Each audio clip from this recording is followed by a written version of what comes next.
Chapter 171 Never Live in Compromise. Nan Qingjue felt Su Maoyang's response. And he was just like a young man experiencing love for the first time. Immature and excited. However, this was indeed his first time. He had never liked any woman before. And Su Maoyang was his calamity. His exception. At this moment, he seemed to be injected with chicken blood. And he attacked the city and plundered the land unscrupulously. Until Su Maoyang lay weakly in his arms. And he stopped. Leonor, I want to hear you say it. I want to hear you tell me in person. Nan Qingjue panted. His blue eyes sank slightly, flowing with the dark light of desire, and locked tightly on Su Maoyang's ruddy face. Su Maoyang glared at him fiercely. And because of the weakness, that look was like a coquettish anger, which made Nan Qingjue unable to control himself. Nan Qingjue, I'll only say this once. Remember it. You are mine for life. And you must not die until I ask you to. Even if you die, I will pull you out of the abyss. Su Maoyang's vicious words were clearly a fierce warning. But the domineering spirit made Nan Qingjue damn like it. He smiled, like 100 flowers blooming a dazzling smile. It seemed that everything in the world was not as beautiful as the curve of his lips. So beautiful that people could not take their eyes away. Can I understand your words as you no longer reject me? Nan Qingjue's gorgeous eyes seemed to be flashing with thousands of colored glazes, with indescribable luster. Su Maoyang looked at him deeply, curled the corners of his lips, and cursed unhappily, "Stupid!" You Nan Qingjue saw that she seemed to deny, and his excited face suddenly froze. But before he could ask, Su Maoyang smiled and gently pecked his lips, and evacuated like a dragonfly touching the water. Nan Qingjue, I love you. Nan Qingjue's body trembled. His expression was stunned, and after a moment, he finally reacted. His stiff face suddenly opened in an excited smile. And then, he couldn't wait to kiss Su Maoyang's lips. Su Maoyang was still weak now, and couldn't stand his tossing anymore. So he immediately stretched out his fingers to block his lips. No. I want you. Nan Qingjue was like a child playing tricks at this time. What the hell? We are trapped in this ghost place now. And you are injured all over. Can you be quiet? Su Maoyang glared at him unhappily, and pushed him away with her hand. This push. Nan Qingjue immediately saw Su Maoyang's bloody fingers.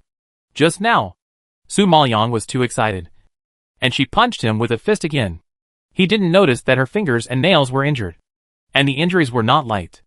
Nan Qingjue's heart suddenly tightened, staring at her in surprise. When did you get hurt? You were fine just now. He remembered that she protected her very well, and didn't get hurt by the arrow or burned by the fire. Su Maoyang shook her head and didn't want to explain too much. It's okay. Just a minor injury. Nan Qingjue was not stupid. Even if she didn't want to explain, she found several deep digging marks on the ground. It was obvious that Su Maoyang dug them with her fingers. How much effort did she use? She actually dug a gully out of the rock and broke her fingers. Nan Qingjue looked at her again in disbelief. His blue eyes fluctuated, and his heart was shaken. He fell just now. She must have been scared crazy. I'm sorry. I made you worry. A sour feeling surged up on the tip of his nose. Nan Qingjue reached out and held her hands, and kissed her distressfully on her lips. Seeing him sad, Su Maoyang shook her head quickly. It's okay. Just a minor injury. It's okay. I hope you're okay. The words "I hope you're okay" made Nan Qingjue's chest warm and moved. Su Maoyang pulled back her hand and glanced at the dark surroundings. Although Nan Qingjue was warm in her heart, she couldn't help but feel a little sad when she thought about the future. I don't know where this place is, and I don't know when I will stay here. Are we going to die here in this life? Hearing this, Nan Qingjue looked at her deeply and comforted her. No. When I fell just now, I saw a hole below, and I think I can escape from there. Su Maoyang nodded with a relaxed expression and looked at her worriedly. You are injured now, and there are still many mechanisms below. I'm afraid. I just climbed up from below. Isn't it good? Nan Qingjue comforted. Only he knew best in his heart that his body couldn't stand the tossing. The fights with Feng Emosia almost cost him his life. Now he was injured and had to use his spiritual power. He just hoped that the cold disease in his body would not break out at this critical moment. Otherwise they would really die here. I'll hold you and jump down. You hold me tight, Nan Qingjue said, hugging her slender waist, and immediately jumped towards the black hole. Su Maoyang held him tightly and fell with him. avoiding the flames while quickly looking for the location of the cave entrance. There. We're almost there, Su Maoyang shouted, pointing in the direction of the cave entrance. Nan Qingjue hummed, held her, turned over, stuck to the stone wall where the flames had gone out, counted the time of the flames, and jumped out again. However, at this moment, a hot breath suddenly spurted out from the bottom of the bottomless pit. Su Maoyang looked down and saw that the magma below was rolling and surging up like water. Oh no! There is magma below. Hurry. Don't wait for it to rise. Otherwise, it will cover the cave entrance. Su Maoyang was so frightened that his face turned pale, and he shouted to Nan Qingjue. Nan Qingjue's face was solemn, and his brows were furrowed. He knew that he couldn't delay any longer. Otherwise both of them would be submerged by the magma. At this critical moment, he made a prompt decision and suddenly climbed up the stone wall beside him. He said to Su Maoyang solemnly, "The cave entrance is below. This distance should be enough. Now I will throw you in." As he said that, Nan Qingjue suddenly grabbed Su Maoyang's hand and threw her towards the cave entrance with force. Su Maoyang was shocked and thrown out without any defense. But her fingers tightly grabbed Nan Qingjue's hand and refused to let go. At this time, her whole body was hanging in the air on the edge of the stone wall.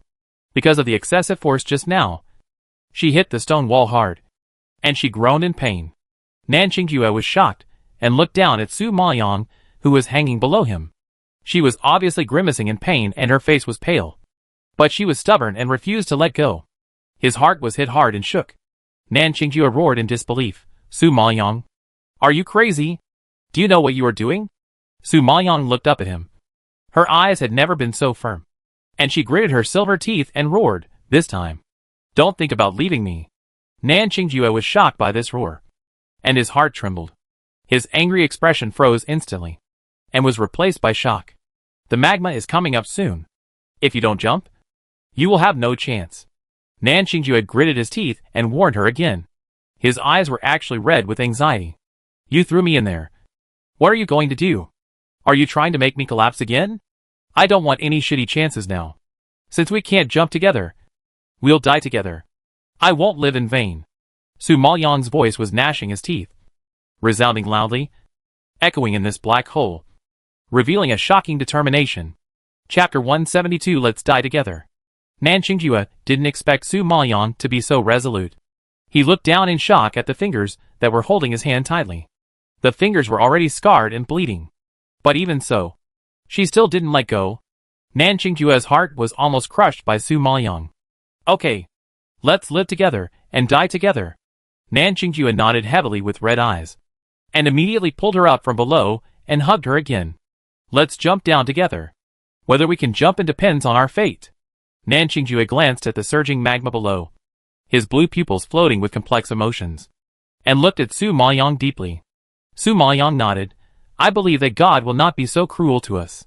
Seeing this, Nan Qingjue smiled and kissed Su Maoyang on the forehead. "Are you ready?" "Okay." Su Maoyang agreed. Nan Qingjue heard this and hugged her waist and jumped. This time, no one let go of the other. No one left the other. They held each other's fingers. Their love was stronger than gold. No matter it was a black hole or a hidden arrow. No matter it was fire or magma. They could never separate them. Seeing the boiling magma coming and about to flood the cave entrance, Nan Qingjue rushed over without hesitation. Su Maoyang also exerted force at the same time, grabbing Nan Qingjue and jumping towards the cave entrance. In this jump, both of them tried their best. They wanted to survive.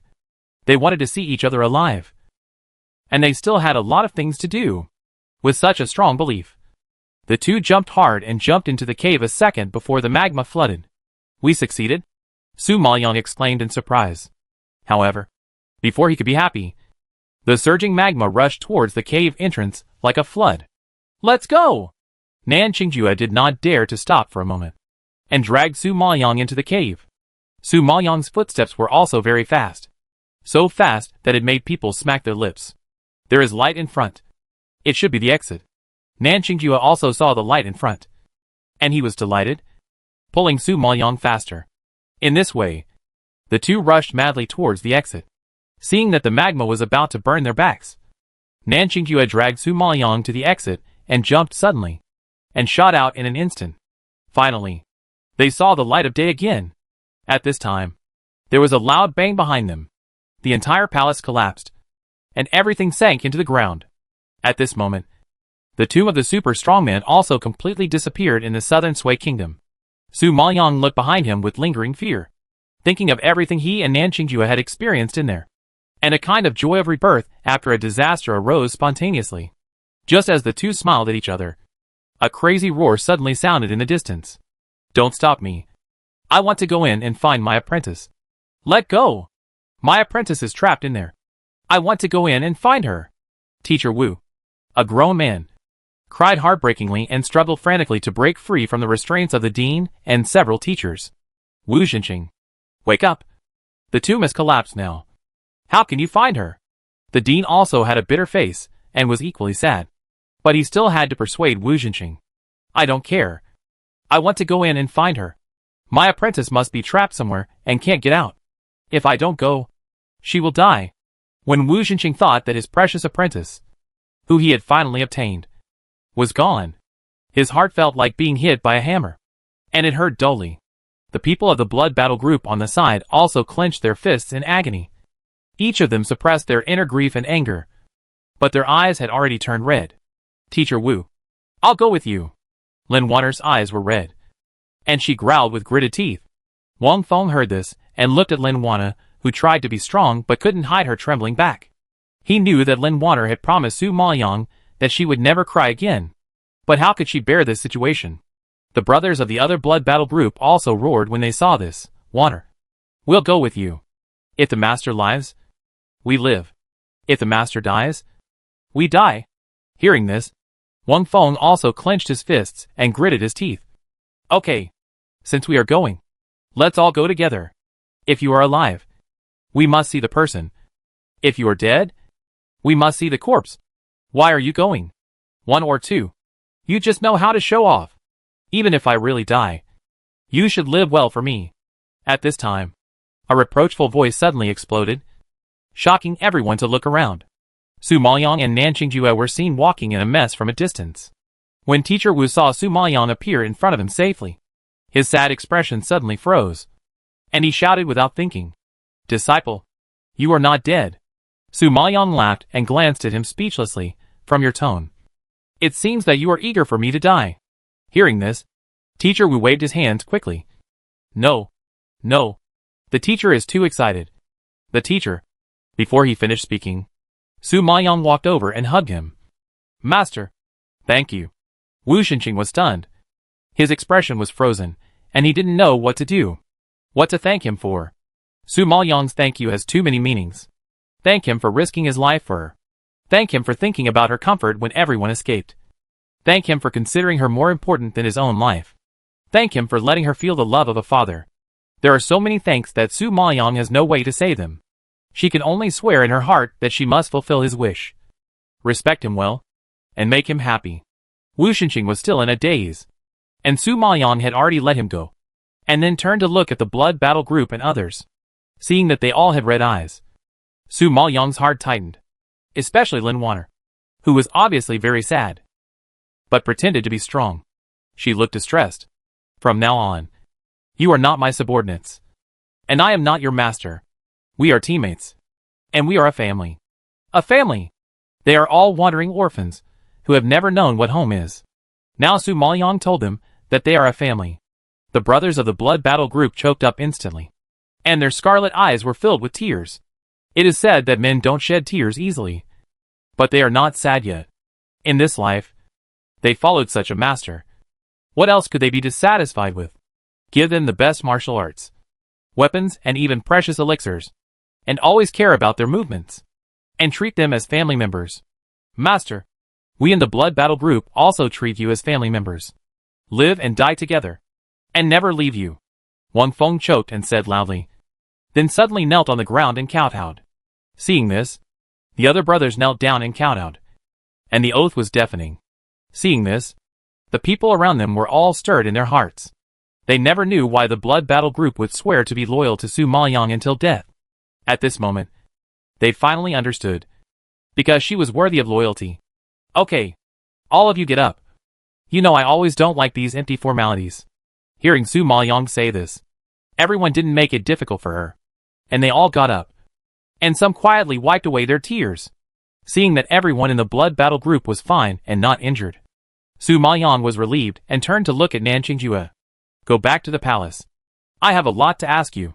Su Maoyang had a lot of questions to ask him. For example, his identity, where he came from, his injuries. Chapter 173 Nanqingjue's departure. It was already night when they returned to the palace. Nanian, Lu Man and butler Zhong, who had been worried for a day and a night, finally saw Su Maoyang and Nanqingjue coming back. But when they excitedly went forward, they were shocked to see that Su Maoyang and Nanqingjue were injured and in a miserable state. Miss, Prince, where have you been? Why? How did you get into this state? Nanian shouted in fear. Su Maoyang explained calmly, I went to a place and encountered some problems. But I'm fine now. Oh my god. Miss, your finger is still bleeding. Lu Man looked at Su Maoyang's hanging hand dripping with blood and shouted in surprise. Nanian also noticed this roar, and immediately stepped forward, holding up her slender hand, frowning so much that it could crush a mosquito to death. Oh my god. You are so injured. How can you be fine? Go. Go. Go back to Luwa Palace. I will help you treat your wounds immediately. You are a girl, and the most important thing to you is your face and hands. If your hands are broken, what will happen? Nanny Ann's motherly tone warmed Su Maoyang's heart. Perhaps because of the experience of life and death, Su Maoyang felt that everything now was really precious and cherished it more. Nanqingjue also agreed with Nanny Ann's words at this time. Leon, go back and treat your wounds first, and then have a good rest. It's late now. If you have any questions, ask me tomorrow.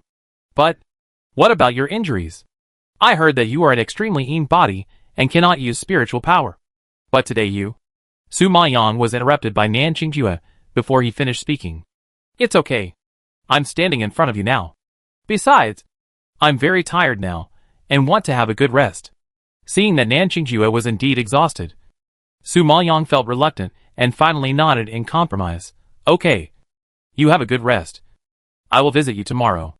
After saying that, Su Maoyang followed Nanian to Luwa Palace. Perhaps because she was worried, Su Maoyang looked back at him. At this time, Nanqingjue stood in the yard, smiling at her. His beautiful face bloomed like a flash in the night.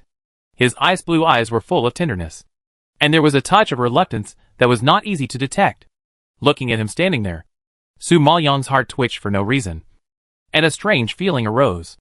It was an illusion that Nanqingjue seemed to be leaving her completely. But seeing that he was still standing there, Su Maoyang's illusion flashed away, and she couldn't help but shook her head with a smile. She probably went through too many things today and was a little suspicious. Seeing that Su Maoyang had left her sight, the smile on Nanqingjue's lips gradually solidified. His pale face stagnated slightly. His body trembled, and the blood that had been brewing for a long time suddenly spurted out. He leaned back and fell down completely after forcibly supporting his body. Your Highness! Your Highness! Butler Zhong was frightened and panicked when he saw Nanqingjue fall to the ground. The next day, early in the morning, just after dawn, Su Maoyang got up and rushed to Huizhu Hall with a worry. At this time, Huizhu Hall was deserted. Usually, Butler Zhong loved to guard the door of the hall the most. But now there was no one. Su Maoyang complained in his heart for a while, and suddenly realized Nanqingjue's legs were already healed. So it seemed that Butler Zhong didn't need to be on standby at any time. But when she walked into the side hall, she didn't see Nanqingjue. Looking at the empty bed, she recalled the scene of Nanqingjue standing in the yard and smiling at her last night. Su Maoyang suddenly had a bad feeling. Nanqingjue! Nanqingjue! Su Maoyang shouted twice nervously. There was no response in the whole hall. Su Maoyang was even more anxious now, and she searched in the hall anxiously. But she searched everywhere, but there was no trace of him. At this moment, Su Maoyang gritted her teeth. Nanqingjue! You bastard! Don't you think you scared me enough? If he disappeared again, she would collapse. Butler Zhong listened to the roar from Su Maoyang in Huizhu Hall, sighed with sadness, and then walked in. Princess, you don't need to look for him anymore. The prince is not here. Suddenly, the butler's voice came from behind. Su Maoyang turned around and asked excitedly, where is he now? I don't know. The prince said he had something to do and left first. As for where he went and when he would come back, he didn't explain anything. Butler Zhong endured the pain in his heart, pretended to be calm, and explained lightly. Su Maoyang's face froze when he heard this. And he asked again, I don't believe it. You must know where he went. Right. Butler Zhong shook his head. Princess, I really don't know. The prince kept many things in his heart and never told us servants. He was injured. If he didn't stay in the mansion to recuperate, where would he go? He said he would wait for me to come to him today. Why did he leave suddenly? Su Maoyang thought of the scenes of yesterday, and her heart beat violently. The uneasy mood swallowed her reason bit by bit. No. He must have been in trouble. Is that Feng Imosia looking for him again? I want to find him. I'll find him now. Su Imo Liang thought of this possibility, and immediately ran out of the palace. At this time, Butler Zhong grabbed her and advised earnestly, Princess, you can't find him. He deliberately left behind you because he doesn't want to see you. How can you find him if you run out rashly and look for him all over the street? Hearing this, Su Imo Liang felt cold in his heart. He left her without even saying hello. Even if he couldn't get away, at least he should have let the servants inform her. He did this because he didn't want to see her at all. It seems that he left at night. They both understood each other's feelings. But he still kept it a secret from her, knowing that she cared and was nervous. He still left on his own. Nanqingjue, why are you so cruel? Su Maoyang clenched the 5 fingers under her sleeves tightly. The fingers that had been bandaged and applied medicine last night were bleeding again, staining the white cloth on her hand red. Butler Zhong couldn't bear it when he saw this. But in order to cover up the prince's affairs, he had to say such hurtful words. My queen, the prince is gone, and you can't find him. Or, no, I don't believe it. I'm going to go out and find him. Su Maoyang didn't care whether Nanqingjue didn't want to see her or not. But she wanted to see him. She was worried about his injuries. And no matter what happened, she couldn't stop her from looking for Nanqingjue. Butler Zhong saw Su Maoyang run out anyway, and immediately slapped his thigh in annoyance, tears welling up in his old eyes. And he was so sad. Prince, please don't get into trouble. Nanqingjue, Nanqingjue, come out. Su Maoyang shuttled through the streets, not letting go of anyone who passed by, and stopped them all to check carefully, with a hoarse voice spreading from one end of the street to the other. Seeing Su Maoyang looking for Nanqingjue all over the street, the people passing by all cast surprised eyes. This is strange. The princess ran to the street to look for the prince. Chapter 174 I will grind you to dust. Su Maoyang ran for several streets. Her voice was hoarse, but she didn't see Nanqingjue. In fact, she knew that since Nanqingjue chose to leave, he would not let her find him easily. If it was really Feng Moxie who came to her, it would have caused a lot of trouble in the city. How could it be so calm now? Thinking of this, Su Maoyang's heart was as heavy as cold lead, and her steps were as heavy as 2 iron balls, and every step was difficult. Su Maoyang looked at the foggy sky, and her heart was also covered with a layer of shadow. Tears in her eyes had already been rolling. If she hadn't been holding back her sadness, she would have burst into tears at this moment. However, just when she was in such grief, Butler Zhong suddenly ran over from a distance, shouting in panic, Princess, it's bad. It's terrible. Su Yanin has come to the palace. Lu Man and Nanian are in danger. Hearing this, Su Maoyang was shocked, raised his head suddenly, and his pupils shrank suddenly. What did you say? My queen, you should go back quickly. This old slave also took the opportunity to escape and report the news. Lu Man and Nanian are now afraid of. Butler Zhong didn't dare to think, let alone say it. Su Maoyang heard the words. His expression changed drastically. His figure was like a rainbow, and he rushed towards the palace. Palace? In the center of the courtyard, there was a beautiful woman in a red dress. She had beautiful eyebrows, phoenix eyes, jade cheeks, cherry lips, and bright eyes. She wore a bright red dress with long black hair. She looked heroic and radiant. She was a beauty when she was young. Unexpectedly, she grew up to be even more beautiful than the #1 beauty Su Yixue. She stood proudly in the yard, stepping on Lu Man who was beaten to the ground, and pinching Nanny Ann's neck with one hand. Her beautiful face was as cold as ice, and her black eyes, shining like diamonds, were filled with bloodthirsty cruelty. The spiritual power and hostility emanating from her body made people shudder. This was the rumored Su Yanin. She was only 16 years old, but she had grown up to be so cold and beautiful. Looking at Lu Man, who was beaten badly on the ground, and Nanian, who was pinched and turned pale, Su Maoyang was shocked, and a burst of anger rushed to his head. He was calm and growled, "Let them go." "Are you Su Maoyang?" Su Yanin raised her eyebrows, looked at Su Maoyang from head to toe with a cold gaze, and her eyes were filled with deep shock. When she left home at the age of 14, Su Maoyang was still an ugly ghost who wore a veil all day and dared not see people. But now she has a face that is stunningly beautiful. And she is even more beautiful than her.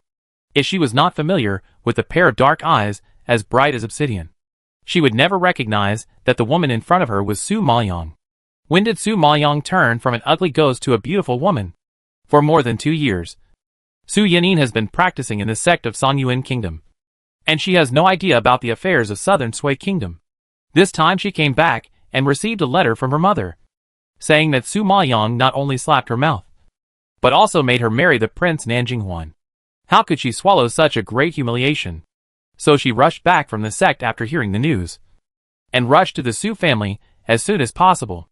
Unexpectedly, she found that her father was already lying on the bed, like a useless person, and her mother had been killed long ago, and died quite miserably. And all this was caused by Su Maoyang. She really didn't expect that Su Maoyang was so bold that he dared not take her Su Yanin seriously. After learning about this series of events, she was furious and quickly rushed to the palace. "I told you to let them go." Su Maoyang glared at her. His eyes narrowed slightly, and the words squeezed out between his lips and teeth were so cold that they made people tremble.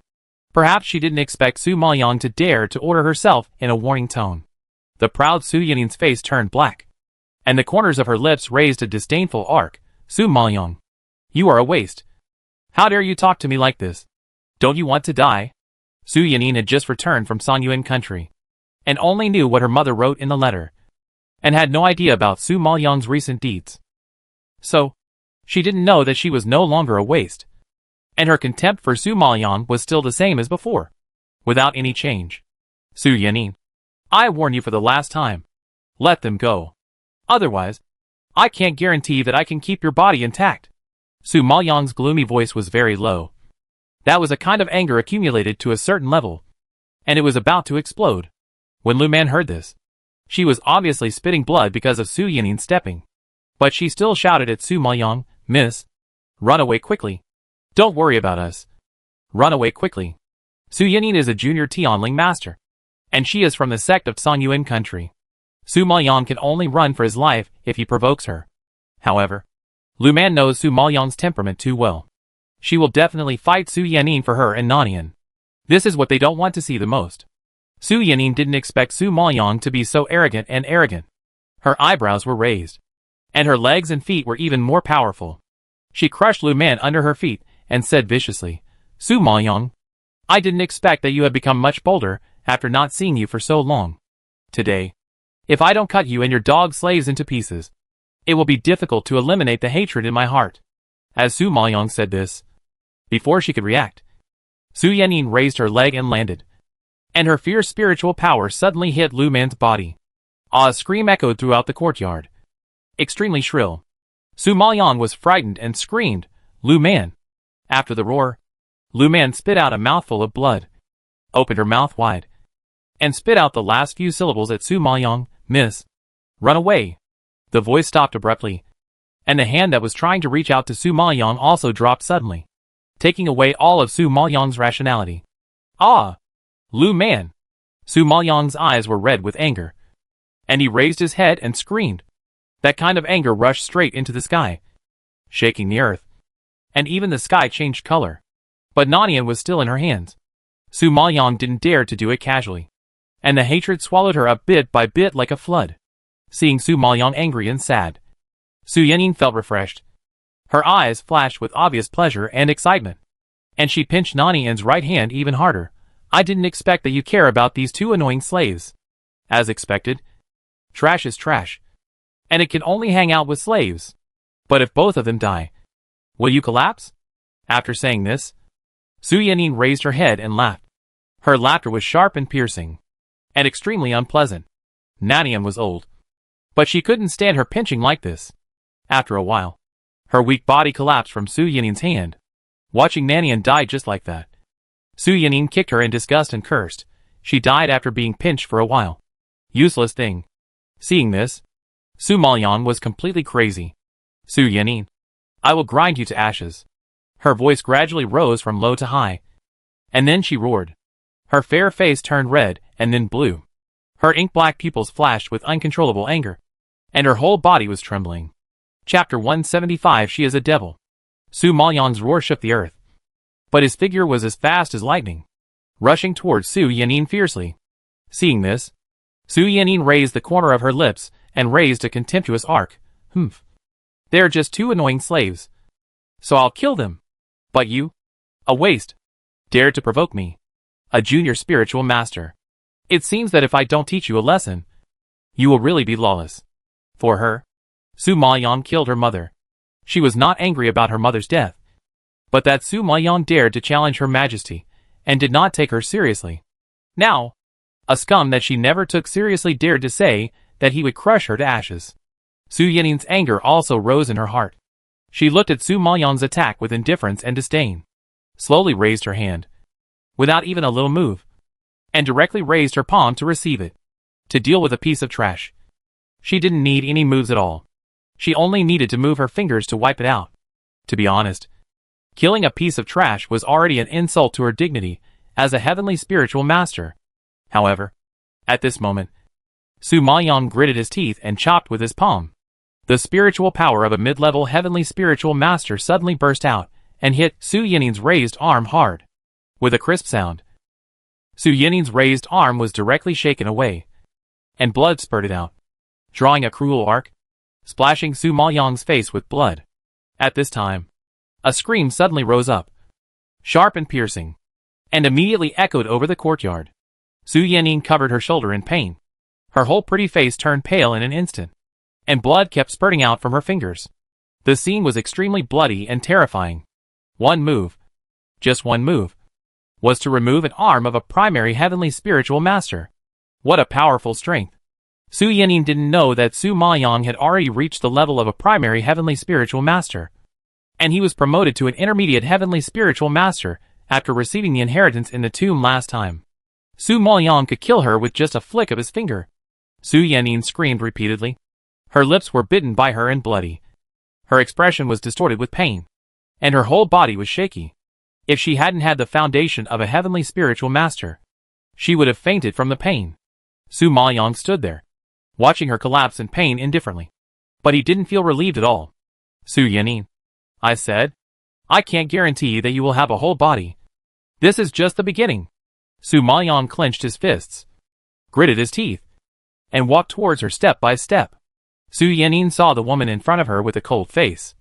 Her dark pupils were deep and boundless, floating with bloodthirsty anger, and the murderous aura on her body was like a devil crawling out of hell, gradually approaching her. She was completely panicked. She never knew that Su Maoyang, a waste, had the strength to slap her arm away with one move. And she never knew that the cowardly waste would turn into such a terrifying devil. Su Maoyang, don't come over here. Su Yanin was sweating profusely in pain, but when she saw Su Maoyang's cold-blooded and cruel face, she trembled like a sieve, and didn't care about the arm that had been removed. Su Maoyang ignored her panic and forced her into the corner step by step. Then he reached out and grabbed her chin, looking at her deeply with his dark eyes. Su Yanin, how do you say I should torture you to avenge Lu Man and Nanian? Although the tone was indifferent and a little cold, only Su Maoyang knew that she was mad with hatred at this moment. Although Lu Man, the pretty girl, didn't know much about the rules and acted recklessly, she never left her side since she was a child and suffered a lot of beatings for her. As for Nanian, she was like a mother to her. She would help her solve problems and ask about her well-being. When everyone disliked her and bullied her, she would protect her in her arms. Although they had treated the original owner well, Su Maoyang felt the same way. Later, they developed a deep relationship with them.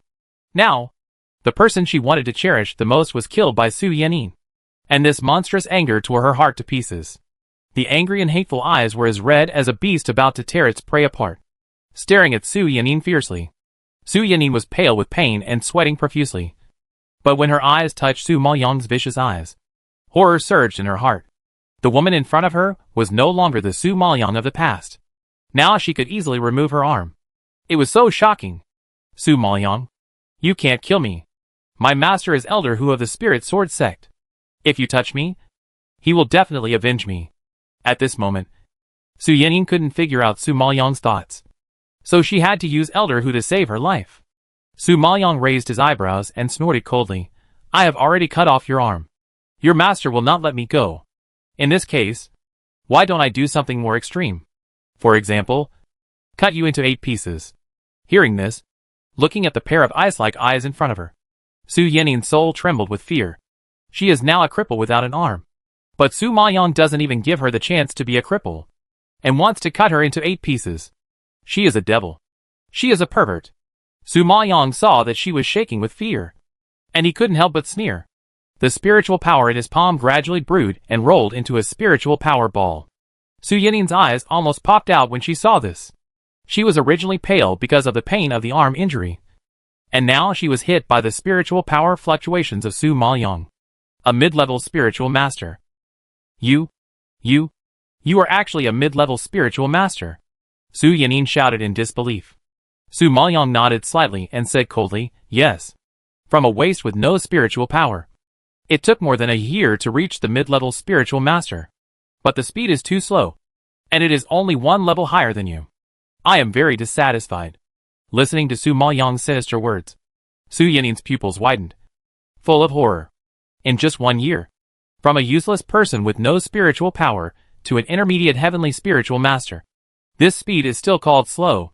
You should know that it took Su Yanin more than 10 years to reach the level of a primary heavenly spiritual master.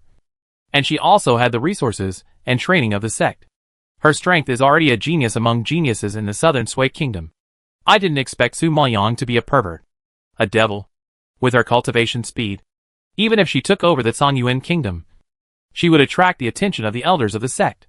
Su Yanin regretted it. She had never regretted it so much. She actually provoked such a pervert. She was so stupid that she underestimated the enemy.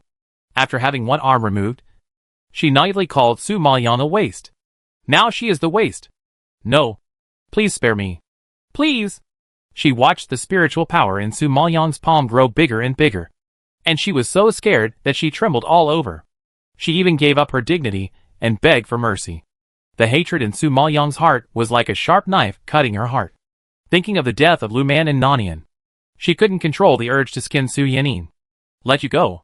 Lu Man and Nanian are powerless, have never provoked you, and pose no threat to you. Why don't you let them go? Su Maoyang screamed heartbreakingly. Her black pupils were as red as blood. No one knew how much pain she was feeling at the moment. Chapter 176 Su Yanin's Master. Su Yanin was shocked by her roar of anger. She had never known that someone would lose control like this because of 2 slaves. It was unbelievable. Su Maoyang. They are slaves. 2 worthless lives. Do you really want to provoke me and the elders of the sect for them? Do you want to die? Su Yanin trembled and screamed with the last strength of her body. It was an explosion of fear to a certain extent. Su Maoyang was even more furious when she heard this. The 2 relatives she cared about were actually called worthless by her. If she didn't peel off a layer of skin, it would be difficult to eliminate the hatred in her heart. Thinking of it, Su Maoyang gnashed his teeth and hated it. The spiritual power in his hand hit her fiercely. But at this moment, a fierce force suddenly attacked from a distance and crashed into Su Maoyang's body. Before Su Maoyang's spiritual power was released, he was knocked out by this force and fell to the ground. At this moment, a middle-aged man in a black robe flew over the horizon and landed in front of Su Yanin with great momentum. It was a weather-beaten face, with 2 sunken and deep eyes, turbid and dull, and full of hostility. High cheekbones, thick nose and mouth, wrinkled skin, like bark, ugly to look at. But even such an ugly man, the strong aura exuded from his body should not be underestimated. The one who can slap Su Maoyang away must be above the intermediate heavenly spiritual master. When Su Yanin saw the man appear, it was like seeing a life-saving straw, and she shouted in surprise, Master! Master? It turned out that this man was Elder Hu of the Spirit Sword Sect. Hu Chung glanced at Su Yanin coldly. Seeing that even her arms had been removed, he angrily said. Useless thing. Although his angry tone was directed at Su Yanin, the hatred in his eyes was directed at Su Maoyang. Do you want me to do it? Or do you do it yourself? The man's ugly face was full of haze, and his sunken and sinister eyes stared at Su Maoyang. His arm was already lingering with the spiritual power of a junior general spiritual master. This elder's strength is not bad. He has reached the level of a junior general spiritual master. I think the residual power alone can wipe her out. However, how could Su Maoyang compromise in the face of the enemy who killed Lu Man and Nanian? She got up from the ground and wiped the blood from the corner of her mouth. There was no fear of him on her stubborn face. The tone was still as hard as death when he spoke. You are not qualified to kill me. Hu Chung did not expect that Su Maoyang, a heavenly spiritual master, would dare to provoke him. His light eyebrows frowned, and his eyes were even more sinister. Stupid. He didn't say much, and with a low curse, he waved a spiritual power at her. Seeing that the power was about to fall, Su Maoyang nodded on his toes, rushed out of the palace with a nimble posture, and avoided his attack. Seeing this, the man's eyes condensed, gritted his teeth and cursed, looking for death. Then, the man followed and turned over, rushing towards the street outside. At this time, the street was crowded with people, but they were shocked by the two people who suddenly jumped out. Su Maoyang ran in front, an elder who chased behind, smashing a few spiritual powers from time to time, and immediately smashed several large holes in the street. All the people quickly fled and withdrew from their battle circle. But since such a chase was too rare, and the opponent was Su Maoyang, everyone retreated to a distance and watched curiously. Everyone knew Su Maoyang, but they were unfamiliar with the middle-aged man, who was so ugly that it was a bit unbearable to look at. However, when everyone saw the spiritual power he burst out, no one dared to underestimate this ugly man. My God, he is a junior general spiritual master. Oh my God, there is a general spiritual master in the Southern Sui Kingdom? No, he is definitely not from the Southern Sui Kingdom. He is probably from the Songyuan Kingdom. Oh, I recognized him. Isn't this the elder who saw Su Yanin's talent 2 years ago? Ah, it turned out to be an elder of the sect. Hearing this, everyone recognized the identity of the man. At the beginning, the fact that Su Yanin was taken in as a disciple by the elders from the sect was widely spread, and everyone in the streets and alleys knew it. At that time, the Su family, which had always been tepid, was very proud of itself. It was just that elder who took Su Yanin away and left for more than 2 years. Unexpectedly, I saw Elder Hu again in Southern Sui today. What was even more strange was that Su Maoyang actually fought with the elders of the sect. Did they not wake up? Or did their eyes have problems? Everyone rubbed their eyes in disbelief, repeatedly confirming whether the figure who was chased by Elder Hu in the air was Su Maoyang. Their movement soon alarmed the entire South City, and the dean and several instructors of the college also ran out to watch the chase. Instructor Wu originally came to watch the fun, but he didn't expect that the one who fought with Elder Hu was Su Maoyang. He felt dizzy and almost fainted. This Su Maoyang is really worrying. He dared to provoke him without even looking at who he was. At this moment, a thunderous roar rose up and echoed over the entire South City, shocking the onlookers pale. Su Maoyang, where are you running to? You cut off the arm of my disciple. Today is your death. Elder Hu roared, and blasted out spiritual power, which instantly rolled into a heavy ball and rolled towards Su Maoyang. When everyone heard this, they all gasped. Cut off the arm of Elder Hu's disciple. Doesn't that mean she cut off Su Yanin's arm? Su Maoyang actually cut off the arm of a junior Tianling master. So isn't her strength above that of a junior Tianling master? Everyone realized this and covered their mouths in fear. Not long ago, they heard that Su Maoyang was at the level of a high-level Earth Spirit Master. It has only been a short time since then, but he has already surpassed the level of a primary Heavenly Spirit Master. Such speed and talent are too shocking. However, Su Maoyang was too bold. He impulsively removed Su Yanin's arm. Doesn't that mean declaring war on Elder Hu? You must know that Elder Hu is an elder of the Spirit Sword sect and a primary General Spirit Master. Even if she is strong, how can she compete with a General Spirit Master who has collapsed to a lower level? A strong man like Elder Hu can crush her to death with just a flick of his finger. However, Su Maoyang was not afraid of his pressure at all at this time. She immediately swallowed a lower-level yuan-enhancing pill. The spiritual power that seemed meager just now grew wildly like a plant in a rainforest, and her level was directly raised to a high-level heavenly spirit master. When Elder Hu saw this, his pupil shrank, and his ugly old face also jumped with a bit of surprise. It turned out to be a pill that forcibly improves strength. I didn't expect you to be so good at it. But, even so, you are not my opponent. As he said, Elder Hu didn't want to beat around the bush with her, and rushed forward directly. The spiritual power in his body was overwhelming, and the fluctuations instantly repelled many onlookers. Oh my god! Su Maoyang is dead this time. The crowd was so scared that their faces turned pale, imagining the scene of Su Maoyang being beaten to a bloody mess. Many people were so horrified that they covered their eyes, unable to bear to look directly at this bloody and cruel scene. Chapter 177, Vow to Take Revenge. Su Maoyang relied on the pills to forcibly upgrade to a high-level spiritual master, but she could not master the power of this level. Besides, she was still one level lower than Elder Hu. Even if she was forcibly upgraded, Su Maoyang's chance of winning was still 0. When everyone thought of this, they all shook their heads with regret. However, at this moment, a loud noise suddenly broke out in the distance. In the center of the spiritual power fluctuation, in the smoke-filled battle circle, a blue figure flew out and fell heavily to the ground. But what was unbelievable was that Elder Hu, who was fighting with her, was also shocked and retreated several meters. He struggled to stabilize his body, spitting out blood, looking extremely embarrassed. Everyone who saw the scene was terrified. The result was totally beyond their expectations. Su Maoyang actually injured the powerful Elder Hu with the strength of a high-level spiritual master. And it was with the spiritual power that was forcibly increased. What kind of pervert is she? Everyone was so scared that they stood still like wooden idiots, swallowing their saliva in shock. At this time, Su Maoyang struggled on the ground for a few times, and her internal organs seemed to be torn apart. But she still propped up her arms and stubbornly climbed up from the ground.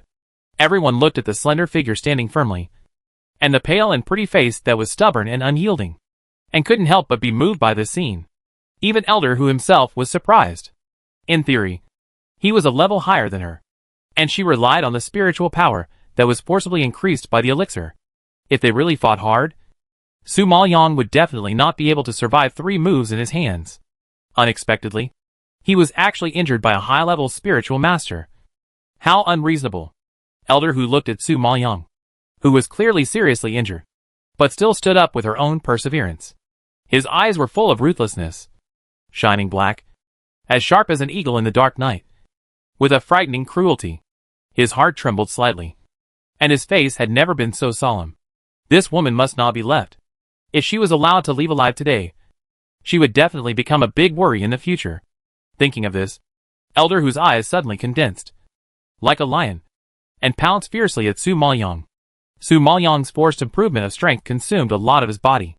Now that he was so seriously injured, it was difficult for him to take Elder Hu's palm. Su Maoyang witnessed the attack coming towards her, and her eyes floated with a look of fearless death. The voice in her heart was terrible. Old Master Jinjuan, lend me strength. Nan Qingjue left, and the Golden Lion King was also in seclusion. She couldn't control the puppet at her current level. Su Maoyang is now at the end of her rope. She can only rely on the spiritual power of the old man Jinjuan to have a chance of fighting. However, the old man Jinjuan frowned, and was extremely entangled in his heart. Although he understood her resentment, he still resolutely rejected her request. Girl, you are seriously injured now. If you borrow my power again, you will explode and die. I can't let you do this. Su Maoyang's move is to seek death. He couldn't agree. Su Maoyang heard the words, and her clenched fists were quietly dripping with blood. Her nails sank into the flesh, leaving deep blood marks. When she thought of the tragic deaths of Lu Man and Nanian, her heart burst with pain. She gritted her teeth and growled, but if I don't avenge Lu Man and Nanian, how can I live in this world with peace of mind?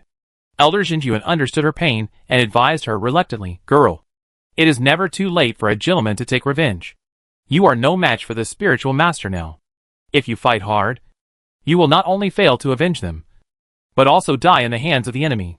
Do you want to see Su Yanyin and Elder Hu go unpunished? Hearing what Elder Jinjuan said, Su Maoyang was tangled in her heart and on the verge of collapse. She blamed herself for being too weak and unable to kill her enemies. Thinking of this, Su Maoyang gritted her teeth, endured the anger and resentment with difficulty, closed her eyes, and roared in a compromise, "Blue Cloud Leopard, come out!" The Blue Cloud Leopard had been complaining about not having a chance to fight. And now, he finally had a beautiful appearance. But he didn't expect it to be at such a life-and-death moment. After the roar fell, everyone saw a huge blue leopard appearing out of thin air on the street. It shook its head handsomely, bared its teeth and bloody mouth, and roared angrily at Elder Hu. This roar was so earth-shattering that it made the air tremble. "Oh my god! It's a 6th-level spirit beast! The Blue Cloud Leopard. I'm not mistaken. It's actually a 6th-level spirit beast. You know, even 5th-level spirit beasts are very rare in our southern Sui kingdom. Let alone 6th-level spirit beasts.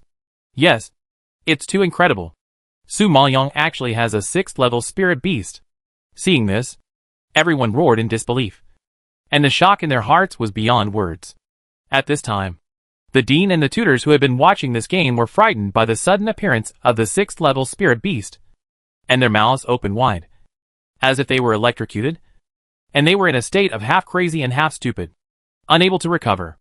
And Tutor Wu, who was worried about Su Maoyang, was also shocked when he saw this scene, and his eyes widened in horror, showing an expression that he couldn't grasp the key points. "Disciple, you. Wu Zhenqing looked at Su Maoyang and the Blue Cloud Leopard beside her, stuttering and unable to speak.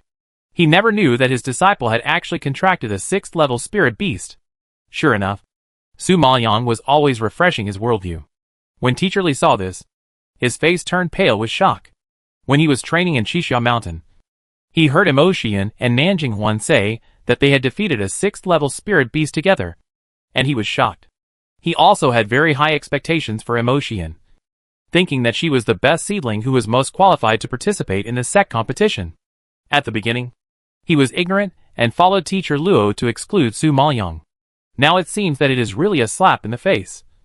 So stupid. What's the point of defeating a 6th-level spirit beast? Su Maoyang directly contracted a 6th-level spirit beast. Not only that, but he also injured the elder of the Spirit Sword sect with the spiritual power of a high-level heavenly spirit master. Such a strong strength is definitely incomparable to Emotian.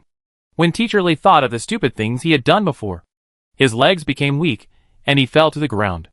At this time, Hu Cheng saw the Blue Cloud Leopard and his eyes suddenly shrank. Although the combat power of this Blue Cloud Leopard is not very good, its speed is amazing, and it is a good escaper. Seeing this, Hu Cheng's face was solemn and he roared, "Want to escape? No way. This woman is too perverted. She must not be allowed to grow up." After saying that, the spiritual power in Hu Cheng's hand instantly turned into a sharp sword and stabbed fiercely at Su Maoyang. Teacher Wu was so frightened when he saw this that his eyes were bloodshot, and he shouted, "Disciple!" Su Maoyang clenched his fists, endured the anger that was gnawing at her soul, gritted her teeth, turned over and rode on the Blue Cloud Leopard, raised her head and howled. The sound was powerful and full of hatred. The shrill voice made the world change color. "Elder Hu, I, Su Maoyang, will remember today's revenge. One day, I will personally go to your Lingjian sect and grind you to ashes." After the roar, Su Maoyang rode on the Blue Cloud Leopard and quickly disappeared from everyone's sight. But the horse echo rolled across the sky like thunder, covering everyone with a shadow of hatred. Chapter 178, Encountering a Bitch on the Road. In the morning mist, the scenery of the forest is not clear yet. Only the lush branches and leaves can be seen, which bloom with crystal light under the morning light.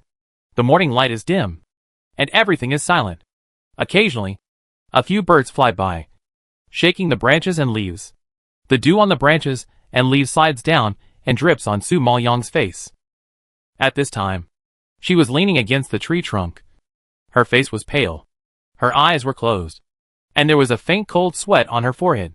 Her brows, which were already deeply furrowed, felt the chill on her face and wrinkled even tighter. That day, she fought with Elder Hu. Fortunately, the Blue Cloud Leopard ran fast, so Su Maoyang escaped from the southern Sui kingdom smoothly. It's just that she took pills to forcibly improve her strength before, and was severely injured by Elder Hu. There was no intact place in her body. In the past 2 days, Su Maoyang was on the road while repairing the wounds in her body. Although she was an alchemist and had taken a lot of pills, her injuries were too severe, and it would take some time to recover. At this moment, footsteps and wheels were heard from a little further away. It was noisy, and it seemed that there was a large group of people. The guard in the front spotted Su Maoyang under the tree and waved to the carriage to stop. "Why did you stop?" A deep and magnetic male voice came from the carriage, which sounded particularly good in this quiet morning. "Master, there is a person under the tree in front," the guard reported with a fist. Hearing this, the man in the carriage could not help but lift the crepe of the carriage, revealing his elegant and handsome face. He looked forward and indeed found the figure under the tree, because the distance was a bit far. It was not clear. So the man frowned slightly and asked, "Go and see who that person is." After receiving the order, the guard clasped his fists and ran closer to Su Maoyang. After a while, the guard hurried back to report, "Master, it's a wounded woman, and it looks like she's seriously injured." The yellow-clothed girl in the carriage frowned when she heard it was a woman, and asked in confusion, "How could a woman appear alone in Gua Forest and be injured?" "Miss Ru, I don't know. Do you want me to go and ask?" The woman called Ruerham coldly. Seeing her agree, the guard walked over again and came to Su Maoyang. "Hey, who are you and why are you here?" The guard stared at her condescendingly and asked loudly.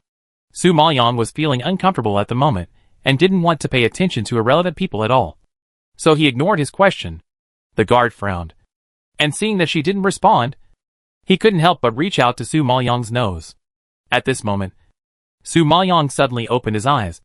A cold light flashed, and he stretched out his hand to grab the guard's arm. And with a strong flick, he broke the guard's arm directly. There was only a scream, which suddenly exploded in the quiet forest, which seemed extremely abrupt.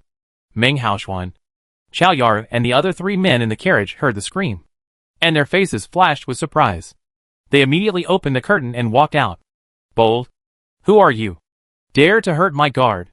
The woman who scolded Su Maoyang looked only about 17 or 18 years old, wearing a light yellow gauze skirt, exuding a youthful and lovely breath. At this moment, the round eyes were bulging, and the delicate face was full of anger. Su Maoyang raised his eyes slightly and glanced at the girl in front of him. His eyes were gloomy and cold, as sharp as a dagger. Chao Yaru was shocked, and felt as if a poisonous snake was crawling on her back, which made her feel cold. Meng Haoxuan, who was standing by, did not notice Su Maoyang's eyes, but was very amazed by her face. Although the woman in front of her was seriously injured, her face was pale, and there was sweat on her forehead. She looked weak, but her delicate and beautiful facial features could not be concealed. "Girl, are you injured?" Meng Haoxuan looked at her for a moment and couldn't help asking curiously. Su Maoyang turned his eyes to look at him, and the pair of black eyes as bright as obsidian flashed a cold light, like ice chips in the ice and snow, so cold that it made people shiver. Meng Haoxuan had never seen such eyes, and such a sight seemed to contain too many complicated emotions. Su Maoyang hated such a look, and immediately propped himself up, ignored her, and walked forward. Seeing Su Maoyang was about to leave, Meng Haoxuan was a little anxious and immediately suggested, "Girl, you are seriously injured. Why don't you take a rest in our carriage?" Hearing that Meng Haoxuan actually invited a strange woman, Chao Yaru was so angry that her pretty face flushed, and she shouted disapprovingly, "Brother Meng, this woman's origin is unknown, and she appeared in the forest alone. Her identity is too suspicious. Moreover, she actually injured my guards. You actually invited such a person into the carriage. I don't agree." Bai Xingxue, Zuingjie, you guys quickly persuade Brother Meng. She would never let any woman get close to her Brother Meng. Not to mention that the woman in front of her was a little too beautiful. The 3 men beside Chao Yaru, who were also dressed in brocade clothes, were obviously young masters from big families. After hearing what Chao Yaru said, they nodded repeatedly. "Haoxuan, Ru is right. This woman came from nowhere and was injured. She is really suspicious." One of the young men in a dark brocade robe was named Bai Xingxue, who quickly agreed. "Yes, Haoxuan, we have to hurry up, and we don't have time to care about a stranger. The sect competition will be held in a few days. We can't miss the time." Another slightly thin man in blue was named Zuingjie, who was also on the same side as Chao Yaru. But when Meng Haoxuan heard this, he looked at Su Maoyang's thin and weak body and frowned unhappily. She was injured and wandering alone in the forest. It was too dangerous. How could I sit back and do nothing? Chow Yara was so angry that she stomped her feet when she heard this. However, Meng Haoxuan ignored Chow Yara's anger, ran up directly, and grabbed Su Maoyang's wrist fiercely. Girl, you are injured. It's dangerous to be alone in the forest. You should rest in our carriage. Su Maoyang hated the touch of strangers and shook him off fiercely. Get lost. Now she was like a hedgehog covered with thorns. No matter who approached her, they would be stabbed and bleeding. Chow Yara saw that Meng Haoxuan was kind enough to take her in, and she didn't appreciate it. But she actually told her brother Meng to get lost. Hearing this, her eyebrows were raised, and she gritted her teeth in anger. You bitch. You hit my guard and told brother Meng to get lost. I must teach you a lesson today. As she said that, Chow Yara rushed over and slapped Su Maoyang. Meng Haoxuan was so shocked when he saw this that his face froze. He quickly grabbed Chow Yara's arm and said, Ruru, don't be so rude. Brother Meng, this bitch doesn't know what's good for her. Why are you protecting her? Chow Yara was so angry that her face turned red, and she felt sour. Chapter 179. She is an alchemist? Ruru, don't be rude. Meng Haoxuan glared at Chow Yara unhappily, turned his head to look at Su Maoyang, and whispered, This girl? At this time, walking in Jiue Forest, I think you are going to the capital of Songyuan Kingdom to participate in the sect competition. However, you don't look like a Songyuan country person. You should not know the capital. But we are going there too. And we are also familiar with the capital. Why don't you go with us? So that we can take care of each other. Su Maoyang glanced at him coldly, and heard that they were also going to the capital of Songyuan Kingdom. She was a little tempted, waited a little, and nodded slightly. Okay. Since there is a free tour guide, it saves time and effort. Why not? Su Maoyang ignored Chow Yara's resentful eyes, got into the carriage, closed her eyes, and rested all the way, and basically didn't communicate with him. Chow Yara stared at her the whole time, and hated her teeth. Humph. You are really pretending. You are injured, but you are still so arrogant. If Brother Meng hadn't taken you in, you would have been eaten alive by the spirit beasts here. Chow Yara couldn't stand that overly beautiful face, and she couldn't stand her cold and indifferent personality. Hearing this, Meng Haoxuan helplessly advised, Ru, please say less. Humph. I think I said less. I think this bitch is probably pretending to be injured on purpose to deceive a kind and honest person like you. Brother Meng. Humph. Some people have many tricks. Who knows? Chow Yara saw that Su Maoyang was only wearing a plain blue dress, which was too simple. At first glance, she was not a lady from a wealthy family. In addition, she was covered with wounds and looked miserable. She was wandering alone in the forest. I'm afraid she was in the hands of a bad guy, which is why she looked like this. Thinking of this, Chow Yara despised Su Maoyang even more. Noisy.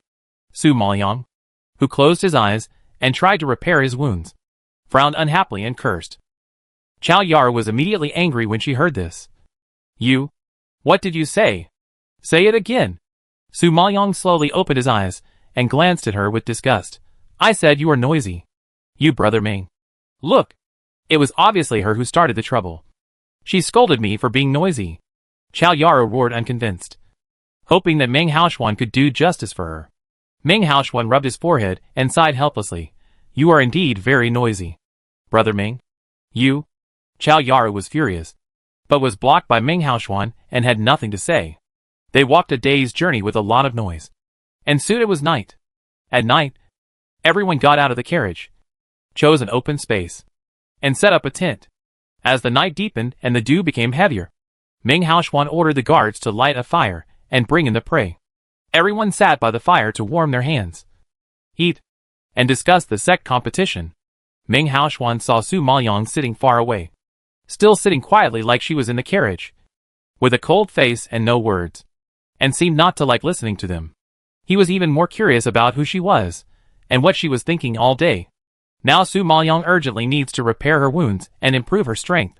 The blood feud between Lu Man and Nanian is still waiting for her to avenge. Every minute and every second that she didn't kill Su Yanin, an elder, who was a great torment for Su Maoyang. So, she really couldn't spare time to think about other things. Seeing her sitting there alone, Meng Haoxuan kindly picked up a chicken leg and walked towards her. Girl, you are injured and haven't eaten for a day, so you should fill your stomach. Su Maoyang opened her eyes and looked at him. She didn't have much aversion to this handsome, elegant and upright man. But she really didn't feel like eating. Thank you. But no thanks. Seeing that she didn't appreciate it, Meng Haoxuan felt a little disappointed. He wanted to say a few words to her, but she always kept him at a distance. Chao Yaru, who had been paying attention to Meng Haoxuan, was so angry that her face flushed and she clenched her fists. Meng Haoxuan didn't even give her a chicken leg, but instead cared about that bitch. Damn it! Brother Ming, don't bother her. If she doesn't eat, I'll eat. Hearing this, Meng Haoxuan had no choice but to walk back and hand the chicken leg to Chao Yaru. Chao Yaru took it with great joy and started to eat. As long as it was roasted by Meng Haoxuan, it was the most delicious for her. But after eating for a while, Chao Yaru suddenly felt a pain in her stomach. In the end, her face turned pale, her lips turned purple, and she rolled to the ground, holding her stomach. Ouch! Ouch! After a while, the black-clothed man Bai Xingxue and the blue-clothed man Zhu Yingjie also cried out in pain. They all rolled to the ground in pain. Meng Haoxuan was shocked to see them like this. What's wrong with you? Ouch! My stomach hurts. Chao Yaru was sweating profusely and grinning in pain. Why did you suddenly have a stomachache? Meng Haoxuan frowned, his face full of anxiety. Su Maoyang, who was sitting in the distance, was also attracted by their movements. They were poisoned. Since Meng Haoxuan gave her a ride, Su Maoyang spoke calmly and pointed out the reason. Poisoned? Meng Haoxuan saw Su Maoyang, who had been quiet, suddenly speak, and his eyes flashed with shock. It should be that the prey they hunted ate some poisonous plants before death, so it carried toxins in its body. Su Maoyang analyzed calmly. After hearing this, Chao Yaru seemed to have suddenly realized something, pointing at Su Maoyang and yelling, "It's you! It must be you who poisoned! No wonder you don't want to eat it. It's because of this reason. You have such a vicious heart." Su Maoyang was speechless. She kindly told the reason, but she ended up being the one who poisoned. Since that was the case, she really didn't have the kindness to meddle in her business. Immediately, Su Maoyang chose to remain silent and closed her eyes again, pretending not to see or hear. Seeing that she didn't say anything, Chao Yaru thought she agreed, and she became even more aggressive and shouted, "Bitch! Hurry up and take out the antidote. Otherwise, I will peel off a layer of your skin today." Chao Yaru was in pain and screaming, and she was exhausted in a few seconds, leaving only a painful groan. Seeing this, Meng Haoxuan frowned anxiously, looked at Su Maoyang, and pleaded, "Girl, from what you said, you should know this poison. I wonder if you can cure it." Seeing Meng Haoxuan's sincere pleading eyes, Su Maoyang's heart softened and nodded slightly. "Yes, I can." Chao Yaru was even more angry after hearing this. "What do you mean by knowing? This is clearly the poison she put in. She must know it." "Okay. Ru. Stop talking." Meng Haoxuan scolded in a low voice with displeasure. "Brother Meng, it must be her doing. I'm not done with her." Meng Haoxuan was speechless and said to Su Maoyang apologetically, "Miss, can you help them?" Looking at Meng Haoxuan's sincere attitude, Su Maoyang ignored Chao Yaru's scolding, slowly took out a few detoxification pills and handed them to Meng Haoxuan. They should be fine after taking this pill. Su Maoyang had recently refined a high-grade detoxification pill, which was specially used to detoxify plants and was very effective. However, she had never used it, so she just left it in the space. Since they need it, it won't be a problem to take it out. Meng Haoxuan had some knowledge. When he saw that it was a high-grade pill, he was shocked and widened his eyes. This is actually a high-grade detoxification pill. You know, only the top-level alchemists can refine high-grade pills. Could it be that the woman in front of him is actually an alchemist? Chapter 180, the one on the ground. Eat it if you want. Hurry up and give it to them. Su Maoyang nodded lightly, acquiescing to his words.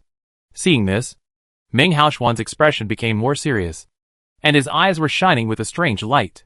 At this time, Chao Yaru didn't expect Su Maoyang to really take out the elixir, and immediately shouted unconvinced, "Bah! I don't want her elixir. I am an alchemist myself. Do I need her to give me the elixir? I can make it in minutes."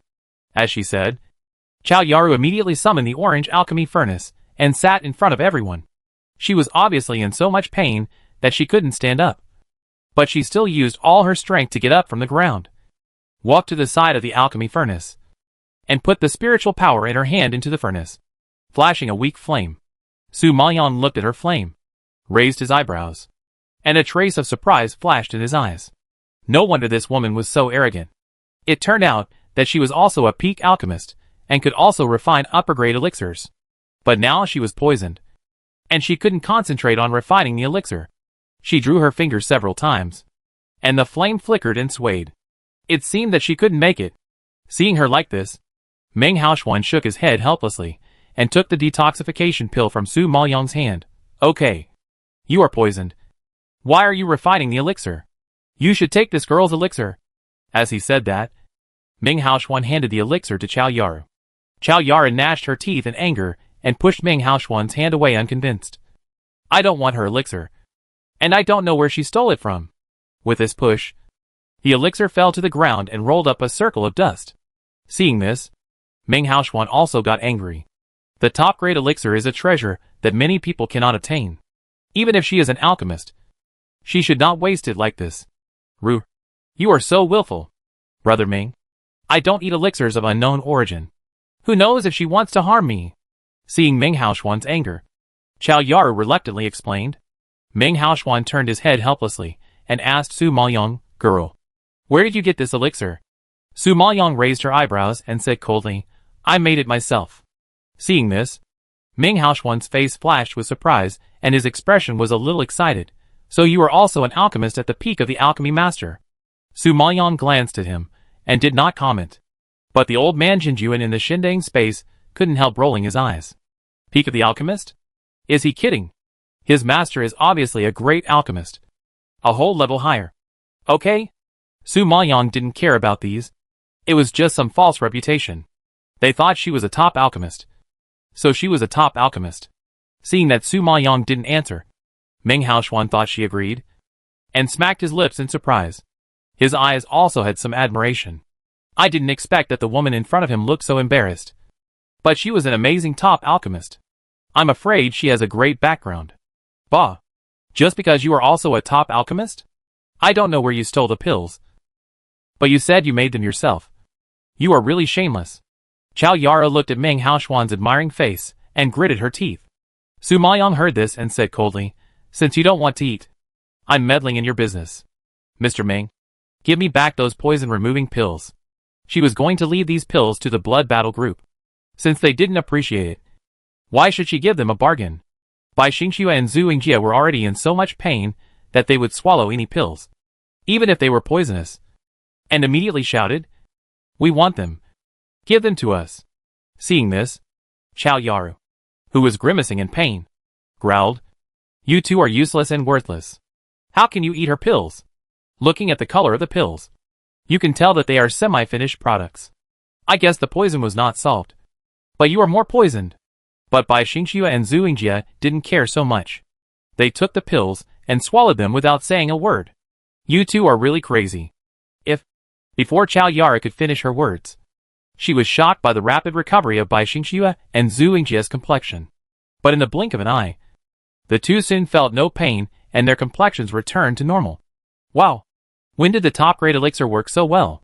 Bai Xingxue sighed in surprise, his face full of disbelief.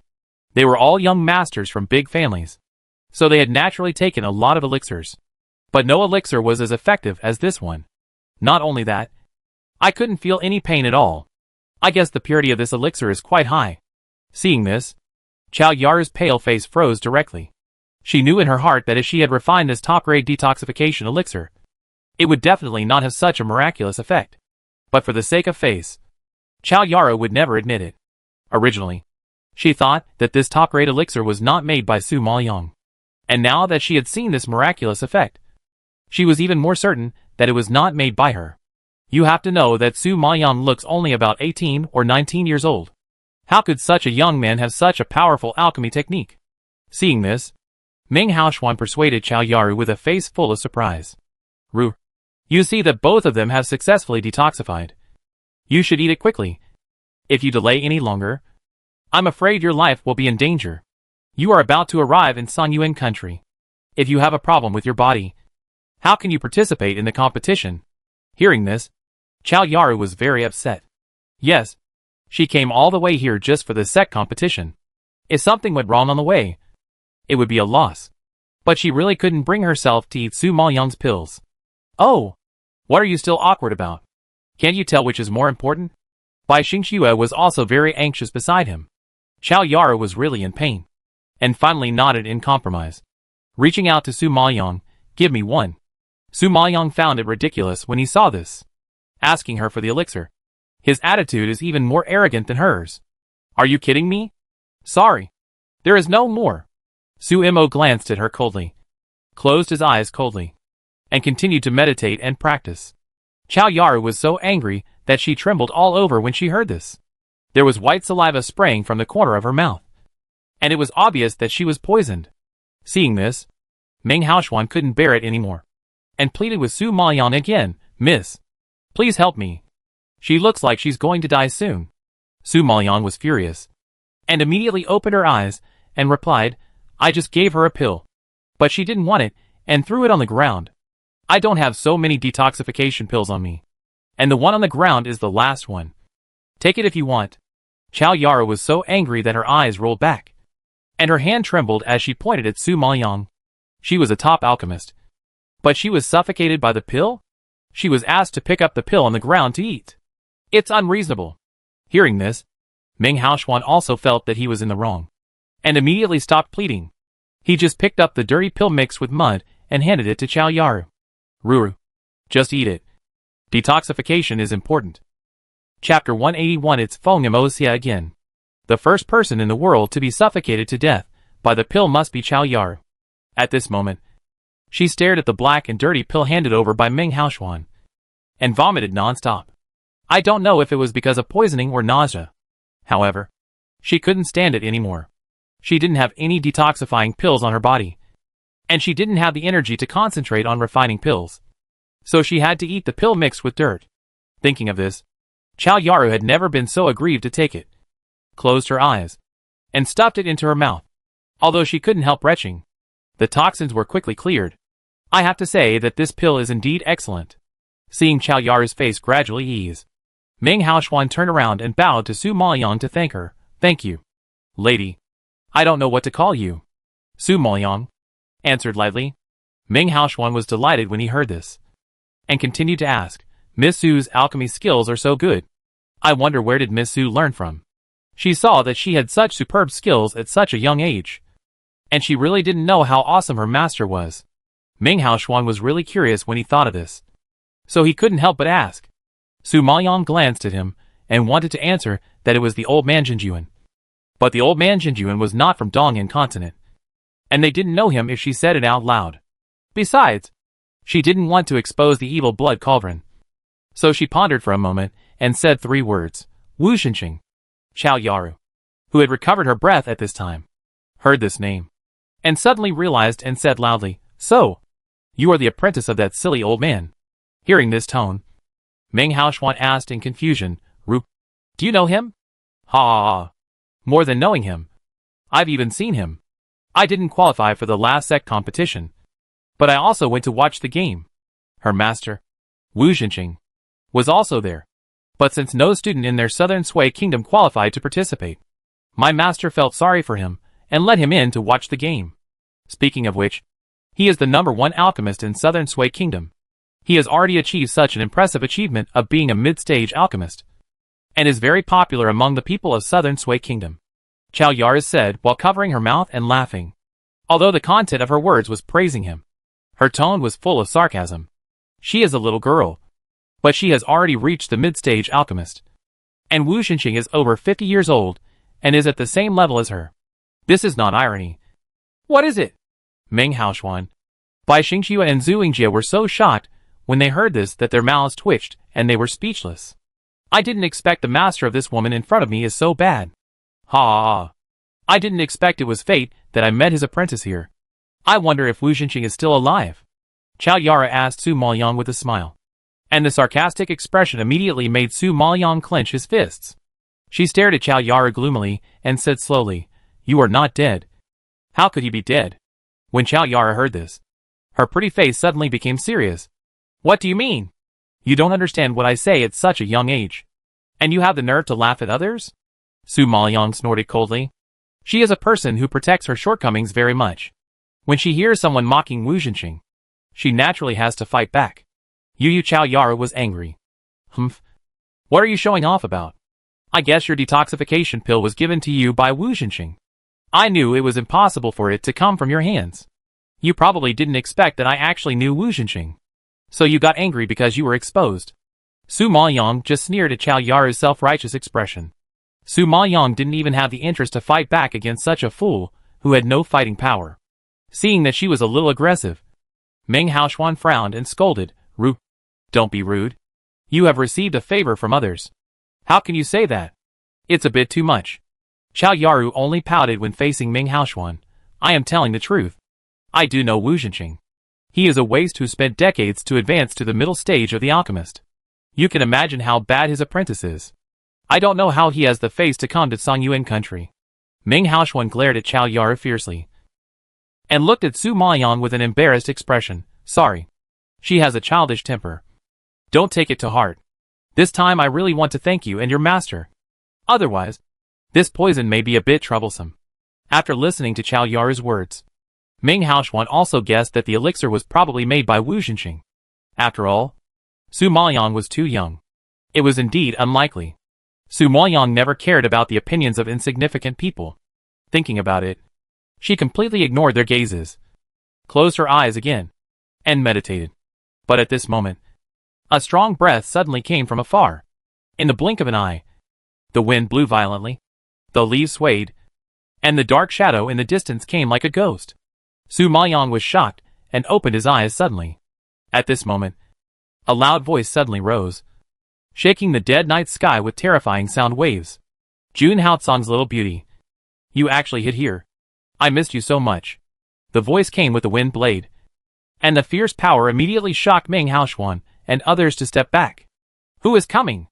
Is it an enemy or a friend? Meng Haoshuan was shocked and asked loudly with a serious face. Feng Moxie laughed when he heard this, as if he had heard a big joke. But the pair of purple eyes released a sharp cold light, shooting at Meng Haoshuan like an arrow. Boy, my name is not something you can ask casually. Being glared at by the purple eyes, Meng Haoshuan felt like being stabbed by a thorn, and the whole person seemed to fall into an ice cellar, and felt the cold air pressing. Those eyes were like a devil in the night, with bloodthirsty cruelty. Just one glance seemed to be able to cut the heart and lungs. Who is this guy? Such a strong aura. Such a fierce look. Chao Yaru and the other two teenagers were also frightened by the man with red hair and purple eyes. Looking at the aura emanating from his body, even if you don't know his spiritual power level, you can guess that this man is probably from a big family. What do you want to do? Meng Haoshuan didn't know his intention, so he continued to ask boldly. Feng Moxie raised his eyebrows, flicked his fingers lightly, and blasted him away directly. I'm looking for Su Maoyang. What does it have to do with you? Make a fuss. Everyone was stunned when they saw that Meng Haoshuan, who was not weak in strength, was actually blown away by him with a flick of his fingers. This strength is too fierce. Such a strong man. Even if they were given 100 lives, they couldn't afford to provoke him. Seeing this, Chao Yaru was so scared that she immediately ran over to help Meng Haoshuan up. Brother Meng, this man is too strong. We can't afford to provoke him. Let's retreat quickly. Anyway, he was also looking for trouble with Su Maoyang. It was none of their business. Why bother to meddle in other people's business? Hearing this, Meng Haoshuan waved his hand and refused.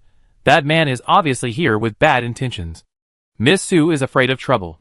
She just saved your life. We must not abandon our benefactor and run away.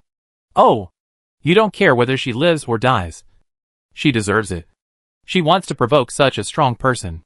Chao Yaru snorted coldly, wishing Su Maoyang would die sooner. After that, Chao Yaru, Bai Xingxue and Zhu Yingjie dragged him abruptly regardless of Meng Haoshuan's objection, and called the team to flee in another direction. Chapter 182 Terrifying Pupil Technique. Looking at the people who were with Su Maoyang, who actually fled in panic, Feng Moxie's eyes jumped with some sarcasm, and sneered, TSK TSK TSK. This group of scum. It's a pity that you saved them. I feel sorry for you. At this moment, Su Maoyang had no time to care about others. The man in front of her was the enemy worthy of her vigilance and attention. She stared at Feng Moxie and asked the question in her heart. Who are you? And why do you want to kill Nanqingjue? Looking at the calmness and hostility shown in Su Maoyang's cold eyes, Feng Moxie raised his eyebrows slightly, and his charming face seemed too sinister in the dark. Nanqingjue? Ha ha ha. It turns out that his name here is Nanqingjue. It's really interesting. However, from your tone, it seems that you don't know his previous identity and past events. Su Maoyang was stunned when he heard this and frowned. Yes, she knew nothing. She didn't know who Nanqingjue was, where he came from, why he became the prince of the southern Sui kingdom, and what his relationship was with the monster in front of her. Su Maoyang didn't know anything about him. Thinking of this, she clenched her fists. She didn't expect that she needed to learn everything about Nanqingjue from others. Damn it! Seeing Su Maoyang trying her best to suppress her emotions, Feng Moxie's smile deepened. Her purple eyes were shining, and her voice was like a low hum with some improper teasing. It seems that our little beauty is still kept in the dark. Do you want to know everything about Nanqingjue? If you want to know, you can ask me. I can tell you.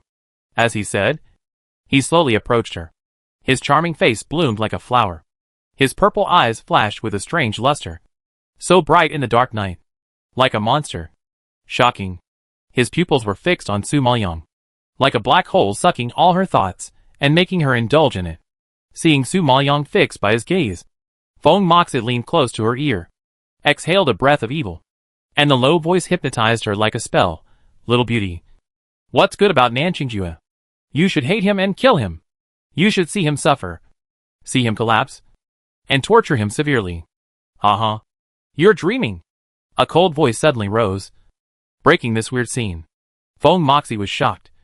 His expression was stunned, and he took a deep look at Su Maoyang in front of him, who was open-eyed and looked normal, and was shocked.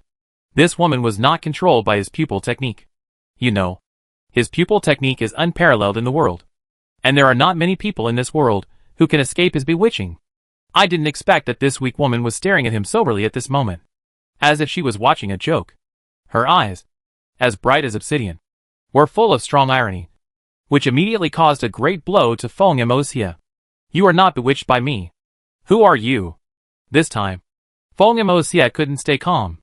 The pupil technique that he was proud of actually failed in front of Su Liang. How could he not be surprised and angry?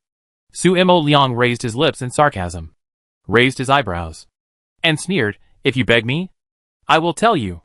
Feng Moxie was angry. Even people from the Jiuyo continent didn't dare to speak to him like that. This ant from the Dongyan continent actually ignored his dignity and challenged him. What a courage! Looking at Su Maoyang's cold and sharp black eyes, and her fearless and stubborn expression, Feng Moxie suddenly understood why Jun Haotsong would fall in love with this weak woman. Although she is weak, her character is very strong. She is somewhat similar to Jun Haotsong, Feng Moxie thought, and suddenly laughed out loud, then waved his sleeves, and his figure flashed far away, and the whole forest suddenly echoed his sinister laughter. Ha ha. It's getting more and more interesting. Su Maoyang, I can't bear to kill you now. Next time we meet, you must remember me. Ha ha ha. Watching his figure gradually fade away, and soon fade out of her sight, Su Maoyang breathed a sigh of relief, and the dagger that was stabbed into her thigh was pulled out by her force, and a stream of blood came out instantly. She groaned in pain and sat on the ground, immediately tore off the hem of her clothes and bandaged the bleeding wound. The man's purple eyes were too weird, and Su Maoyang was lucky to have noticed it early. So he stabbed his thigh with a dagger before he performed the pupil technique, which made him sober a lot and avoid being controlled by him. However, after listening to his words, Su Maoyang was a little scared.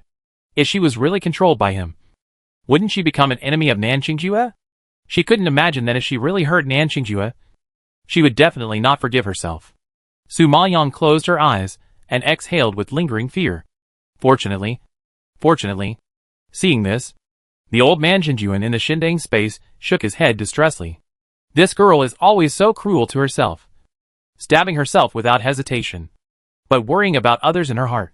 He was distressed to see such a mentality. After a night, Su Maoyang got up and hurried on the road as soon as it was light. Because she had taken Ming Haoxuan's carriage before, she was already very close to the imperial capital of Songyuan Kingdom. So she walked for an hour, walked out of the forest, and entered the gate of the imperial capital. It is said that the Songyuan kingdom is vast and rich in resources. In addition to the imperial capital located in the center of Songyuan kingdom, it is surrounded by 4 cities. Each city has 4 great city lords. Perhaps because of this, Songyuan kingdom is extremely strong and has not been invaded by wars for many years. Su Maoyang came from Nansui kingdom through the forest, walking and stopping to heal his wounds and practice. His body is almost recovered, but it took a month. Now it is time for the sect competition. Therefore, the entire imperial capital is extremely lively. The streets are wider than those in Nansui kingdom, and people are surging and rubbing shoulders. Su Maoyang hasn't eaten for a long time and is a little hungry. So he just found a restaurant and walked in according to the principle of proximity.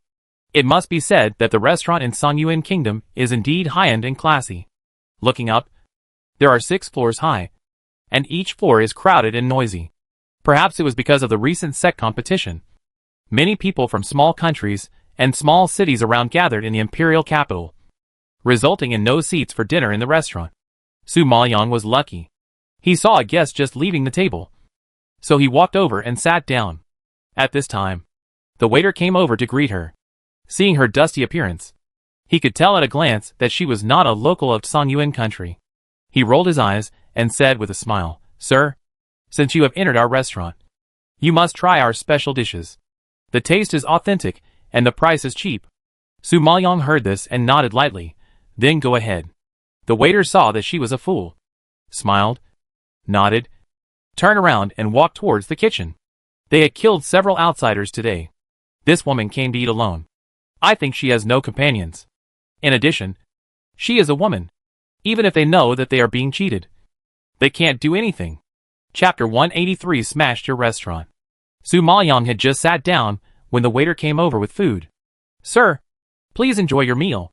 The waiter pointed at the food on the table with a smile, and then retreated tactfully. Su Maoyang took a look at the green leaves on the plate and frowned. This is also called their specialty? She lost her appetite just by looking at it. However, she was not a picky eater. As long as she could fill her stomach, she didn't care what she ate. Thinking about it, Su Maoyang didn't want to care about it, so she picked up her chopsticks and ate slowly. Coincidentally, the next table was discussing the sect competition, which was a topic of interest to Su Maoyang, so she couldn't help but prick up her ears to listen.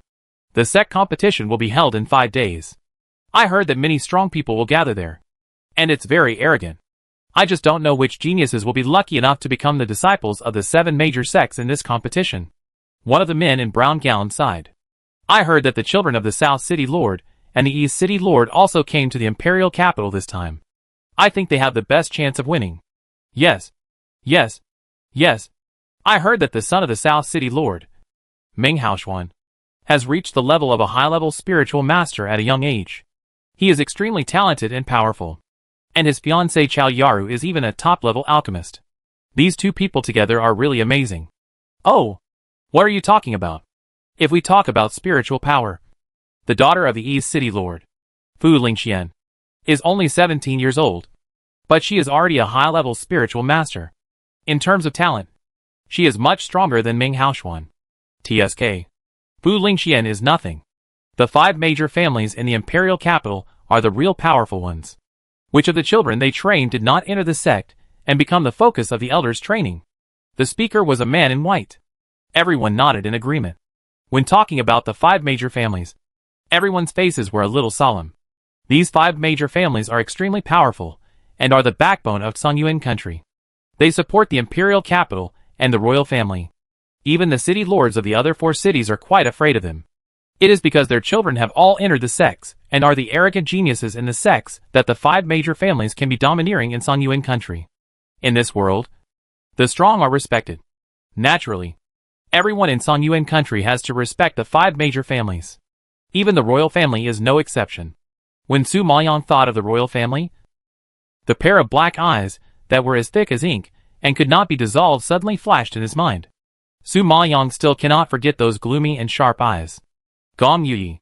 She hasn't seen him for a long time, since the last battle in the tomb. If she sees him again, it will be a big collision. Phew.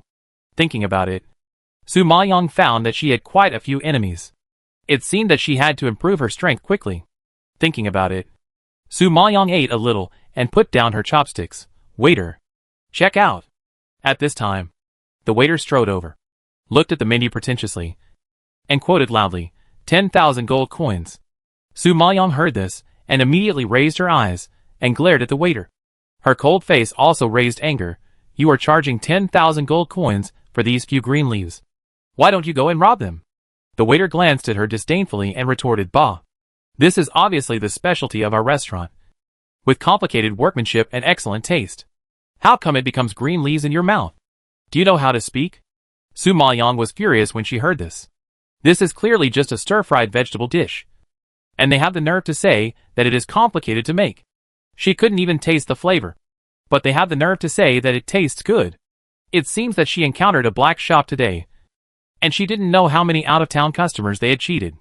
Seeing Su Maoyang's silence, the waiter snorted arrogantly again, Girl, you are not deliberately slandering us just to eat a free meal without paying.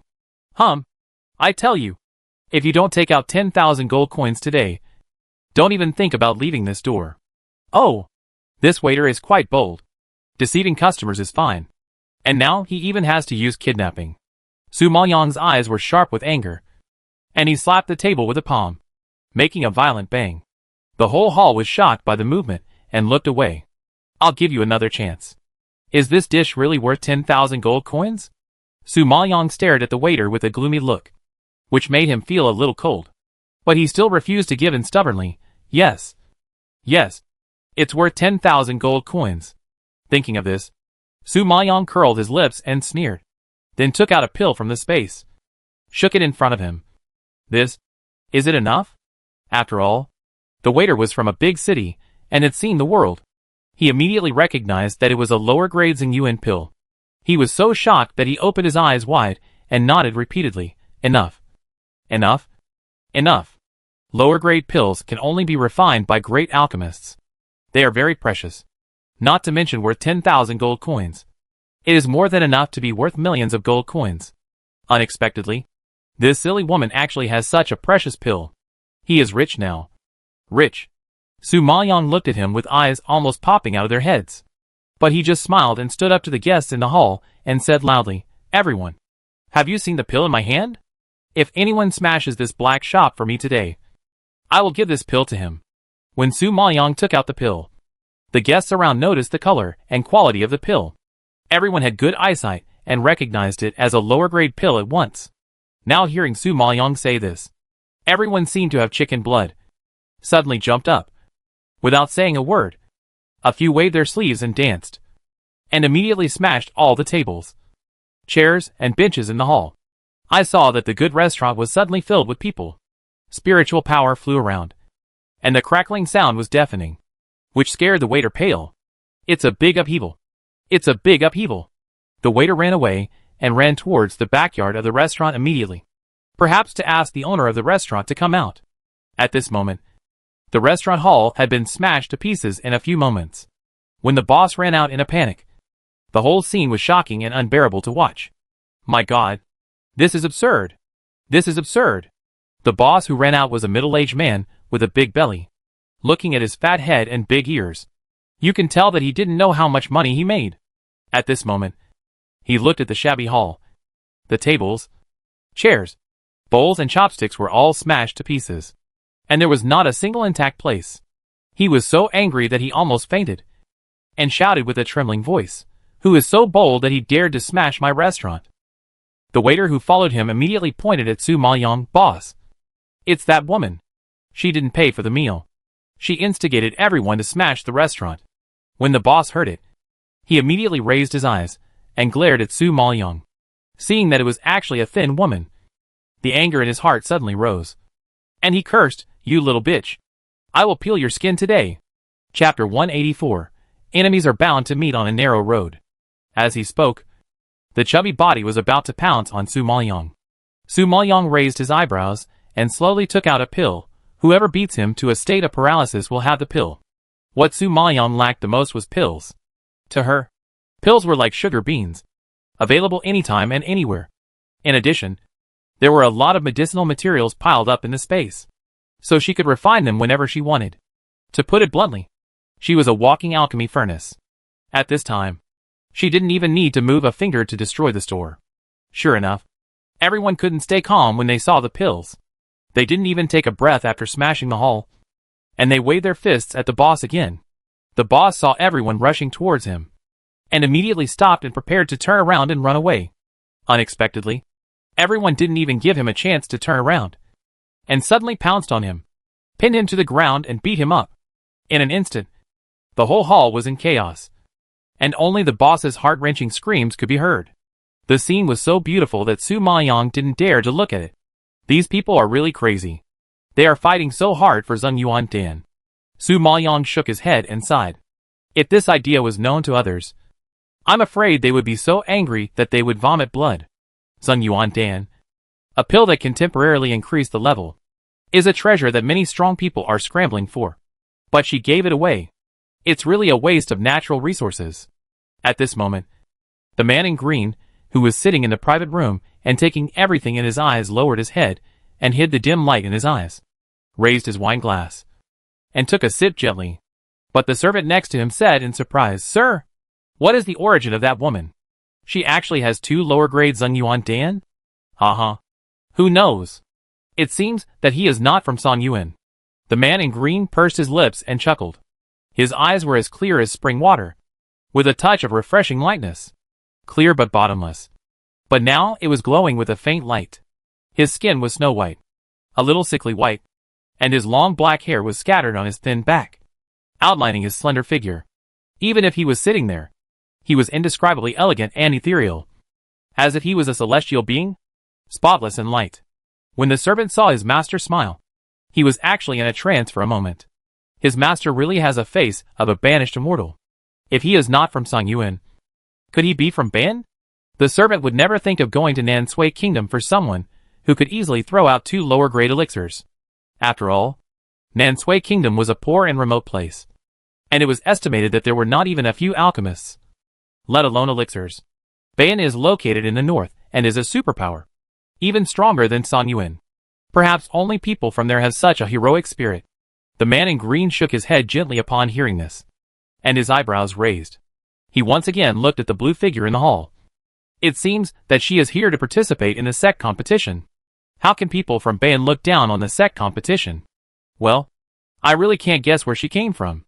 However, this restaurant is opened by the Zhao family, one of the 5 major families. This time, she is probably in a lot of trouble. The servant smacked his lips with some regret, regretting that a beautiful girl might have a bloody disaster soon. Haha. That's not necessarily true. The man in green smiled, and the curve of his cheeks was like a hand gently sliding across the water, rippling a layer of beautiful ripples. At this time, Su Maoyang, who had smashed the restaurant and beat the boss, had already walked out of the door. Seeing that it was getting late, she thought about finding another restaurant to stay. It was just right, so she could improve her strength. This time, she found an inconspicuous one.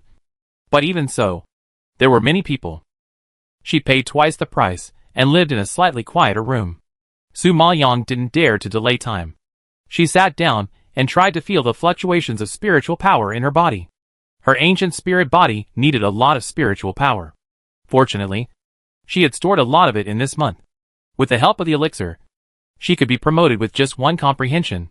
She sat there for 2 hours until spiritual power floated around her body. Su Maoyang slowly opened her eyes and exhaled a breath of turbid air. Finally, she reached the level of a primary general spiritual master, according to the spiritual power strength of her ancient spirit body. It seems that even if she met a mid-level general spiritual master like Gong Yuyi, she would have a chance to fight. As for Elder Hu, the junior general spiritual master, he was a bit miserable. She kept the hatred between Lu Man and Nanian in her heart all the time. Thinking of this, a layer of hatred emerged in Su Maoyang's dark eyes. However, at this moment, there was a knock on the door outside. "Miss, we don't rent this room anymore. You should pack your bags and come out. Someone has already booked this room." Listening to the voice of the shopkeeper outside, Su Maoyang frowned slightly, got up and opened the door. "I have paid the room fee." Su Maoyang looked at the shopkeeper with a pointed face outside and reminded him unhappily, "Oh, The restaurants in the imperial capital are all overcrowded now. Who cares if you have paid the room fee or not? As long as the price is high, I will let whoever stays. You should leave quickly, and don't delay my business. As he said that, the man went to pull Su Maoyang's arm. Seeing this, Su Maoyang grabbed his hand fiercely, and shoved it out fiercely. The whole restaurant could hear the shopkeeper scream like a pig being slaughtered. Humph! I paid the money first. And I paid double. Now you want to drive me away. Are you mistaken? I didn't expect that the quality of Songyuan country is at this level. As soon as Su Maoyang finished speaking, he attracted the attention of the people in the hall. Oh! Who is fighting with us for a room? It turns out to be Wu Jinxing's apprentice. At this time, a sharp female voice suddenly came, and the sarcastic tone was quite familiar. Su Maoyang looked around and saw Chao Yaru, Meng Haoxuan and others standing in the hall, looking at her in surprise. They all didn't expect Su Maoyang to escape from such a terrifying man. She was really lucky. It's really a narrow road for enemies. You go to the same restaurant as us. Why do you just stick to us? Chao Yaru looked at Su Maoyang's face and felt so angry that her teeth itched. She snorted with jealousy and accused him in a sarcastic tone. Su Maoyang sneered. Who came first? This man is really good at lying. When Meng Haoxuan heard this, he thought of the scene of leaving Su Maoyang and running away. He felt a little guilty and said with embarrassment, Miss Su, I'm sorry. We were powerless at the time. However, seeing you standing here safely, I feel relieved. Hearing this, Su Maoyang couldn't help but sneer. This man is full of benevolence and morality, portraying himself as upright and kind. But he didn't expect to be hypocritical. Brother Ming, don't talk nonsense with her. I still need a room now. Get rid of her immediately. Chapter 185 The eldest son of the Feng family. Meng Haoxuan was so embarrassed when he heard this that he whispered, Forget it. Let's go and stay somewhere else. Chao Yaru retorted unhappily. What somewhere else? We've already gone somewhere else, and there are no rooms left. If we can't find a room, we'll have to sleep on the street, since the shopkeeper is willing to give up the room. Why not? Hearing this, Su Maoyang frowned and refused coldly. I stayed in this room first and paid for it. Why should I give it to you? Hearing this, Chao Yaru raised her eyebrows and snorted disdainfully. Because I'm richer than you, I can pay double the room price. I've decided to stay here tonight. Su Maoyang had never seen such a rude person. He was angry and immediately threw the shopkeeper, who was grinning in pain, out. You Su Maoyang. You dare to hit someone. Chao Yaru didn't expect Su Maoyang to be violent, and she immediately shouted in dissatisfaction. Su Maoyang raised her eyebrows and squeezed out a gloomy cold shout from between her teeth. Not only do I dare to hit someone, I also dare to kill someone. As soon as she finished speaking, she flashed in front of Chao Yaru like a ghost, and her slender arms, as fast as lightning, grabbed Chao Yaru's neck in an instant, and her fingers exerted force, immediately pinching her so hard that she rolled her eyes and had no power to resist. Although Chao Yaru is a peak alchemist, she is very lacking in spiritual power, and is currently only at the stage of a high-level Earth Spirit Master. You must know that above the Earth Spirit Master is the Heaven Spirit Master, and above the Heaven Spirit Master is the General Spirit Master. Su Maoyang is now a famous General Spirit Master. How could Chao Yaru be her opponent? Obviously, she was looking for death. Although Meng Haoxuan had no feelings for this fiancée, she was the daughter of his father's friend after all, and the two grew up together. How could he stand by and watch her die? Thinking of this, he quickly reached out to pull Su Maoyang away, but who knew that as soon as that hand grabbed Su Maoyang's wrist, her other hand attacked like a spirit snake, and the fast and vicious move immediately shocked him back several steps. Meng Haoxuan's face was shocked, and his pupils were full of disbelief. After all, he was also a high-level heavenly spiritual master, and he had vaguely touched the threshold of a general spiritual master. He thought it was just an opportunity to be promoted to a junior general spiritual master, but he didn't expect that he couldn't take Su Maoyang's move. What was even more shocking was that this woman didn't use her spiritual power, and she was able to push him away just by relying on her skills, and that weird skill. Could it be that Su Maoyang's strength is actually better than his? Thinking of this, Meng Haoxuan couldn't accept it. The woman in front of him looked like she was only 18 or 19 years old. Could she have been promoted to a general spiritual master? No. No. No. She came from the southern Sui kingdom. How could people from the southern Sui kingdom have such amazing talents? Speaking of which, Ming Haoxuan actually looked down on the southern Sui kingdom from the bottom of his heart. But he was still a little scared of Su Maoyang's skills just now. But he didn't know that Su Maoyang was keen on martial arts and taekwondo in his previous life. So he was naturally proficient in these close combat moves. The move just now was just the tip of the iceberg. Looking at Chao Yaru being pinched to the point of being unable to bear it, Ming Haoxuan was anxious and immediately advised, "Miss Su, please show mercy." How could Su Maoyang show mercy at this moment? She just wanted to strangle the bitch in front of her, who had repeatedly provoked her. At first, she didn't care about insulting her. Later, she also endured insulting her master. Now he bullied her again and robbed her room. How could she tolerate it? Thinking of this, Su Maoyang's eyes were full of anger, and his hands became stronger, seeing Chao Yaru suffocating and unable to make a sound. At this moment, a fierce force suddenly hit, so sharp that Su Maoyang's heart was shocked. He suddenly let go of Chao Yaru and dodged to the side. Chao Yaru was freed and immediately collapsed to the ground. Then, a fierce roar came from the door of the restaurant, which frightened the guests around. "Humph! Dare to bully my apprentice. I will skin you." After the roar fell, a middle-aged man in a brown robe came to the door. He had dark skin, a fat body, and a fierce aura. His deep and cold eyes stared at Su Maoyang, projecting a full of viciousness. Su Maoyang frowned slightly when he saw this, and his face flashed with solemnity. I didn't expect that Chao Yaru's master was actually an intermediate general spiritual master. His strength was indeed good, and he did have the capital to be arrogant. However, she had already reached the level of a primary general spiritual master, and it was possible that she could fight with an intermediate general spiritual master. If they really had to fight, she was not afraid of him. Thinking of this, the spiritual power in Su Maoyang's palm was quietly brewing, and she was ready for all attacks. But at this moment, a clean and crisp sound suddenly rose at the gate, like the sound of a piano, melodious and clear, and extremely pleasant. "Lord Lu, why do you get angry about the younger generation's fight?" Hearing this, Lu Jian was shocked and turned around to see a tall and slender figure suddenly appearing at the gate. He walked slowly, and his delicate and elegant face, coupled with his ethereal temperament, was really like a banished immortal descending to the world, stunning everyone to the point of being a little dazed. "Oh my god! It's the young master of the Feng family, Feng Mohan!" Someone had already screamed at this time, and the degree of surprise and shock immediately frightened Su Maoyang. Who is Feng Mohan? How could he make so many people excited? Just when Su Maoyang was full of doubts, even Lu Jian came forward humbly and bowed to Feng Mohan. "Oh, I didn't know that young Master Feng was coming. It's a sin to let you see such an indecent side." Feng Mohan smiled. His handsome face was elegant and beautiful, and he was a little out of touch with the world. "It doesn't matter. Recently, many outsiders have come to Songyuan. Although you don't live in the imperial capital, you are also a real Songyuan person. I don't want anyone to say that people in our Songyuan country don't know etiquette and have no quality. Do you understand?" There was an arc at the corner of his mouth, and his eyes were full of smiles, but the faint tone revealed a trembling majesty. Hearing this, Lu Jian broke out in a cold sweat, immediately reached out and wiped his forehead several times, and said yes repeatedly.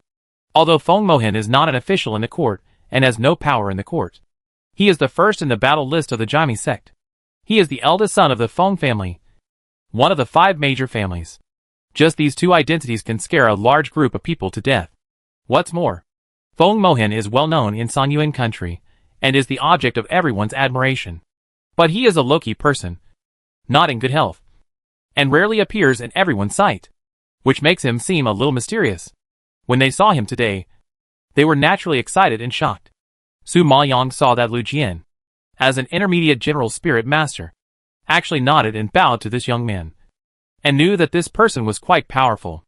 Seeing Su Maoyang curiously looking at him, Feng Mohan's slightly raised lips deepened the arc, and this smile was different from the previous smile. The smile just now was obviously fake, but this smile actually carried some real feelings. Su Maoyang was a little confused. She didn't know this man in blue. They met for the first time today, so why did he act like they knew each other, and even came in to help her out? Chapter 186 Sect Competition. Su Maoyang's eyes were a little puzzled, looking at the man in blue. feeling a little scared. Some people are too attentive to others for no reason. Either they are treacherous or thieves. I don't know which kind this man is. Feng Mohan saw Su Maoyang's vigilance and rejection, and felt funny in his heart. So he retracted his gaze and glanced at Lu Jian lightly. I see you should understand what I mean. Then I won't say much. Letian. Let's go. As he said that, Feng Mohan called Letian, the servant beside him, and turned around and walked out of the door. It was not until they were far away from the restaurant that Letian came to Feng Mohan's side and asked with a puzzled face, Young master, you are not such a kind person. Why do you want to take care of the little girl's business today? Are you interested in her? Letian thought for a long time, but had no answer. Only this reason could explain it. But his young master was not in good health and had always been abstinent. It was said that he was always cold and indifferent to women and did not show much interest. Unexpectedly, when they passed by the restaurant today and heard the noise in the hall, the young master actually went in to speak for the woman. It was really unbelievable. Feng Mohan glared at Letian angrily. What nonsense! I'm not talking nonsense. The young master is just abnormal today. Letian refuted. Feng Mohan heard the words, and a trace of imperceptible darkness flashed in his clear eyes, like spring water. The corners of his lips raised slightly, outlining a touching arc. At this moment, he whispered a name softly, Su Maoyang.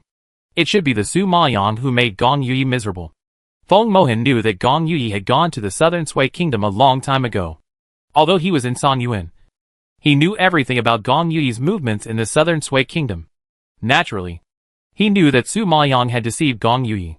When he heard it, he was particularly interested in this cunning and sinister woman. So, when he passed by the restaurant just now, he couldn't control his steps and walked straight in when he heard the three words Su Maoyang. Because he really wanted to get to know this little fox who could deceive a sinister and cunning person like Gong Yuyi. However, he didn't expect that the first meeting would make him a little surprised. It turned out that Su Maoyang was the bold woman who smashed the Zhao family restaurant to pieces. Thinking of this, Feng Mohan actually laughed softly, and Letian beside him was horrified. Why is the master so happy today? The master's sense of humor is really a mystery. Here, Su Maoyang watched the man in blue leave, and then looked at Chao Yaru's master Lu Jian's vicious eyes, and couldn't help but sneer in his heart. This guy wanted to strangle him now. But he was afraid of Feng Mohan's relationship and didn't dare to do it. It's good. She just recovered her body. But she didn't want to waste her energy on such a person. At this moment, Chao Yara calmed down a little, and was helped up by Bai Xingxue and Zhuingjie. She staggered towards Lu Jian. Master, you have to avenge your disciple. That woman is Wu Jinqing's disciple, a lowly person from the southern Sui kingdom. She actually wanted to kill me. Lu Jian frowned and looked slightly surprised when he heard this. Hey, I didn't expect that she was the disciple of that old thing. No wonder she is so unpresentable. People from the southern Sui kingdom are never up to standard. The contempt for Wu Jinqing and the southern Sui kingdom between the lines of this person's words was exposed. Su Maoyang looked at him coldly. She had nothing to say about this self-righteous person. Although she didn't want to cause trouble casually, if this person really threatened her interests, no matter how troublesome it was, Su Maoyang didn't mind eliminating him. Seeing Su Maoyang ignoring their sarcasm and turning back to her room, Chao Yar stamped her feet in anger. Master, why don't you kill her? Lu Jian sneered. Not now. Feng Mohan has already warned me. If I still go against his will, I'm afraid he will be unhappy. However, to deal with such a fool, why use a butcher knife to kill a chicken? I can deal with her in the sect competition when the time comes. Chao Yara heard this, then restrained her arrogance, nodded heavily. Well, the disciple must hit her hard in the alchemy competition. Okay. It is said that the students and mentors of the Southern Sui Kingdom will also come this time.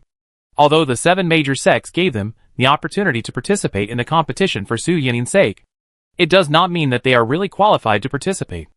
I want to see how Wu Jinqing humiliates himself. After speaking, Lu Jian laughed deeply. Time flies. 5 days passed, and the sect competition soon kicked off. This competition was held in a wide square in the imperial capital, with people sitting in all directions. At a glance, it was overwhelming. In the center of the square was a huge arena, which was magnificent, and indeed much more majestic than the competition venue of Southern Sui. At the entrance of the competition venue, There were special people from the sect guarding the door to check the identity. Only those who were qualified could enter, and those who were not qualified would be kicked out. At this time, the team of Nanjing Academy arrived. Perhaps it was the first time to watch this game, and most of the students of Nanjing Academy came. They were both excited and nervous. The leader was the dean, Teacher Wu and others, followed by a large number of students such as Nanjing Huan and Lin Wanner. The man who checked the identity saw that it was an invitation from the Southern Sui Kingdom, looked at them with disdain, and pointed to a very remote corner of the stadium. That's your position. Go. Remember? No noise. If you disturb the game, you can't afford the consequences. Hearing the man's contemptuous warning, Nanjing Huan, who had a bad temper, couldn't control himself. You are too much. Can anyone sit in that remote corner? The man scolded. If you can't sit, then stand and watch. You? Nanjing Huan was furious. Seeing this, the dean immediately stopped him. Okay. Don't say a few words. Go wherever they arrange us to go. With that, the dean nodded apologetically at the man and led the team to a remote place. Dean, they are too much. Nanjing Huan walked to the designated location with the team, and his face turned black with anger. Okay. This is someone else's territory. Let's be quiet. You will compete in the spiritual power competition this time. As for the alchemy competition, now that Su Maoyang is gone, we have no choice but to give up. The final training competition, Lin Wanner, depends on you. Do your best. The dean gave a few words of earnest advice. Nanjing Huan and Lin Wanner nodded helplessly after hearing this. Now that Su Maoyang is gone, Lin Wanner decided to compete in her place, hoping to win a place for Nanjing Academy. Wu Zhenqing, who was standing aside with a cold expression, suddenly heard the three words Su Maoyang, and his pupils shrank slightly. Although he pretended to be indifferent on the surface, his heart ached badly. Where did his beloved apprentice go? The blood battle group went out to look for a long time, but there was no news. I don't know if he is dead or alive. If his apprentice really died, I dare not think about it.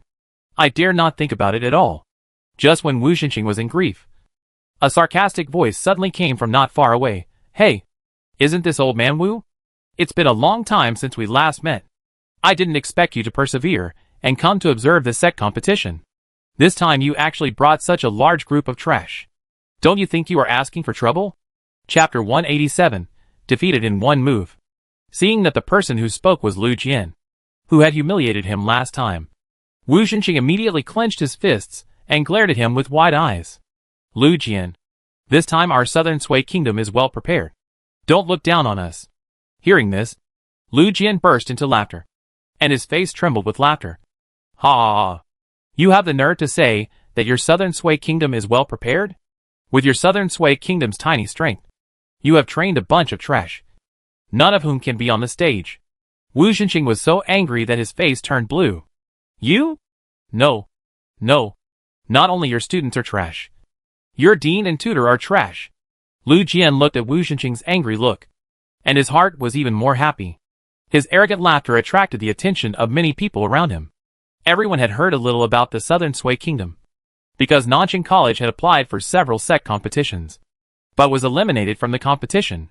Only the Southern Sui Kingdom was rejected and humiliated like this. When everyone heard this, they all pointed fingers at Wu Zhenqing and others, and the topic they were discussing was undoubtedly a topic of ridicule. Seeing that many people on the field had noticed them, Wu Zhenqing was so angry that he was panting, his face dark, his eyes bulging, and he roared at Lu Jian, "Don't be arrogant. The game hasn't started yet, and we don't know who will win or lose. Don't say it so early, or you will be ridiculed. Wu Zhenqing, you are so stupid and naive. This time, our Nanjun city is determined to win. I think you will be ridiculed." Lu Jian's sarcastic laughter was deafening, causing laughter from the people around him again. Nanjun City is one of the 4 major cities in Songyuan country. Its strength is not much different from Dongjun City. Both are relatively powerful cities, so they are naturally a little arrogant. Nanjing College is now receiving contemptuous eyes from all sides, and all the teachers and students clench their fists. Such humiliation really makes them feel like sitting on pins and needles. The dean calmly turned his head to look at Nanjing Huan and solemnly reminded, "Perform well in the spiritual power competition later, and don't embarrass Nanjing College." Nanjing Huan nodded solemnly when he heard the words, and a shadow was also cast in his heart. Just as the laughter of the crowd continued, an old man with gray hair on his temples had already walked onto the wide stage. He was energetic. His face was full of red light, and his slightly thin body was straight like a young man. When he opened his mouth, he knew that he was full of energy just by listening to his voice. He was a person with good strength. Welcome distinguished guests from all places and cities. Today, the sect competition will select 50 elites to enter the 7 major sections. The first game is a spiritual power competition. Now is the time for you to show your magical powers. 50. Only 50. There are tens of thousands of people on the field. But I didn't expect that only 50 people would be selected. Everyone knows how big the competition is, and they swallowed nervously. At this moment, the old man who announced the start raised his hand slightly, and the man who was specially playing the gong next to the ring suddenly struck it, and a crisp sound instantly rose, and the noisy audience seats around gradually quieted down. The first person to go on stage was a man from Beijun City and Baiguan College. The staff waiting at the entrance of the ring loudly announced his identity. Baiguan College in Beijun City is neither too good nor too bad. Students from the college, who have a little strength, will take the initiative to ask for a challenge. So the competition will soon begin. The fierce spiritual power on the ring is blazing, and the winner has been decided in a flash. Obviously, Baiguan College lost. After a few fights, the face of Nanjing College is getting worse and worse. Because on the ring, the contestants are all young, but their strength has reached the level of primary heavenly spiritual masters. Not only are they talented, but even their moves and martial arts are all spiritual and above, while their own martial arts are still at the stage of ordinary. With such a gap, they have to admit that they are frogs in the well. Wu Zhenqing's fingers are clenched tighter and tighter. From his frowning brows, it can be seen that he is entangled and uneasy.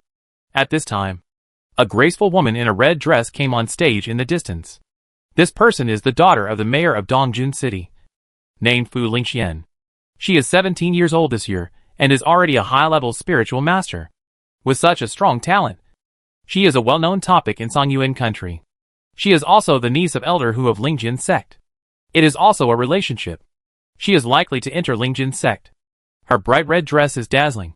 Her eyes are shining like stars, and her eyes are slightly raised. When she raises her eyes, she immediately outlines her arrogance.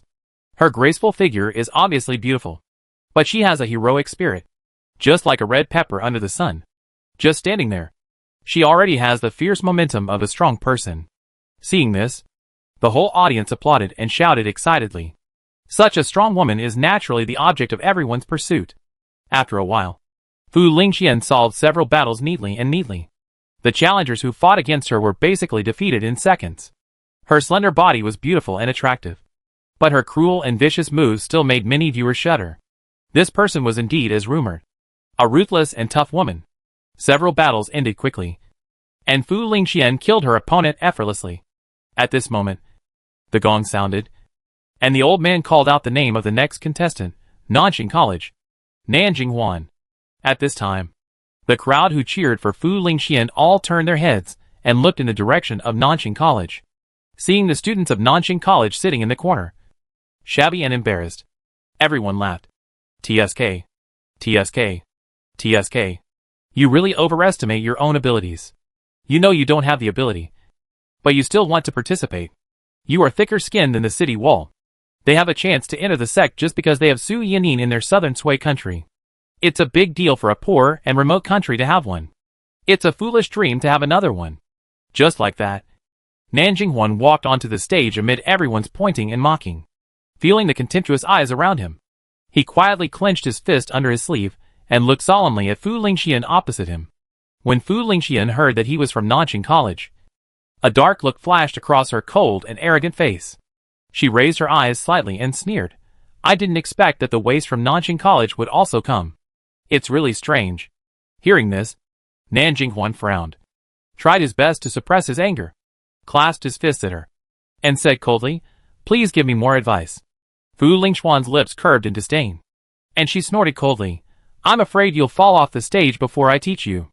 After saying that, Fu Lingxian came like lightning, and slammed a palm towards Nanjing Huan. Nanjing Huan turned his body to the side, trying to avoid it. But he was only an intermediate heavenly spiritual master.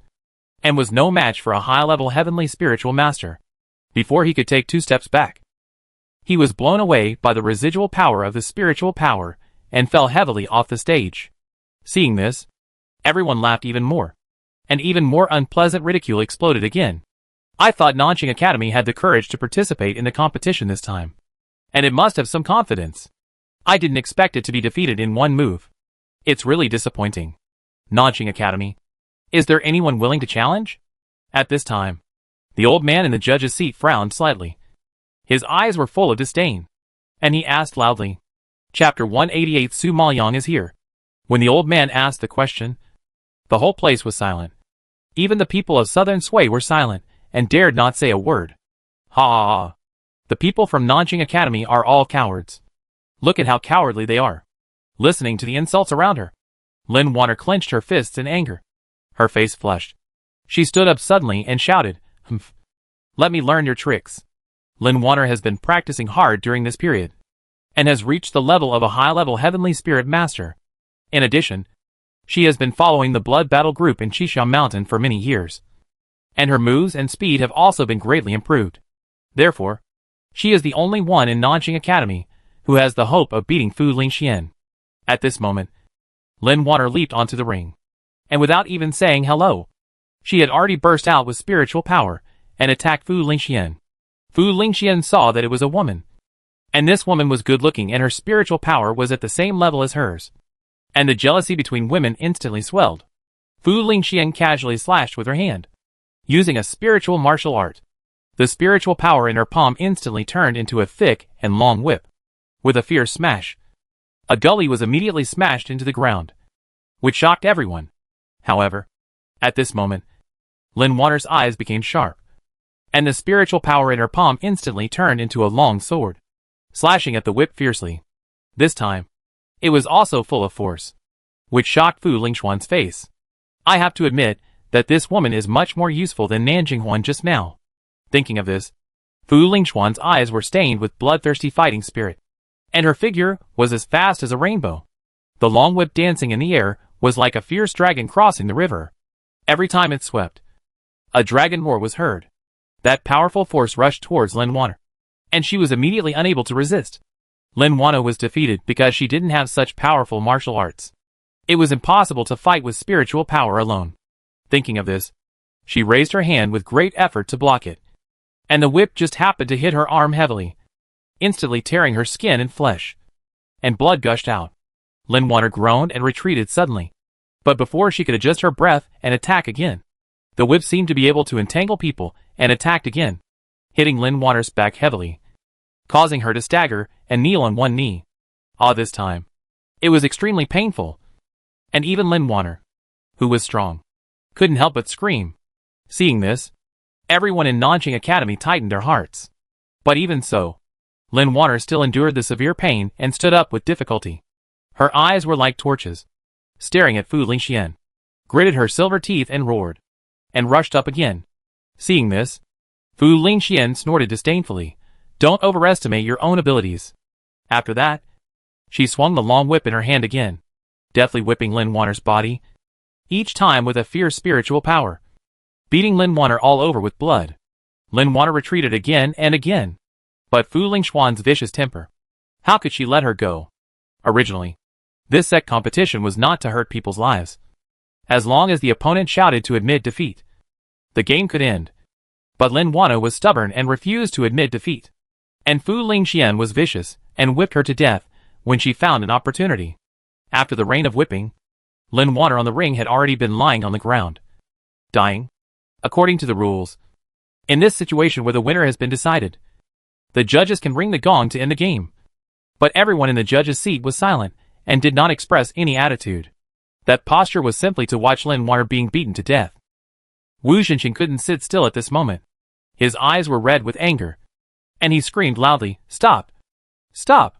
She has no power to fight back. And you are still hitting her. Stop it!" As he said, Wu Xinqing was about to rush to save her. But the man who was maintaining order in the audience pushed Wu Xinqing to the ground with a palm. The people of Nanjing College were angry but helpless when they saw this. Everyone was so anxious that they gnashed their teeth. Seeing this, Lu Jian laughed loudly. and the loud voice shook everyone around him clearly. Ha ha ha. Students of Nanjing College have the nerve to challenge on stage. Which is really embarrassing. It seems that your Nansui country really has a bunch of trash. And they even want to enter the sect, overestimating their own abilities.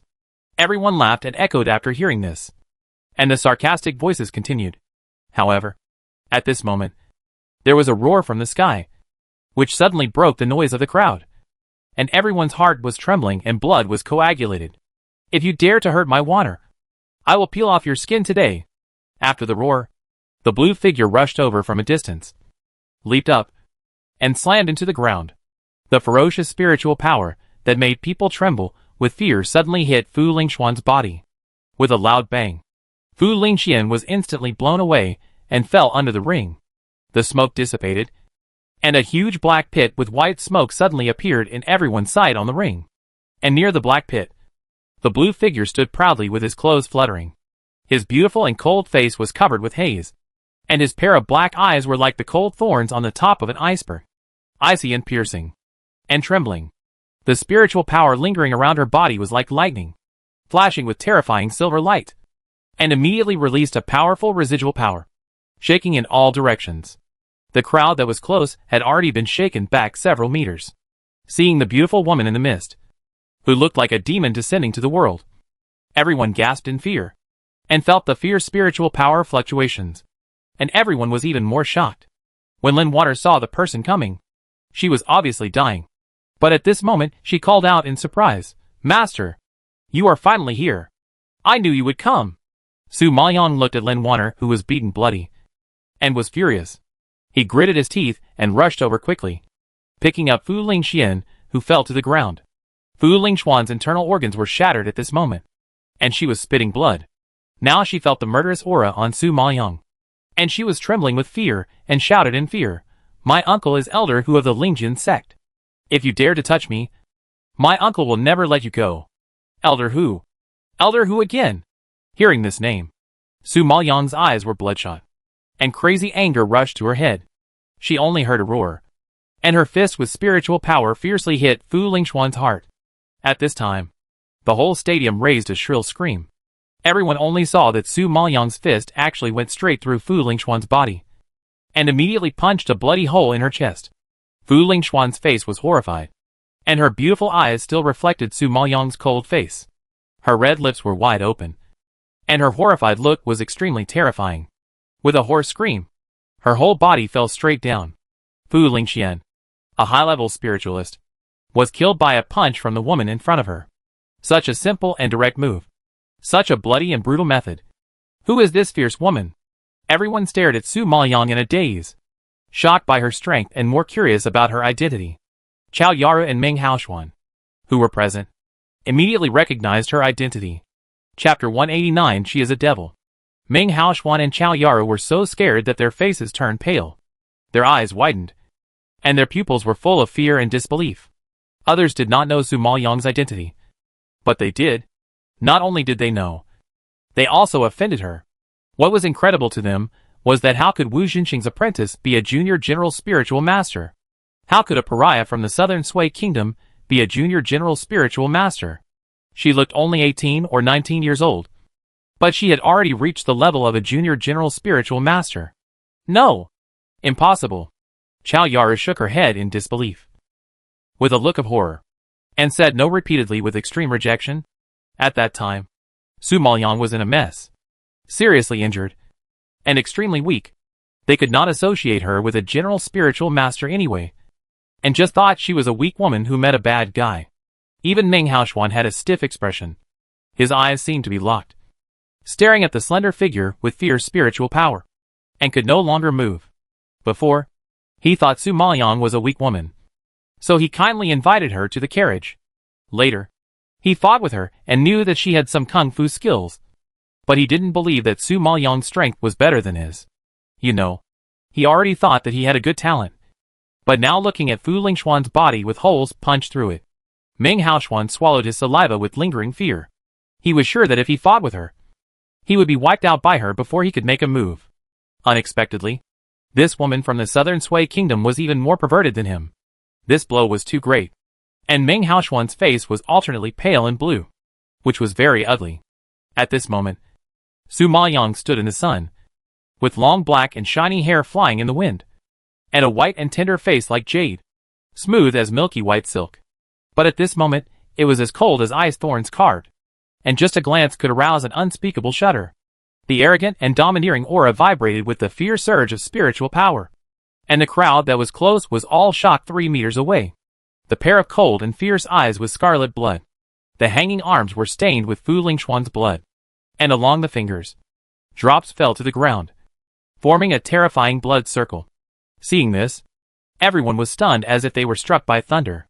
The huge and noisy stadium was silent in an instant, and only the sound of blood dripping on the ground could be heard. This is a speechless shock. Just when everyone was in shock, Wu Xinqing was the first to react. Disciple, disciple, you are not dead. Thank God. God bless you. You are not dead. Wu Xinqing climbed up from the ground. He was over 50 years old. But at this moment, he jumped up with joy. When everyone heard this, they were shocked by this shout again before they could recover. Wu Xinqing's apprentice. Then this woman is from Southern Sui. Nanqing Academy? When did Southern Sui have such a fierce and terrifying person? She killed a high-level spiritual master with one move, and used such a cruel and bloody method. This person is more ruthless than Fu Lingxian. The most important thing is that she is from Southern Sui. Oh my God! They must have seen it wrong. Heard it wrong. Everything just now was an illusion. Just when everyone was still unwilling to believe it. Elder Hu on the judge's bench was horrified, and the shock in his heart was stronger than everyone else. Fu Lingxian is his niece, the daughter of the Lord of Dongjun City, who is proud of her. I didn't expect that she would die in Su Maoyang's hands today. He knew long ago that he couldn't let her go. The potential she exposed in Southern Sui was already amazing. And today she actually killed a high-level spiritual master with one punch. Such abnormal strength must not be encouraged. He dared not imagine how powerful this woman would become after a while.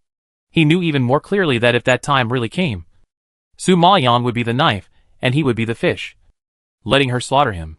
Hu Cheng was lost in thought. And at this moment, Su Maoyang had turned around and looked at him faintly. The pair of black eyes were like a leopard lying in wait in the dark night, staring at her prey, flashing a suffocating cold light. Elder Hu, we haven't seen each other for a long time.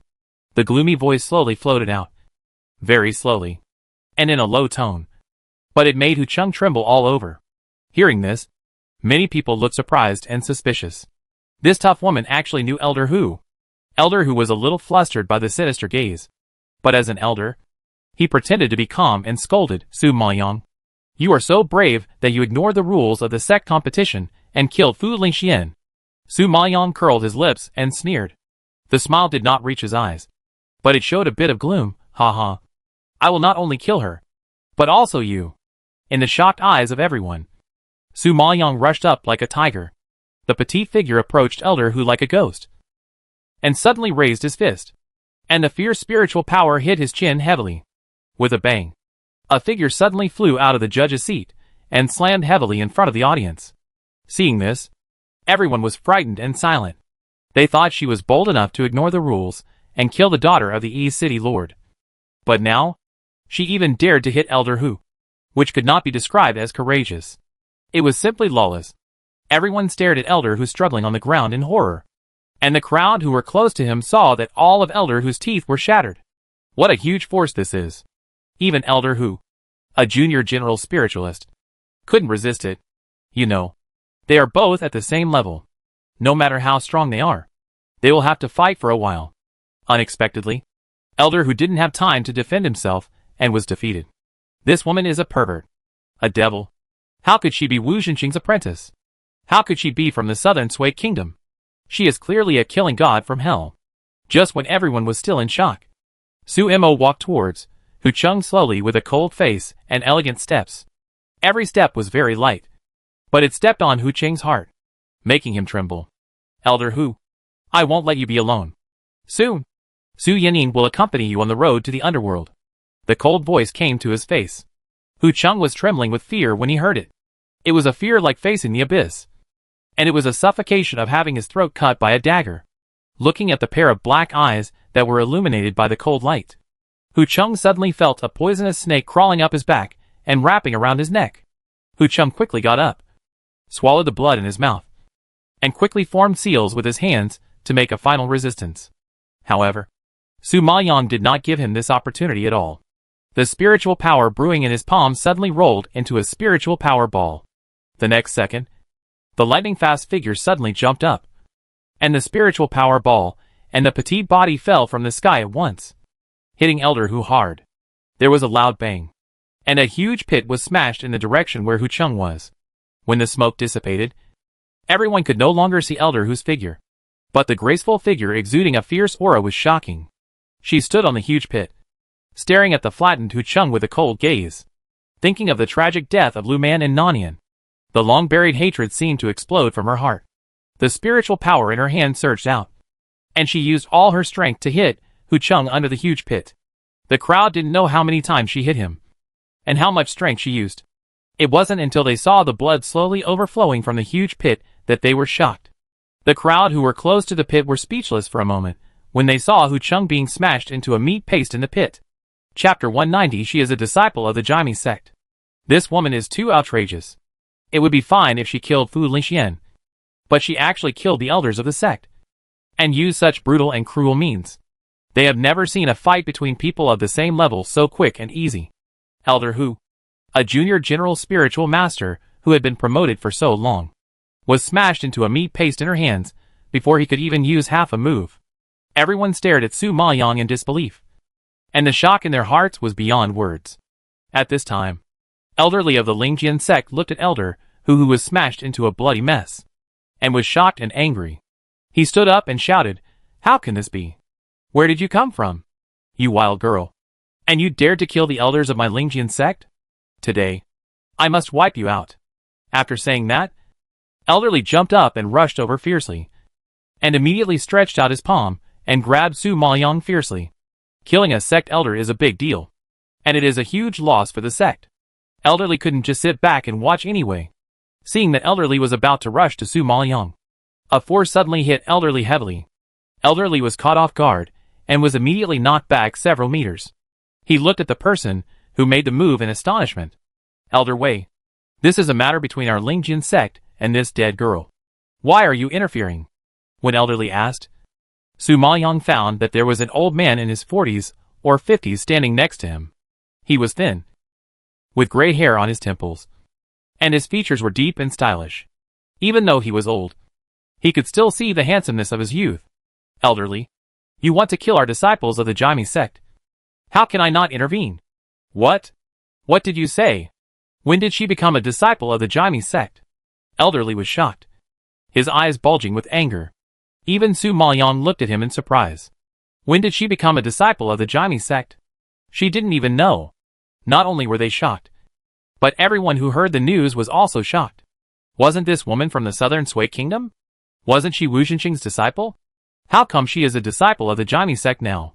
Everyone had a question mark in their heads, and they became even more curious about Su Maoyang's identity. But at this time, Elder Wei said something that made people vomit blood. Just now, Su Maoyang looked at him inexplicably, and the corners of his mouth twitched slightly. This old man looked quite serious, but he was too careless and frivolous when he spoke. She didn't even know him just now. How come she joined the silent sect? After hearing this, Elderly immediately realized that he was looking for trouble, and gnashed his teeth in anger. "Elder Wei, your silent sect has always been strict in recruiting people, and this time only one quota was given. Now you are so careless to give this quota to this dead girl. Aren't you afraid that the inner sect elders will hold you accountable for your dereliction of duty? The ones who personally came to the scene to select disciples today were all some outer sect elders. For such a small matter, the inner sect elders would not show up at all. It's just that the outer sect elders must act according to the instructions of the inner sect elders." And this Wei Feng in front of him, who is just an outer sect elder, acted so carelessly, which is really bold. When Elder Wei heard this, he was not afraid at all, and sneered and said, "Elderly, what students I choose to join the sect is our silent sect's business, and it's not your turn to meddle in it. How can you call it meddling? This dead girl killed our Lingjian sect's elders, so she has an irreconcilable hatred with our Lingjian sect. Are you going to be the enemy of our Lingjian sect for her? Elderly was so angry that his veins bulged and his eyes were gnashing. I thought I could kill this dead girl with one move. But I didn't expect that the Jaime sect would show up halfway. I was really angry. Now the elder of the Lingjian sect was killed by a little girl. Which is a huge shame. If they can't deal with a little girl, if this matter spreads out, where will the face of the Lingjian sect be put? Thinking of this, Elderly was full of anger. And he also hated Elder Wei. However, Elder Wei thought differently. The strength shown by Su Maoyang today is definitely a well-deserved spiritual power genius. In his mind, it's just the death of an elder. Anyway, it's not their Jaime sect that died. So it's dead. But if we can lure this little girl into the Jaime sect and cultivate her well, she will definitely have a promising future. Which is definitely incomparable to an elder and a Lingjian sect. Elder Wei's eyes flashed with a gleam of light. And he raised his eyebrows and said, "For this little girl, I am against your Lingjian sect. So what? If you have the guts, come and fight me." He deliberately hooked his hand provocatively, making Elderly's face pale and trembling all over. You.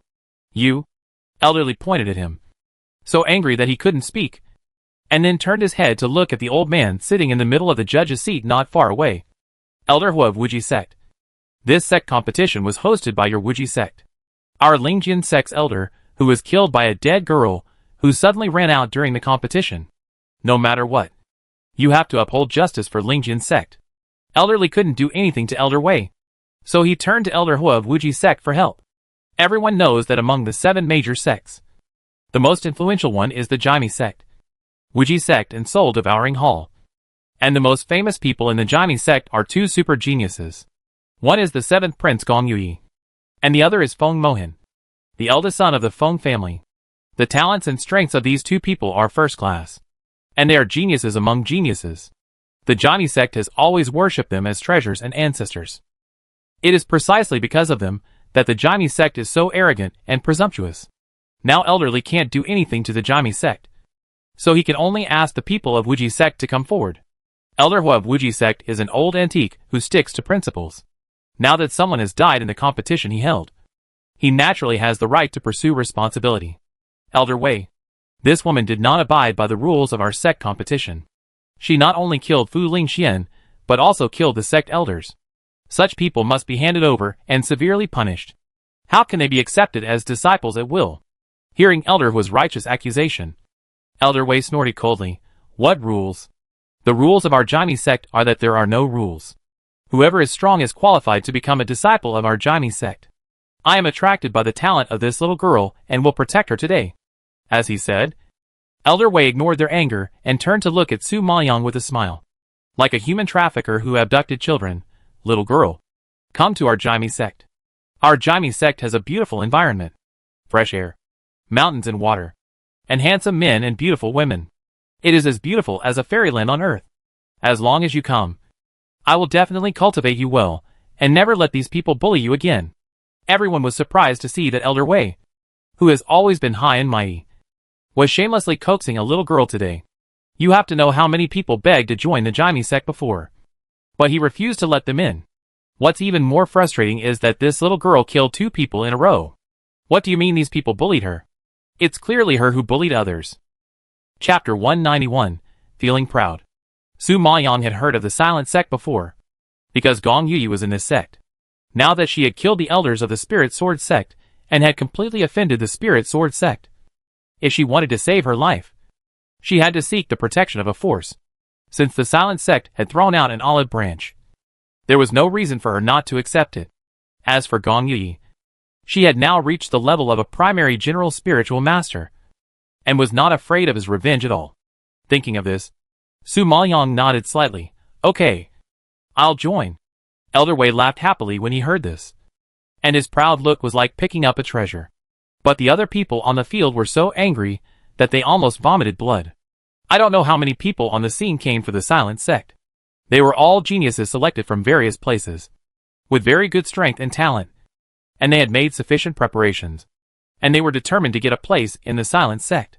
But who would have thought that after preparing for so long, they were robbed of their place by a Chung Yao Jin who came out halfway?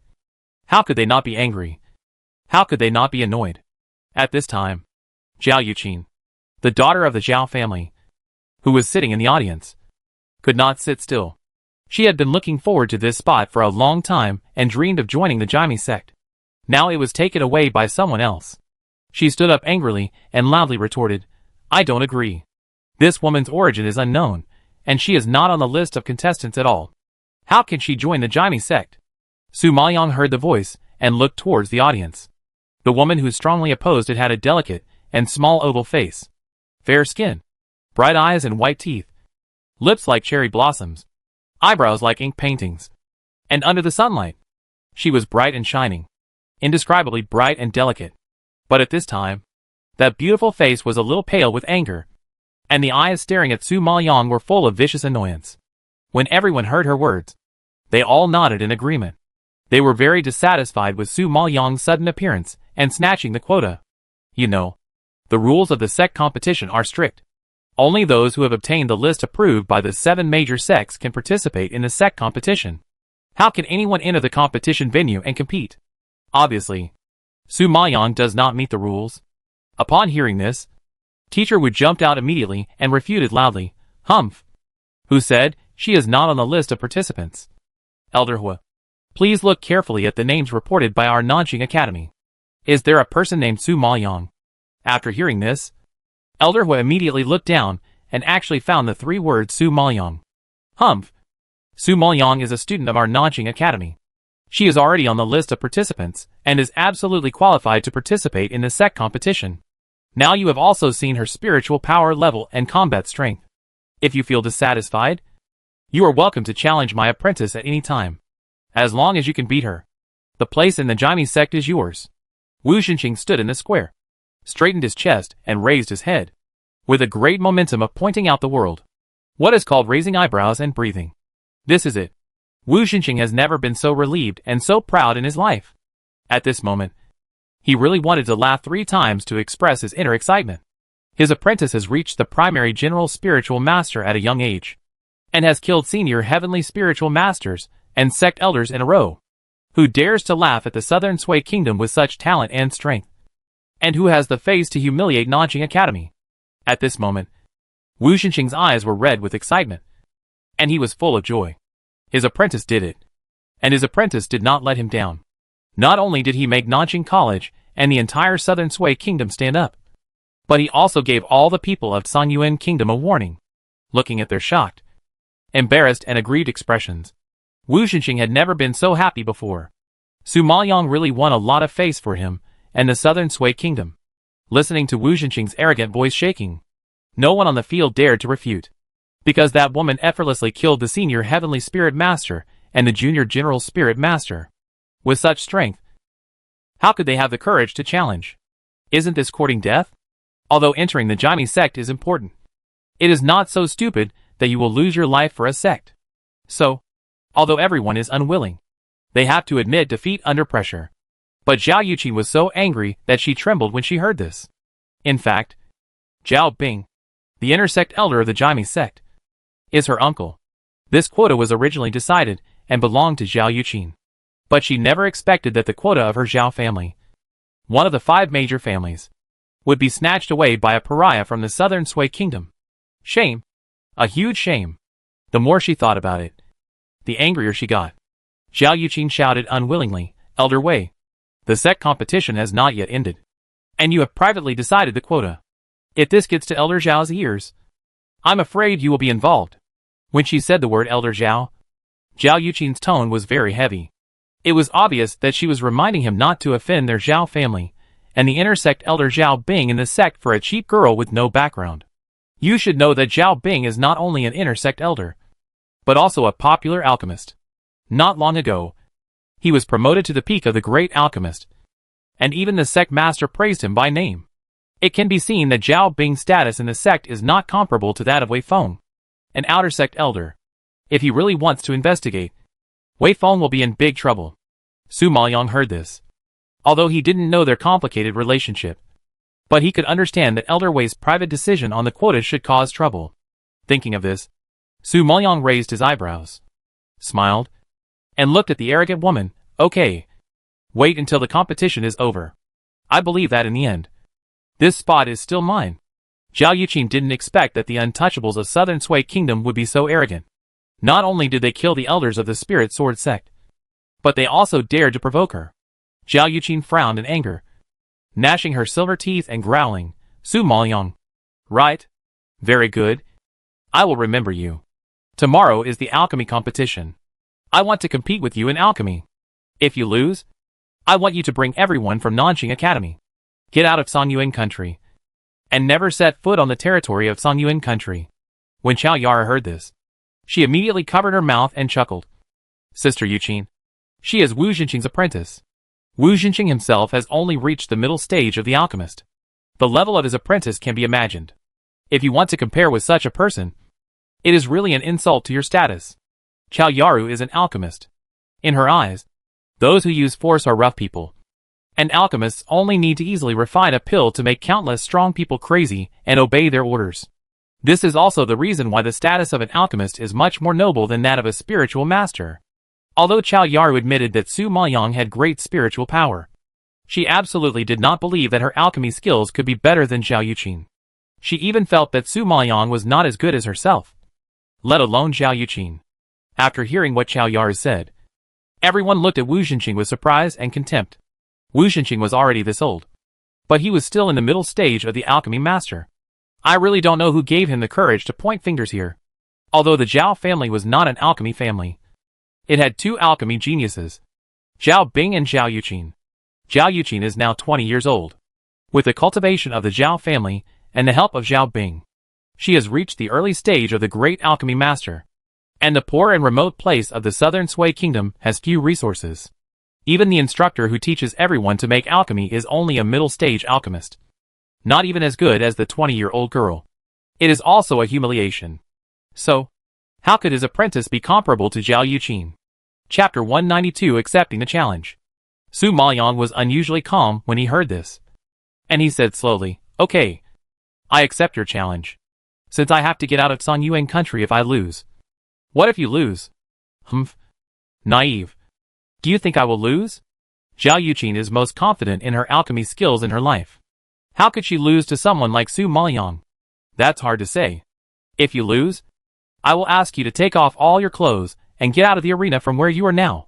Su Maoyang pointed to the place under her feet, and then pointed to the exit of the arena, which was very far away. The tone was flat, but the content of the word shocked everyone. Is there any mistake? She actually asked the daughter of the Zhao family to take off all her clothes and get out. This is too bold. Everyone heard this and smacked their lips with cold air, really admiring Su Maoyang's courage. Zhao Yuqin was so angry that her face turned red. Her beautiful eyes widened, and she gritted her teeth and said in a low voice, Okay, just as you said. If I lose, I will take off all my clothes and get out. Elder Wei heard this and frowned worriedly. Girl, this alchemy competition. You before Elder Wei finished speaking.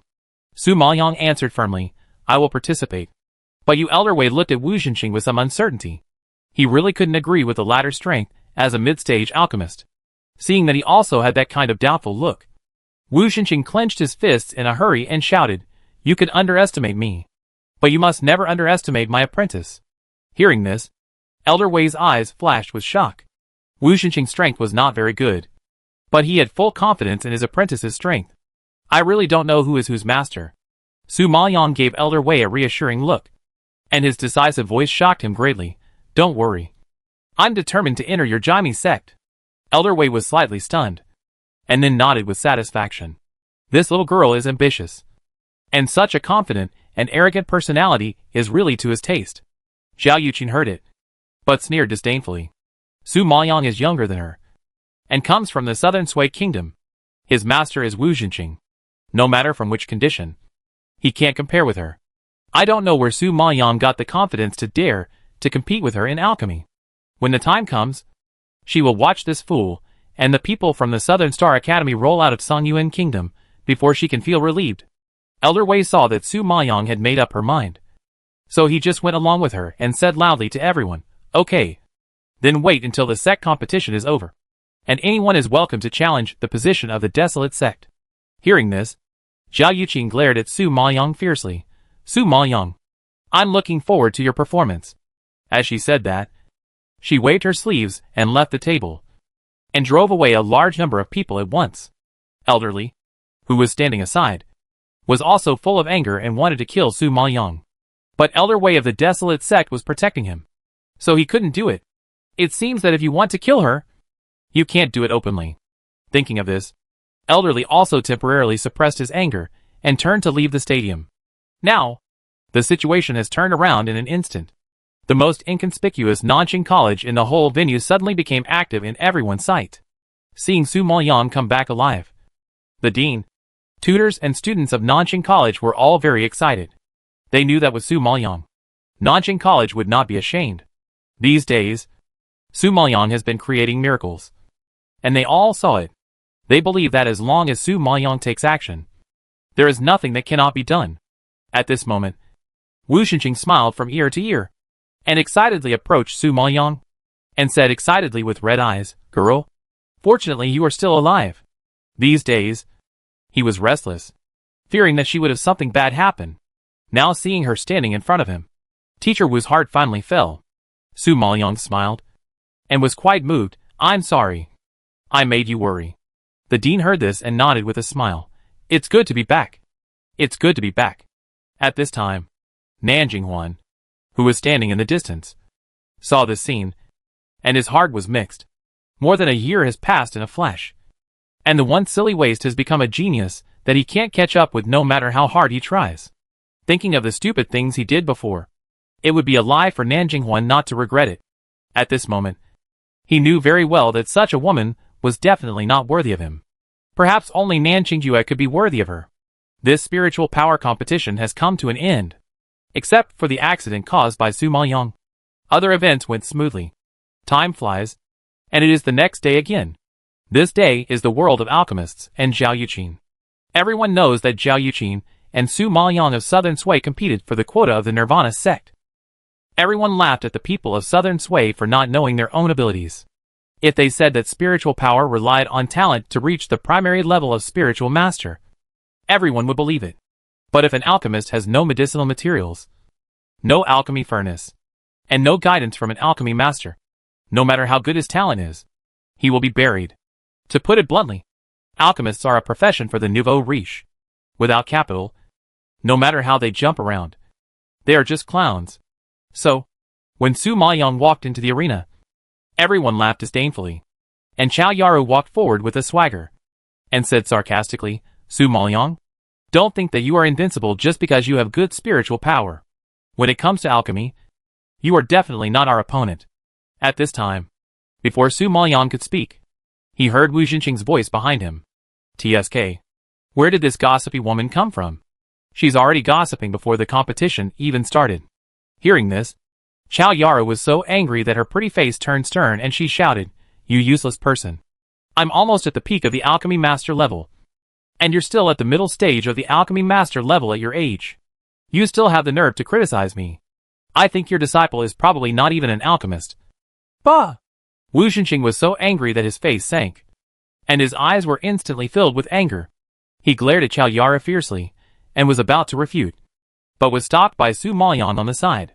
"Master, stand away. Don't let the useless person saliva spray on your face," Su Maoyang said seriously, with a cold tone and a calm expression. But he was so angry that Chao Yaru trembled all over. "Who do you call a waste?" Seeing her face flushed with anger and her relentless questioning, Su Maoyang had no choice but to kindly explain, "Besides you, is there another waste here?" "Su Maoyang, you bitch. I'm not done with you." Chao Yaru has always been raised by others. Because of her good talent in alchemy, she is called a genius. Now she is actually called a waste by a mid-stage alchemist apprentice. This anger immediately made her crazy. As she said, she was about to pounce on him without reason. Seeing this, Meng Haoshuan in the distance was shocked. He had seen Su Maoyang's killing methods without blinking an eye. Ruer was simply courting death if she provokes her now. Chapter 193, The Worst Alchemy Furnace. Meng Haoshuan cursed and rushed forward to grab Chao Yaru. "Ruru, calm down. The competition is about to start. If you make a noise here, be careful that the elders will kick you out of the competition." Chao Yaru was so angry that she pointed at Su Maoyang and shouted unwillingly, "This bitch called me a waste. The competition is about to start. Who is the waste?" We will see who is the waste on the field. Why are you making a fuss here? At this time, Elder Wei of the Desolation sect came over. He couldn't stand Qiao Yaru's arrogant look, frowned, and scolded her unhappily. Although Qiao Yaru was arrogant, she was still afraid of the majesty of the sect elders. She restrained her momentum, pouted her lips, and stopped shouting. Ming Haoxuan bowed with deep apology. It's my fault for making Elder Wei worry. I will take her back now. After saying that, Ming Haoxuan quickly pulled Qiao Yaru away. At this time, Teacher Wu on the side put his hand on Elder Wei's shoulder, raised his eyebrows and smiled. Don't worry. My apprentice will never let you down. Elder Wei saw that Wu Xinqing dared to put his arm around his shoulder, and instantly stared at the hand on his shoulder with his eyes bulged, his face shocked and unhappy. Teacher Wu saw his expression, and withdrew his hand awkwardly, muttering unhappily, How stingy. We are all on the same side. Touching each other is a sign of friendship. It won't kill anyone. Elder Wei's face darkened even more when he heard this, and he glared at him angrily. Who is on the same side with you? If you dare to touch me casually in the future, be careful that I will kill you. If it weren't for Su Maoyang's face, Elder Wei didn't even want to say a punctuation mark to him. He still has the nerve to say that he is on the same side as him. He is the elder of the Jaime sect. Okay. Seeing Elder Wei's ferocious warning to him, Wu Xinqing immediately curled his lips and ran to Su Maoyang. Disciple, he looks down on me. You'd better not join the Jaime sect. With your strength, you can choose any of the 7 major sections. Elder Wei was so angry that his breath stagnated. You? What about me? I am her master, and have the right to make decisions for her. Although Master Wu is not as strong as Elder Wei, who can make him have a good disciple who is 1 in a million? Elder Wei was so angry after hearing this that he swallowed it hard.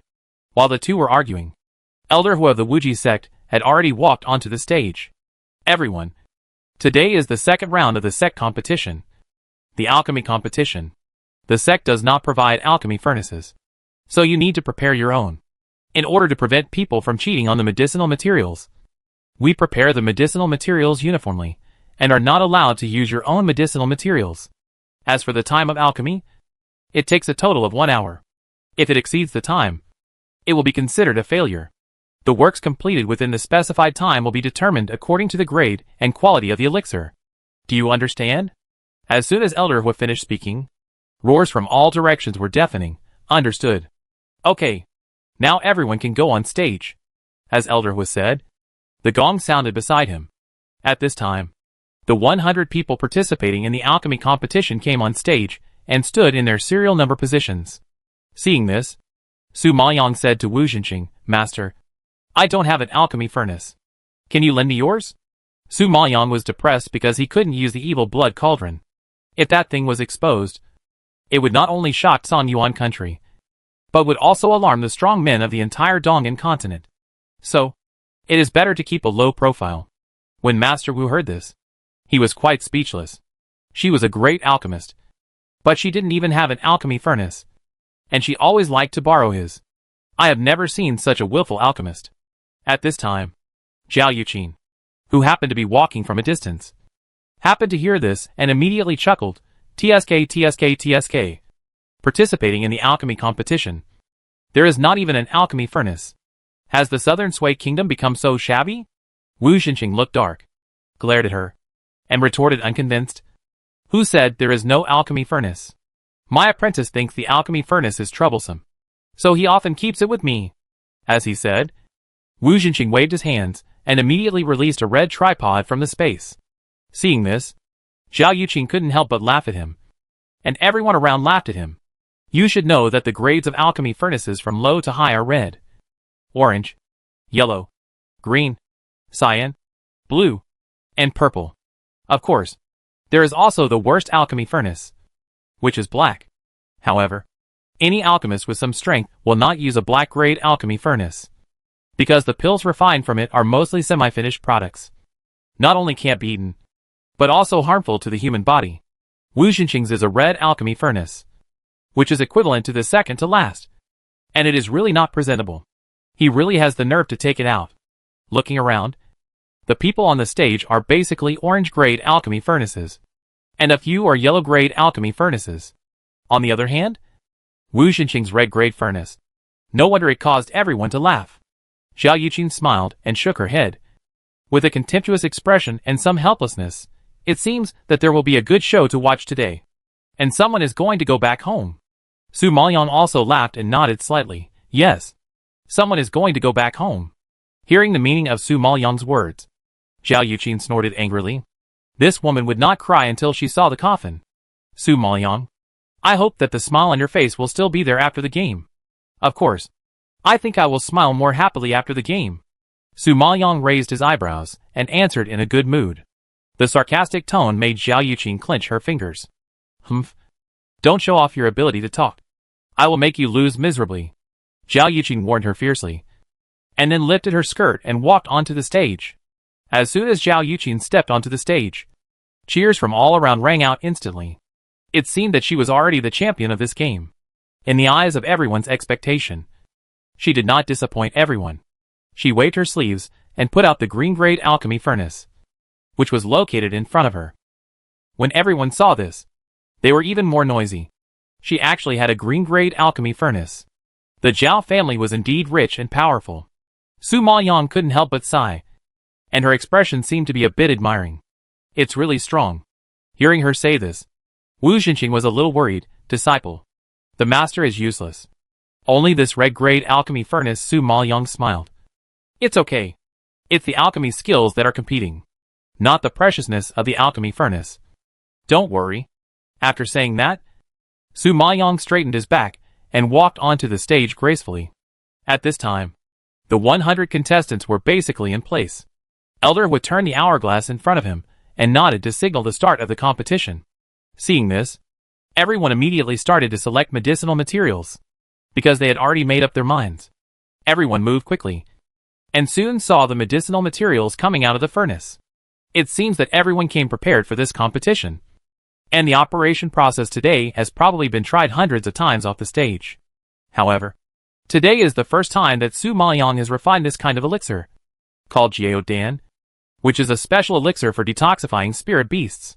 Before, she promised the Golden Lion King to help him refine the elixir, but she didn't do it because her level was not high enough at that time.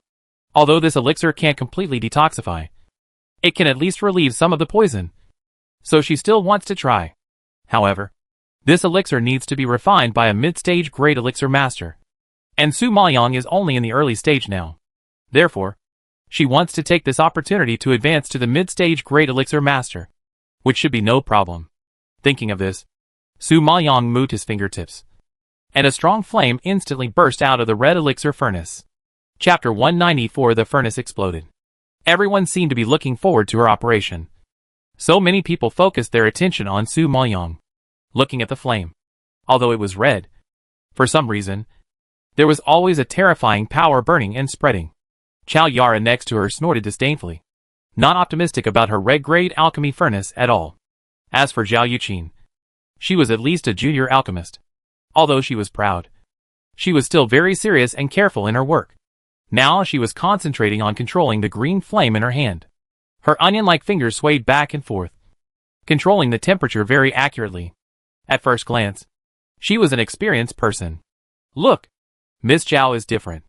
Not only does she have a good furnace, but she also has perfect control over the temperature.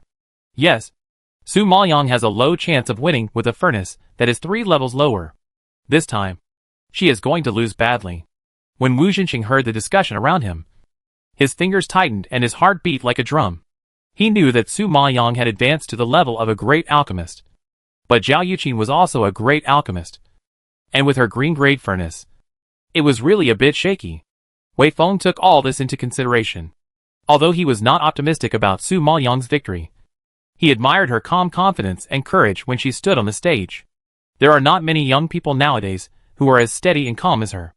It just so happens that this kind of temperament is very suitable for alchemy. Just when everyone was talking about it, Su Maoyang threw all the peeled herbs into the furnace. Su Maoyang turned her wrist and gently controlled the flame. The gentleness was like stroking the flame, and the flame was like a well-behaved child, allowing her to stroke it and moving obediently in the direction of her finger. Seeing this, the more careful people saw the clues.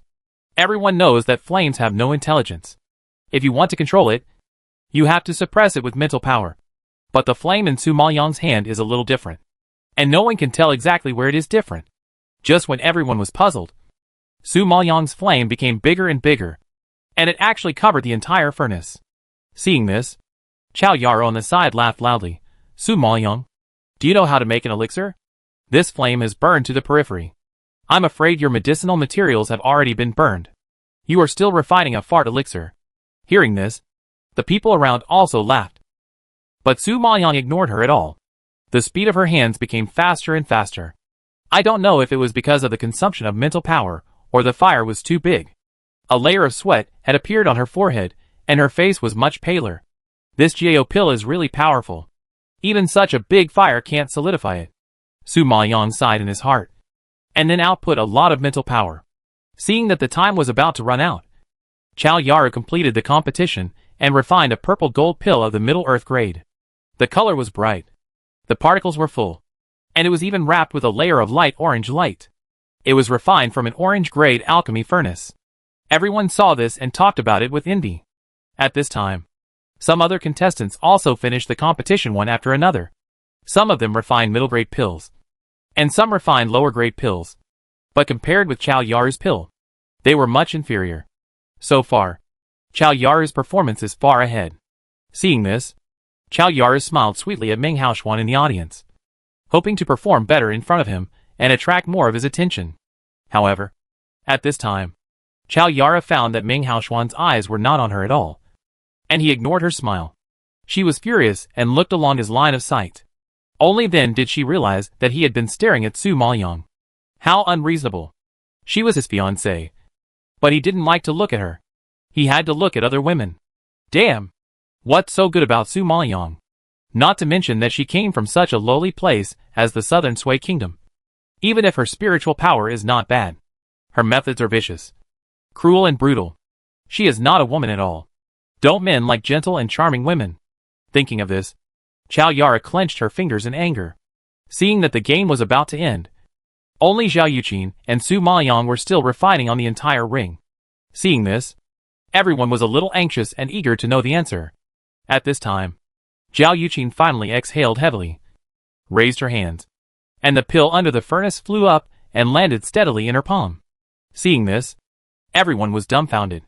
My God! It's the lower grade Xingyuan pill. The sharp-eyed people immediately recognized it. Hearing this, the audience immediately raised a climax. Xingyuan pill is a pill that temporarily increases the level, and it is a precious pill that many strong people are scrambling for. The degree of refining is complicated and requires a lot of time and mental energy. However, Zhao Yuqin actually refined it in such a short time. If she was not skilled to a certain level, how could she have completed it? We have to admit that Zhao Yuqin is indeed a genius in alchemy. However, while everyone was smacking their lips and sighing, Wu Jinxing and Wei Feng were worried. Now Su Maoyang was the only one left on the field. But she was still in a stalemate, not knowing whether she could succeed in refining. Hey, time is almost up. I think Su Maoyang is not good enough. Miss Zhao, she can refine the lower grade elixir so quickly, while the flame is about to engulf the entire furnace. I really don't know what she is refining. Elder Hua on the judge's bench saw this, and was about to announce the end of the competition. But at this moment, the red alchemy furnace on the stage suddenly swayed and trembled, making a loud noise. Huh? Seeing this, the people who were discussing stopped, opened their eyes wide, and stared at Su Maoyang curiously. The mental power in Su Maoyang's hand had been brewing to the limit. At this time, the red alchemy furnace kept shaking, and cracks gradually appeared. There was a loud bang, which scared everyone. Everyone only saw that the red pill furnace exploded with a bang. Fragments flew, and flames shot out. The scene was spectacular. However, the pill that flashed red light floated in the air, releasing a terrifying force. What kind of pill could have blown up the furnace? They had never seen a pill with such power. Everyone was confused. But Lu Jian in the audience was so scared that he screamed, "Oh my God! It's a Zhongtian grade Jiao pill." Wu Jinxing was even more frightened when he heard it. And he stuttered, "Zong Shongshan grade Jiao pill." Su Maoyang had just reached the early stage of the Great Pill Master not long ago. How come he became a mid-stage Great Pill Master in the blink of an eye? This promotion speed is too fast. After hearing Lu Jian's roar, Everyone came back to their senses, and the whole audience was in an uproar. At this moment, Su Maoyang, under the horrified gaze of the crowd, held the jiao pill and wiped the sweat from his forehead. His slightly pale face finally eased up. He then looked at Wu Zhenqing below the stage and said, "Master, I'm sorry. Your furnace couldn't withstand the power of this pill and accidentally exploded it. Next time, I'll give you a new one to compensate you." Chapter 195. Take off your clothes and get out. Hearing this, Wu Zhenqing was so shocked that he almost fell to the ground. This was the first time he saw someone explode the furnace. Some people would not explode the furnace even if they used spiritual power. However, she exploded the furnace with just her mental power. Is her mental power too amazing? Not to mention that Wu Zhenqing had never seen it. Even Elder Wei of the Jaime sect, who was so knowledgeable, had never seen it before. The figure on the stage was obviously thin and small. But how could he be so full of strength? He blasted Fu Lingxian to death one moment, and smashed Elder Hu to death the next moment. These were all fine. But now, he accidentally exploded the furnace. Well, Wei Feng had to admit that this was a violent woman. Disciple, a broken furnace. It explodes if it explodes. It is not as valuable as the jiao pill in your hand. Wu Zhenqing didn't know whether to laugh or cry. Hearing this, Su Maoyang nodded in agreement. As soon as Wu Zhenqing finished speaking, many alchemists on the stage shouted, "Su Maoyang, sell this pill to me. I will exchange it with you for an orange-grade pill furnace." Bah! An orange-grade pill actually wants to exchange for jiao pill. Dream on, Miss Su. Look at my yellow-grade pill furnace. It's much better than his. If you are willing, I will exchange it with you immediately. With this commotion, the competition on the stage has become Su Maoyang's auction. Everyone bid for the jiao pill in her hand. And for a while, it was a mess, which surprised everyone. I thought today was Zhao Yuqing's home court, but I didn't expect it to become Su Maoyang's auction. Everyone just shook their heads in disbelief. Zhao Yuqing was so angry that she trembled when she saw everyone surrounding Su Maoyang and flattering him. She could never have imagined that Su Maoyang was actually a mid-stage great alchemist, one level higher than her. You know, her talent is already amazing. And Su Maoyang, who is younger than her and comes from a small place, has surpassed her. Thinking of this, Zhao Yuqing, who couldn't bear the blow, staggered and took 2 steps back, and her body suddenly fainted. Chao Yara's face was not much better. Since her master said that it was a mid-level jiao pill, it should not be wrong. Chao Yara was only in the middle stage of the alchemist. But Su Maoyang had already jumped a level and became a great alchemist. Becoming a great alchemist is fine. But he was promoted to a mid-stage great alchemist at a young age. Such a talent is definitely something she will never catch up with. When Chao Yara realized this, her face suddenly turned pale, as if she was dead. She looked at Su Maoyang with shock, but no more contempt. Wu Zhenqing was even happier than she was when he saw Su Maoyang's popularity rising. He laughed loudly and arrogantly, which made everyone feel uncomfortable. Disciple, when did you advance to the middle stage alchemist? Why didn't you let me know? You made me so worried. Wu Zhenqing had been worrying about her for so long in vain. Now it seems that she was really bad. Su Maoyang heard this and said helplessly, I just advanced. I really can't let you know. What? Just now? Wu Zhenqing felt dizzy and fell on Wei Feng. Wei Feng hated being touched the most. But he didn't expect Wu Zhenqing to go even further and throw himself into his arms. He frowned in disgust and pushed him away. Wu Zhenqing was much more sober at this point. And he cried out, Disciple, you really hit the master too hard. Just in that hour, you actually promoted me from an early-stage great alchemist to a mid-stage great alchemist. You should know that it took me decades to reach the peak of the alchemist. And it was with your help. Wu Zhenqing felt that standing with Su Maoyang would only make him less and less confident. And he would feel more and more like a waste. Su Maoyang didn't notice Wu Zhenqing's emotions at all, but turned to look at Zhao Yuqing on the side. Miss Zhao, how about it?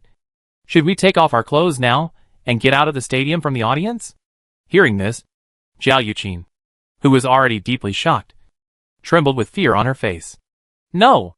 You can't do this to me. I'm the daughter of the Zhao family, one of the 5 major families in Songyuan country. Zhao Yuqing panicked when she thought about taking off all her clothes, and immediately brought out her background. Su Maoyang looked at her with a sneer. Why? Just because you are a member of the Zhao family, You can go back on your word and not keep your promise? Who challenged me yesterday? Who swore that I should get out of Songyuan country? Even if you have amnesia, so many people here will remember it for you. Don't think about denying it. You, Su Maoyang, you will regret it. Offending her Zhao family must be the stupidest thing she has done in her life. Su Maoyang's cold expression showed no fear, but he nodded calmly. Indeed, if I don't let you get out of the house now, I will definitely regret it. So please. Hearing this, Zhao Yuqin thought that she would have to be wary of the power of the Zhao family no matter what. But she didn't expect that she was still so stubborn. Su Maoyang. Zhao Yuqin collapsed, biting her silver teeth and squeezing out her name, obviously furious. It's no use calling my name. Su Maoyang spread his hands. Seeing Su Maoyang so aggressive, Chao Yara couldn't help but say, Su Maoyang, don't go too far. The Zhao family is a big family in the imperial capital, and Chao Yaru is just a daughter of a wealthy family in Nanjun City. Compared with Zhao Yuqin's birth, there is a long gap. In addition, both of them are alchemists, and Chao Yaru has always wanted to curry favor with them. So, when Zhao Yuqin suffered a loss, she couldn't help but speak up. Su Maoyang sneered at this. His eyes flashed with a gleam, and he said to Zhao Yuqin, look, you still have a defender. Okay, since you don't want to get out naked, just find someone to replace you. Hearing this, Zhao Yuqin was relieved, but Chao Yaru beside her was horrified. Zhao Yuqin looked at Chao Yaru with a cold look. Today, you will replace me. Come on. Take off her clothes. Since Su Maoyang is willing to give in now, Zhao Yuqin is naturally willing. No matter who it is, as long as someone can replace her, it's fine. She doesn't have to be scolded for breaking her promise, going back on her word, or suffer such humiliation. Chao Yaru has helped her a lot this time. No. No! Get out of here! Chao Yaru didn't have time to refute before Zhao Yuqin's followers grabbed her arm. I won't take off my clothes. Get out of here! I'm the daughter of the Chao family in Nanjun City. If you dare to touch me, my father will never let you go. Chao Yaru shouted at the top of her lungs. But Zhao Yuqin snorted coldly. What's the Chao family like? Are they more powerful than our Zhao family? It's a blessing for your Chao family to let you work for the Zhao family. Don't be ungrateful. Chapter 196 The Miserable Chao Yaru. Hearing this, Chao Yaru panicked even more, and her miserable screams frightened everyone on the scene. At this time, Meng Haoxuan wanted to step forward to stop her, but Zhu Yingjie grabbed his arm. Don't go. That's the Zhao family. We can't afford to offend them. Hearing this, Meng Haoxuan frowned even more tightly, his face dark and heavy. But if Ruer gets into trouble, how can I explain to Uncle Chao? But do you think you can stop it? The Zhao family is powerful, and Zhao Yuqin is notoriously unruly. If you go up to stop it at this time, you will only anger her and get yourself into trouble. Bai Xingxue agreed with Zhu Yingjie's point of view and nodded solemnly. Hearing this, Meng Haoxuan clenched his fingers in anger, staring at Chao Yaru, who was stripped of her clothes, and he didn't even have any way to deal with it. At this time, Chao Yaru, a good girl, was soon torn to pieces by Zhao Yuqin's men, gradually revealing her white and greasy body. Many elders on the field could not bear to watch and avoided their sight. For the young men, this scene was really exciting. Most of them roared with excitement, and soon the whole stadium reached a climax. The daughter of the Chao family was stripped naked and rolled out of the stadium. It was unprecedented. At this moment, Chao Yaru was covered with wounds and bruises because of her struggle. Her voice was hoarse because of her fear. After a while, she was like a chicken stripped of feathers. She fell to the ground miserably, and was kicked out of the stadium like a ball. Meng Haoxuan and others and Chao Yaru's master Lu Jian could only stand in the distance and stare blankly. The other party was the Zhao family. Although they were very angry, they were really powerless. Everyone else who saw the scene shuddered. The daughter of the Zhao family is ruthless, and the one named Su Maoyang is even more ruthless. She came up with such a way to hurt people. It was Chao Yaru's bad luck, who told her to cling to power and provoke Su Maoyang, and ended up getting into trouble? No one can be blamed. Seeing Chao Yaru being kicked out of the arena miserably, Zhao Yuqin retracted her sight, glared at Su Maoyang sinisterly, and squeezed out a low voice with anger from her teeth. Su Maoyang, I will remember today's revenge. Let's wait and see. After that, Zhao Yuqin turned around and left the arena angrily. She had never suffered such a blow or humiliation in her life. If you have the courage to grab her place, it depends on whether she has the life to enjoy it. Wu Zhenqing watched the two annoying people roll away.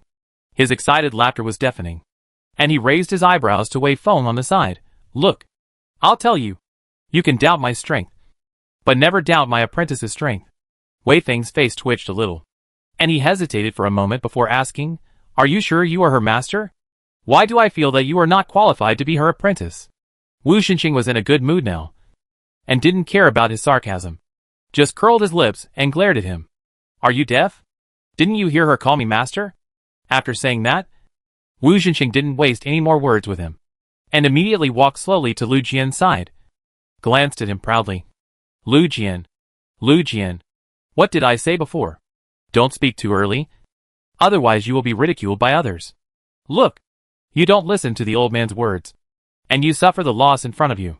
Your apprentice of the middle stage of the alchemy master is not even worthy of carrying shoes for my apprentice. And you have the nerve to show him off. In the end, she ended up with such a miserable fate. Not only was she bullied by the Zhao family, but her reputation was also ruined. I think her marriage with the son of the mayor of Nanjun City is probably ruined. Lu Jian was so angry that his face turned blue. He stared at Wu Zhenqing with eyes flashing with uncontrollable anger. There were veins on his forehead, twitching with his angry breathing. He had always humiliated Wu Zhenqing before. When was it Wu Zhenqing's turn to laugh at him? Damn it! Don't be angry. You're too old to get angry. It's just a sect quota. If it doesn't work this time, try again next time. Wu Zhenqing smiled and comforted him. Seeing that Lu Jian was about to explode with anger, he slowly turned around and left his sight. Wu Zhenqing had been holding this anger in his heart for a long time, and this time he finally got it out. Now, no one on the field has any complaints about Su Maoyang. It is said that a person's talent is limited. If you are talented in spiritual power, then you will be relatively weak in mental power. And Su Maoyang is an exception. Not to mention that his spiritual power has reached the level of a primary spiritual master. His talent in alchemy is even more amazing. He is actually a mid-stage great alchemist. How many people can't catch up with this talent? Even the elders of the 7 major sects were quite surprised. Wei Feng nodded with satisfaction and said to Su Maoyang, Tomorrow is the training competition. Are you confident? Su Maoyang raised the corner of his lips. I said, I will definitely enter the Jaime sect. Ha ha ha. Okay. The location we chose for this training is the Lingjin sect, because their Spirit Sword sect has an attic called the Spirit Sword Pavilion, which has a total of 10 floors. The higher the floor, the richer the spiritual power. But the degree of danger also increases with the number of floors. Don't underestimate this attic. Each floor can test a person's talent. The higher the floor, the better the talent. At the beginning, the 7th Prince Gong Yi reached the 8th floor, and Feng Mohen even reached the 9th floor. Look at their talents now. Feng Mohen is already a junior Xianling master at the age of 24. And Gong Yi, who is also 24 years old, has recently been promoted to a senior general spirit master. This is a talent that cannot be caught up no matter how hard you try. You should know that the level of general spirit master is a bottleneck. Maybe some people can easily reach the level of general spirit master, but to upgrade from a junior general spirit master to a senior general spirit master, or even to a junior Xianling master, is simply harder than ascending to heaven. This is why Elder who has spent decades staying at the level of general spirit master. So Sonyuan Kingdom does not lack general spirit masters, but lacks general spirit masters who can easily advance. Gong Yi and Feng Mohen are indeed rare geniuses today. Hearing this, Su Maoyang's eyes flashed with surprise, and she couldn't help but nod slightly. From a general spirit master to a mysterious spirit master, this Feng Mohen is really a genius. Thinking of this, Feng Mohen's handsome face, like a banished immortal, suddenly appeared in her mind. He was a man who was elegant and refined, a very special person. As for Gong Yi's promotion to a high-level general spirit master, Su Maoyang didn't expect it. Although the man was gloomy and sinister, his talent was beyond reproach. Girl, go back and recuperate first. We will set off to the Sword Spirits sect on the 4th day. Elder Wei saw that she listened, and then nodded and ordered. Yes, I know. Su Maoyang nodded slightly, his face a little serious. It just so happens that there is an old acquaintance in the Lingjin sect. I must go and say hello. Otherwise I will be uneasy. Su Maoyong thought of the culprit who killed Lu Man and Nanian, and the fingers under his sleeves curled up fiercely, and his nails sank deeply into the flesh. Chapter 197. What is on the 10th floor? 4 days later, Su Maoyong and everyone from Nanjing Academy followed Elder Wei on their journey to Lingjian sect. In fact, all the 7 major sects are within the scope of the imperial capital, and Lingjian sect can be reached by crossing a mountain. So it only took half a day for Su Maoyong and others to stand at the gate of Lingjian sect. At this time, Lingjian sect was unprecedentedly lively, with dense crowds of people at a glance. Excited expressions and excited voices echoed over Lingjian sect, just like the grand occasion of enrollment in a prestigious school. And looking in from the gate, in the distance, a magnificent building towered into the clouds, as if floating in the air, with 3 large characters engraved in the center of the top of the building, Lingjian sect. Such a scene is really a bit spiritual. When Wu Xinxing and everyone from Nanjing Academy saw the scene in front of them, they all swallowed their saliva in shock. Sure enough, the 7 major sects are different, and this style really makes people yearn for it. No wonder when Su Yining was accepted as a disciple by Elder Hu, it caused a sensation throughout the southern Sui kingdom. Now it seems that it is indeed worthy of pride. Su Maoyong thought and strode in. But at this time, the 2 disciples of the Spirit Sword sect guarding the gate saw someone breaking in, and immediately stretched out their hands to stop him, and warned in a bad tone, "Take out the invitation. No outsiders are allowed to enter." Seeing this, the dean immediately showed the invitation. When the 2 disciples saw that the invitation said Nanjing Academy, they sneered disdainfully. "Aha! It turns out that you are from the southern Sui kingdom. There is no difference between having an invitation and not having an invitation." The dean was angry. Hearing this, Su Maoyong raised his eyebrows and said faintly, "The 2 watchdogs of the Spirit Sword sect. There is no difference between standing here and not standing here." The 2 men's faces darkened when they heard this, and they were immediately angry. "How dare you humiliate us?" As they said this, the 2 disciples who were high-level Tianling masters punched and rushed towards Su Maoyong. Seeing this, Su Maoyong didn't even blink, and immediately grabbed their arms with both hands, and threw them hard, just for lying on the moves, without even using spiritual power. He threw the 2 guard dogs to the ground. The 2 men didn't expect that the thin woman in front of them was so fierce, and they were caught off guard and grimaced in pain. "Next time, open your dog eyes and see clearly. Not all people in the southern Sui kingdom are you who can afford to offend." As he said this, Su Maoyong, with a cold face, collapsed directly over them and strode into the Lingjian sect. Even the instructor Wu and the dean behind him were taken aback by Su Maoyong's momentum. They were stunned for a moment before quickly following him. Lin Wanner, who was following beside him, couldn't help but sigh in her heart that her master was domineering. After a while, everyone arrived at the foot of the legendary Lingjian Pavilion. This Lingjian Pavilion is really like a sharp sword, piercing the sky. Magnificent and spectacular. It has only 10 floors, but it has the momentum of hundreds of floors. Su Maoyong smacked his lips slightly and looked up at the top. "Elder Wei, you said Feng Mohan only went to the 9th floor. What about the 10th floor?"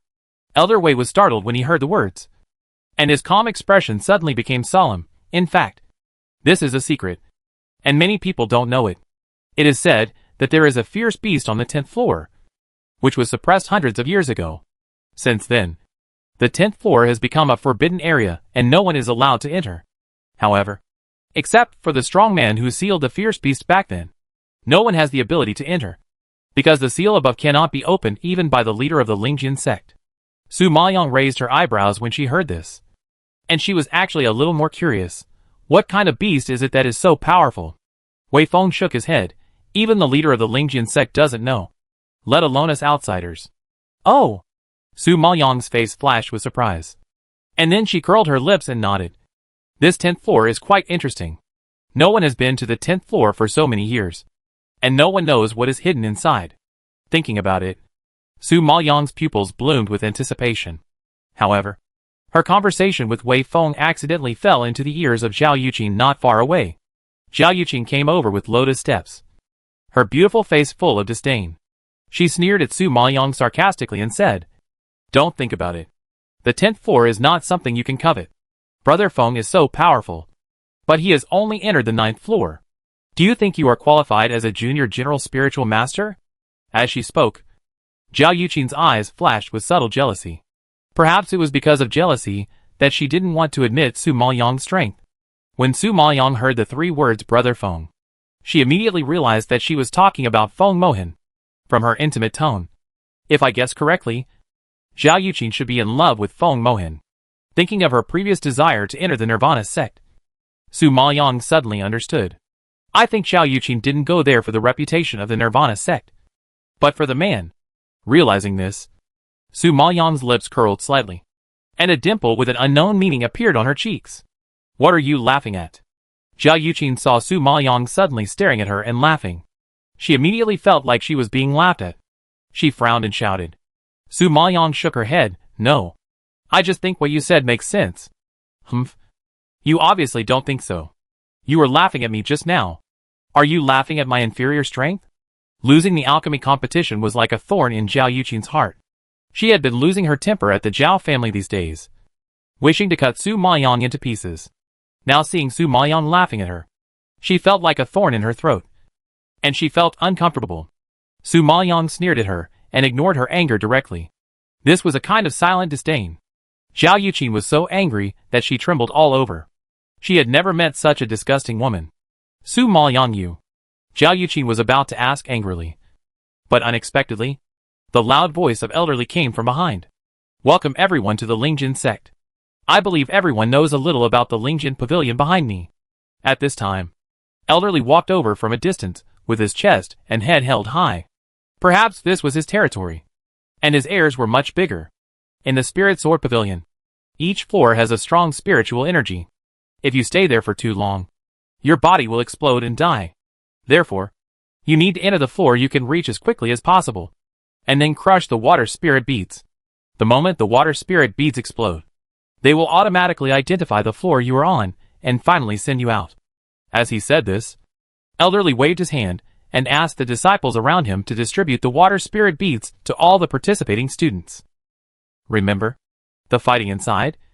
Life and death are up to fate, and our Spirit Sword sect is not responsible. But you should not force it.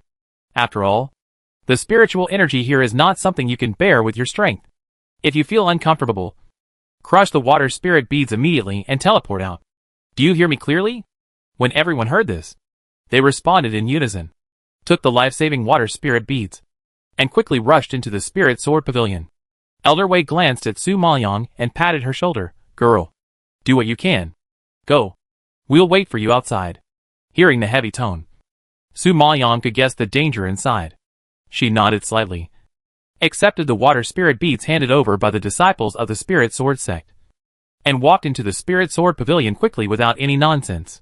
Seeing Su Maoyang walk into the Spirit Sword Pavilion, Elderly curled his lips, and a dark look flashed across his eyes. Chapter 198 sends someone to assassinate her.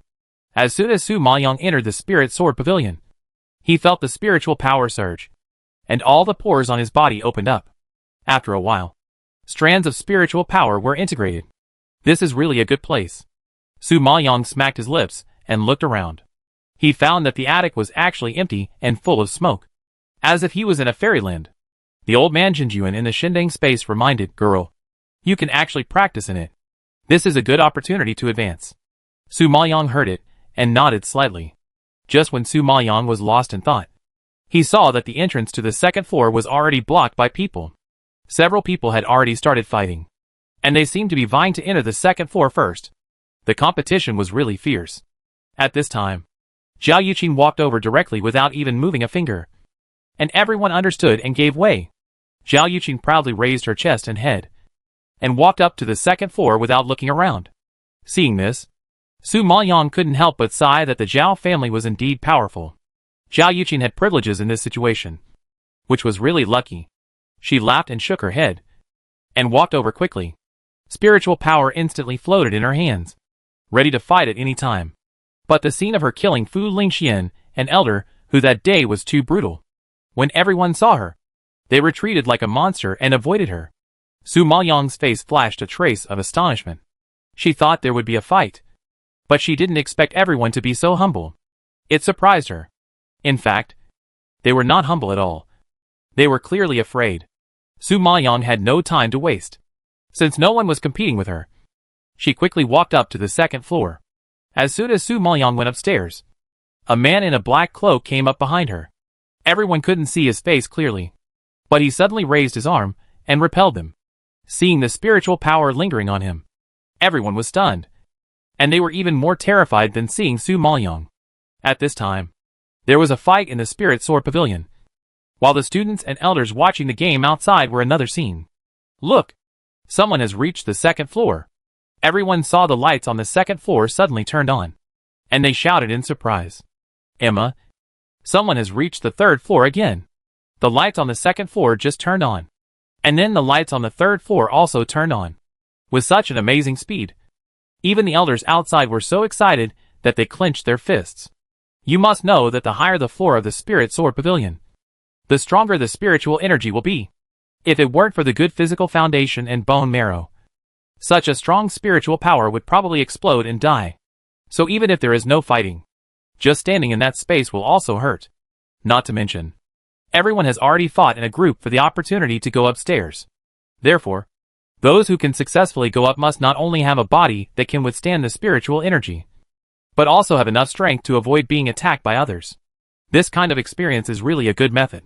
Su Maoyang walked while thinking, and unknowingly reached the third floor. Zhao Yuqin followed closely behind, enduring the fierce spiritual energy, and forcibly lifted her steps, moving forward more and more difficultly. However, until she followed to the fifth floor, it was already Zhao Yuqin's limit. She watched Su Maoyang walk up to the sixth floor, and she gritted her teeth in anger, and she was so frustrated that she bit her lips and bled.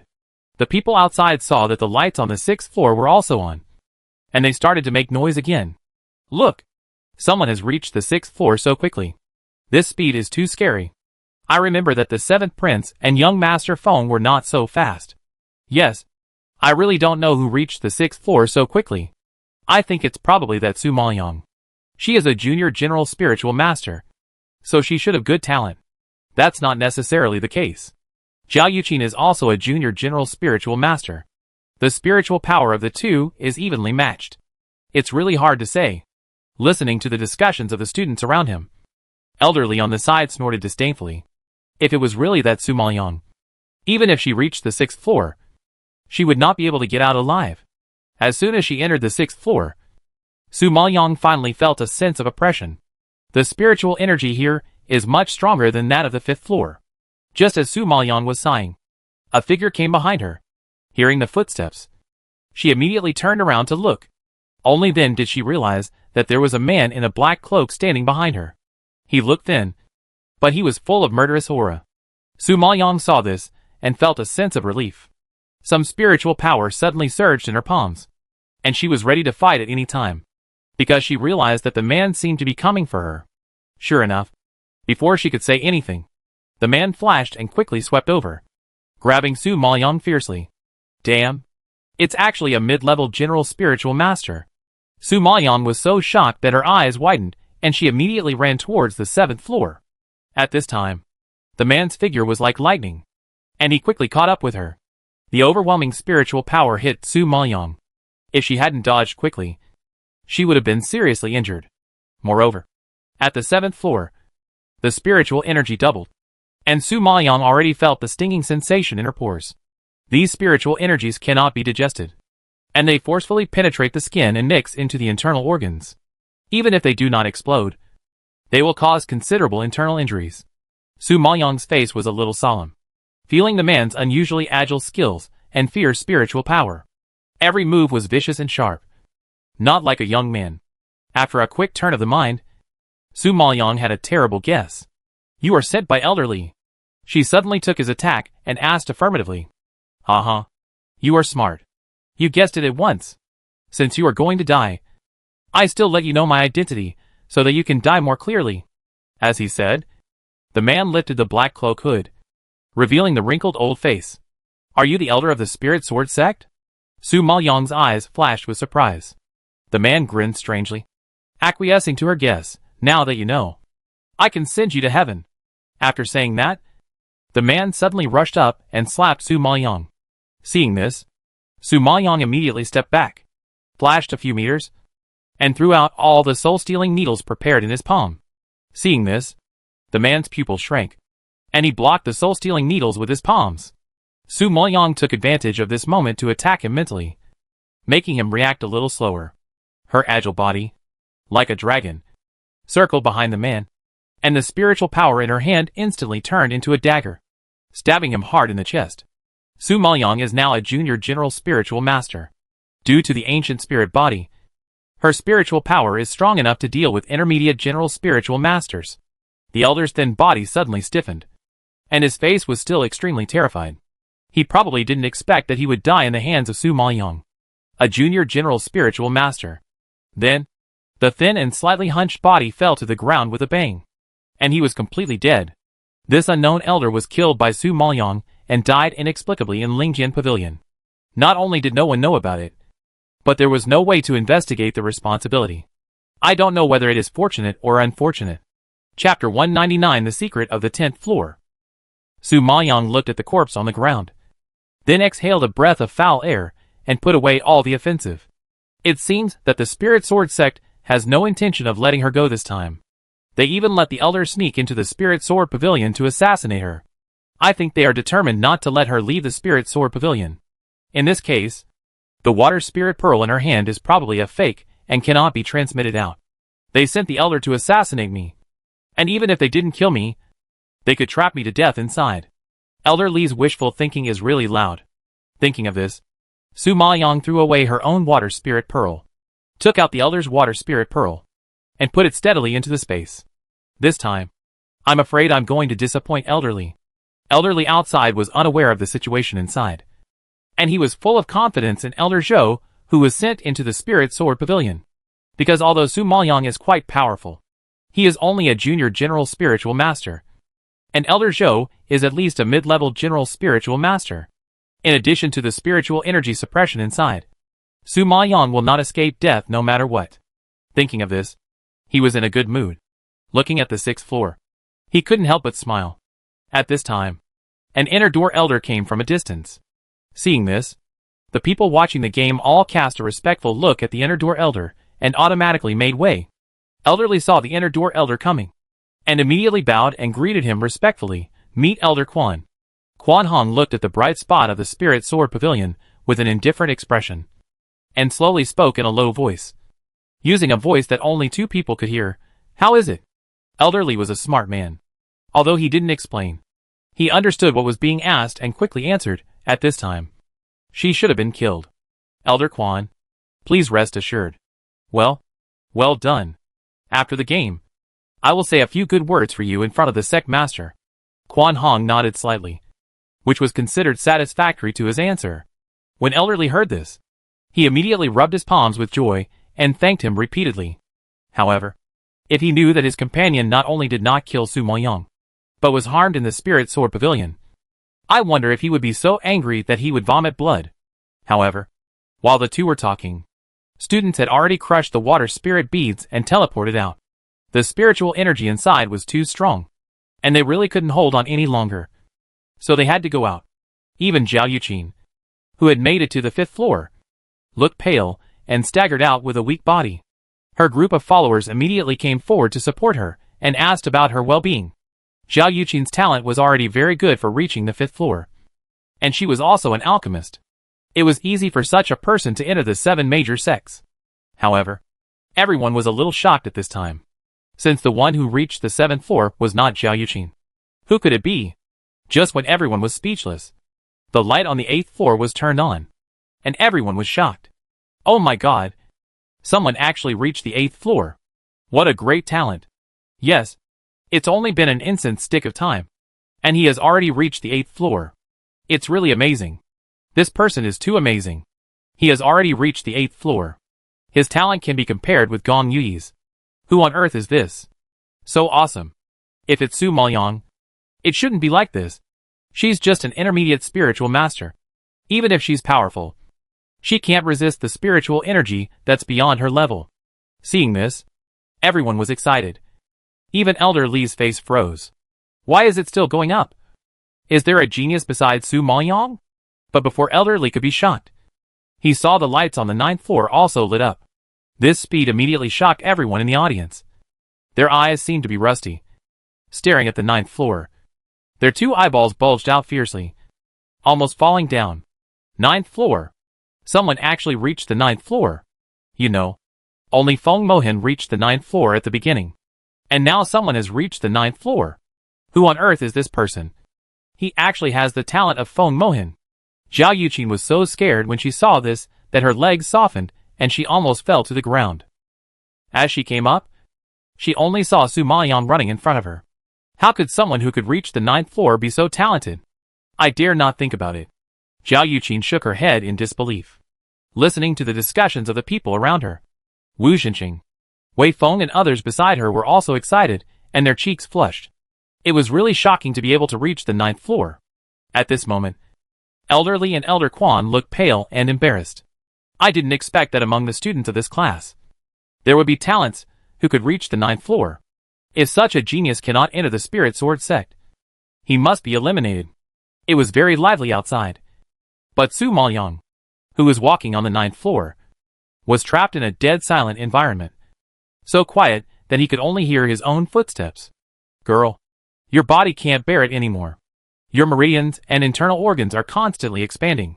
If you stay any longer, you will explode and die. The old man Jinjuan in the space reminded her, terrified.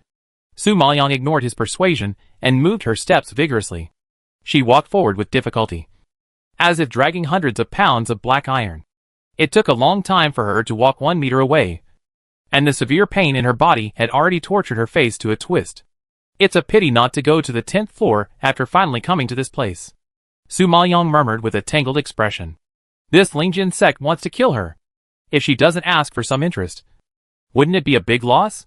She never does things that lose money. If you have the courage to harm her, you must be prepared to be retaliated by her. She will definitely give Lingjin sect and elderly a big gift. Seeing her so stubborn, the old man Jinjuan felt pain in his heart. But he couldn't stop her. Su Maoyang can get to where she is today, all thanks to her hard work. It is no accident that a little girl from a small place can make a name for herself in Sanyuan country. I don't know how long it took, but at this moment, Su Maoyang has already crawled on the ground. But even so, she has also crawled to the entrance of the 10th floor little by little. Even the old man Jinjuan admires such tenacity. Huh? I want to see what is inside this tenacious floor. Su Maoyang gritted her teeth. Blood had already overflowed from the corners of her mouth. But she reached out and touched the door of the 10th floor without any care. At this moment, a 9-square diagram suddenly flashed on the door of the 10th floor. There were actually several numbers on it. The middle of the top row is a 9. The second row from the seat to the right are 7, 5, 3, and the last row are 1 and 8. What does this mean? Can the seal be broken by solving these numbers? Su Maoyang blinked, carefully observed these numbers, and suddenly understood. X9X, 753, X18. The sum of the second row is equal to 15. And the sum of the middle vertical is also equal to 15. I think as long as the remaining numbers add up to 15, it will be okay. Su Maoyang suddenly understood the mystery and calculated 2, 4, and 6 respectively. But what is the use of these 3 numbers? Is there any mechanism sequence around? Su Maoyang looked back at the 9th floor behind him. It was an empty room. It can be said that there was really nothing except 5 stone pillars and spiritual energy. Stone pillars? Su Maoyang's thoughts flashed through his mind, and he suddenly woke up and opened his eyes wide. Yes, there are only stone pillars here. The square room has a stone pillar in each corner and a stone pillar in the center. A total of 5 stone pillars. In this way, do the numbers on the 9-square diagram imply the order of the stone pillars? Chapter 200. Her IQ is very high. It seems that Feng Mohin did not enter the 10th floor, and he probably failed in this 9-square diagram. Su Maoyang had a guess in her mind, and hurriedly moved towards several stone pillars. She found that there were no numbers on the stone pillars, only some strange human figures engraved on them. The number of human figures on each stone pillar is different, which should be a hint of the order. However, there are 9 numbers on the 9-square diagram that she filled in, from left to right, from top to bottom. They are 2, 9, 4, 7, 53,618. Now there are only 5 stone pillars in the room, so the 4 number 6789 must be eliminated. And finally 24531 is left. When Su Maoyang calculated to this point, a gleam of light flashed in his eyes, and he suddenly realized it, and a surprised smile suddenly appeared on the corner of his mouth. So that's it. So that's it.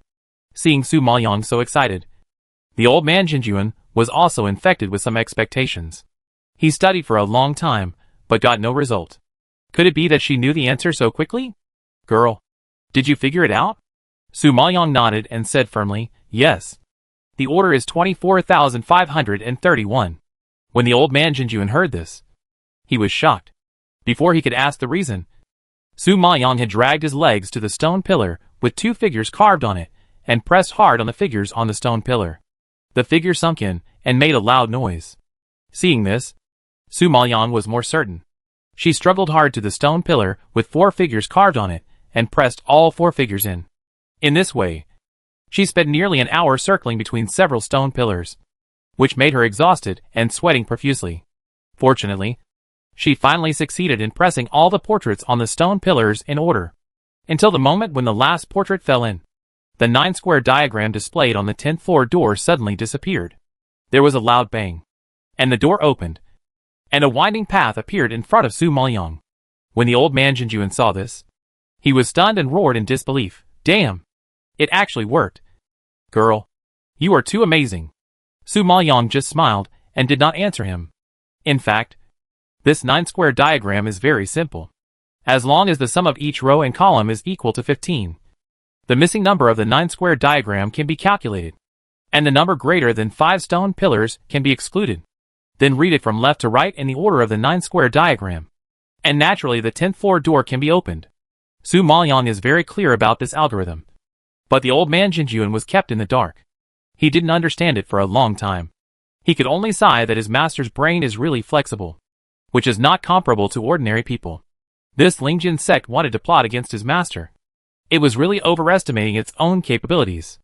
Not only did they lose 2 elders, but the most mysterious 10th floor of Lingjin Pavilion also fell into Su Maoyang's hands. How sad. How pitiful. Just as the old man Jinjuan was sighing, Su Maoyang had already walked up to the 10th floor along the path. She found that the oppressive feeling of spiritual energy suddenly disappeared, and she became much calmer. There was no smoke, no stinging, and the internal injuries in the body were healing rapidly. This 10th floor seemed to be built specifically for healing injuries. I think the owner of Lingjin Pavilion wanted to test people's tenacity. No matter which floor you go to, you will suffer internal injuries to a greater or lesser extent, and only those who go to the end, no matter how serious the injury is, can recover as before as long as they persist to the end. In fact, this is not a test of talent, but a test of resilience. People who have not reached the 10th floor cannot have this kind of understanding. But Su Maoyang has a lot of feelings. She slowly exhaled a breath of turbid air, and her body seemed to have undergone a complete transformation. She only felt that her muscles and bones were stronger than before. Just when Su Maoyang was surprised, a deafening voice suddenly came from the front. The fierce breath that was different from the spiritual energy, but more sharp, came to her face, and Su Maoyang stumbled and fell to the ground. A human actually broke my seal. Ha ha ha ha, I am finally free. The fierce voice exploded like thunder, shaking this space, and the violent momentum spread instantly, revealing the murderous aura of twisting and killing. Su Maoyang was shocked, and before she could get up, she saw a ball of white suddenly pounced on her face, and 2 fleshy claws pressed her cheeks, grape-like dark, round eyes, staring at Su Maoyang's eyes. The cherry-sized nose sniffed at her face, and a hint of surprise floated in the shiny black eyes. It's actually a female. Su Maoyang looked at the snow-white little animal in front of him, with a furry and plump body. At this moment, his front paws pressed her cheeks, his hind feet stepped on her neck, and he arched his body, huddled together, like a snow-white meatball, making people want to grab a handful. There are actually snow ferrets here. Su Maoyang recognized this animal, and murmured in surprise. When the little guy heard the word snow ferret, his fur immediately exploded, and his snow-white fur stood up instantly, grinning and roaring, "You stupid human! I am the ancient beast, the demon Martin." This human dared to compare it to an ant like a snow ferret. Damn it! Ancient fierce beast. The heavenly demon Martin? Su Maoyang heard the name, looked at its grape-like round eyes and snow-white body, and laughed out loud.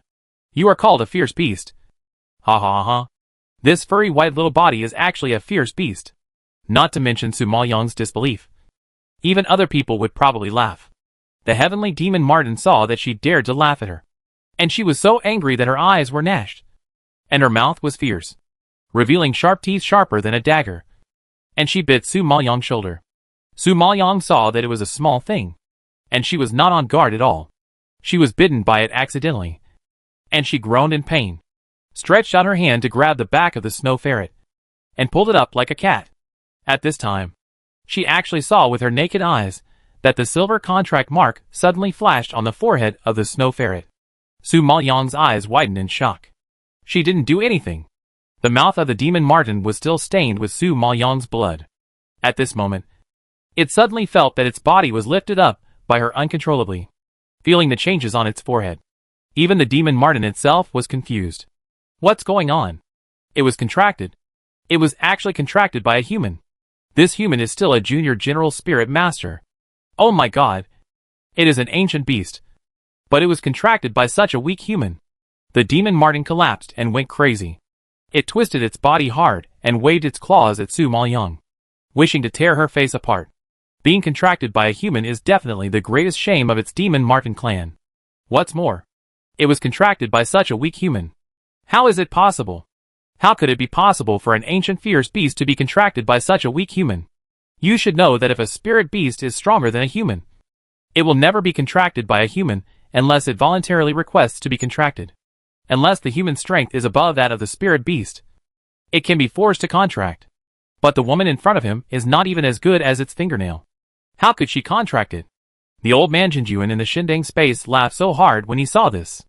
Only he understood best that Su Maoyang was an ancient spirit body, a rare genius in 1,000 years. He could even contract the evil blood cauldron. So contracting an ancient fierce beast was no problem.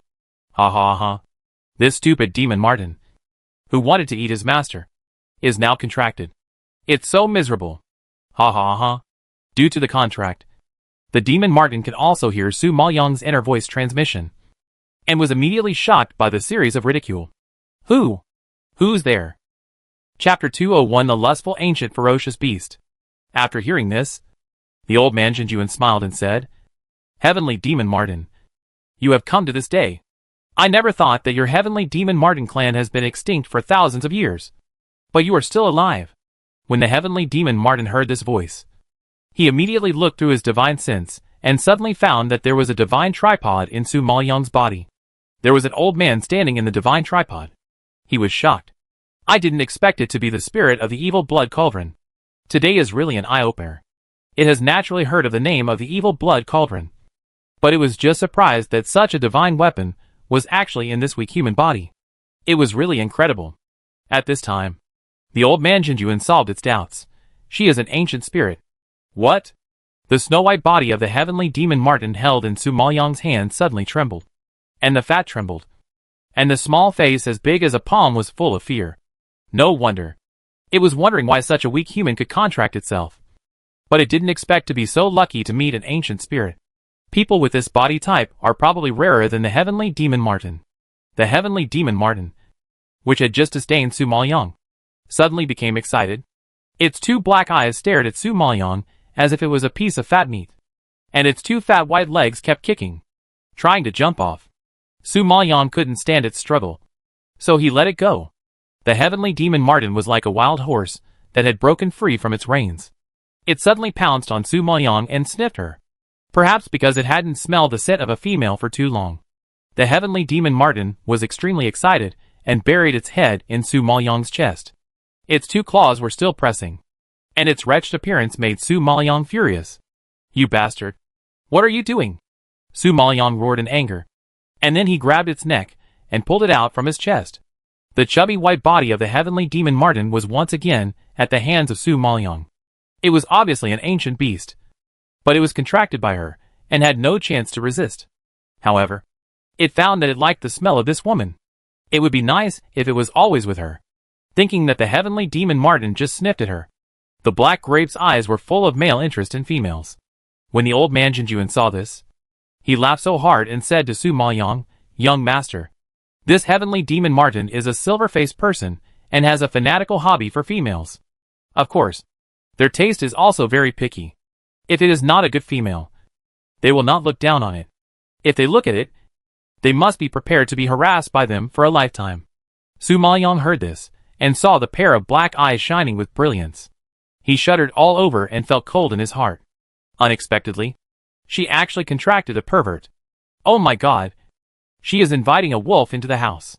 The demon Martin looked at Su Maoyong's astonished expression and suddenly grinned. It was a cute little face, but it had a lewd expression. Even if she held it in her hand, the snow-white, furry tail was wrapped around Su Maoyong's arm, which was simply a naked seduction. I like you very much. Be my woman. Do you know what Su Maoyong's expression was after a Martin confessed to him? It was a bolt from the blue. Su Maoyong would never have thought that there would be such a lewd Martin, who was a domineering president. The black eyes that looked at her straightened really made her a little panicked. Su Maoyong threw it far away in disgust. Don't come over. I'm a married woman. The demon Martin was thrown several meters away, and bounced back again, hugged Su Maoyong's calf, and rubbed it excitedly. I don't care. I want you. If that man dares to touch you, I'll eat him in one bite. When the old man Jinjuan saw this, he slapped his thigh and laughed so hard that he couldn't straighten his waist. The degree of lust of this demon Martin is really well deserved. He not only mourned for Su Maoyong, but also for Nanqingjue. Su Maoyong was so angry that she grabbed its fat meat and twisted it hard. It immediately let go of her calf and whimpered in pain. Humph. Get out of my way. I want to go out. Don't follow me. Su Maoyong glanced at it speechlessly, stood up immediately, and was about to leave. Nanqingjue loves to be jealous. Even the old and ugly weird doctor is jealous. So naturally he can't tolerate such a lustful demon Martin. Thinking of this, Su Maoyong's heart trembled, and a sour feeling surged to the tip of her nose. Nanqingjue, Nanqingjue, where have you been? These days, Su Maoyong can only feel his existence by relying on the human soul in her body. His human soul is still there, which means he is still alive. Every day and night, Su Maoyong repeatedly comforts herself like this. Young master. He must have something to do. And he didn't leave without saying goodbye on purpose. The old man Jinjuan knew what she was thinking. These days, she seemed to be practicing like crazy. But it was just to cover up the pain in her heart. Humph. Which man dares to hurt my woman? I will chew him up. I don't know when. The heavenly demon Martin hugged Su Maoyong's arm again, and the entanglement made her laugh and cry. Forget it. Since you can't get rid of it, then make 3 rules with it. I want to follow me. Su Maoyong looked at it and asked, Isn't that nonsense? I have been contracted by you, so I naturally have to follow you. The heavenly demon Martin rubbed Su Maoyong's delicate arm again, and couldn't let it go. Su Maoyong rolled his eyes, grabbed it, and said solemnly, Okay, since you want to follow me, you must listen to me. What I say is what it is. You are not allowed to disobey. Otherwise, I will throw you away immediately. Okay. Okay. My woman. Whatever you say is what it is. The heavenly demon Martin is just like a bad uncle who coaxes a girl. Su Maoyong has no way to deal with it, so he just threw it into the space. After entering the Shindang space, it can't get out without Su Maoyong's permission. Hey. Let me out. I want to follow you. I don't want to be with this old man. He's ugly and smelly. I don't want to be with him. Demon Martin. Are you looking for a fight? Why am I ugly and smelly? You, a beast, are full of stench. How dare you say that to me? Hearing the quarrel in the space, Su Maoyong rubbed her temples with a headache, directly blocked the sound in the space, then went downstairs and walked to the 7th floor. Since Elderly sent someone to assassinate her, how could she not fight back? Thinking of this, she dragged the body of the elder whose name she couldn't remember to the 10th floor. And then she returned to the 7th floor and crushed the water spirit bead in her hand. At this time, the crowd waiting outside had already exploded. The most mysterious 10th floor of the Spirit Sword Pavilion was opened and the lights were turned on. This was definitely a big event for the Spirit Sword sect. Not to mention the shock of the people present. Even many inner door elders ran over in fear to understand the situation. What's going on? What's going on? Elderly had a bitter face and was also very scared. I don't know either. No one has ever dared to go up to the 10th floor. Even if they have the courage, they don't have the strength. Feng Mohan only stayed on the 9th floor. How could it be? I don't care. I want to know who it is. At this moment, Elder Liu, who ran over, was so angry that his face turned red. His eyes were gnashing, and his eyes were staring at the position of the 10th floor with sinister eyes. Chapter 202 What a Sinister Trick. Elder Liu was also very anxious. This person hasn't come out yet. We don't know? However, just as he finished speaking, everyone saw Su Maoyang's figure teleported out of the door of the Spirit Sword Pavilion. Wu Xinqing, Elder Wei, and everyone from Nanqing Academy rushed forward in surprise. Girl, are you okay? Wu Xinqing looked her up and down, fearing that she was injured. Su Maoyang waved her hand and smiled. It's okay. I'm fine. The spiritual energy inside is not enough to hurt me. Hearing this, everyone was relieved. The water spirit bead on Elder Li's side has a record. It was Su Maoyang who just crushed the water spirit bead and walked out. But it shows the 7th floor. So, Su Maoyang only reached the 7th floor. So who was the person who entered the 10th floor? Elder Li was shocked. He was shocked that someone else entered the 10th floor. And he was also shocked that Su Maoyang actually walked out safely. At that time, he personally ordered his disciples to give Su Maoyang a fake water spirit bead. How could she crush the water spirit bead and get out, now that she has come out? What about Elder Zhou, who was sent by the inner elders to assassinate Su Maoyang? Just when Elder Li was full of doubts, Su Maoyang came over from a distance. At this moment, Su Maoyang was not as cold as before, but walked in front of Elder Li with a gentle smile, bowed to him, and said loudly with gratitude, Elder Li, this time thanks to you. Otherwise, I would have been assassinated by the elders, who sneaked into the Spirit Sword Pavilion. If you hadn't secretly exchanged my water spirit bead with his, and specially reminded me to be careful of him, I think I would have been in danger this time. Hearing this, Elder Li was so shocked that his eyes were bloodshot. And he pointed at Su Maoyang in horror. What did you say? When did I remind you? When did I exchange your water spirit beads? Su Maoyang? You? At this moment, Elder Li looked at Su Maoyang's gentle smile, the twinkling light in his dark pupils, and a chill suddenly ran down his spine. And he opened his mouth in sudden realization. She was going to frame him. Oh my god. This woman is so scary. So insidious. She actually did this to him. Sure enough, all the inner door elders beside Elder Li stared at him with shock and anger. And at this moment, they really had the urge to tear Elder Li apart. They were still wondering how the fake spirit beads that Su Maoyang had taken could be transmitted out without any reason. Now after hearing what she said, everyone suddenly realized that it was Elder Li who did it. He actually helped Su Maoyang to exchange Elder Zhou's water spirit beads. Now Elder Zhou is trapped inside, and is likely to have been killed. Damn it! Elder Li, I want you to give me an explanation. Quan Hong couldn't help it anymore when he heard this, and growled with gritted teeth. Elder Li was frightened by his anger, and trembled all over. His face was pale, and he waved his hands hurriedly. No, I don't have it. Su Maoyang's water spirit beads are fake. And the water spirit beads I gave to Elder Zhou are real. I don't know why this happened. Elder Li was in a hurry, and immediately revealed the conspiracy between him and the inner door elders, shocking the crowd watching around. It turned out that the Spirit Sword sect wanted to assassinate Su Maoyang under the guise of a competition. Oh my god. They are a reputable and upright family, but they actually do such shameful things. It's really insidious and disgusting. Hearing the uproar around him, Elder Li immediately realized that his conspiracy had been exposed. He was so scared that he immediately covered his mouth and was completely dumbfounded, seeing the people pointing and accusing him. Elder Quan and other inner elders all looked gloomy. This is a question related to the reputation of their Lingjian sect. If the reputation of Lingjian sect is ruined and students are unwilling to join Lingjian sect, it will be difficult for Lingjian sect to have fresh blood in the future. Without new students joining, their Lingjian sect will become a stagnant pool. Thinking of this, the elders were furious. Not only did they lose Elder Hu and Elder Zhou, but they also ruined their reputation. All this was caused by Elder Li. Elder Li received the murderous gazes of the inner elders, and he was immediately as if he was facing the abyss.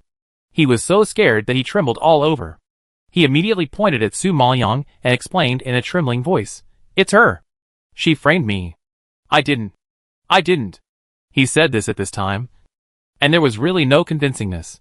Su Maoyang walked out safely, holding the real water spirit bead, while Elder Zhou was trapped inside, and did not come out. How could the inner sect elders believe that Elderly was wronged? Moreover, no matter how Elderly explained, he could not save the situation. Even if he was wronged, he had ruined the reputation of the Spirit Sword sect. How could they let him go? Su Maoyong raised his eyebrows slightly when he saw this, and was very satisfied with the effect he had caused. Wu Zhenqing, who was standing aside, knew Su Maoyong's temperament to some extent. Now, seeing the Spirit Sword sect being scolded, he immediately covered his mouth and laughed secretly, guessing that it was his beloved disciple who did it. Anyone who dared to provoke his disciple would definitely be very badly hurt. This was an unchanging truth.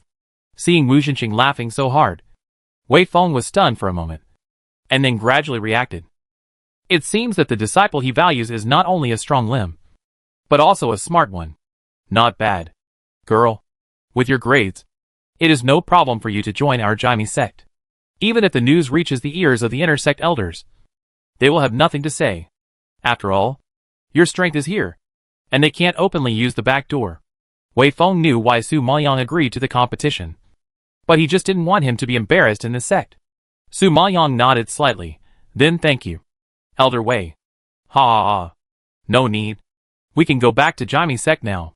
Su Maoyong heard this and shook his head. Elder Wei, go back first. I still have something to do, and I will meet up with the elders later. Wei Feng was a little curious about what else she had to do in Lingjin sect, but seeing that her brows were a little solemn, and she seemed unwilling to say more, he had to nod and leave first. Now that the sect competition is over, you can go back to Southern Sui. Be careful on the road. Su Maoyong glanced at Wu Zhenqing and the dean. Wu Zhenqing and the dean knew what she was thinking. They nodded calmly, looked at Su Maoyong reluctantly, and then left Lingjin sect with their students. In the lowest level training room, a thin figure overturned the clear soup on the table like a madman. The face that was so thin that it was almost sunken was now full of hysterical anger. Although she used to be the lowest level disciple of Lingjin sect, she had completely become a waste of Lingjin sect since her hand was crippled by Su Maoyong. They restricted her range of activities, and often didn't give her food. She made a fuss for most of the day yesterday, and finally got food today. But it was all rotten porridge, and it was hard to even see any rice. Looking at her miserable appearance in the bronze mirror, and seeing her broken arm, the pain of that day was vivid in her mind. Su Maoyong, you bitch. I'm going to cut you into pieces. Su Yanyin punched the bronze mirror, and blood flowed down her fingers instantly. Seeing that my sister hates me so much, I'm very sad. Su Yanyin suddenly heard a cold voice behind her, and the feminine tone immediately made her whole body tremble. And she turned around and looked. Chapter 203 Revenge. I saw a graceful figure walking against the light, the sunlight pouring on her light blue dress, as if it was illuminated by the bright blue sky. Indescribably refreshing and pleasant. That extremely beautiful face, white as snow, skin as creamy, eyebrows and eyes as picturesque, red lips. Under the pressure of the sun, it looked even more charming. But the pair of dark pupils, as if soaked in thousands of years of black ice, projected a terrifying coldness, which immediately made Su Yanyin tremble in her heart and her face pale. You, Su Maoyong, why did you come to the Lingjin sect? Su Yanyin screamed in fear, her body and voice trembling together. Hearing this, Su Maoyong curled her lips and smiled, and the smile dimples on her cheeks were rippling with rosy clouds, making her look even more charming. My sister is a disciple in the Lingjin sect.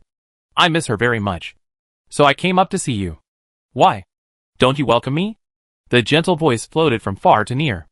If someone who didn't know the situation heard it, they would really think that Su Maoyong, as a sister, missed her sister, and they had a deep sisterly love. However, Su Yanyin knew the meaning of her words best, and got goosebumps all over her body. This woman is a devil. I had already experienced her ferocity and cruelty in the last time in the Southern Sui Kingdom. It was just that Su Yanyin couldn't understand why Su Maoyong suddenly appeared in the Lingjin sect. The Lingjin sect was not open to anyone, even if someone broke in. Elder who would not sit idly by. But she found this place, and stood in front of him safely. How did you get in? Su Yanyin was a little crazy. Su Maoyong raised his eyebrows, and his calm tone made Su Maoyong panic. Of course I walked in. No. You didn't join the Spirit Sword sect? Su Yanyin guessed for a long time without any results. And suddenly such a terrible guess emerged in her mind. Su Maoyong smiled. A trace of disdain flashed across his dark pupils. His red lips moved slightly, and his voice was low, but particularly arrogant. Spirit Sword Sect? It wants me to join. But it's not worthy. With a cold snort, Su Maoyang raised his foot and slowly walked towards Su Yanin. Su Yanin saw her approaching gradually, and she stepped back in fear, grabbed the table behind her, and tried to stabilize her body. Don't come over. Don't come over. But at this time, Su Maoyang didn't listen to her obstruction.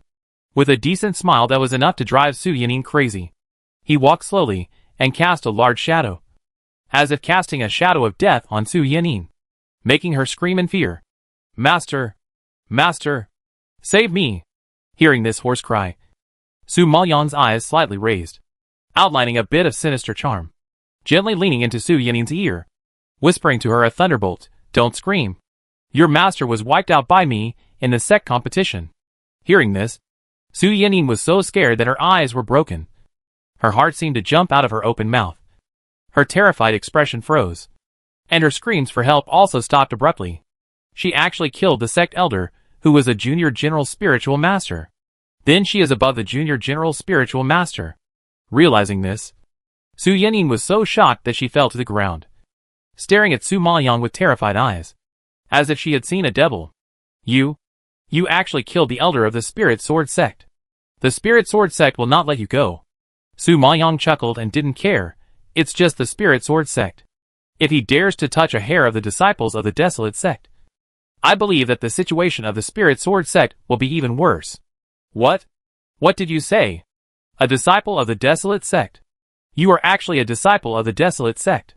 Su Yanin was completely shocked, and her face was as pale as paper at this moment.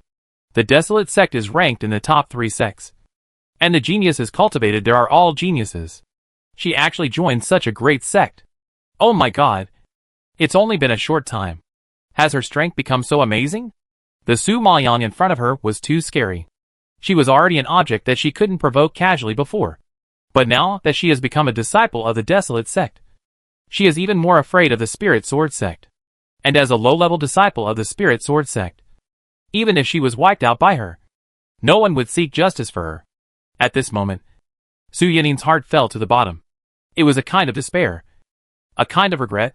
If she had known, she would not have returned to the Southern Sui Kingdom to seek revenge. Her mother died. So what?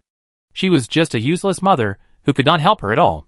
However, she was embarrassed by her face, and could not accept that Su Maoyang did not take her seriously, which led to today's disaster.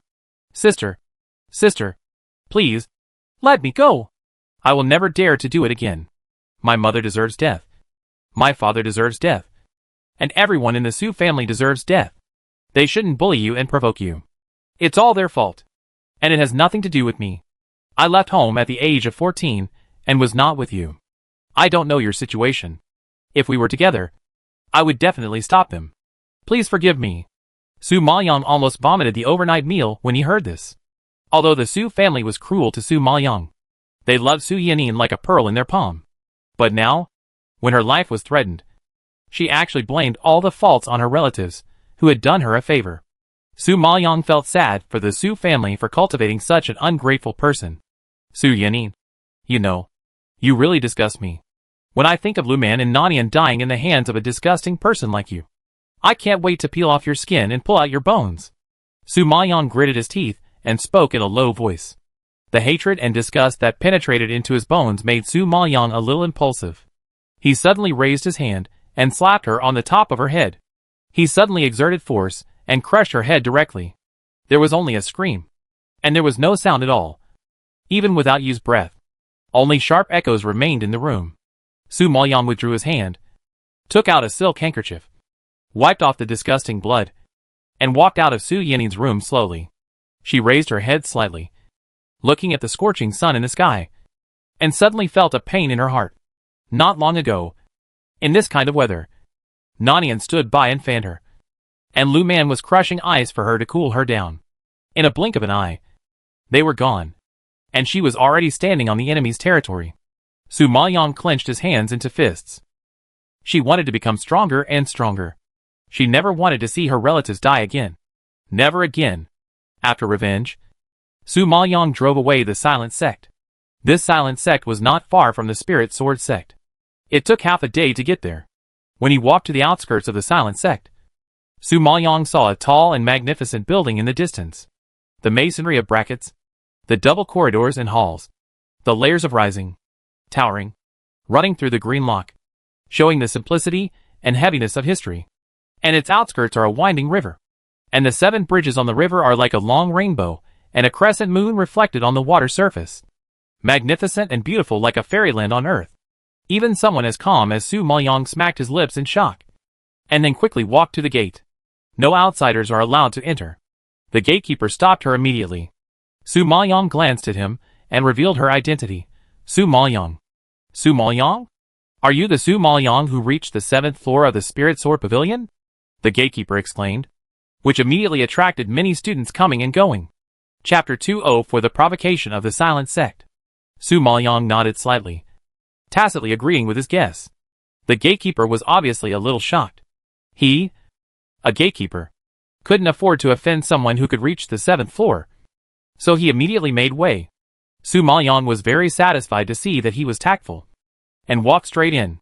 But the exclamation just now had attracted a lot of attention, and many nearby disciples looked at Su Maoyong with some surprise. Everyone had heard about the things in the Spirit Sword Pavilion, and they were not unfamiliar with the name Su Maoyong. Now, seeing her coming, they all started to talk about it.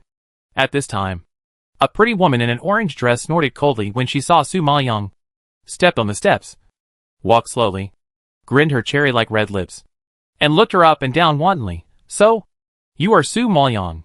It didn't match the image she imagined. Most of the people who came from that rotten place of Southern Sui Kingdom were rural girls. But the woman in front of them was beyond everyone's expectations. Although she is petite, she has a slender waist, long limbs, and an elegant posture. Her small face, as white as cream, is even more beautiful and elegant. 3 times more beautiful than her. A trace of jealousy flashed in the eyes of the orange-clothed woman.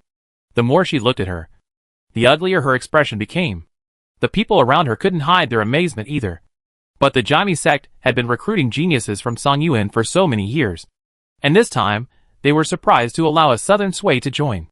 Su Maoyong glanced at the orange-clothed woman who was blocking him, and said coldly, "Do you have something to do with me? New here. Do you know who I am? How dare you talk to me in this tone? Not to mention that you won't enter the Jaime sect at all. Even if you do, you still have to call me senior sister?" The orange-clothed woman was so angry that her beautiful eyes glared, showing her murderous intent. "Oh, senior sister Bifan. What etiquette does a country girl from Southern Sui know? Don't bother with her."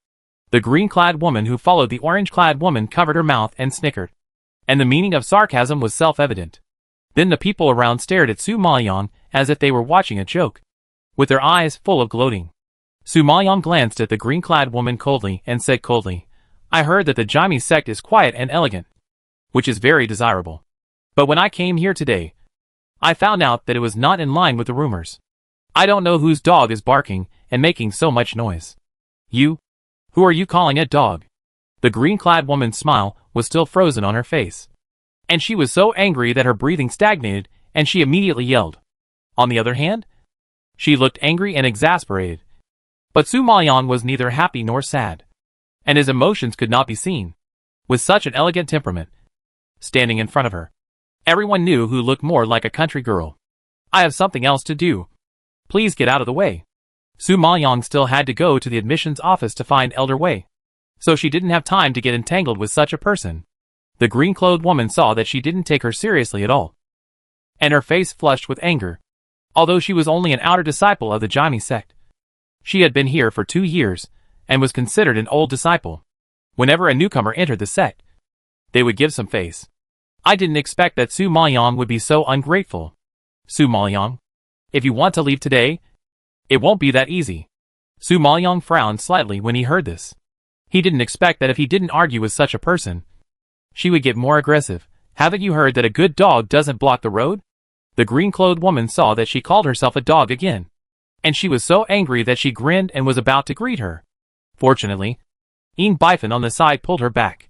"Hao Mei is not impulsive. Private fighting is not allowed in the sect. If you are discovered, You will be put in solitary confinement. The green-clothed woman called Hao Mei gritted her teeth and growled unconvincedly. But this bitch dared to disrespect us. If I don't punish her, I will not be able to get rid of the hatred in my heart. Ian Bifan raised his eyebrows and snorted coldly. It's not easy to punish her. When the time comes, we don't even need to do it. She will end up miserably. Oh! Hao Mei was stunned for a moment when she heard this. And then she thought that the Zhao family suffered a loss in the sect competition this time. And Zhao Yuqin's brother was a key figure cultivated by the inner elders of the Jaime sect. And she would not let her go. In addition, it was heard that the youngest daughter of the Lord of Dongjun City, Fu Lingxian, died at the hands of Su Maoyang. And Fu Lingxuan's sister Fu Lanya was the last disciple of the inner elder Wu Peng. These two are tough guys. And Su Maoyang definitely can't afford to offend them. Let her talk now. She will be in trouble. Thinking of this, Hao Mei restrained her momentum. And a cold smile appeared on the corner of her lips. Warning in a sinister way, Su Maoyang, I hope you can be as confident as you are today in the future. Humph. Hao Mei and Ian Bifan glanced at her with disdain and turned away. Seeing the roadblocks go away, Su Maoyang found the route to the admissions office and walked over quickly. As soon as he walked to the door of the admissions office, he heard a roar from inside.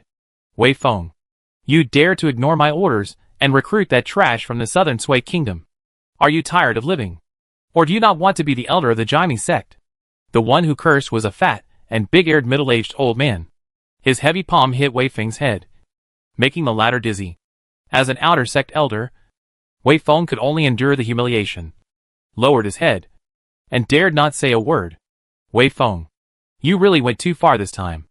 Elder Zhao is a favorite of the sect master. You are slapping Elder Zhao in the face by doing this. Besides, Zhao Yuqin has reached the 5th floor of the Spirit Sword Pavilion, which is only 2 floors lower than the one surnamed Su. She is also a great alchemist, and is fully qualified to come in. If you do this, I wonder how you will explain to Elder Zhao. Another slightly thin elder was also very dissatisfied with the practice of inviting Su Maoyang in. Humph. Wei Feng, you quickly catch that bitch and personally send her to Elder Zhao for forgiveness. Otherwise, if you lose your life, don't blame me for not reminding you. Su Maoyang was furious when he heard this. He pushed the door and walked in. His cold eyes swept over the 3 elders present except Wei Feng. No need to catch her. I'm here. When they heard this, everyone was startled and looked at Su Maoyang together. You? Are you the Su Maoyang? The fat elder's eyes bulged and were full of ferocity when he saw her. Yes, it's me. Well, you actually came to my door in person. I will kill you myself. As he said that, the elder was about to pounce on Su Maoyang. But the thin elder beside him hurriedly pulled him back. Elder Wu, you can't do that. The sect master has clearly stipulated that elders are not allowed to kill disciples privately. Don't violate the rules. Otherwise you will get unhappy. As soon as the voice fell, Elder Wu had no time to restrain his momentum. A clear voice suddenly rose at the door, and everyone saw a tall and slender figure coming into view. Why do the elders get angry for a new disciple? If it gets to the ears of the sect master, Elder Zhao will be in trouble. The elder saw that it was Feng Mohen who didn't like to show up, and he was shocked. Chapter 205. We meet again. It was a handsome face that was indifferent and somewhat sickly white, with distinct features and exquisite features. He was dressed in green clothes, which set off his slender and upright figure.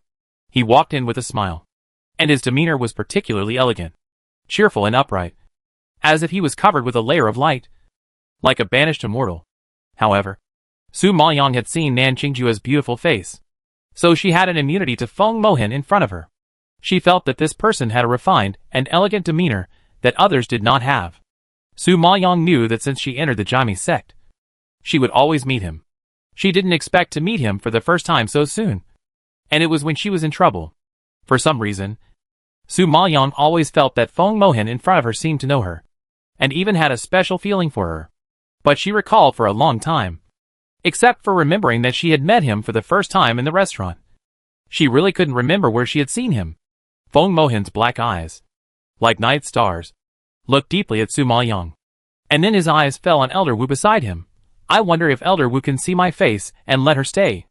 Elder Wu was shocked and stunned when he heard this.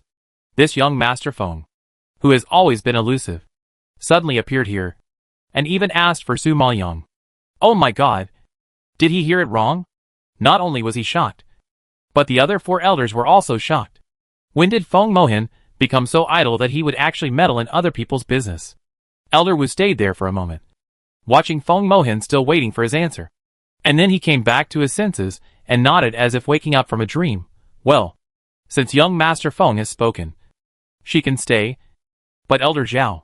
If Elder Zhao knew that they agreed to let Su Maoyang stay, he would definitely be furious. So they were somewhat nervous.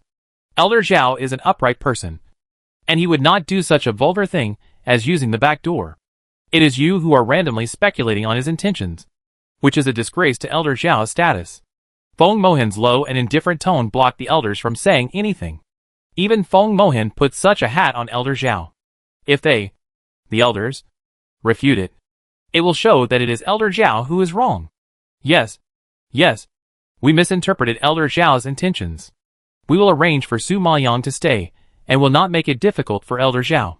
Elder Wu wiped his cold sweat and nodded in response. The other elders naturally acquiesced to his approach. Seeing this, Feng Mohan retracted his gaze, and smiled at Su Maoyang with a faint smile as light as morning mist. Then turned around leisurely, and slowly faded out of everyone's sight. Elder Wei was stunned.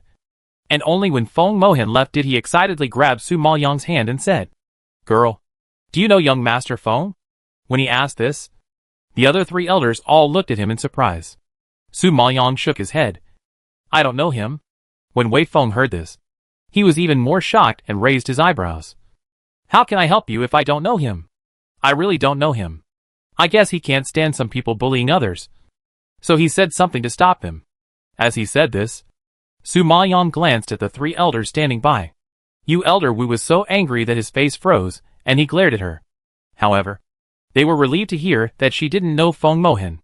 It's easy to imagine that Feng Mohan, a proud son of heaven, could not possibly know a lowly person from the southern Sui kingdom. This time, they could only say that they were unlucky, as Feng Mohan happened to see this scene. It seems that they have to be more careful in the future. Thinking of this, the 3 elders glared at Su Maoyang fiercely, then shook their sleeves and left angrily. Seeing that everyone had left, Elder Wei took out a key and stuffed it into Su Maoyang's hand. "Girl, there are 8 courtyards in total in the Jaime sect. 3 for outer disciples, 3 for inner disciples, and 1 each for the 7th prince Gong Yui, and the eldest son of the Feng family Feng Mohan.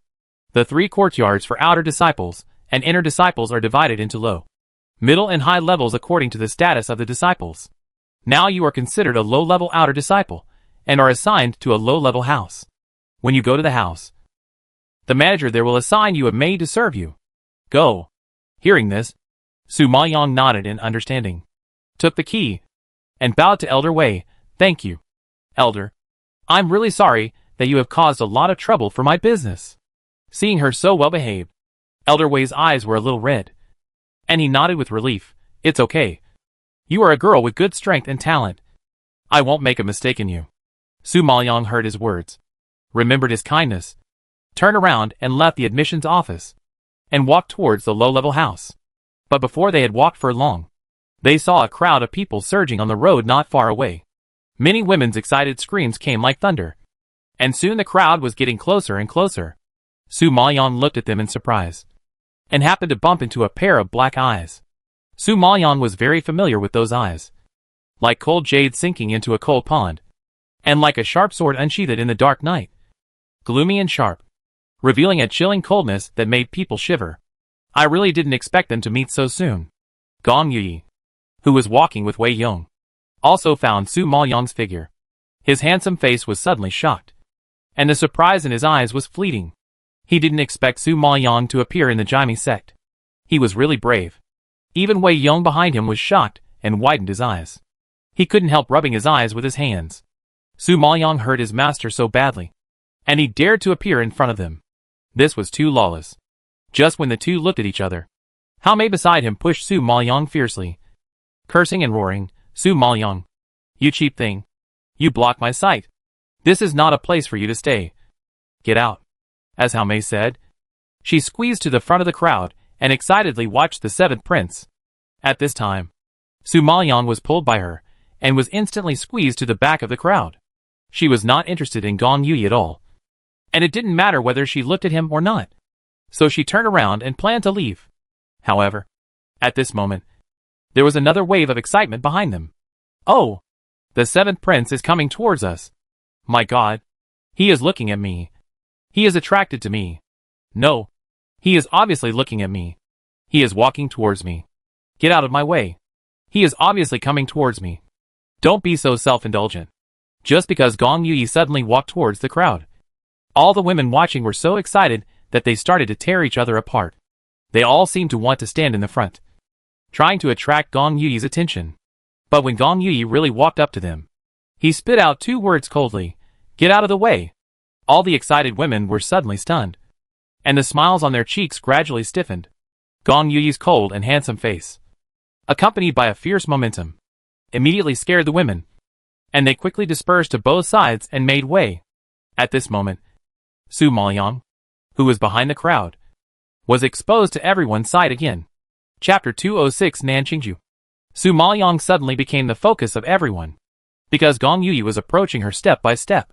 That handsome face was cold and ruthless, and the black pupils that were staring at Su Maoyang seemed to be covered with a layer of ice crystals. Cold and cold, flashing with sharp cold light. The corners of his lips were slightly raised, seemingly smiling, but showing a bit of sinister. Su Maoyang, I didn't expect that we would meet again. Hearing this, everyone was in an uproar. The seventh prince Gong Yui actually knew Su Maoyang? Did they hear it wrong? Everyone was stunned and stared at Su Maoyang, unable to digest such sudden news for a while. Hao Mei's face turned pale, and she clenched her fists in shock and anger. How could she tolerate that the seventh prince she admired the most actually knew the country girl she despised the most? Just as everyone was shocked, Su Maoyang spoke. How are you? Seventh prince? Gong Yui sneered. His voice was as loud as ice. Thanks to you, I am fine. Su Maoyang naturally knew that he was speaking in a sarcastic way, so he laughed instead of getting angry. It seems that the seventh prince is indeed much better than that day. Hearing that day, Gong Yui frowned slightly, and his fingers under his sleeves clenched quietly. He naturally could not forget the day he was tricked in the tomb. That was the biggest shame in his life, and he would never forget it. Gong Yui was burning with anger, but his face remained calm. Why are you not staying in the southern Sui kingdom as your princess, and running to the Nirvana sect?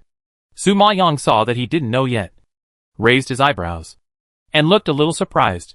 It seems that the seventh prince is a little out of touch with the news. Don't you know that I am now a disciple of the Nirvana sect? We will be together day and night in the future, and I hope the seventh prince will give me more advice. What? Gong Yui frowned and looked shocked when he heard this. This woman is really asking for death. I believe there will be many opportunities to meet in the future, but I have something to do today, so I won't chat with the seventh prince. Su Maoyang didn't have a good impression of him, so he naturally didn't want to get involved with him too much. After saying this, he said goodbye and left. Gong Yui looked at Su Maoyang's back as he left. His dark pupils shrank slightly, and a complex darkness passed through him. Seeing this, Wei Yong beside him couldn't help but come forward and whispered, Master, now Su Maoyang is here. Do you want to kill him? Gong Yui raised his hand to stop his thoughts. Don't be in a hurry. That Nanqingju is a bit mysterious. First investigate his strength and identity. See if he is nearby, and don't act rashly. Wei Yong heard this, nodded cautiously, and retreated behind him. At this time, Su Maoyang walked into the courtyard, where the low-level disciples lived according to the location that Elder Wei said. She found that the courtyard was very large, comparable to the palaces of the concubines in the imperial palace. When she walked in from the door, she saw a huge garden with paths all around. Looking ahead, there was a long winding corridor. Beyond the corridor, she could see pavilions and towers, surrounded by streams. Although the scenery was very beautiful, the houses and towers in the distance were a bit dilapidated, making the entire courtyard look particularly desolate. Su Maoyang walked towards her room while looking at the surrounding environment. At this time, the little girl waiting in the main hall hurriedly came out to greet her. Your servant Yunxiang greets the master. Su Maoyang saw that the little girl in front of her was 16 or 17 years old, and she looked pretty and lovely, so she couldn't help but have a little more favor. Well, get up. Yunxiang got up as she was told and followed Su Maoyang into the room obediently. The next morning, Su Maoyang was still practicing in the bedroom when he heard Yunxiang calling outside. "Master, there is a morning meeting today. Time is running out. Let me come in and help you wash and change clothes." Morning meeting? Su Maoyang didn't know that there was a morning meeting in the Jaime sect. After a moment of hesitation, he allowed Yunxiang to come in. The Jaime sect was very lively today. The huge square was crowded with people. It seemed that all the disciples had come. When Su Maoyang arrived, it was already late. So he just found an empty seat and sat down. At this time, the figure of the Wu elder walked onto the huge arena. It can be seen that he was in good spirits today, with a smile on his face. And he was in a good mood. He looked around at everyone and announced loudly, "Today, our Jaime sect has recruited a new disciple." Hearing this, Su Maoyang was startled.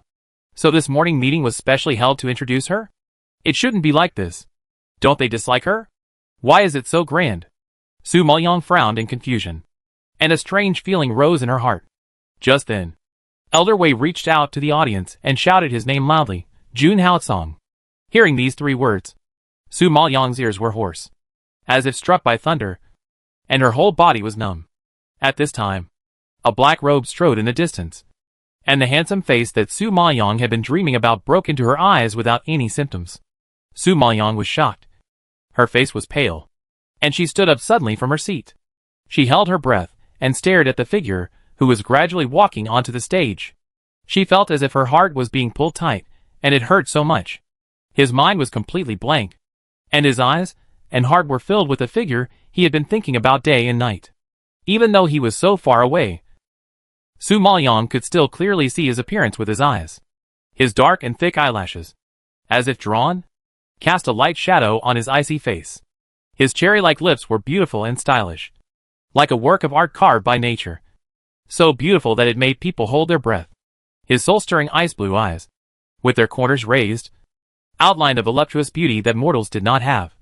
But from his deep eye sockets, 2 rays of cold light pierced the bone marrow, like broken ice in the deep sea, cold and hard, making people unable to help but surrender. Just standing there, he was the familiar aura of a king who dominated the world. "Nan Qingjue! Nan Qingjue!" Su Maoyang murmured in horror, as if he was possessed by a demon. Apart from being able to call out his name, his mind was blank. He stood there stiffly. His feet seemed to have taken root, and he could not move. At this moment, Elder Wu introduced his identity with joy. "This is Elder Jin's new inner disciple, named Jun Haotsong, and he will be your junior brother in the future." When everyone heard that he was an inner disciple, they all gasped in shock. "I didn't expect this person to become an inner disciple as soon as he arrived. Which means he has a great background. Could it be Elder Jin's relationship?" Everyone had different guesses, and was very curious about Jun Haotsong on the stage. Compared to the curiosity of others, only 2 people on the stage were shocked. One was Su Maoyang, and the other was Gong Yuyi. Gong Yuyi recognized Nan Qingjue. That day, Nan Qingjue caused such a big commotion and hit him hard with a palm. Gong Yuyi would find it hard to forget such power. But he never expected that this perverted man would appear here. At this moment, at the window of Moyun Pavilion in the distance, an elegant and noble man in blue slowly withdrew his gaze from the square in the distance, lowered his head slightly, took a sip of refreshing tea, and raised the corner of his mouth slightly. "It's getting more and more interesting." Chapter 207, I'll break your legs. The square was bustling with activity at this time, and everyone was talking about the new disciple named Jun Haotsong. Until Elder Wu spoke to Jun Haotsong again. Everyone quieted down a little. "Haotsong, you are now an inner disciple, and I have arranged a place for you to stay in the inner disciple courtyard. Here is the key. You can go," Elder Wu said, and handed him the key. Jun Haotsong pushed his hand to refuse, and his cold voice did not reveal any emotion. But it surprised Elder Wu. "No. I want to live in the low-level courtyard of the outer disciples. It is remote and quiet, suitable for cultivation." But that is the lowest level house. It is very shabby inside. There are no resources, and the treatment is the worst in the entire sect. If you go..." Elder Wu was interrupted by Jun Haotsong before he finished speaking. "No need to say. I've made up my mind." As he said that, Jun Haotsong had already walked down the stage and left the square in a chic manner. Seeing the protagonist leave, everyone was stunned for a moment, and then stood up and left. Seeing him leave, Su Maoyang woke up from a dream and shouted, Nan Qingjue. She looked at his back as he left quickly with fear. Her heart was clenched. And her somewhat weak legs finally took a step and chased him from the audience. But after the morning meeting, everyone left and rushed to the exit. The square was full of people. At this moment, there was no place to see Nan Qingjue. Su Maoyang hurriedly squeezed through the crowd and kept approaching the exit of the square. But because there were too many people, everyone pushed and shoved. And after squeezing for a long time, they couldn't squeeze out a smooth path. Su Maoyang was sweating profusely in panic. No matter how hard she tried, her petite body was soon submerged in the crowd, and her shrill cries were drowned out by the noise of the crowd. Unable to see Nan Qingjue, Su Maoyang was so frantic that she used all her strength to push through the crowd. Her eyes were already filled with tears because of excitement. Yes, it must be him. These days, whenever Su Maoyang closed her eyes, that perfect and impeccable face and those charming ice blue eyes would appear. How could she be wrong? Nan Qingjue! Nan Qingjue! Come back! Su Maoyang shouted hoarsely, causing people around her to look sideways and show surprised expressions. When she squeezed out of the crowd and ran out of the square, she looked at the busy avenue, and there was no figure of Nan Qingjue. Su Maoyang clenched her fists, holding back tears, and growled with gritted teeth, Nan Qingjue, you bastard! Don't think I will forgive you this time. It was clearly agreed not to leave her. Agreed not to let go. Everything was fake. Thinking of this, Su Maoyang's heart ached so much that she couldn't breathe. She ran aimlessly while looking for his figure. Every shout was accompanied by unspeakable sobs and heartbreak. She didn't know where she ran to, let alone where Nan Qingjue went. She only knew to search for his figure blindly. Gradually, there were fewer people around, fewer voices, and only Su Maoyang's almost weeping low moan was left. However, just when Su Maoyang collapsed, someone suddenly grabbed her wrist, pulled her to the side, and pressed her against the wall with a strong force. Su Maoyang opened her pupils wide, and was shocked before she could be shocked. The kiss like a storm fell suddenly. Su Maoyang was stunned. Stunned, staring at the handsome face in front of her with eyes wide open. Staring at the blue eyes as clear and dazzling as deep-sea ice. The excitement and shock quickly expanded, and her heart felt like it was about to burst. It was him. It was really him. The tears that Su Maoyang had been holding back burst out, and the grief instantly overwhelmed her reason. She struggled frantically, pushed him hard, and punched Nan Qingjue's chest hard. But Nan Qingjue's arm strength was terrifying, and he held her somewhat exhausted body and refused to let go. At this moment, Nan Qingjue was also crazy. He missed this woman, and missed her like crazy. If he hadn't been critically ill, didn't want her to know his injuries, didn't want her to worry about him, he would have been reluctant to leave anyway. Seeing her sad look, his heart was also in pain. Slowly let go of her lips, and kissed her tears. He always thought that he was the king of the world, the only one who was supreme, and he was always alone.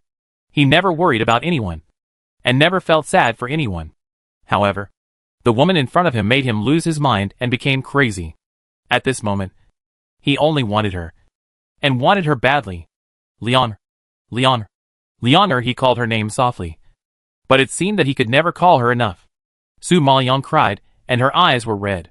She raised her arms angrily, and slapped him hard. Nan Qingjue, you liar. This roar almost exhausted all her strength. Nan Qingjue was slapped, and a trace of heartache appeared in his dark ice blue eyes. I'm sorry. Don't say sorry to me. I won't forgive you. At this moment, Su Maoyang gritted her teeth. She was obviously happy that he was alive and well, but the pain of leaving without saying goodbye tortured her to collapse. How could she forgive him? Seeing her tears, Nan Qingjue's heart was like being cut by a knife, and he suddenly hugged her into his arms. Su Maoyang felt his enthusiasm, his dominance, his strong arms and chest, and her heart trembled violently, because of anger and excitement. Jun Haotsong, how dare you bully my disciple? How unreasonable. Just when the two of them couldn't control their emotions, a roar suddenly came from not far away. Su Maoyang and Nan Qingjue were both frightened, and suddenly let go of each other. Wei Feng looked at Su Maoyang's red and swollen eyes, and it was obvious that she had cried. And Jun Haotsong pressed her against the wall domineeringly, as if he was bullying her. Wei Feng was immediately furious, pointing at Nan Qingjue and running over, grabbing his arm and pulling him away from Su Maoyang. Well, I didn't expect that Elder Jin's new disciple turned out to be a pervert. I'll teach you a lesson today. As he said that, Wei Feng punched Nan Qingjue hard. Nan Qingjue was hit by this punch for no apparent reason, and immediately shouted innocently, "What are you doing? She is my woman." Su Maoyang felt a little distressed when he saw this. But then he thought that he had hurt himself so badly by leaving without saying goodbye, and it would be difficult to get rid of the hatred in his heart without punishing him. Elder Wei, I don't know him at all. He bullied me.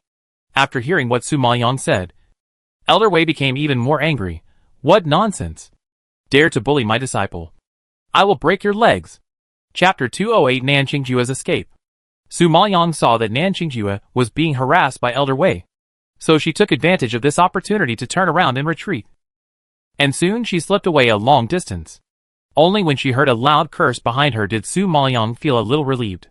At this moment, she slipped back to her room and collapsed on the couch, thinking that Nan Qingjue was back. She couldn't help feeling happy. However, it was not so easy for her to forgive him. Su Maoyang was thinking deeply.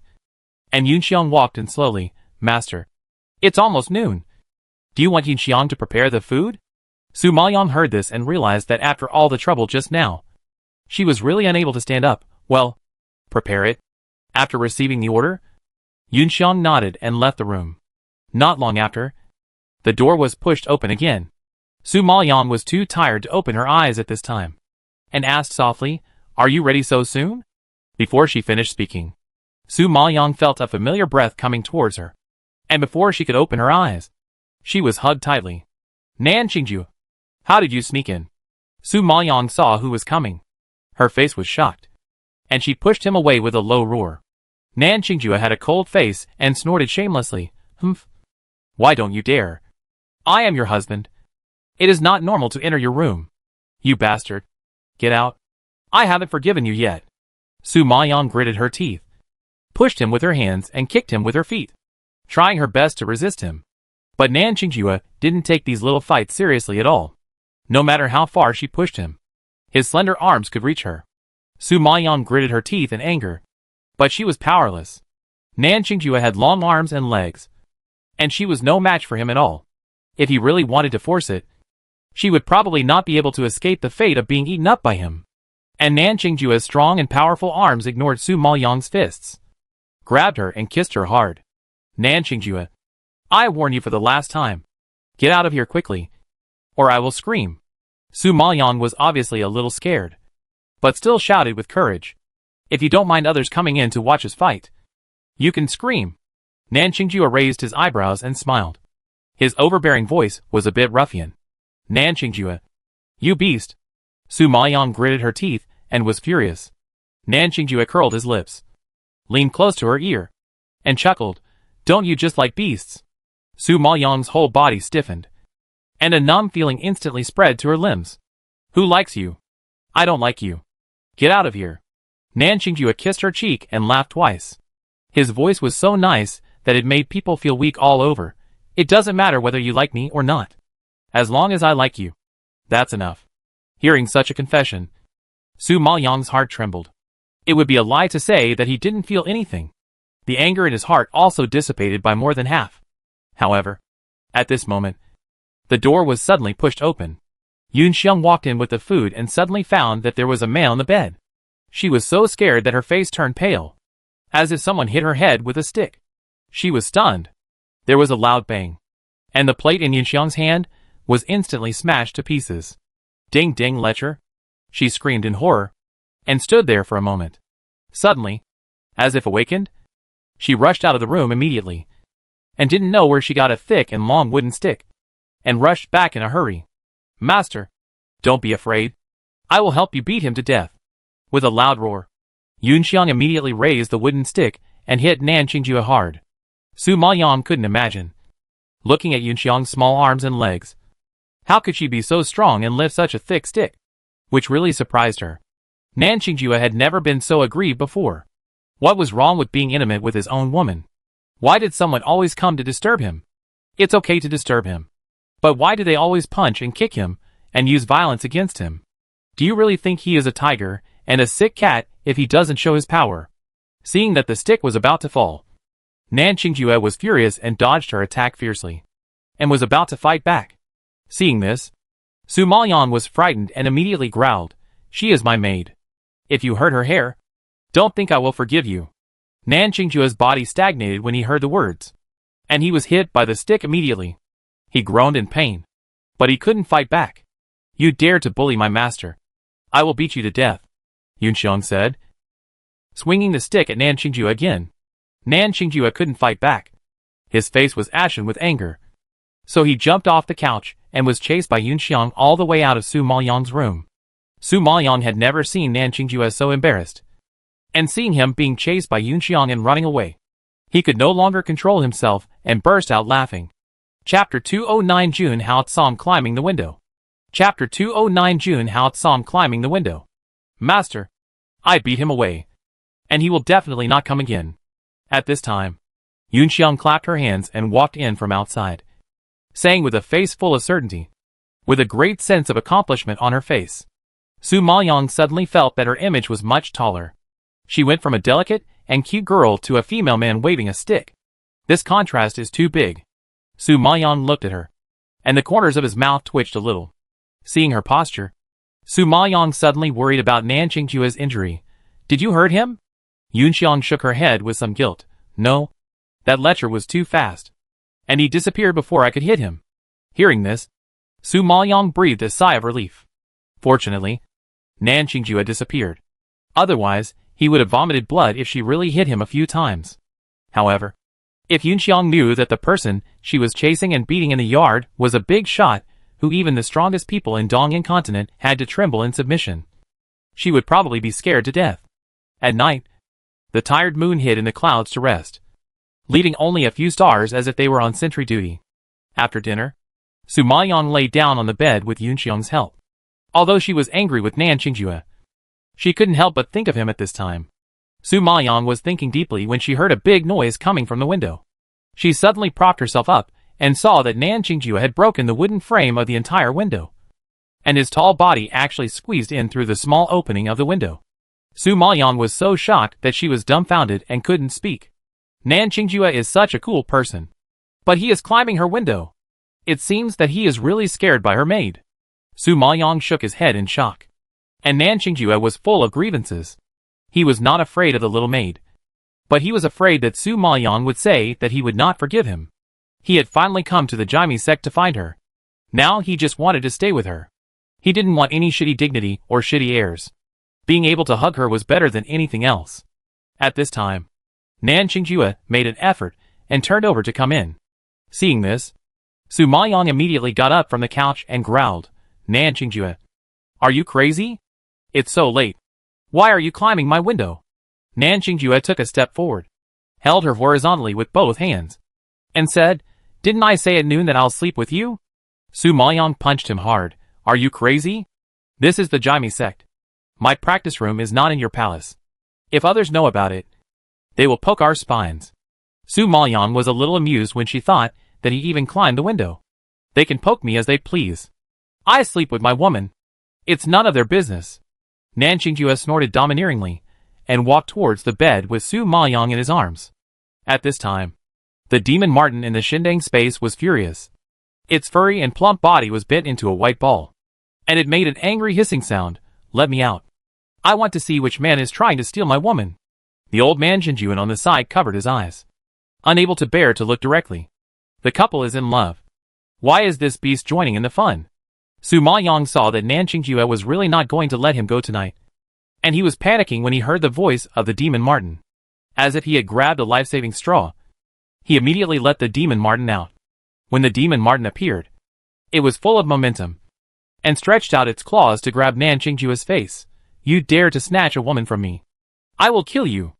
Nan Qingjue never expected that a small animal would suddenly jump out. He was so shocked that he let go of Su Maoyang and retreated to avoid its attack. Before he could take a closer look at it, the white ball rushed towards him like crazy again. "Damn it!" Nan Qingjue cursed, and an uncontrollable anger rushed up and hit his forehead. I really don't know if he didn't check the almanac before going out today, when he was intimate with Su Maoyang. It was either the elders or the maids who jumped out. Now even the beasts are coming to snatch women from him. Is there anyone as miserable as him in the world? This is intolerable. Facing this little thing that spoke arrogantly, Nanqing Jue was obviously furious to the extreme. He stretched out his hand and grabbed its fat but hard, hanging it upside down in the air. It's the heavenly demon Martin. Weren't you exterminated thousands of years ago? How come you're here? Nanqing Jue frowned. He had read about the heavenly demon Martin in ancient books. Females were fine, but males were super lustful. They would never let go of any female they liked. Now that they're here, could it be related to Su Maoyang? Thinking of this, Nanqing Jue, the jealous king, suddenly turned black. Because the heavenly demon Martin was contracted by a human who was weaker than itself. Its original ancient beast strength was suppressed. Now it can't beat Nanqing Jue, a human. And it feels so frustrated. Now it's entire, but is grabbed by him. And it is so angry that it grits its teeth. I am this woman's contracted beast. Of course I have to be here. Let me go quickly, or I'll bite you to pieces. When Nanqing Jue heard that it was a contracted beast, his face darkened even more. And he glared at Su Maoyang fiercely. Why do you have to contract a pervert when you can contract something else? Su Maoyang was super innocent. Did she want to contract this? It was obviously this idiot who bit her and ate her blood. He accidentally contracted it. Is it her fault?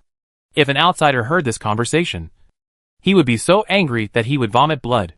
The ancient fierce beast, the sky demon Martin, is a contracted beast that many strong men can't even dream of getting.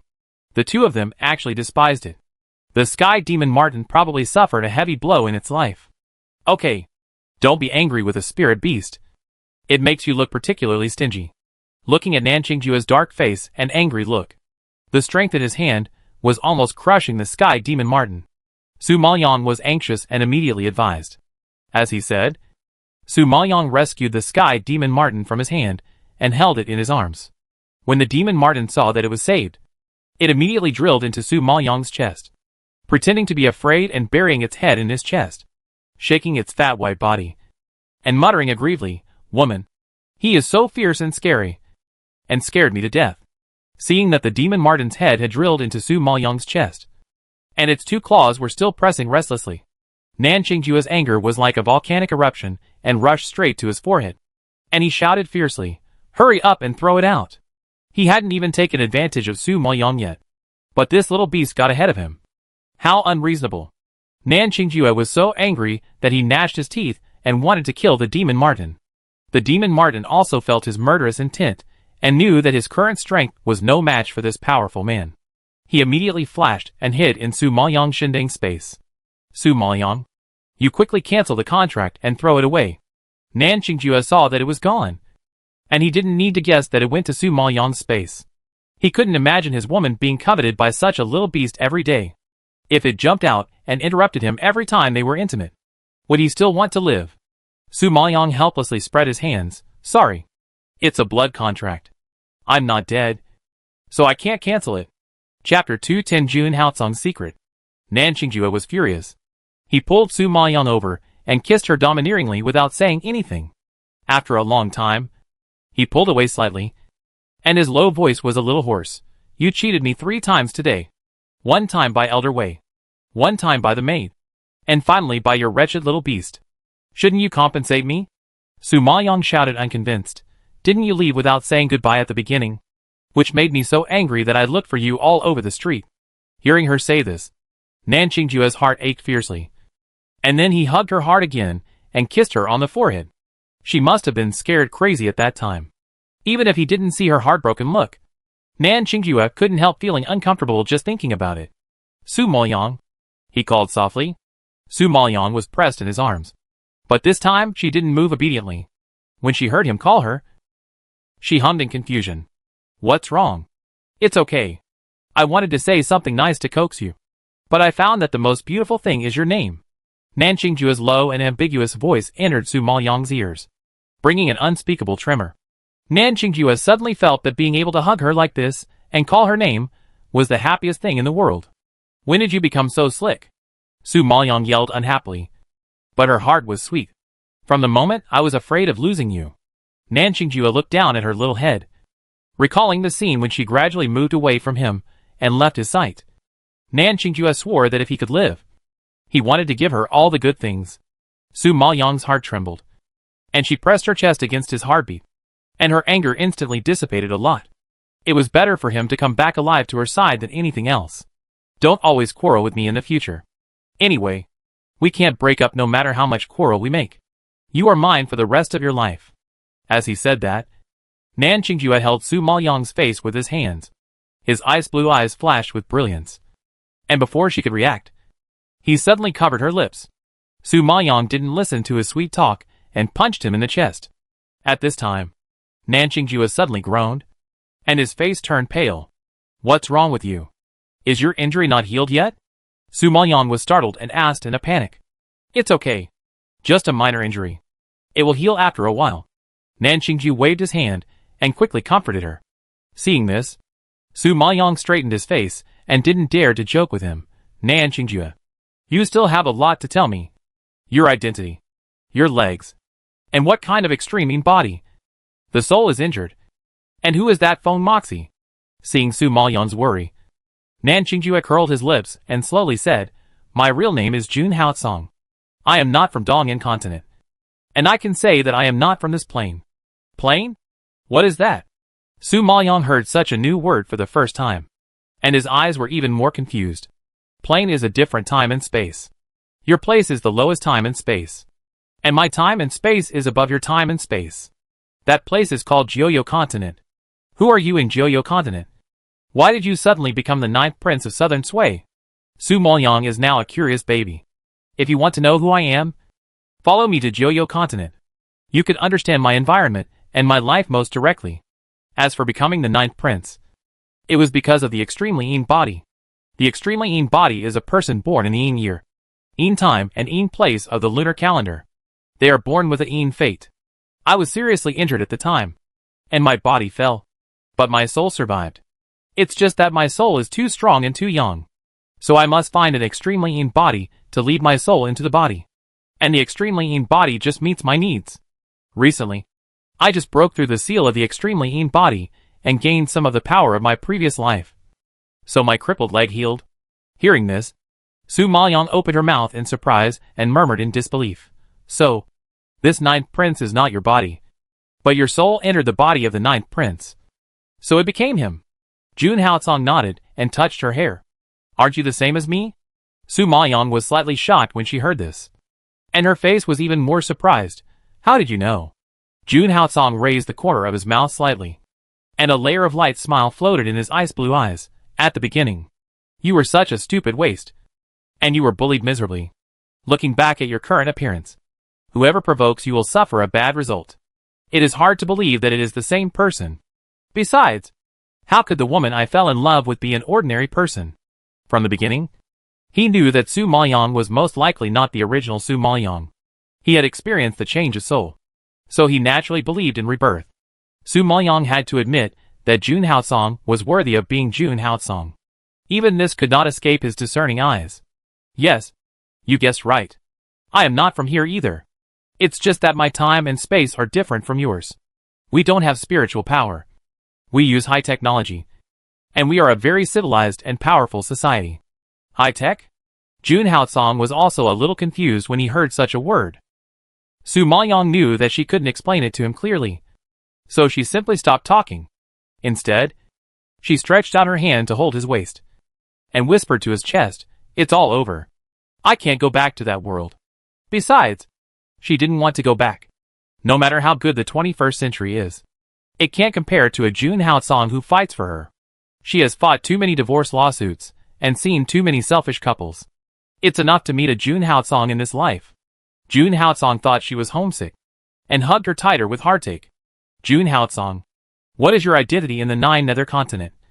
And what level are you at? Su Maoyang actually knew it in her heart. She was in an inferior time and space, and naturally the worst continent. But she couldn't imagine how powerful the 9 nether continent was. If she was with Jun Haotsong, would she hold him back? You will know when you go there later. Jun Haotsong didn't want to say it too clearly, so as not to scare her. Hearing this, Su Maoyang's heart trembled slightly. It seems that if she wants to stand by Jun Haotsong's side, she must become very strong. Chapter 211 Colosseum. The next morning, Su Maoyang woke up and found that Jun Haotsong had left early.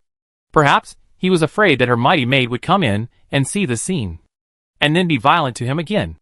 Thinking of the situation where he was chased all over the yard, Su Maoyang's lips curled up slightly, and a smile appeared on her cheeks. Then she slowly got up from the couch and looked at the sky outside.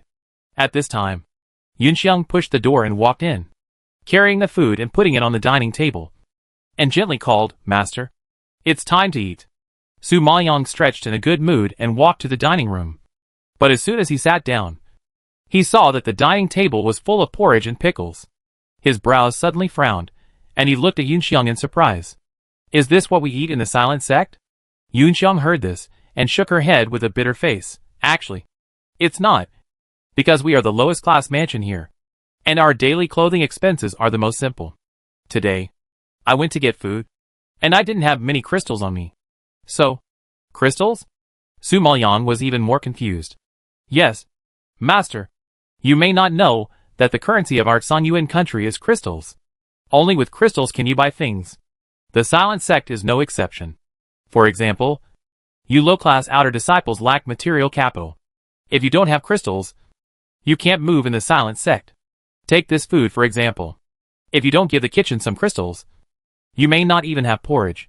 Hearing Yunxiang say this, Su Maoyang frowned even more tightly. "Then how did you get this porridge?" Yunxiang was slightly startled when she heard this, and said hesitantly, "Yes. The relationship between the servant and the kitchen is pretty good." Su Maoyang heard this. A trace of suspicion flashed across his eyes, and he looked at her carefully, and suddenly found that there were red pinch marks on her neck. Her eyes were fierce, and she grabbed her wrist and lifted her sleeve in an instant. Bloody whip marks appeared in front of Su Maoyang. "Is this your good relationship with the kitchen?" Su Maoyang looked at the shocking wounds and roared in disbelief. Yunxiang heard this, retracted her hand, and tried her best to hide her pain. "It's just a small injury. The servant is used to it. The food is getting cold. The master should eat it while it's hot." Su Maoyang heard this. How could she have the mood to eat? And besides, how could she eat the food that was exchanged for Yunxiang's whip wounds? Damn, this kitchen is too much. Su Maoyang slapped the table with a palm, stood up suddenly, and walked out the door.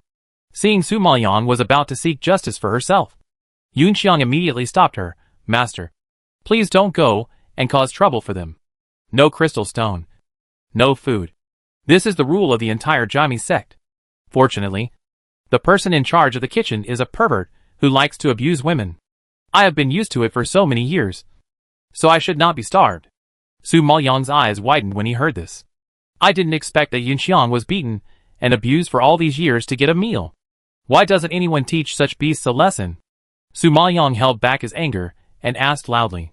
Yunxiang was about to cry when she said this, and shook her head vigorously. "He is a person planted by Elder Pei.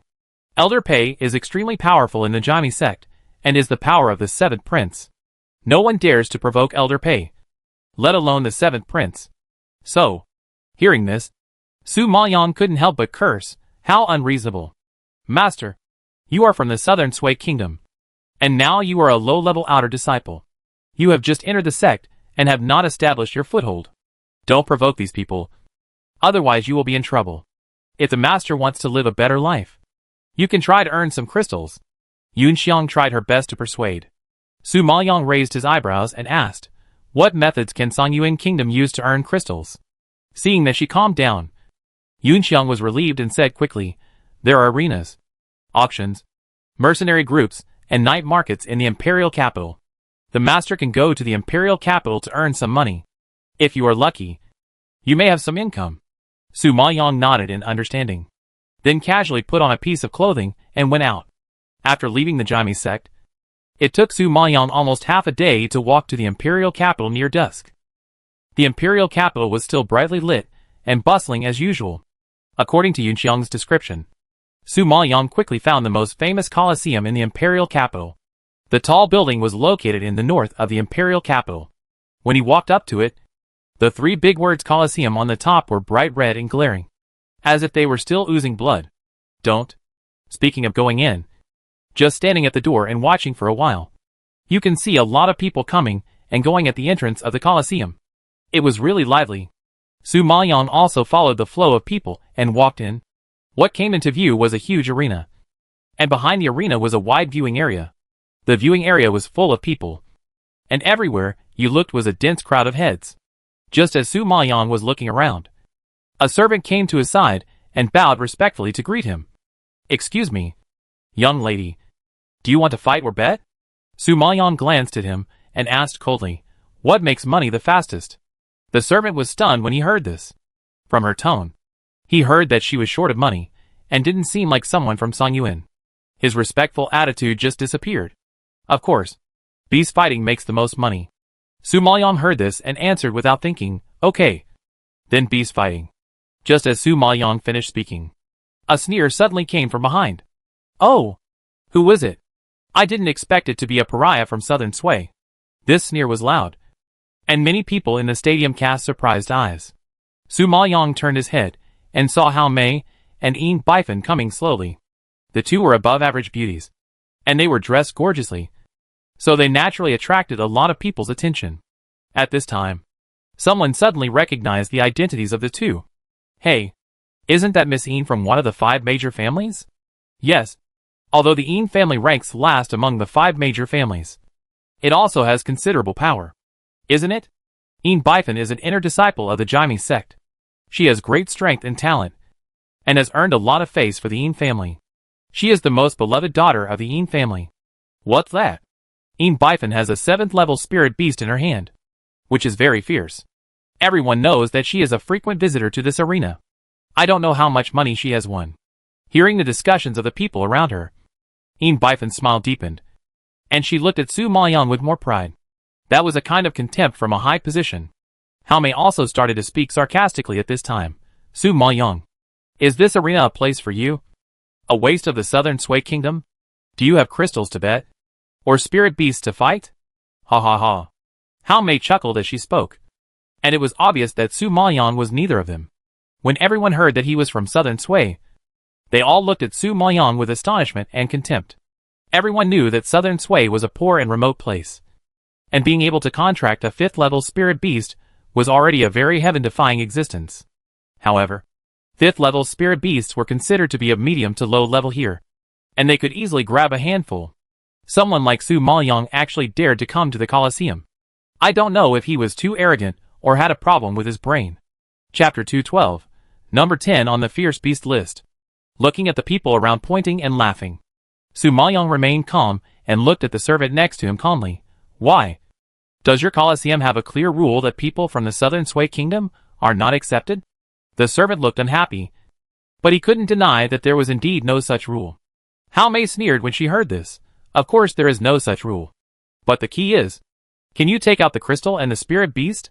Su Maoyang stared at her and replied indifferently, "I can't take out the crystal, but I have a spirit beast." "TSK. With your southern Sui kingdom spirit beast, what will you use to compensate when you lose? If there is no bet, go back quickly and don't embarrass yourself here." Hao Mei sneered twice, as if she had expected the result long ago. Su Maoyang heard this and took out a pill from the space calmly. "This is the lower grade Jade Heart pill. I wonder if this bet is enough." Hao Mei and Yin Bifan were both surprised. Although the Jade Heart pill can be refined by the strength of the early stage of the great alchemist, the medicinal materials are very rare and not easy to find. In total, it is also a relatively precious pill. In addition, this Jade Heart pill has the effect of increasing spiritual power talent, which is the pill that Yin Bifan urgently needs. Thinking of this, Yin Bifan spoke. "It seems that you are confident. Well, in this case, I will be the banker today and bet with you. But don't blame me for not reminding you that there is only winning and losing in this arena, not life and death. My spirit beast has a big appetite. Once it loses, your spirit beast will become his food. Are you sure you want to bet?" Su Maoyang raised his eyebrows and said in one word, "Bet." When everyone heard this, they all burst into laughter and accused Su Maoyang of overestimating her ability. Yin Bifan is a perennial winner in the Colosseum. Few people have ever won against her.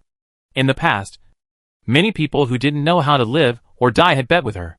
In the end, they not only lost the crystal stones, but also lost their spirit beasts and became the food of Yin Bifan's spirit beasts.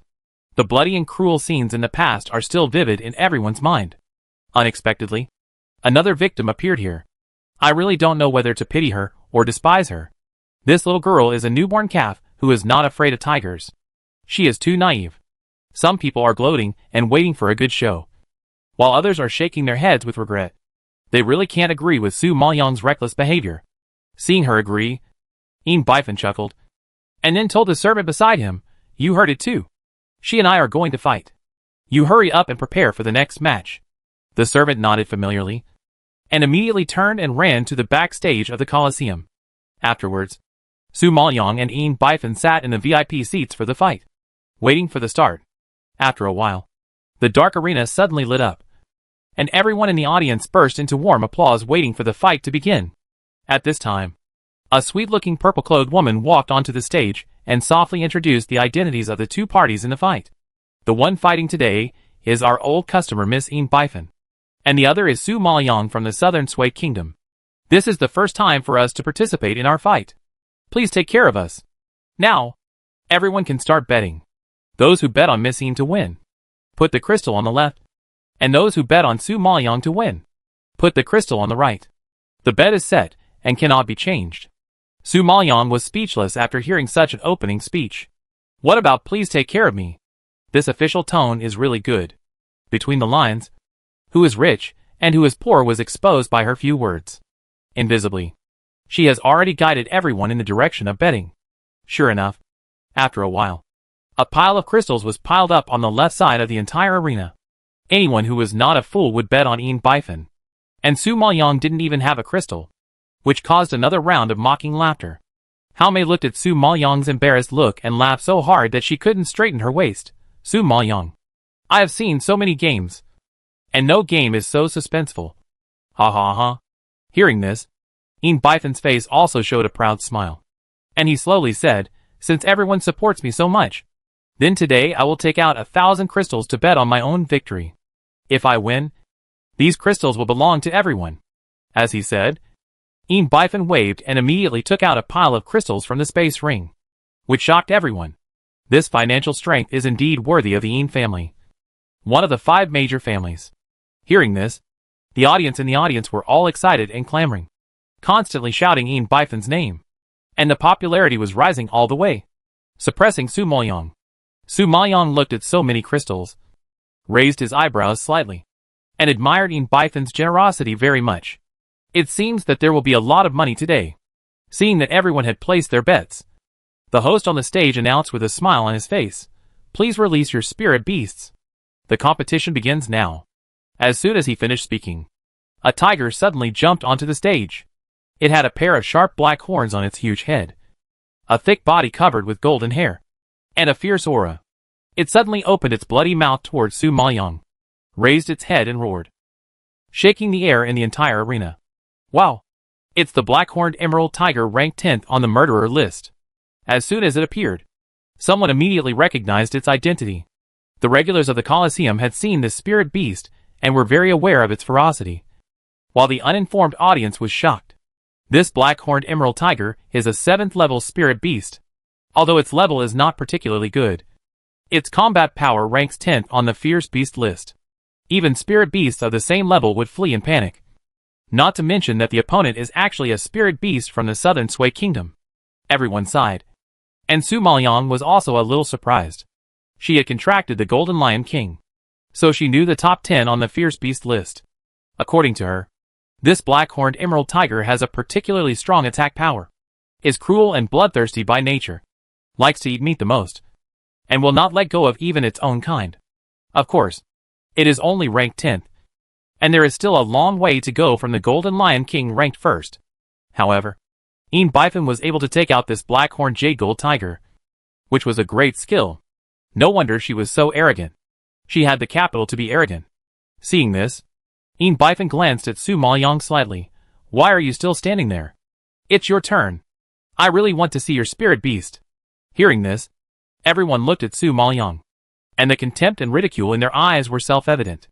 How could she, a person from the Southern Sui Kingdom, take out a 7th-level spirit beast, let alone fight the black-horned jade gold tiger ranked 10th on the fierce beast list? It was simply a foolish dream. Listening to the ridicule of the people around him, The demon Martin in Su Maoyang's divine tripod space could not sit still. Grinning and roaring, "What a bullshit fierce beast list. I have never heard of it. The ancient fierce beast, haven't spoken yet. What is that stupid tiger roaring? Let me out quickly. I will beat it so hard that its mother won't recognize it." Chapter 213 I Am the Fierce Beast. Su Maoyang frowned and scratched his ears uncomfortably after hearing the deafening inner voice. Hao Mei, who was standing by, thought that Su Maoyang was shocked by the roar of the black-horned emerald tiger, and asked with a smile, "Su Maoyang, what's wrong? Is your spirit beast afraid of being eaten by the black-horned emerald tiger?" Su Maoyang glanced at her and said coldly, "I'm afraid I will disappoint you. I'm just warning it not to eat too much later. The meat of the black-horned emerald tiger looks old and hard. My spirit beast is delicate, and I'm afraid it will have diarrhea after eating it." Yin Bifan was so angry that his eyebrows were raised when he heard this. And he was furious. "Don't talk big. Be careful not to flick your tongue. And quickly release your delicate spirit beast." Su Maoyang glanced at the two of them lightly. And then he waved his sleeves to release the heavenly demon Martin from the space. The Golden Lion King ate the 8th level beast core, and is still in seclusion. He won't be able to come out for a while. In this case, the only way is to release the heavenly demon Martin to fight. The appearance of the heavenly demon Martin immediately streaked a white mass in the air. Everyone only saw a white thing flashing past their eyes. Before they could see clearly what it was, the white mass had already jumped onto the ring. The speed was so fast that it was shocking. The people who were in the back didn't even see the figure of the heavenly demon Martin. They only saw the huge blackhorn jade gold beast standing there. The opposite side of it was empty. There was no figure of any spirit beast. Huh? Where is Su Maoyang's spirit beast? Who knows? I didn't see it either. I saw it. A white mass flashed just now. As he spoke, someone pointed at the small white thing on the stage and shouted, "Look! It's there!" The crowd far away realized that there was a pet the size of a cat standing on the ground. Yes, that snow white and cute appearance is simply a pet, not a spiritual beast. Everyone burst into laughter when they saw this. Ha! Am I seeing wrong? That's a spiritual beast? Isn't it a white cat? What are you looking at? It's obviously a snow ferret, the favorite pet of young ladies. Is Su Maoyang's brain broken? She actually used a snow ferret to fight the blackhorn jade tiger ranked 10th on the fierce beast list. This is really the funniest match I have ever seen. Everyone laughed so hard that they fell backwards, pointing at the small demon Martin on the ground, and almost died of laughter. At this time, Hao Mei and Yin Bifan were also amused by this scene. Su Maoyang, even if you don't have a spirit beast, you shouldn't have let a ferret come to seek death. You're joking too much. Yin Bifan pointed at the demon Martin on the stage. Her cheeks flushed with laughter. Hao Mei also laughed and nodded repeatedly. "I'm afraid your ferret is not enough to fill the teeth of the black-horned golden tiger." Ha ha ha. The demon Martin on the stage hates to hear people call it a ferret. It is an ancient fierce beast, but it looks a little more beautiful. Why do people always call it a ferret? Even the Golden Lion King, who ranks first on the fierce beast list, is not qualified to carry shoes for the ancient fierce beast, let alone this piece of garbage in front of him. These idiots from the lower plane, who have never seen the ancient fierce beast, dare to compare it with a ferret. It's unreasonable. Thinking of this, the demon Martin was so angry that his teeth were bared. Just when he was about to open his mouth to refute, Su Maoyang suddenly warned him seriously, "Don't speak human words. If you reveal your identity, I will lose you in a minute." Hearing this, the demon Martin gnashed his teeth and had to suppress his temper. He could only vent his anger on the black-horned emerald tiger in front of him. However, just as everyone was laughing, the demon Martin leaped up and pounced fiercely on the black-horned emerald tiger. The black-horned emerald tiger saw that it was a little guy, and it was also full of disdain. It stood there, not even bothering to move its fingers, and had already opened its bloody mouth to swallow the flying demon Martin. Seeing this, everyone smiled and shook their heads. They wanted to continue to say something, but the demon Martin's flying claws suddenly swung a fist on the black-horned emerald tiger's face. There was a loud bang. It did not swallow the snow Martin alive as expected. Instead, the huge and sturdy body of the black-horned jade golden tiger was hit by a strong force, and it smashed to the edge of the ring with a bang, and even knocked a big hole in the wall. The earth-shaking sound instantly silenced the noisy audience. Everyone looked at the fallen black-horned jade golden tiger with horror. with their mouths wide open, and even forgot to breathe. However, before everyone could recover from the shock, the snow-white body of the sky demon Marten jumped up again and punched the black-horned jade golden tiger again, hitting it hard in the belly. The black-horned jade golden tiger, ranked 10th on the fierce beast list, did not even have the strength to fight back. It opened its bloody mouth and suddenly spurted out a mouthful of blood. Due to the excessive force, its huge body was knocked flying and fell back to the ground again. There was another rumbling sound, and the whole arena was shaking. At this time, the heavenly demon Marten stood on the ground, rubbed his wrist, and hooked his finger at the black-horned jade golden tiger lying on the ground, signaling it to get up and fight again. Seeing this, the black-horned jade golden tiger was so scared that he immediately shook his head and kept retreating. But the heavenly demon Marten was dissatisfied when he saw this. It hadn't fought enough. So why didn't it fight? Thinking of this, the heavenly demon Marten rushed over again, like lightning, and beat the black-horned jade golden tiger again. This stupid tiger dared to call himself a fierce beast. I am the real fierce beast. On the ring, the huge 7th level spirit beast was beaten to the ground by a small, snow-white little Marten, bleeding from all 7 orifices, and had nowhere to hide. The miserable roars and wails resounded throughout the arena, shocking everyone. Seeing this, everyone rubbed their eyes in disbelief and exclaimed in a low voice, "Oh my God! Am I seeing things? Did I just have an illusion?" The black-horned golden tiger was beaten to a bloody mess by a snow ferret, and it was defeated in seconds. It didn't even have time to struggle. Yes, it's too unbelievable. What kind of spirit beast is that snow ferret? It actually has such strong fighting power. Everyone smacked their lips in disbelief, looking at the shocking scene on the stage, and couldn't recover for a long time. At this time, EP171 was so shocked that her eyes were bloodshot and her face turned pale with anger. She stood up suddenly and yelled at the stage, "Stop fighting! Stop! Stop! I order you! Stop immediately! If they continue to fight like this, the 7th level spirit beast she had contracted with great difficulty will be beaten to death by the spirit beast whose name she couldn't remember." Hearing this, Su Maoyang turned his head slightly and glared at her. "EP171, you should know the rules of this Colosseum better than me. Now the bets have been placed, and the game has started. What do you mean by stopping it in the middle?" EP171 was furious and gritted his teeth and yelled, "I don't want to fight anymore. I don't want to compete anymore. This game is invalid." Chapter 214, There is gambling on stones here. Su Maoyang had never seen such a shameless person, and she was a little angry. "EP171, you can't just say no to the competition. If the Colosseum has no rules, you can start it if you want to, and cancel it if you want to. Can you still do it, Su Maoyang?" "You?" EP171 pointed at Su Maoyang, shaking with anger. But she knew in her heart that it was too late for her to regret now. The audience had placed their bets, and the Colosseum was open, so there was no reason to regret. But the black-horned jade gold tiger on the stage was beaten to death, which really made her anxious. At this time, the demon Marten vented his anger, and only stopped and smoothed his exaggerated hair after beating the black-horned jade gold tiger to death. Originally, it was very hungry and wanted to eat the black-horned jade gold tiger. But the meat of this thing was indeed, as Su Maoyang said, old and hard, and it was estimated that it would be indigestible after eating it. So it simply gave up.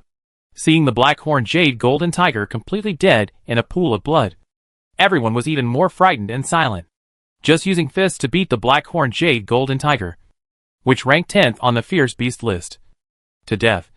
What kind of power is this? Now, no one dares to underestimate the small but fierce sky demon Marten. Seeing this, EP171 was even more furious. Her pretty face flushed, her teeth bared, like a man-eating beast. "Su Maoyang, you killed my spirit beast. I will fight you to the death," EP171 said as he was about to rush towards her. At this moment, the manager of the Colosseum suddenly roared, "Be insolent. In the Colosseum, no matter who you are, no matter who you win or lose, you are not allowed to make trouble." A middle-aged man came out with a big stride, and suddenly interrupted EP171's moves with a wave of his sleeve. The Colosseum is a place where there are winners and losers. If everyone who loses the game wants to settle accounts with someone, then his Colosseum will be in chaos. EP171 was shocked by the man's power and retreated a few steps. And then he regained some reason. The man in front of him was the owner of the Colosseum. He was in charge of all matters, big and small. He was quite capable, and a very famous person in Songyuan country. Even the Yin family, one of the 5 major families, had to respect him. So Yin Bifan had to swallow his anger for a while. Miss Yin, I am also sad that your spirit beast died. But this is the rule of the Colosseum. Even you can't do anything wrong. Please go out and solve your personal grievances. Don't dirty my Colosseum's territory. The man was neither humble nor arrogant in front of Yin Bifan, and his tone was tough and could not be refuted. Yin Bifan heard this and had to bite her teeth and wanted to pick up the crystal and leave. Ms. Yin, you are a frequent visitor and should know the rules of the Colosseum. If you lose the game, you have to leave the crystal behind. The man's tone was a little impatient, and he was obviously annoyed by her temper. Yin Bifan was so angry that she was shaking all over and was about to explode. Then she glared at Su Maoyang and warned loudly, Su Maoyang, you wait. I won't let you go. After that, she and Hao Mei walked out of the Colosseum in disgrace. Seeing this, Su Maoyang didn't take her threat seriously at all, but walked directly to the leftmost position and asked the owner coldly, since I won the game, these crystals are mine, right? The owner of the field was a man with good eyesight. Although he didn't know the name of Su Maoyang's spirit beast and its origin, he knew very well that the little guy was definitely not someone who could be easily provoked. So, he also had a flattering smile in front of Su Maoyang. Yes, Miss Su, these are all your spoils of war. Su Maoyang saw him nod, and then he waved his sleeves with satisfaction and threw all the crystals into the space. At this time, everyone in the audience felt very painful. They thought that this game was a sure win and there would be a lot of crystals to be earned. So they all placed big bets. But they didn't expect that they were all cheated by Su Maoyang.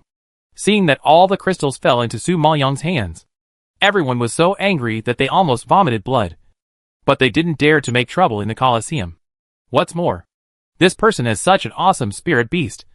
How dare they make trouble? Su Maoyang returned with a full load this time, and made a lot of money. This little bit of crystal is far from enough to live a good life in Songyuan country. Su Maoyang thought as she walked out of the Colosseum, and unknowingly came to the night market. What surprised Su Maoyang was that it was already late at night. But the streets of the night market were still brightly lit, with people coming and going, shouting and bargaining. And it was very lively. The most eye-catching thing was a gambling house called Gambling Stone not far away. Gambling Stone? Su Maoyang was not unfamiliar with this term. In her previous life, there was gambling on stones. But the gambling was all jade gems. I don't know what the gambling here is about. Thinking about it, Su Maoyang became interested and walked in quickly. This gambling house was similar to the one she remembered. But there were many tables in the gambling hall, and each table was piled with stones. Each table has a boss, and they take stones to the gambling house to sell. This gambling house is actually just a trading platform. At this moment, there are already many people gathered in front of the table, gathering together to choose the stones they like. Su Maoyang couldn't help but walk over and take a look. She found that the stones here are basically the same except for the size and shape. It is really difficult to pick out a good one. Just as Su Maoyang was pondering, a commotion suddenly sounded at the door of the gambling house. Look! It's Miss Zhao Yuqin of the Zhao family. Su Maoyang heard the sound and looked at the door. Zhao Yuqin walked in with 2 guards from the gate with her chest and head held high. Her arrogant expression was so arrogant that she didn't care about the surrounding sights and discussions at all. She seemed to have gotten used to this kind of superiority of being the center of attention. When Su Maoyang saw that it was her, she couldn't help but sigh that it was really a narrow road for enemies. She could meet her casually at a night market. This fate is quite deep. Zhao Yuqin also discovered Su Maoyang at this time, seeing the latter standing next to the gambling table, staring at her intently. Her expression suddenly changed, and her expression was like an enemy meeting, and she was particularly jealous. Su Maoyang, you are here too. Su Maoyang nodded slightly. Yes. What a coincidence. Zhao Yuqin heard this and snorted disdainfully. I think you don't have such activities as gambling on stones in your southern Sui kingdom. So why are you here? Indeed. We don't even know what gambling on stones is in our southern Sui kingdom. Su Maoyang nodded without any blame and admitted it very readily. When everyone heard this, they all looked at Su Maoyang in surprise. I didn't expect that the woman in front of me was from the southern Sui kingdom. Haha. Since you don't even know what gambling on stones is, Why did you come to the gambling house? Are you asking for trouble? Zhao Yuqing was speechless at her shamelessness. Su Maoyang smiled and said calmly, you can learn if you don't know. You will learn it if you learn it. Humph. Naive. This gambling on stones depends on talent. If your innate senses are not sensitive, no matter how you learn, you will not be able to learn it. I advise you to get out quickly, and don't embarrass yourself. Although Zhao Yuqing admitted that Su Maoyang's spiritual power and alchemy skills were good, gambling on stones was something that relied on sensitivity. And sometimes it was more about luck. Chapter 215 Pick the Worst. Su Maoyang raised her eyebrows and touched her nose. Although she didn't refute, she was complaining in her heart. Does she need talent? The Xianyan silver snake is the best treasure hunter. Seeing that Su Maoyang was silent, Zhao Yuqing thought she had hit her sore spot and became even more proud. Su Maoyang, don't say that you don't know how to gamble on stones. Even if you do, you can't afford so much money to gamble on stones. You should know that gambling on stones is a luxury activity, which is not something that you, a lowly person in the southern Sui kingdom, can afford. Hearing this, the people around followed up and echoed, complaining about Su Maoyang. At this time, the owner of the shop in the distance saw the excitement here and was also attracted. When he saw that it was Zhao Yuqing, his eyes lit up and he immediately went to greet her. Oh, who was I thinking? It turned out to be Miss Zhao. Miss Zhao is here. I am sorry for not welcoming you. Please forgive me. The owner of the shop, who spoke, had a pointed face and monkey cheeks. At first glance, he was a villain who pretended to obey but disobeyed. Zhao Yuqing was naturally very pleased to hear his flattering words. She just pointed at Su Maoyang and said coldly, this woman doesn't know how to gamble on stones. And she has no money to gamble on stones. Get rid of her quickly. I am an eyesore. After hearing this, the owner of the gambling house looked at Su Maoyang carefully and found that this person's face was very unfamiliar. It was indeed like someone who had never been to a gambling house. As owner's son had been in this gambling house for so many years, he naturally knew everyone with a little reputation in the imperial capital. It was obvious that the woman in front of him was not a rich lady. Go. Go. Go. Our gambling house does not accept poor people. If you dare to make our Miss Zhao angry, you are against our gambling house. As he said this, owner's son pointed at Su Maoyang and acted as if he was driving her away. Su Maoyang was helpless. Your gambling house is open, but not doing business? Of course we want to do business, but we don't do business with poor people. Get out of here quickly. Don't offend our gambling house, or I'll have someone throw you out. Master, who said I have no money? Su Maoyang was determined to gamble today, but this man didn't even give her a chance. He really has no place to spend the money. Zhao Yuqing couldn't help but sneer when she heard this. Haha. Su Maoyang, this gamble requires 1,000 crystals. Could it be that you still have 1,000 crystals to bet? Su Maoyang glanced at her and smiled. What can I do? I really have it. As he said that, Su Maoyang waved his sleeves and immediately released the crystals into space. And a small mountain suddenly piled up on the table. Looking at so many crystals, the people around who laughed at her were all shocked. Many people at the gambling table in the distance cast astonished eyes. Zhao Yuqing was shocked when she saw this, as if she was struck by a bolt from the blue, or as if someone poured a basin of cold water on her, and her whole body was numb. How could Su Maoyang, a person from the southern Sui kingdom, have crystal stones? Even if he did, how could he have so many? Did he steal them? Zhao Yuqing was shocked, and the owner of the shop, Sun Fang, was also stunned. After all, the owner of the shop was a shrewd man who could adapt to the situation. Seeing so much money, he would make a profit. So he softened his expression and said, Miss, since you want to gamble, our gambling house will welcome you. Look, there are so many gambling tables here, with all kinds of stones on them. You can pick any one. Zhao Yuqing frowned tightly when she heard this. Although she didn't like the owner's flattery, she knew that the purpose of this gambling house was to make money, and there was no reason to block money from the door. Okay, I'll see what you can come up with. Zhao Yuqing snorted coldly. Before she started gambling, she was ready to see Su Maoyang's joke. In fact, gambling on stones is all about energy stones. This kind of energy stone can help the body absorb spiritual power better. Some can also cleanse the marrow and change talents. It is a very precious good thing. It can be sold at a high price. Energy stones are also divided into low grade, medium grade, high grade and top grade. However, this energy stone is very rare. If you are lucky, it is already very good to be able to bet on a medium grade energy stone. As for those who can bet on a top grade energy stone, it is quite extraordinary. Basically, they are all masters in the gambling stone world. However, the probability of getting a top grade energy stone is limited after all. It doesn't mean that if you have the strength, you will have the luck. As for the top grade energy stone, no one in the entire Song Yuan kingdom has seen it, or someone has bet on it, but it is not known to everyone. Zhao Yuqin knows the difficulty of gambling on stones, so naturally she is very pessimistic about Su Maoyang. At this time, Su Maoyang ignored her sarcasm and calmly looked at the huge gambling house. His face was calm, but he had already whispered in his heart, Xianyan Silver Snake. Take a look at which stone in the entire gambling house is the most valuable. Xianyan Silver Snake is a master of treasure hunting. As long as he looks around, all the gambling stones in the entire gambling house cannot escape its eyes. Receiving the inner feeling of Xianyan Silver Snake, Su Maoyang gradually walked to the most remote corner of the gambling house. In the most remote corner, there was an old man with gray hair and a hunched body. He was dressed in tattered clothes and looked inconspicuous. The gambling table in front of him was only placed with a few scattered stones, which looked very shabby, compared with other people's stones.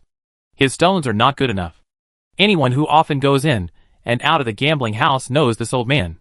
This old man is a frequent visitor to the gambling house. He has spent decades gambling on stones. In the early years, he lost all his money. His wife ran away with someone, and his children starved to death. Now he is the only one left. But he still didn't learn his lesson and went to the gambling house every day. Although his life was a failure, he devoted himself to studying gambling stones for so many years, and was considered a very experienced old man in the gambling stone industry. It's just that his luck is not very good. All the stones from his hands are rotten stones, and even low-quality energy stones are rarely produced. So, gradually, no one is willing to patronize his stones. Su Maoyang didn't know why Xianyan Silver Snake would value the old man's stones, and she was a little surprised when the old man saw her coming over. He greeted her happily, "Little girl, let me tell you, my stone is the best, and I will definitely bet out a top-quality energy stone, or even a top-quality one." Everyone laughed when they heard the old man's boasting. They didn't know how many times they had heard this old man brag. But the stones he peeled out every time were all money-losing goods. Seeing that she was a novice and a young girl, the old man started to cheat again. Everyone laughed. Only Su Maoyang looked at him seriously. The old man felt a little guilty when she stared at him, afraid that she would see through his lies. And the smile on his face was a little stiff. "Little girl, although my stones look a little broken, they are all dug out from the deep mountains, and they are genuine goods." Seeing that she didn't say anything, the old man explained nervously again. Su Maoyang nodded slightly after hearing this, then reached out and picked up a stone, and looked at it carefully. "Your stone is so broken. I can't bet anything good, but this is my first time betting on stones. Just treat it as a practice. Give me a discount." The old man was very happy to see that she was willing to bet on his stone, and he didn't care about the price at all, and nodded repeatedly, "Okay. Okay. My stone only costs 100 crystals, and I'll sell it to you at a low price." Everyone laughed at Su Maoyang's stupidity when they heard this. The old man was clearly a liar. Even if he spent 100 crystals, he would only buy a broken stone. Chapter 216 Scare everyone out of their wits. At this moment, Su Maoyang was a complete fool in everyone's eyes. But she didn't care about the eyes of the people around her at all, and really took out 100 crystal stones and put them on the old man's table. TSK. Someone is going to be deceived by that old man again. Haha. Who told that girl to be stupid? She deserves to be deceived. Everyone shook their heads with a smile. Zhao Yuqin snorted contemptuously and rolled her eyes helplessly. I thought that no matter how stupid Su Maoyang was, she knew to find a boss with a lot of popularity and a table with a lot of stones. But she didn't expect that she picked a liar's table after picking and choosing. She was really hopeless. At this time, Su Maoyang focused on the stones on the old man's table, and then took out a stone from under all the stones. The action seemed casual, like an inadvertent guess, but the bottom of her eyes was extremely serious. "This is it."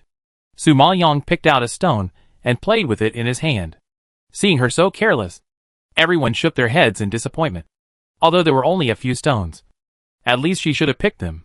She took them out randomly without even looking at them. I have never seen anyone gamble on stones like this. Oh! Everyone laughed inside. Zhao Yuqing curled her lips and stared at her like an idiot. Su Maoyang, you are really hopeless. I want to see what you can peel off from that broken stone. When the others heard this, they no longer wanted to watch. They gradually withdrew their eyes and did what they had to do. No one paid attention to her anymore. Su Maoyang didn't care and handed the selected stone to the old man. Please peel it off for me. She had never peeled a stone before, so it was better to ask an experienced person to do it for the sake of safety. The old man felt a little sorry when he saw Su Maoyang trusted him so much, and his hands trembled slightly when he took the stone. Don't worry. Even if there is nothing inside, I won't bother you. I'll give you the 100 crystal stones as a gift. Although Su Maoyang said this, he already knew in his heart that this stone had a great origin. Otherwise the Xianyan silver snake would not have chosen it. The old man had never seen such a generous person, and he felt even more ashamed. He thought that since he had cheated others, at least he should peel the stone for them, which was the last compensation for her. Thinking of this, the old man concentrated on peeling the stone. It must be said that he had been playing with stones for decades, and his skills were indeed unmatched by many bosses. Su Maoyang soon saw with his naked eyes that the stone was peeled off bit by him, gradually revealing the scarlet soil inside. Seeing this, Zhao Yuqing just sneered. Su Maoyang, don't hold out hope. This kind of stone won't. Before she finished her words, she saw the stone suddenly burst out a strong beam of light, which instantly illuminated the entire gambling house like daylight. In the beam of light, a palm-sized baby rose from the stone, emitting a faint golden light all over, like a dream, so beautiful that it was suffocating. Seeing this, everyone in the gambling house cast a horrified look. When they saw the baby in the air clearly, they were all scared with their eyes wide open, their legs weak, and they shouted in despair, Stone! Stone! Stone baby! Oh my god! It's a stone baby! Hearing the word stone baby, Zhao Yuqing swallowed the words that were choking in her throat instantly. The whole person stood there like a petrified person, motionless. Zhao Yuqing knew better than anyone what a stone baby was. It was a life born from stone. A life born from absorbing the essence of the sun and the moon for hundreds or even thousands of years. It is said that eating his meat can make people immortal, reborn, and have the talent of a peak strong man. Such a priceless treasure. No matter how many crystals are spent, its value cannot be measured. And Su Maoyang only spent 100 crystals. But he actually bought a treasure that is rare in 1,000 years. Where is justice? Justice cannot tolerate. Everyone went crazy. Everyone collapsed. They also laughed at the little girl for not knowing how to gamble on stones, and laughed at her stupidity, choosing to pick a broken stone. I didn't expect that her luck was so much better than the gods in the gambling stone world. At this time, even the old man who peeled the stone for Su Maoyang was scared to death by this scene. He had never peeled off any valuable stone in his life, but this time he peeled off a stone that broke the sky. Oh my god! I have been unlucky in my life, and I have never had good luck. It turns out that all the luck has gathered today. The old man looked at the baby shining brightly in the air, opened his mouth wide, and swallowed his saliva in a daze. The shock hit the depths of his soul, making him shaky and sitting on the ground all of a sudden. Not to mention him. Even Su Maoyang was quite surprised. Even if she didn't know what a stone baby was, she knew it was a very rare treasure by the name, because even the old man Jinjuan in the space was so excited that he shouted, Little master, it's a stone baby. A stone baby. My god, you actually touched this kind of treasure. Isn't your luck too good? Su Maoyang raised his eyebrows in astonishment and immediately reached out to take it. Who knew that the old man suddenly stood up and stretched out his hand to grab the stone baby. Su Maoyang saw this and quickly grabbed his wrist with his right hand and took it with his left hand, thus avoiding the danger of being taken away by him. I paid the money and bought this stone from you. It is mine now. What do you mean by this? Su Maoyang pinched the old man's wrist hard, and he screamed in pain. I won't sell it. I won't sell it. I will return all the crystals to you. He used his lifelong luck to exchange for this good luck. If he gave it to others at a lower price, he might as well die. Su Maoyang didn't care so much. He said it well at the beginning and paid the money. How could he suddenly regret it? If all sellers were like this, and they regretted it immediately, and didn't want to sell it after seeing that the things they gambled out were treasures, then who would be willing to gamble on stones in the future? This is simply destroying the market of gambling on stones. Thinking of this, Su Maoyang was furious, and suddenly broke the old man's hand. The old man was not as strong as Su Maoyang, and had no strength to resist, and fell to the ground. At this time, the stone baby lying in Su Maoyang's palm slowly opened his eyes, and when he saw Su Maoyang for the first time, he called out crisply, "Mom?" The babyish voice made Su Maoyang tremble, and she suddenly retracted her sight and looked at him. The palm-sized baby opened his black round eyes, staring at her with watery eyes. His chubby little face smiled, and his fair and delicate skin was so soft that it could be broken by a blow. Seeing this, Su Maoyang couldn't help but pinch his face gently.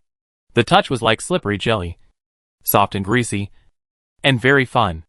After being pinched by Su Maoyang, the baby laughed even more happily, making a series of giggles, and its chubby limbs fluttered happily, which was enough to melt Su Maoyang's heart.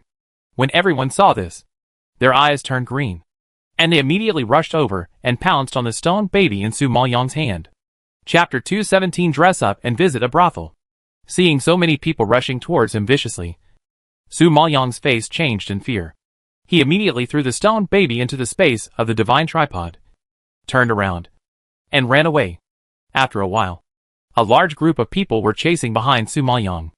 In the entire night market, only a little girl was seen running in front, and a large group of people were chasing behind.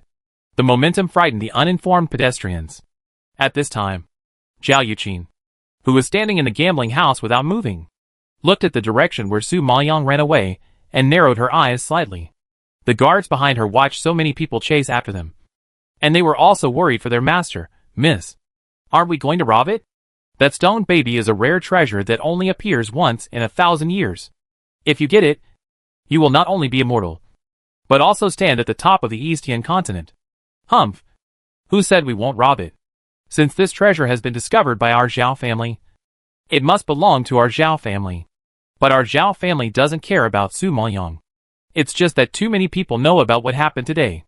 I have to go back and report to my father first, and kill those people who know about it. Otherwise the news of the stone baby will spread and fall into the ears of the other 4 major families. That will be a big trouble," Zhao Yuqin whispered solemnly. The guards nodded in surprise when they heard this. The young lady is still thoughtful. The Zhao family is so powerful that the only thing they are afraid of is the other 4 major families.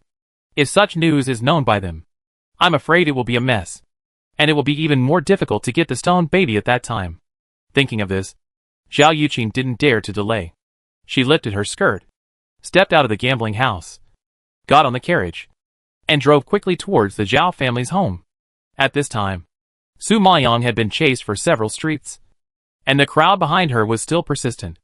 It seemed that the temptation of the stone baby was too great, and everyone was determined not to let her go. So, running like this was definitely not a solution. She had to find a way to get rid of this group of people. Su Maoyang suddenly had an idea, and immediately jumped into a house, and took advantage of the owner's absence to steal a piece of men's clothing. When she walked back to the street, she had changed from a little girl to a handsome young man, looking at a large group of people chasing her, running quickly towards the distance. Su Maoyang turned sideways to avoid their sight, and her eyes just met the 3 big words Yuan in front of her. Brothel. Yes, she is a man now, and can enter the brothel. They never thought that she was hiding in the brothel. It is better to act than to be moved. Su Maoyang immediately took a step, and walked towards the gate of Yuan. At this time, the girl who was waiting at the door to solicit customers came up to him, with a smile on her face when she saw that it was a young man. Before Su Maoyang could speak, she crossed her arms, waved her handkerchief, and shouted in a coquettish voice, "Oh, young man, you look very unfamiliar. I'm afraid it's your first time to our home courtyard. Come on. Come in. Sister will introduce you to beautiful girls, so that you can have fun tonight." Su Maoyang was pulled in like this. This home courtyard is very large. Looking around, there are a total of 5 floors. The hall at the bottom is magnificent and luxurious. It can be seen that a lot of money was spent. At this time, A show was being performed on the stage in front of the hall. The girls were dressed revealingly, charming, playing all kinds of music. And below the stage were all men applauding and cheering. Maybe they were drunk. Or maybe they were fascinated by the beauty. They swayed excitedly, and were simply drunk. Young master. Look! The one playing music on the stage is called Rui. The one singing is called Ing Hong. And the one dancing is called Bailu.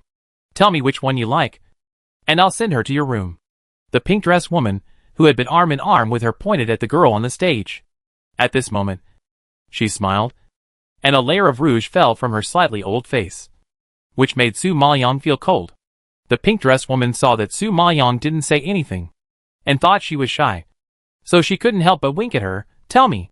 I will definitely help you arrange it properly. Su Maoyang couldn't stand her charm.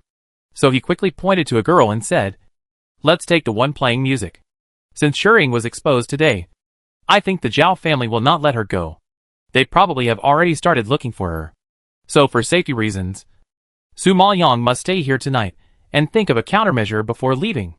Having made up his mind, Su Maoyang did not refuse the enthusiasm of the pink-clothed woman, and casually took out 10 crystal stones. I will stay here tonight. Arrange a quiet room for me, where I will not be disturbed. This is your reward. If you satisfy me, you will definitely get the reward. When the pink-clothed woman saw that it was crystal stones, her eyes lit up. She did not expect that the young master in front of her would be so generous. The reward alone was so much. I think he must be rich or noble. And he is a man with a lot of potential. Thinking of this, the woman's face was almost broken by laughter. And she flattered Su Maoyang even more. Okay. I will definitely satisfy you today. As she said that, she pulled Su Maoyang up to the room on the 5th floor. Young master, the rooms on the 5th floor are the quietest. I will immediately order the maid to prepare good wine and food for you. After Rui finishes her performance, she will come to see you. As she spoke, the pink-dressed woman smiled ambiguously, winked at Su Maoyang, then closed the door and left. Su Maoyang breathed a sigh of relief when she saw her leave.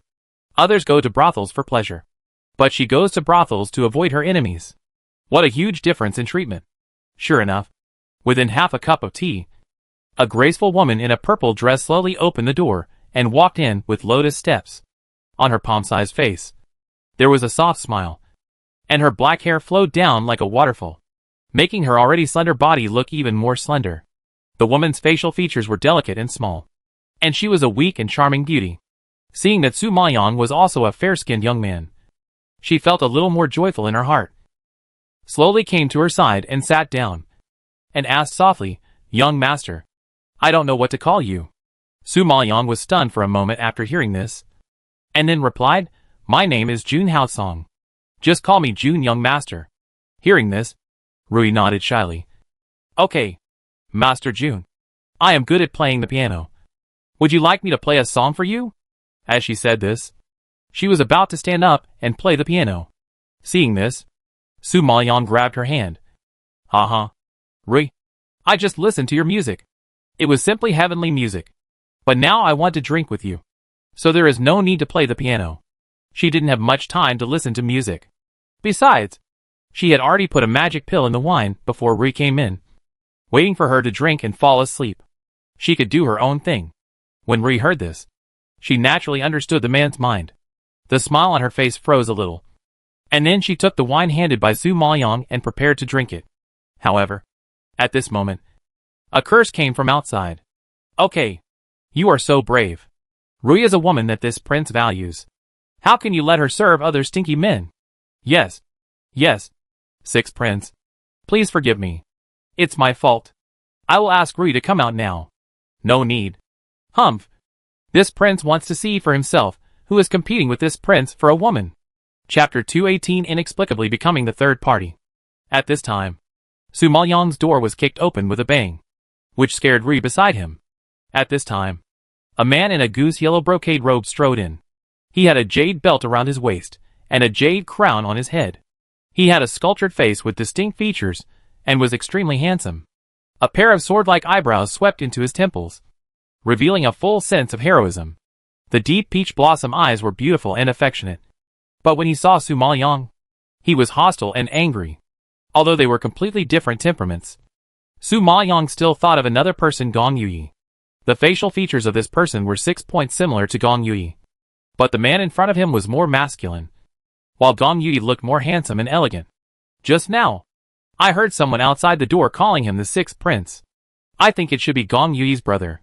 Just as Su Maoyang was thinking, Gong Mayu rushed forward, ready to fight her. Okay. It turns out that you are a little bastard.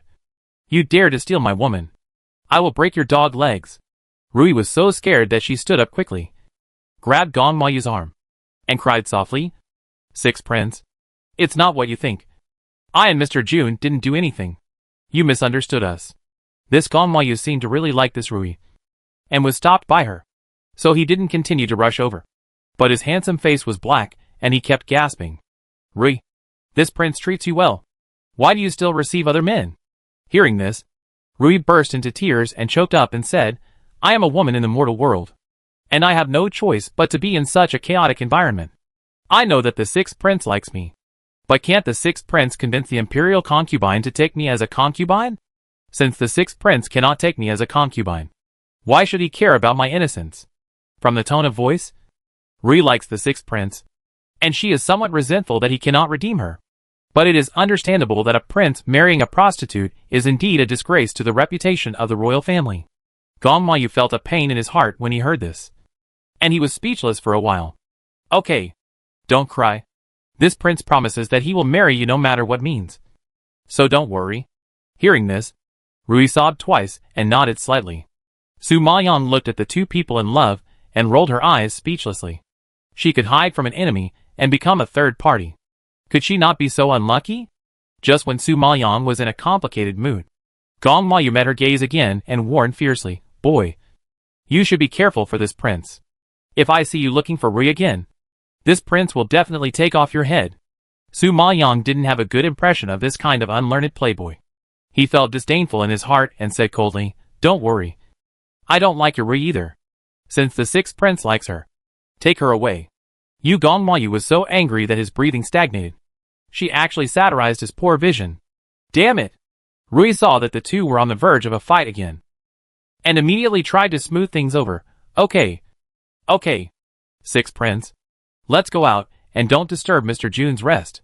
As he said that, Rui dragged Gong Mayu out. There are many people here, and if the Sixth Prince really fights with this young master, and the matter gets out of hand, and the news reaches the ears of the Imperial Concubine, she will not be able to marry the Sixth Prince. Su Maoyang watched them leave her sight, and then heaved a sigh of relief. She quickly got up and checked if there was anyone around. After making sure the environment was safe enough, Su Maoyang returned to the room and released the stone baby. Mother! Mother! As soon as the stone baby came out, it jumped in the air, shouted twice, and then threw itself into Su Maoyang's arms affectionately. The big round eyes were as beautiful as crystal grapes. At this moment, they were staring at her with a smile, and then they poked their pink cheeks with their soft little fat hands. Mother! Pinch! Pinch! The babyish voice amused Su Maoyang.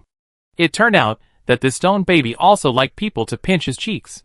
Su Maoyang laughed twice when she saw this, hugged him, and gently pinched his face. The stone baby was only the size of a palm. Feeling Su Maoyang's movements, he giggled again, and his chubby body drilled into her arms, twisting and turning as if he was having fun. In order to prevent him from falling, Su Maoyang hurriedly held his little buttocks. The soft and fleshy touch made her unable to help but pinch it. This time, the stone baby laughed even more happily, and the laughter was several decibels higher than before. Su Maoyang was so scared that she hurriedly covered his mouth and carefully reminded him, Be quiet. If someone hears me, I will have to run away again. The stone baby understood, and immediately stopped laughing, opened his big black eyes, and nodded obediently. Seeing this, Su Maoyang let go of her hand, held it in her hand, and looked him up and down. By the way, are you a man or a woman? She found that the stone baby had no genitals at all, and the pink flesh body was flat, just a soft and slippery flesh ball, which was really strange and tight. I don't understand what mother is saying. The stone baby opened his round eyes and looked at her in a daze. His face was so tender that it could squeeze out water. At this time, he pouted his pink and tender mouth because of confusion, and his voice was a little innocent. Su Maoyong suddenly felt that it was a very vulgar thing to ask the gender of the stone baby in front of the innocent eyes. She simply swallowed all the words in her stomach. At this time, it was the old man Jinjuan who kindly solved her doubts. Little master, this stone baby is a child born from the essence of the sun and the moon. There is no gender distinction, because he will never grow up, and will always be a baby. In addition, he is invulnerable to swords and guns, immortal and indestructible. Although he has no attack power, others can't hurt him. He is an awesome existence. So many people say that eating it will make you immortal. That's the reason. Su Maoyong nodded when he heard this. Hearing that he would not die or get hurt, Su Maoyong was relieved. However, what should she do? With this time bomb, her life is in danger at any time. Elder Jinjuan also knew Su Maoyong's concerns, and immediately suggested, "Young master, I have a prescription for refining the disguise pill. I see that the herbs Jun Haotsong gave you before include the 3 herbs of war intestine vine, jade skywood and 9 dust flower, which can be used to refine the disguise pill. However, the level of this disguise pill is very high, and you must reach the early stage of the Pill King to fully master it. And you are only in the middle stage of the Great Pill Master now, so it is very difficult." Su Maoyong's eyes lit up when she heard about the disguise pill. It is inconvenient for her to act now, and she will have trouble wherever she goes. Moreover, she has pretended to be a man in front of Gong Yu before. If she pretends to be a man again, she will probably be found out. But with the disguise pill, it will be different. Everything she does in the future will be much easier and simpler. Elder Jinjuan, I want to refine the disguise pill. Chapter 219, Unveiling the Imperial Order. Seeing her determination, the old Jinjuan was somewhat worried. "Young master, this disguise pill has directly jumped to a higher level. If you force it to be refined, if it fails, there will be a risk of backlash." "Are you sure?" "Yes, I am sure. I have been in the middle stage of the great alchemist for a while. I can take this opportunity to try to advance," Su Maoyong said, and then walked to the edge of the bed, lifted her skirt and sat down. And with a stroke of her hands, she released the evil blood cauldron. But the old Jinjuan still had concerns, and before he could say anything, he was interrupted by Su Maoyong again. "No buts. I may be dangerous if I refine the pill, but if I don't refine the pill, I will definitely be in danger if I walk out like this. In order to save my life, I have to take a different approach." The old Jinjuan shook his head helplessly. He knew that this was the truth, but he still couldn't help worrying about her. "Hey, young master, be careful." After the words fell, the old Jinjuan also remained silent and waited quietly. Su Maoyong quickly threw the 3 herbs into the furnace, and the silver flame burned brightly. She sat there for 4 hours. It was already dawn, and there were footsteps and voices outside. At this time, Su Maoyong's face was pale, and her forehead was sweating. However, the strength of her hands was still strong, and the silver flame danced at her fingertips. At this moment, Su Maoyong finally exhaled a breath of turbid air, raised her hand suddenly, and quickly raised the pill. The silver fire went out. The pill rose, and a strange fragrance came to her nose. But before Su Maoyong could be happy, she felt a sharp pain in her chest, and the fishy smell rushed into her throat, and she spurted out a mouthful of blood in an instant. "Young master, are you okay?" Seeing this, the old Jinjuan was frightened and his face changed greatly. Su Maoyong saw the pill rising, and he couldn't stop his joy. He didn't care about his injuries. He just wiped the blood from the corner of his mouth perfunctorily and reached out to take it. But looking at the quality, Su Maoyong suddenly frowned. It's not right." The old Jinjuan also saw the clues and sighed with some regret. Sure enough, it's not very reliable to refine pills at a lower level. This pill is just a semi-finished product, although it can be disguised. The time is limited. Looking at the quality, it is estimated that it will only take a few hours. Su Maoyong was slightly stunned when he heard this, and then shook his head. "It's okay. It only takes a few hours to go back to the Jaime sect from here. As long as we go back, everything will be easy. With the protection of the Jaime sect, the Zhao family will not hunt her down so blatantly. I think even in the imperial capital, the Zhao family would not dare to hunt her down in a big way, because if the other 4 major families knew about the stone infant, the Zhao family would not benefit. They were not so stupid as to make such a thing a big deal." Thinking of this, Su Maoyong calmed down and swallowed the disguise pill in one gulp. She slowly got up and walked to the bronze mirror, waiting for her face to change. Although this pill was a semi-finished product, and the effect was not long, it was still effective. In less than half a cup of tea, Su Maoyang's face had undergone a drastic change. Although it was still the oval face, the skin became a little sallow and dry compared to the white and delicate skin before. The pair of beautiful eyes as bright as obsidian instantly dimmed, and the facial features were still pretty. But in the crowd, this appearance was extremely inconspicuous. Seeing that he had completely changed, Su Maoyang nodded with satisfaction. Well, the effect is good. Now, they will definitely not recognize me.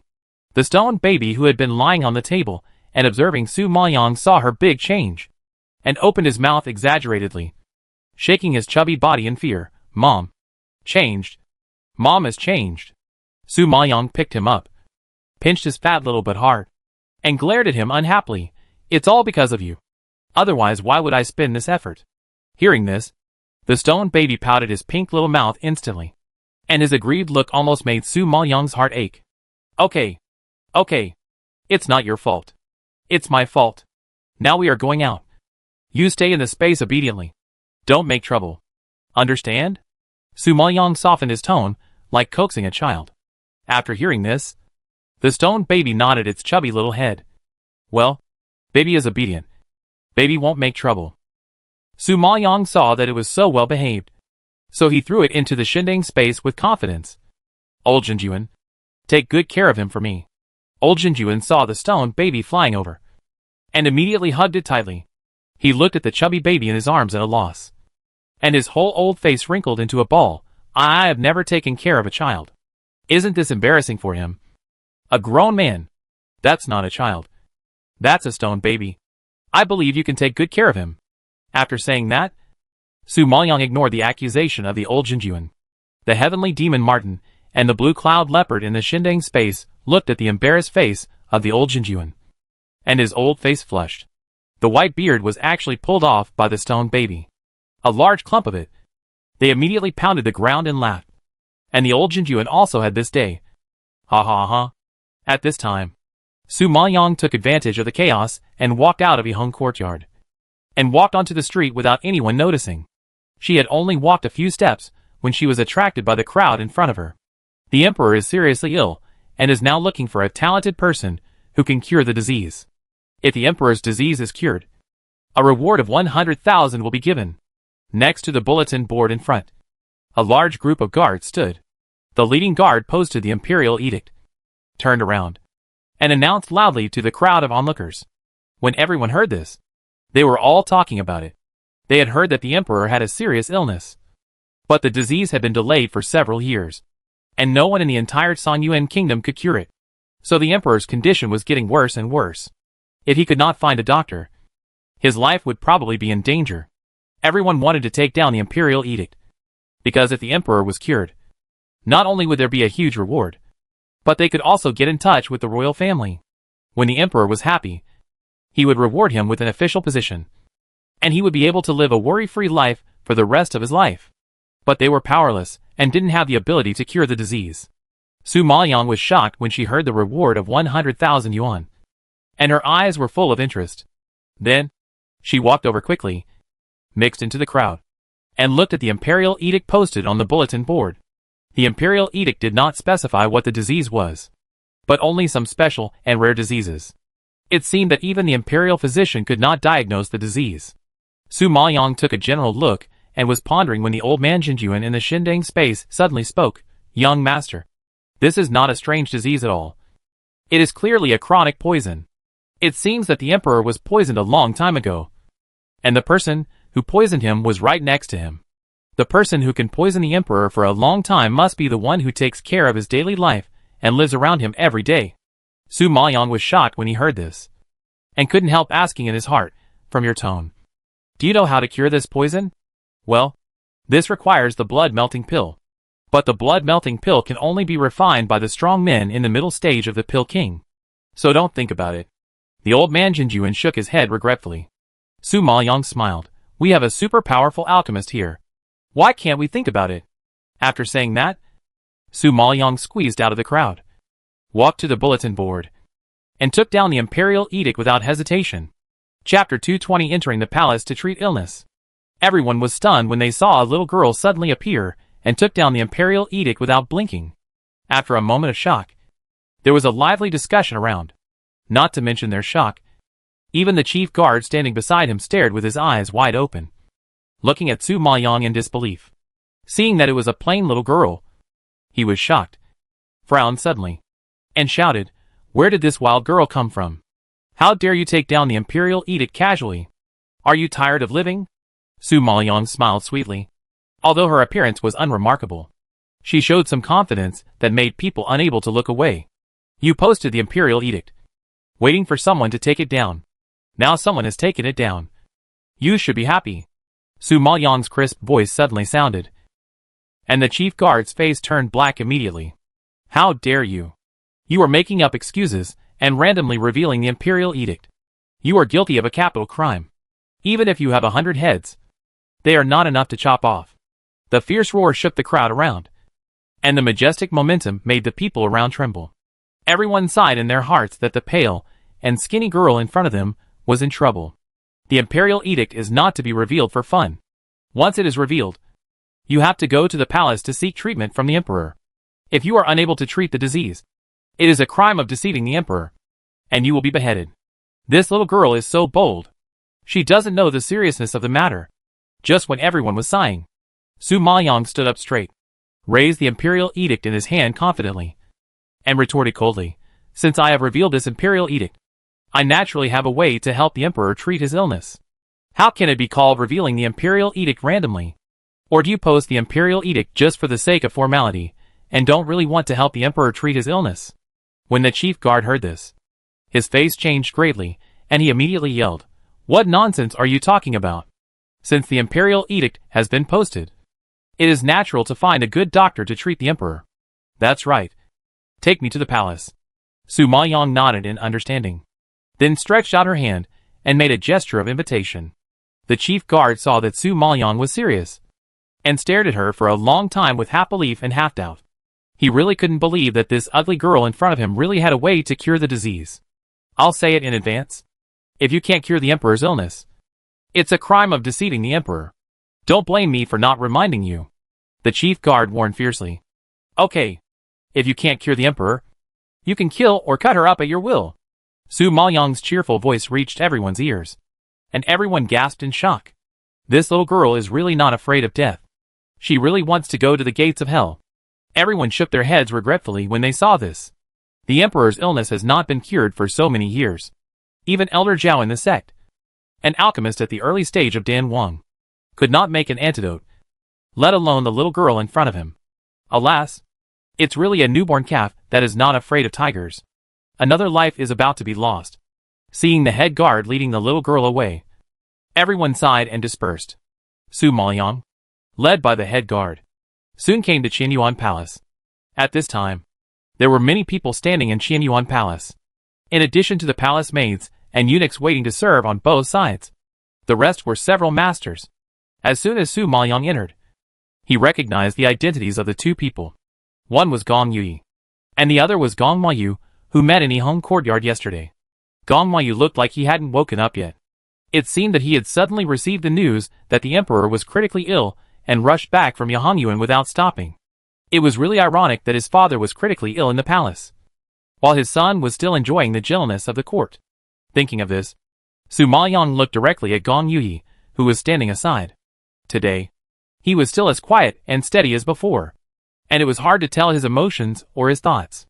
Even if you wanted to see something from his cold eyes, you would be rejected by his sharp eyes. For example, now, feeling the sharp eyes cast by Gong Yui, Su Maoyang felt like being thorned and suddenly avoided his sight. Although she had changed her appearance now, and was not afraid of him recognizing her, she still felt a little guilty. At this time, the chief guard walked in quickly, knelt on one knee on the jade inlaid floor, and announced loudly, "Empress, Empress Jiahui, 6th Prince, 7th Prince, I have brought the person who unveiled the imperial edict." When everyone heard the announcement, they all turned to look at Su Maoyang. I saw a petite, pale and thin girl standing behind the chief guard. Although she looked ordinary, Her overall temperament was elegant and gentle. And she was an inconspicuous girl. Gong Yui looked at her carefully as soon as she entered the door. I don't know why. This person looked plain. But he felt very familiar.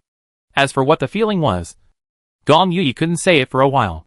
At this time, Gong Yu also found Su Maoyang, frowned immediately, and asked unhappily, Guard Lu, don't tell me that this wild girl in front of me is the one who revealed the imperial edict?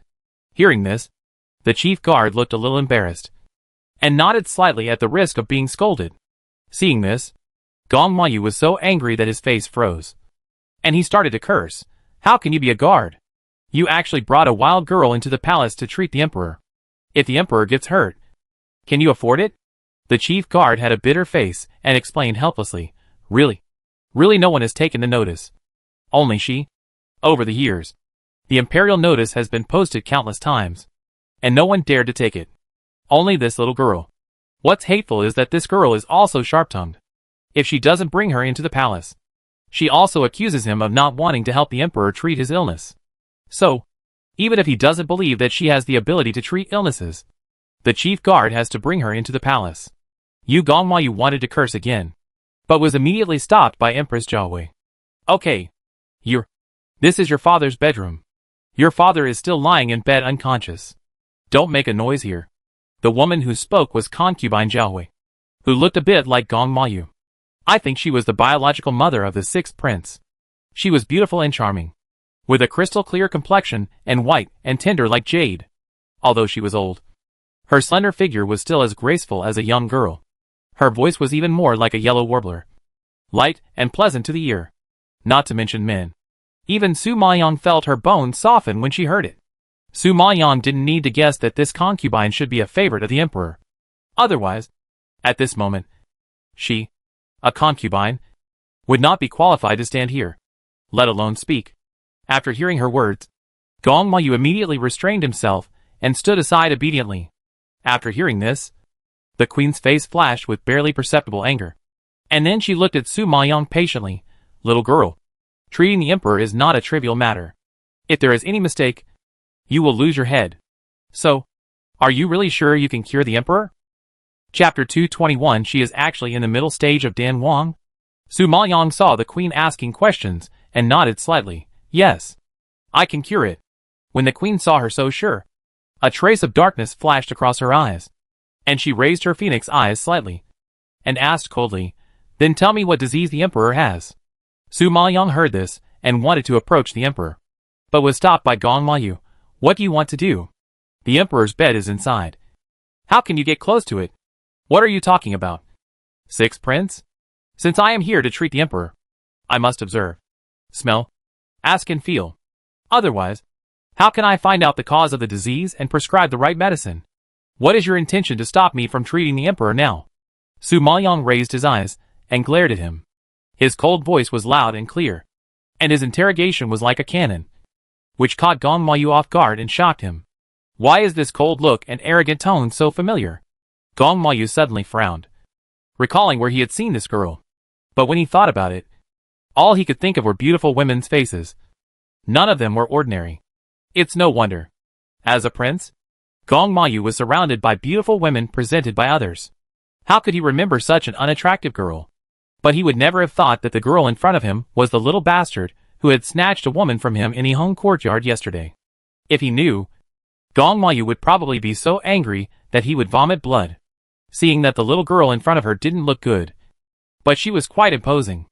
Empress Jiahui chuckled and said, Don't be presumptuous.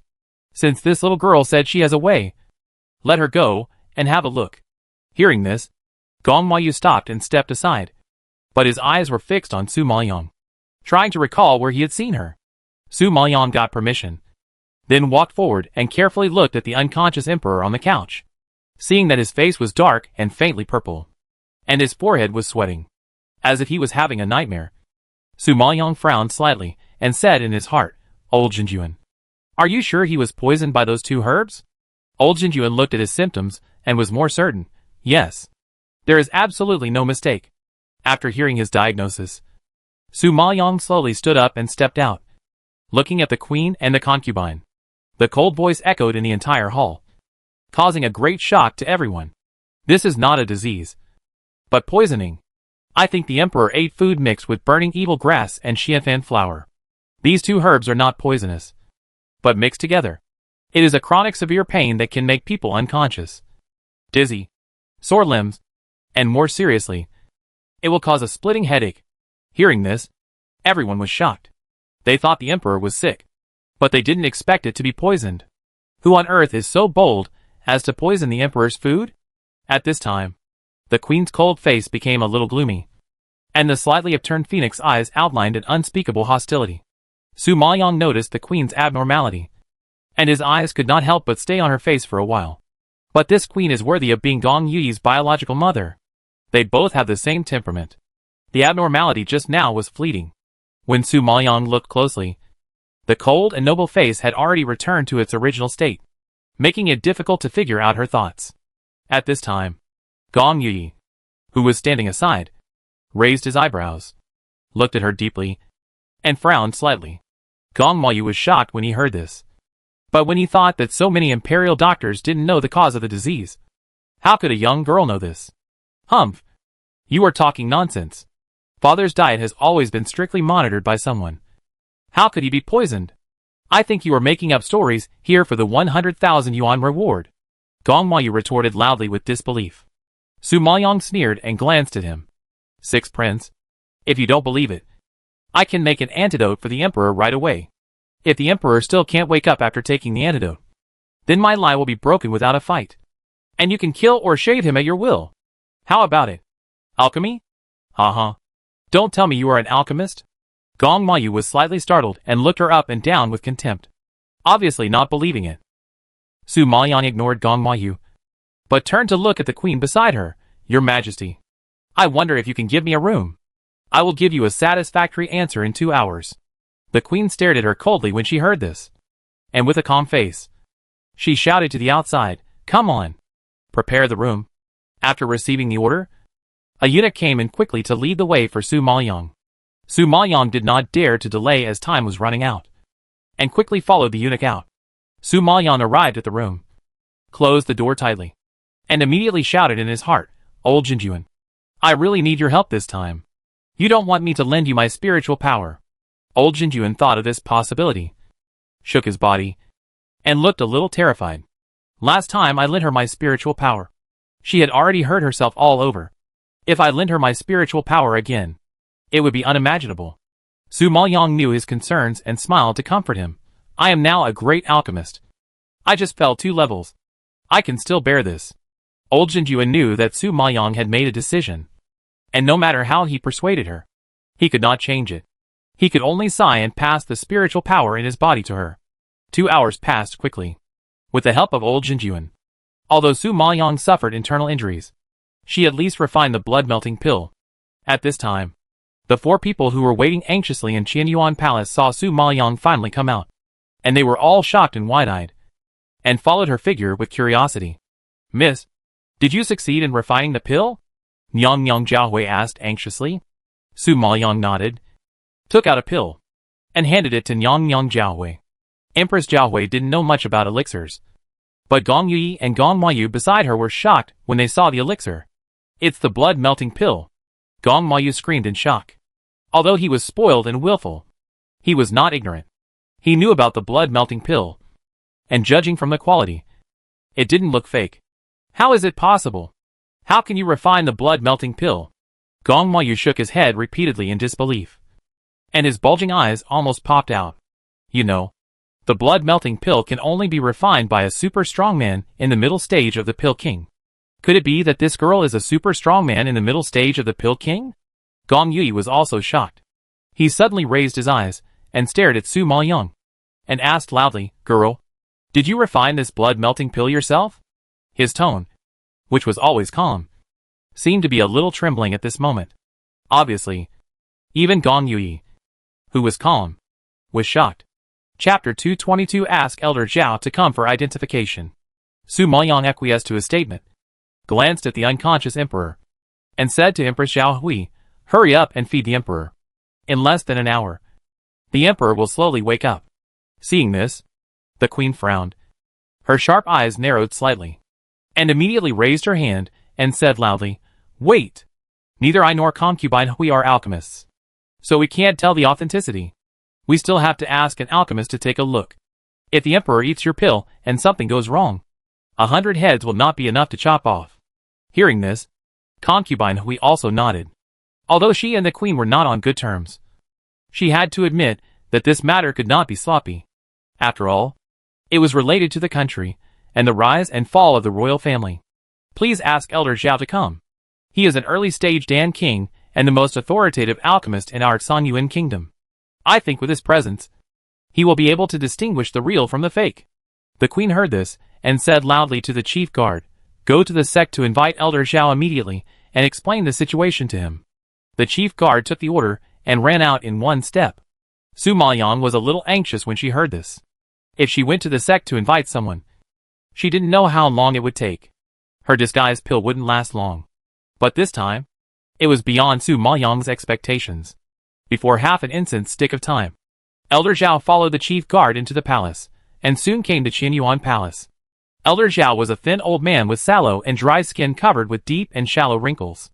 Although he was old, he was still strong. As soon as he walked in, his full voice echoed throughout the hall. "I kowtow out to the Empress, Empress Jiahui, and pay my respects to the two princes." Seeing Elder Zhao saluting, the Empress and Imperial Concubine Hui stepped forward and quickly reached out to help him up. "Elder Zhao, please don't be too polite to me. Everyone knows that you, Elder Zhao, are the top alchemist in Sanyuan country. Even the Emperor respects you very much. You are embarrassing me by kneeling." The Empress, who is always cold, actually said nice words. It is conceivable that Elder Zhao has a high status in Sanyuan country. Imperial Concubine Hui seemed unwilling to lag behind. She greeted softly with a smile on her face, "Elder Zhao, you look hurried and dusty. Where did you come from?" Elder Zhao was supported by the two empresses, but he stood up with a clear conscience. It can be seen that he was respectful on the surface, but in fact, he did not take the two women seriously in his heart. He answered with a stern face and a stiff tone, without any hint of close relatives, which made him look a little arrogant. "My queen, something happened to the Zhao family. I went back to the Zhao family without stopping. Not long after I arrived, I was invited to the palace by the two queens."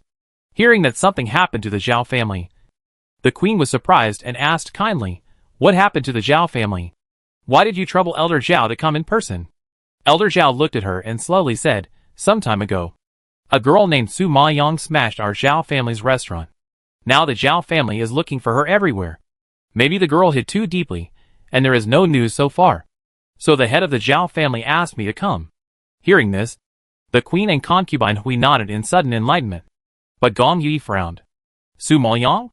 This person is really restless, causing trouble wherever he goes. But he always feels something is wrong. Who is Elder Zhao? He would rush back to the Zhao family without stopping just because a little girl smashed the restaurant? Is it necessary to mobilize so many troops?" Gong Yi looked at Elder Zhao inconspicuously.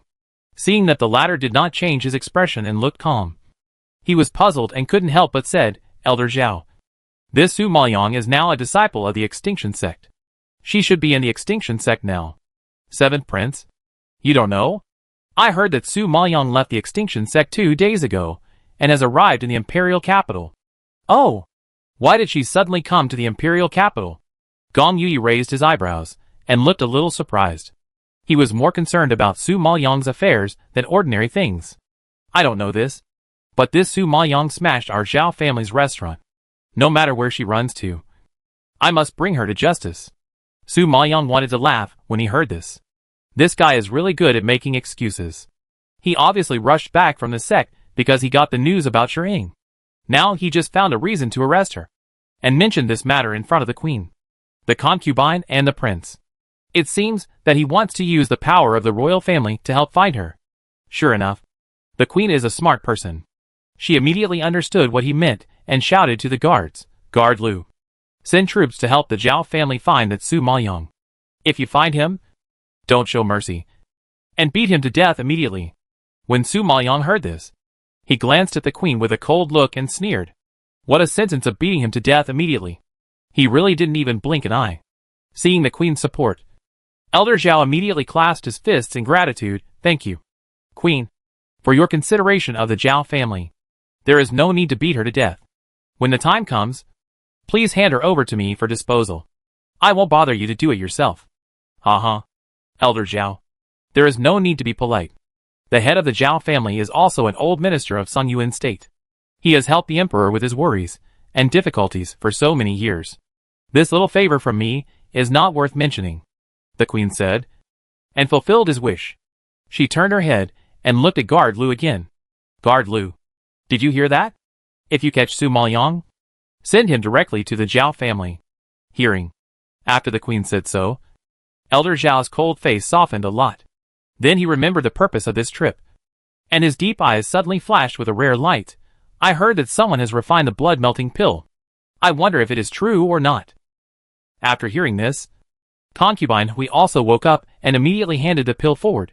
Elder Zhao, take a look. Is this the blood-melting pill? When Elder Zhao heard that it was a pill, he immediately reached out to take it carefully, gently pinched the pill, and looked at it carefully for a long time.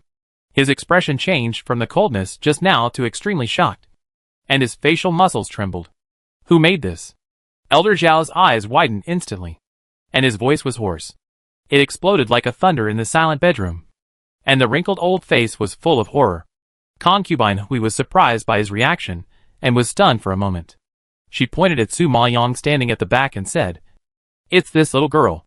When Elder Zhao heard this, he stared at Su Maoyang, his face filled with disbelief. He thought that the person who could refine the blood-melting pill must be at least an old man over 50 years old. But he didn't expect it to be a little girl. This kind of blow and shock made Elder Zhao gasp and rushed over. He asked with a trembling voice, "Girl, did you refine this yourself?" Su Maoyang didn't like the Zhao family. She looked at him coldly and nodded slightly. When Elder Zhao saw her admit it, his expression changed drastically. He was so excited that he trembled and clasped his fists towards Su Maoyang and said, "Master, where did you learn from?" Chapter 223. Everyone is trying to curry favor with her. Elder Zhao knows better than anyone how difficult it is to refine the blood-melting pill. In addition to reaching the strength of the middle stage of the Pill King, one must also have a very full spiritual power, no matter which condition it is. Elder Zhao has spent most of his life trying to achieve it. You should know that after an alchemist is promoted to a great alchemist, it is harder than ascending to heaven to move up one level. Not to mention that he has already reached the early stage of the Pill King. But this little girl in front of him is so young, and she has reached the middle stage of the Pill King. Such strength and talent are definitely the top alchemists in the Eastern continent. Everyone was shocked to see Elder Zhao so excited. Elder Zhao usually has a poker face, and is serious and dignified. To put it nicely, he is serious and majestic.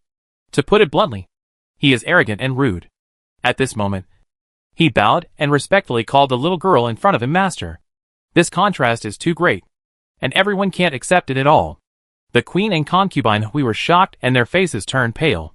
Gong Mayu was so shocked that his mouth opened wide, and he forgot to react. Gong Yi was the calmest person among them, but he couldn't help but cast a shocked look at Su Maoyang. They were outsiders. Although they knew about the blood-melting pill, they didn't know it as well as Elder Zhao. At first, everyone was somewhat skeptical about the strength of this little girl, but seeing Elder Zhao's excited expression, everyone dispelled their doubts, and was extremely shocked. So, the woman in front of them was really a super strong man in the middle stage of the Pill King. Realizing this, the two ladies took a deep breath in fear, and then immediately ordered the palace maid to send the pill to the bed and feed it to the emperor. At this time, Su Maoyang heard Elder Zhao asking about her master, frowned slightly, and replied coldly, "My master has passed away. The old man Jinjuan died many years ago, and now he is just the spirit of the evil blood cauldron." So, Su Maoyang is not lying. When Elder Zhao heard this, his face froze, and he also felt sad. As if he felt the same, he sighed softly. "Oh, that's a pity. To be able to cultivate a strong man like master. He must be the top figure in Dongyan continent." Su Maoyang did not comment, letting him guess as he pleased. Elder Zhao saw her silence and thought she had acquiesced. He was shocked and flattered her. "Master, may I ask your name and where you live? If I have questions about alchemy in the future, I wonder if I will have the opportunity to come to your house to bother you." Su Maoyang heard this and had a cold expression. She refused politely. "I am used to being alone and don't like to interact with people." So forget it. She didn't show any emotion on her face. But she sneered in her heart. The Zhao family was still chasing her everywhere. She was not stupid. Why should she discuss alchemy with her enemies? Funny! Elder Zhao didn't know what Su Maoyang was thinking. He just thought that the strong were a little arrogant and had a strange temper. After all, she had the capital to be arrogant. Ha ha ha. It's Zhao who is rude. If the master doesn't want to interact with others, can you tell me your name so that I can admire your reputation? Elder Zhao finally got to know such an awesome person.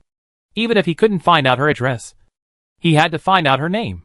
As long as he knew her identity, would he still be afraid of not being able to contact her in the future?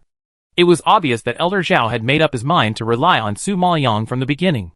However, if he knew that the super strong man in front of him, whom he had decided to cling to, was Su Maoyang, whom the Zhao family had tried so hard to find, he didn't know what he would feel. Su Maoyang saw him looking at her sincerely, with a servile look, and raised his eyebrows in a good mood, and reported his name, Jun Mo. Jun Haotsong's surname, the name in his previous life, was temporarily used as a substitute. When Elder Zhao saw her let go, he was simply grateful. Ha ha ha. It turned out to be Master Jun. I'm sorry. Just as Elder Zhao was flattering, the emperor who was fed the blood-melting pill also woke up. Ahem.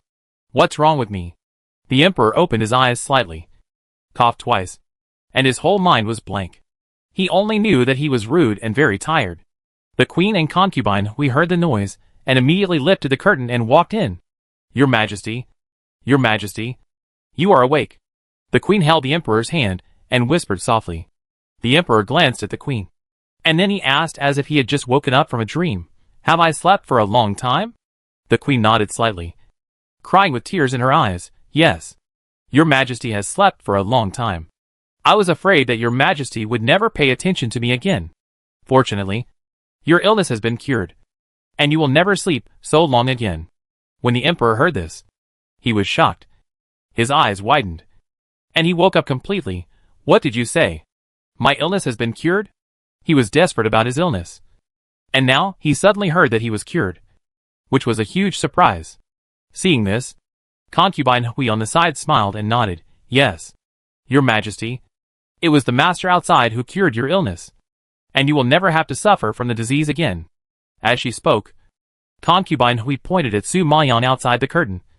Her tone was very happy. The emperor sat up from the bed in surprise. Quick! Help me up. I want to see my savior in person. Seeing this, Concubine Hui immediately reached out to help. But before her hand touched the emperor's arm, she was glared back by the queen beside her. She could only withdraw her hand awkwardly, stepped aside, and watched the queen help the emperor out. The fingers under the cuffs clenched quietly. It was an extreme hatred. When the people outside saw the emperor coming out, they immediately knelt down and saluted. Su Maoyang was no exception. Ha. No need to be polite. I wonder which master cured my illness. The emperor felt comfortable and in a good mood, with a smile on his face, and asked loudly. Elder Zhao pointed at Su Maoyang and introduced him to the emperor with excitement. Your Majesty. It's this master. Your health was restored by the blood-melting pill she made. Oh! Blood-melting pill? Isn't that something that only a middle-stage Dan King alchemist can make? Could it be that? The emperor widened his eyes in surprise, and looked at Su Maoyang in disbelief. Ha. Yes. This master is the top alchemist in the middle-stage Dan King. Elder Zhao stroked his beard and laughed. The emperor shook his head in shock when he heard this, and his face was also full of joy. I didn't expect that there would be such a young middle-stage Dan King in the world. I have really opened my eyes today. Master, you saved my life. I must host a banquet to entertain you. Come here. Su Maoyang heard this and stopped immediately. No. I have something urgent to do. I will leave after receiving the bounty. Your Majesty, there is no need to trouble so much. She already felt that her disguise pill was losing its effect little by little. If she stayed any longer, she would really be exposed. The emperor thought she was modest, and couldn't help but smile and waved his hand. Master, don't be polite to me. A strong man in the middle stage of Dan King is enough for me to host a banquet. Chapter 224. A big shot appeared in the capital. Su Maoyang was really anxious this time, and refused with great resistance. I really have something to do. Please fulfill your promise, and give me the 100,000 bounty. looking at Su Maoyang's stern face and anxious. The emperor was a little puzzled, and could only nod blankly, and told the eunuch beside him, "Go and prepare a 100,000 bounty for this master." The eunuch took the order and retreated respectfully. The emperor saw that Su Maoyang was in a hurry to leave, and there was no way to keep her. However, if the royal family could make friends with such a powerful person, it would be a good thing. So he still persevered in inviting her. "Master, the 15th of next month is my birthday. Now that I have recovered from my illness, I must celebrate it grandly. So I hope to see you on my birthday. I wonder if you can do me a favor." Su Maoyang nodded slightly and agreed perfunctorily. Seeing that she agreed, the emperor nodded with relief. Su Maoyang waited for a while, but the eunuch didn't come in. She was so nervous that she was like a cat scratching. She asked anxiously, "Why haven't you come yet?" "Master, don't worry. The journey is a bit far." So, Su Maoyang couldn't wait any longer. She felt that her face was exposed little by little. If there was any mistake, Gong Yu would recognize her at a glance. In addition, Elder Zhao was also here. If she was really exposed, she would be unable to escape. Thinking of this, Su Maoyang couldn't delay any longer. She immediately turned around and walked out of the hall. "No, I'll come back next month to get it," as she said, before everyone could react. Su Maoyang's figure was like a rainbow and soon disappeared. Everyone looked at this scene and felt puzzled, thinking that the strong probably had unknown quirks. They felt relieved. Fortunately, Su Maoyang returned to the sect smoothly without being discovered. The disguise pill also completely lost its effect at this time, and she returned to her original appearance. Thinking of the 100,000 bounty, she was furious. She worked hard to cure the emperor's illness, but she didn't get the money. It was her bad luck. It seems that she will have to go to the palace again next month. Just thinking about it, Su Maoyang returned to her courtyard. Yunxiang saw her coming back and greeted her worriedly. "Master, are you okay? I was scared when you were away for 2 days." Su Maoyang patted her shoulder to comfort her. "Haha. It's okay. I earned some crystals in the imperial capital this time. Although it's not much. You should have no worries about food and clothing. And you won't be beaten again in the future."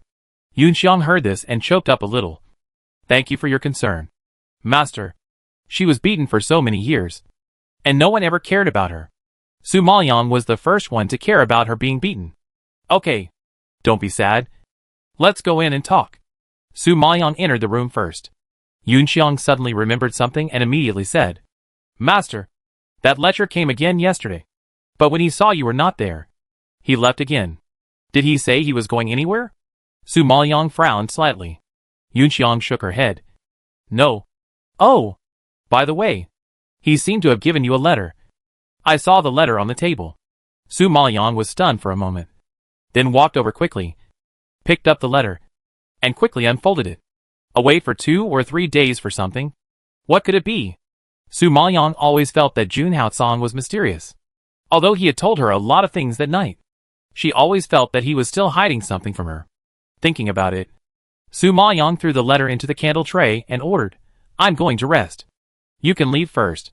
After 2 days of tossing and turning, and suffering from serious internal injuries, Su Maoyang was indeed tired. This sleep lasted until noon the next day. Yunxiang didn't dare to disturb him casually, so she had to wait outside the door until she heard a noise inside. And then she walked in with a basin of water.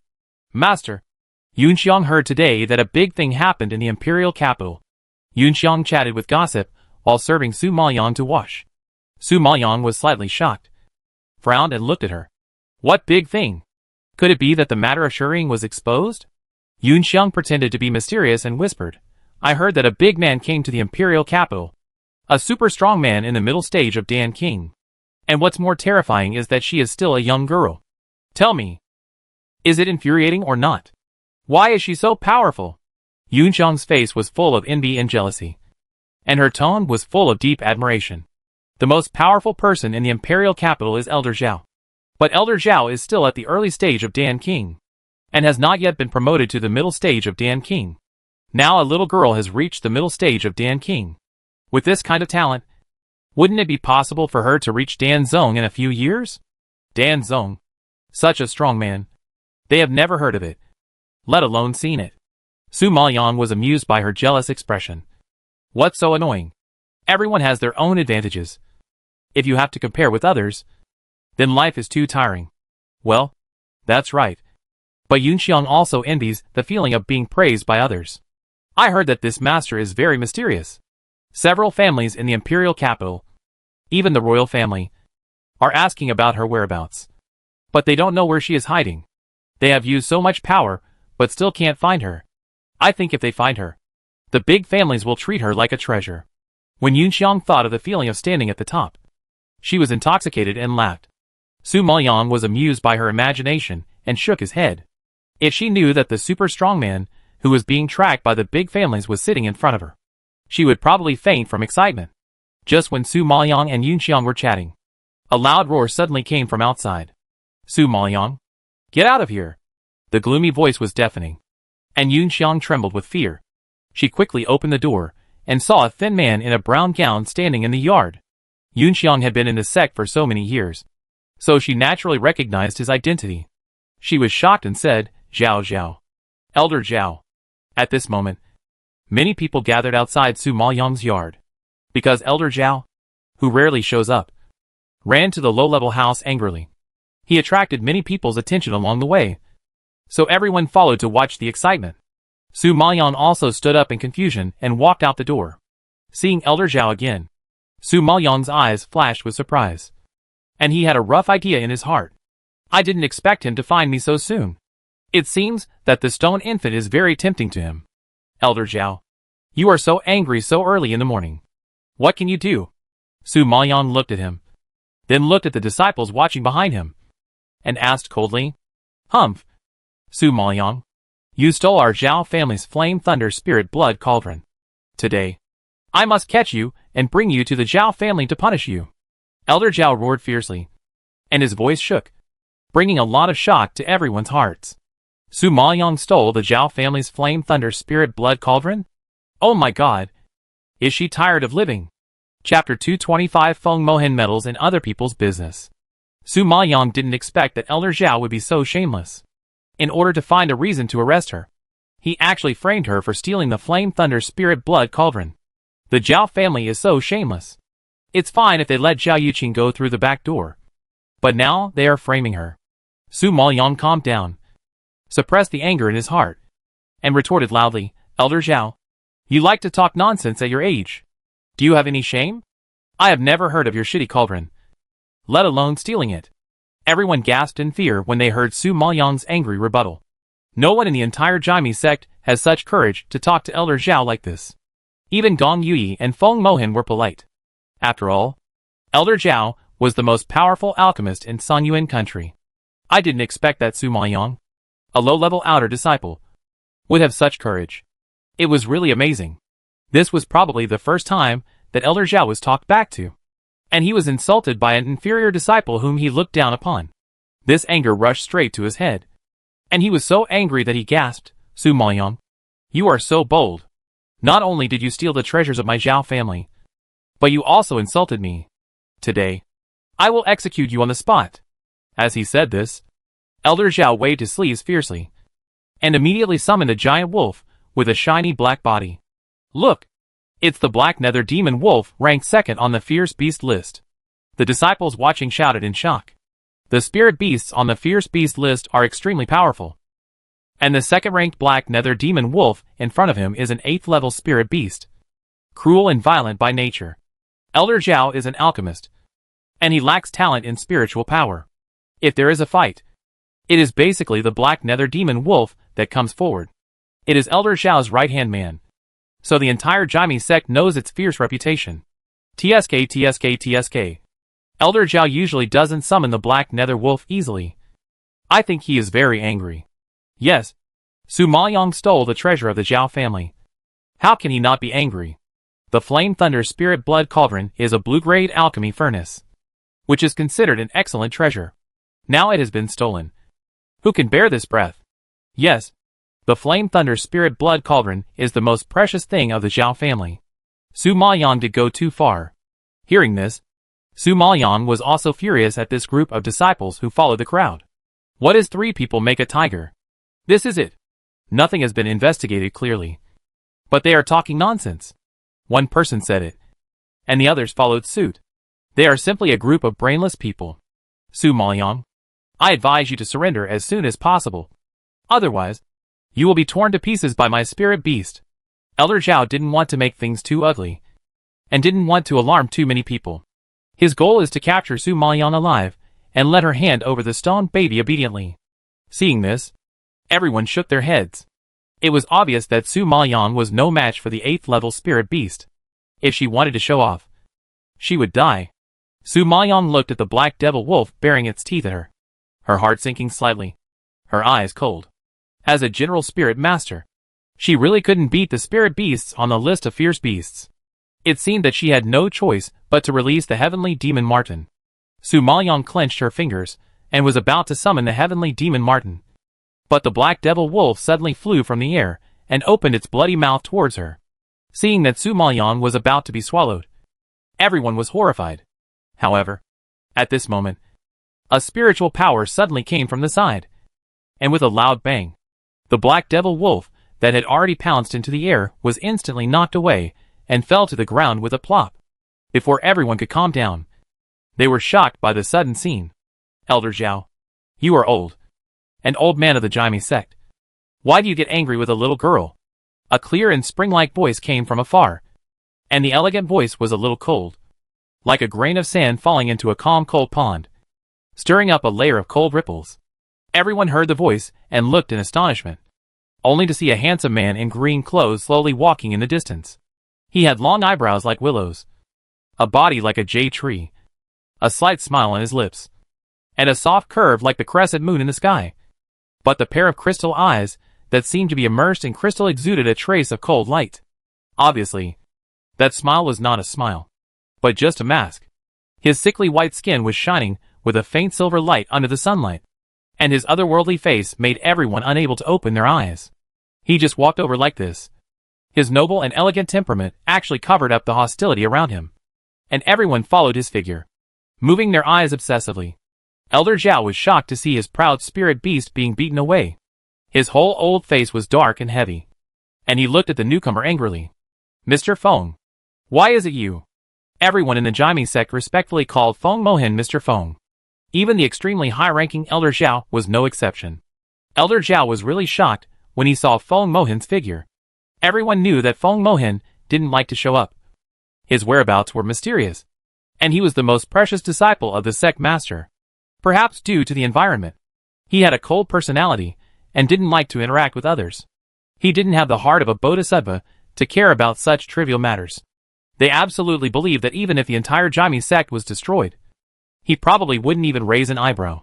This is the first genius of Jaime sect, Feng Mohan. However, he appeared here, meddling in the affairs of the lower-level disciples, and not hesitating to offend the favorites of the sect master. It's really hard to figure out what he was thinking. Mr. Feng, this is what happened between me and Su Maoyang. What do you mean by suddenly showing up and injuring my spirit beast?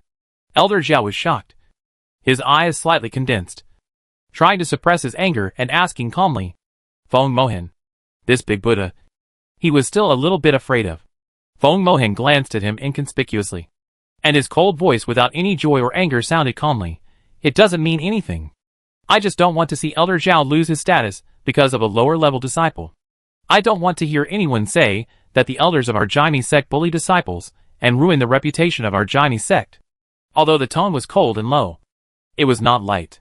Feng Mohan's words were obviously accusing Elder Zhao of bullying the weak and ruining the reputation of the Jaime sect. This crime was neither serious nor light. If it came from other people's mouths, it would just be a mockery. However, Feng Mohan's influence was too great. When he said it, it meant to ask for punishment. Elder Zhao was also shocked by these words and turned pale. He stared at him with some fear, and a trace of uneasiness rose in his heart. Mr. Feng, you usually don't like to meddle in these trivial matters. Why do you have such a refined taste today? When he said this, Elder Zhao, who was half dead with anger, gnashed his teeth. The disciples around heard this, and were full of questions. They all looked at Feng Mohan, expecting his answer. Chapter 226 Chapter 226 Jun Haosong is jealous again. Feng Mohan slightly raised his eyebrows, looked at Su Maoyang with deep and cold eyes, and his clear voice was as pleasant as the sound of spring water. Because I like this woman. These words were like a thunderclap. And everyone was stunned, as if thunderbolts were hitting their heads. Did they hear it wrong? What did Feng Mohin just say? He likes this woman? Who does he like? Su Maoyang? No. Impossible. How could the pride of Sanyuan country, the first genius of Jaime sect, like an inferior outer disciple? Everyone seemed to be shocked. Their mouths opened wide, and their feet were like nails. Motionless. Everyone was silent, staring at Feng Mohin with their eyes wide open. Even if they used 100 heads, they couldn't figure out why he liked Su Maoyang. Such news is even more shocking than Su Maoyang stealing the Flame Thunder Spirit blood cauldron of the Zhao family. Most men were shocked, while women were jealous and mad. They stared at Su Maoyang with eyes like knives, wishing to pierce 100 holes in her body. What virtue did Su Maoyang, a low-level disciple from the southern Sui kingdom, have? He just got a little luck in the sect competition. But he was favored by Feng Mohin. Damn it! As for Su Maoyang himself, he was also shocked by Feng Mohin's sudden confession. When he met the beautiful eyes staring at him, he suddenly shuddered. Is this man serious? Or is he just trying to help her out? Just when Su Maoyang was confused, Elder Zhao on the opposite side spoke first. With a tone of regret, Mr. Feng, have you forgotten your identity? You are the disciple carefully cultivated by the sect master and the successor of the Feng family. Now you actually say such nonsense. How can you be worthy of them? Hearing Elder Zhao's accusation, everyone agreed. How could a person like Feng Mohin be worthy of Su Maoyang? Even if Su Maoyang looked at him for a second, it would be an insult to him. Not to mention that they were related. Elder Zhao, are you asking about my private affairs? Feng Mohin withdrew his gaze from Su Maoyang and looked at Elder Zhao again. His elegant eyes seemed a little cold. Being stared at by such a gaze, Elder Zhao was shocked and felt a little scared. However, as an elder and Su Maoyang's enemy, he had to persuade him kindly. Mr. Feng, with your status and strength, it is too easy to find a noble and excellent woman. Why do you like the inferior disciple from the southern Sui kingdom? Even if she is a little pretty, there are many pretty women. Why is it her? Speaking of which, Elder Zhao was quite depressed. Su Maoyang smashed their Zhao family's restaurant and snatched Zhao Yuqin's quota. Now she is pregnant with a stone baby. This person must not be kept. She was originally from the southern Sui kingdom. Even if she has some strength and talent, she has no background after all. In such a chaotic environment, without a background, she is an object to be slaughtered. So the Zhao family has never taken her seriously. But Feng Mohin suddenly intervened, and it would be very difficult for their Zhao family to deal with Su Maoyang. When Feng Mohin heard this, his handsome face became even more gloomy, and his clear pupils seemed to be covered with a layer of ice crystals, revealing a chilling coldness. I'm afraid Elder Zhao has no right to ask who I like.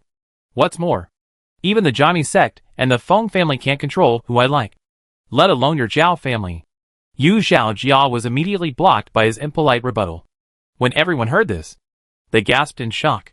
Feng Mohin was so willful. For a woman, no matter whose opinions and vision, he ignored them all. Is he crazy? What was so good about Su Maoyang that Feng Mohin looked at him differently? Everyone shook their heads in disbelief, looking at Su Maoyang with surprise, shock, curiosity, jealousy, and more suspicion and contempt. They can't control it. But have you asked for my opinion? However, just as everyone was sighing and shocked, a cold voice suddenly came from behind the crowd, like ice chips breaking through the wind and snow, attacking a sharp air. Everyone froze and looked behind them suddenly. I saw a black robe striding over, like a killer in the dark night, with the arrogant and domineering aura of dominating the world. The wind blew, the skirt flew, and the black hair scattered on the back was flamboyant but not messy, which made the beautiful face look sharp and awe-inspiring. The dark and deep ice blue eyes looked wild and unruly, evil and sexy. At this moment, there was a chilling coldness, staring at Feng Mohin standing in the distance. Jun Haosong. Su Maoyang was slightly stunned when she saw him suddenly appear. Seeing him return safely, her cold face softened a lot in an instant. Only he could influence Su Maoyang's mood so quickly and affect her mood. Feng Mohin, who was standing aside, took in the changes in Su Maoyang's expression. His eyes like spring water dimmed slightly, and a subtle strangeness flashed across his eyes. seeing Jun Haotsong striding over. Everyone didn't know why. As if they were forced by his invisible majesty. They unconsciously dispersed and made way. Jun Haotsong walked to Su Maoyang's side without looking away, and pulled her into his arms domineeringly, declaring his ownership. Because he was tall and Su Maoyang was petite, she was pressed in his arms. And she, who was so fierce, looked extremely delicate at this moment. However, Su Maoyang damn likes this domineering tenderness. At this moment, feeling his heartbeat and temperature due to his rapid pace, Su Maoyang's lips unconsciously bloomed an arc. At this time, she wanted to hug him and be intimate with him.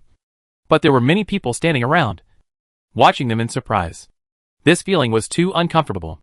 Su Maoyang frowned before she could indulge in the sweetness given by Jun Haotsong. Ah! Isn't that the new disciple of Elder Jin? Yes. What is the relationship between this new inner disciple and Su Maoyang? They are hugging each other. I think Su Maoyang is a foxy woman who specializes in seducing men. First, she met the seventh prince.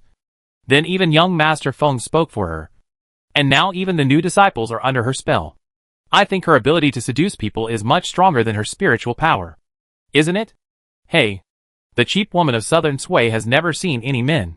When she saw that the men of Artsanyuan Kingdom are so outstanding, she pounced on them without saying a word. How cheap! Hearing the discussions of the people around her, Su Maoyang gently pushed Jun Haotsong away, got up from his arms, and glanced at everyone with a cold look. Many women saw her looking at them, and spit disdainfully, obviously looking down on her. But Jun Haotsong didn't care about everyone's eyes, because he had only one enemy.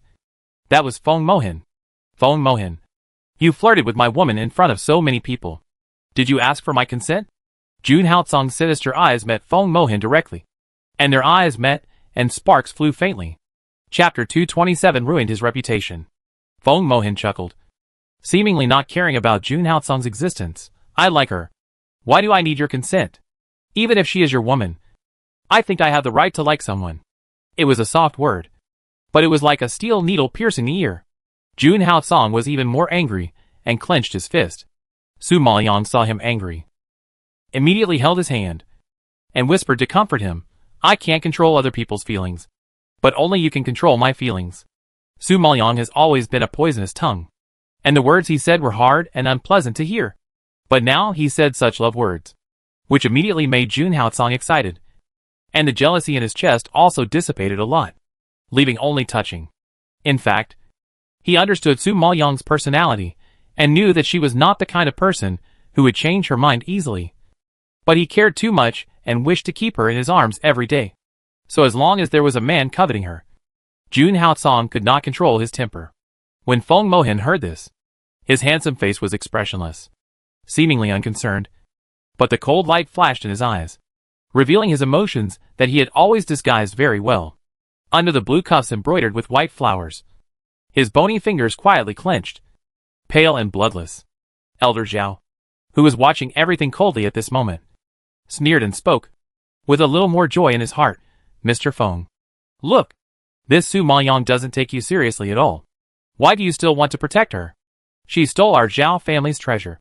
You should hand her over to our Zhao family for disposal. I thought that with Feng Mohan's escort, I couldn't touch Su Maoyang today, but I didn't expect that she was stupid and pushed Feng Mohan away, and actually threw herself into the arms of a new disciple. It seems that God is helping the Zhao family. However, before Elder Zhao could be happy, Feng Mohan shut him up again. Elder Zhao, you said she stole the Zhao family's Flame Thunder Spirit Blood Cauldron. Do you have any evidence? Feng Mohan did not answer him directly, but the meaning of this sentence has already shown that he will protect Su Maoyang today, no matter whether she accepts his kindness or whose woman she is. Elder Zhao can't touch her hair today. After realizing this meaning, Elder Zhao was shocked, as if he had lost his voice, as if he was numb, and the whole person was shocked. After being stunned for a moment, Elder Zhao came back to his senses and snorted angrily. Humph. Of course I have evidence. Su Maoyang secretly left the Jaime sect and went to the imperial capital 2 days ago. Yin Bifan and Hao Mei can testify. You come out. Then he called out the names of the 2 witnesses. At this time, Yin Bifan and Hao Mei slowly walked out of the crowd, staring at Su Maoyang sinisterly, with a huge hatred brewing in their hearts. Yes, we can testify that we met Su Maoyang in the Colosseum in the imperial capital the day before yesterday. Hearing Yin Baifan's testimony, Elder Zhao sneered and continued, she is a new disciple. And she is not even familiar with the environment of the Jaime sect. Why did she suddenly leave the sect and go to the imperial capital?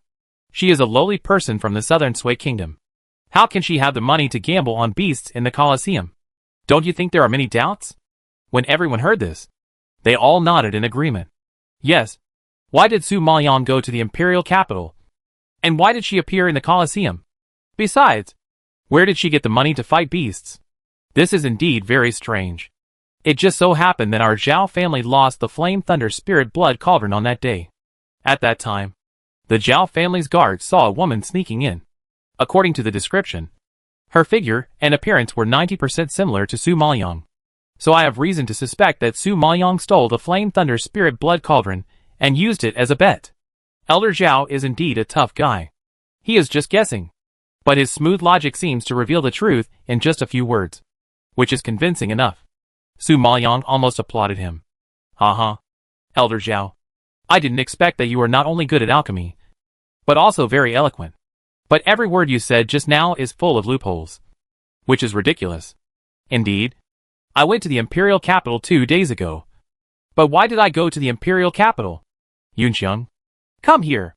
Su Maoyang suddenly shouted loudly when he was halfway through. Yunxiang behind him immediately ran over. Master. What do you want? Su Maoyang glanced at her, grabbed her wrist suddenly, and pulled up her sleeves at once. Elder Zhao. Look at this maid's wounds all over her body. They were all caused by being beaten when she went to the kitchen to get food. Because I don't have crystals, and I'm a poor guy from the southern Sui kingdom. I can't meet the requirements of your kitchen. So the Jaime sect abuses me like this. I also asked why the elders in the sect didn't care about it. Later I found out that the people in the kitchen were your elders' people. So you turned a blind eye. Since I can't get the upper hand, I can always go to the imperial capital to make some money. Right? Besides, does the sect have a rule that prohibits disciples from going to the imperial capital to make money? You also know that I am an alchemist. Although my level is not high, I can at least refine 1 or 2 pills as a bet. How can you be so sure that I stole your medicine cauldron? Su Maoyang refuted like a cannonball, with clear logic, and every word was pearls, which immediately refuted Elder Zhao and made him speechless. You Elder Zhao was angry. Su Maoyang sneered and shook his head and continued. Stealing something requires catching the person red-handed. You were still in the sect 2 days ago and didn't see me do it yourself.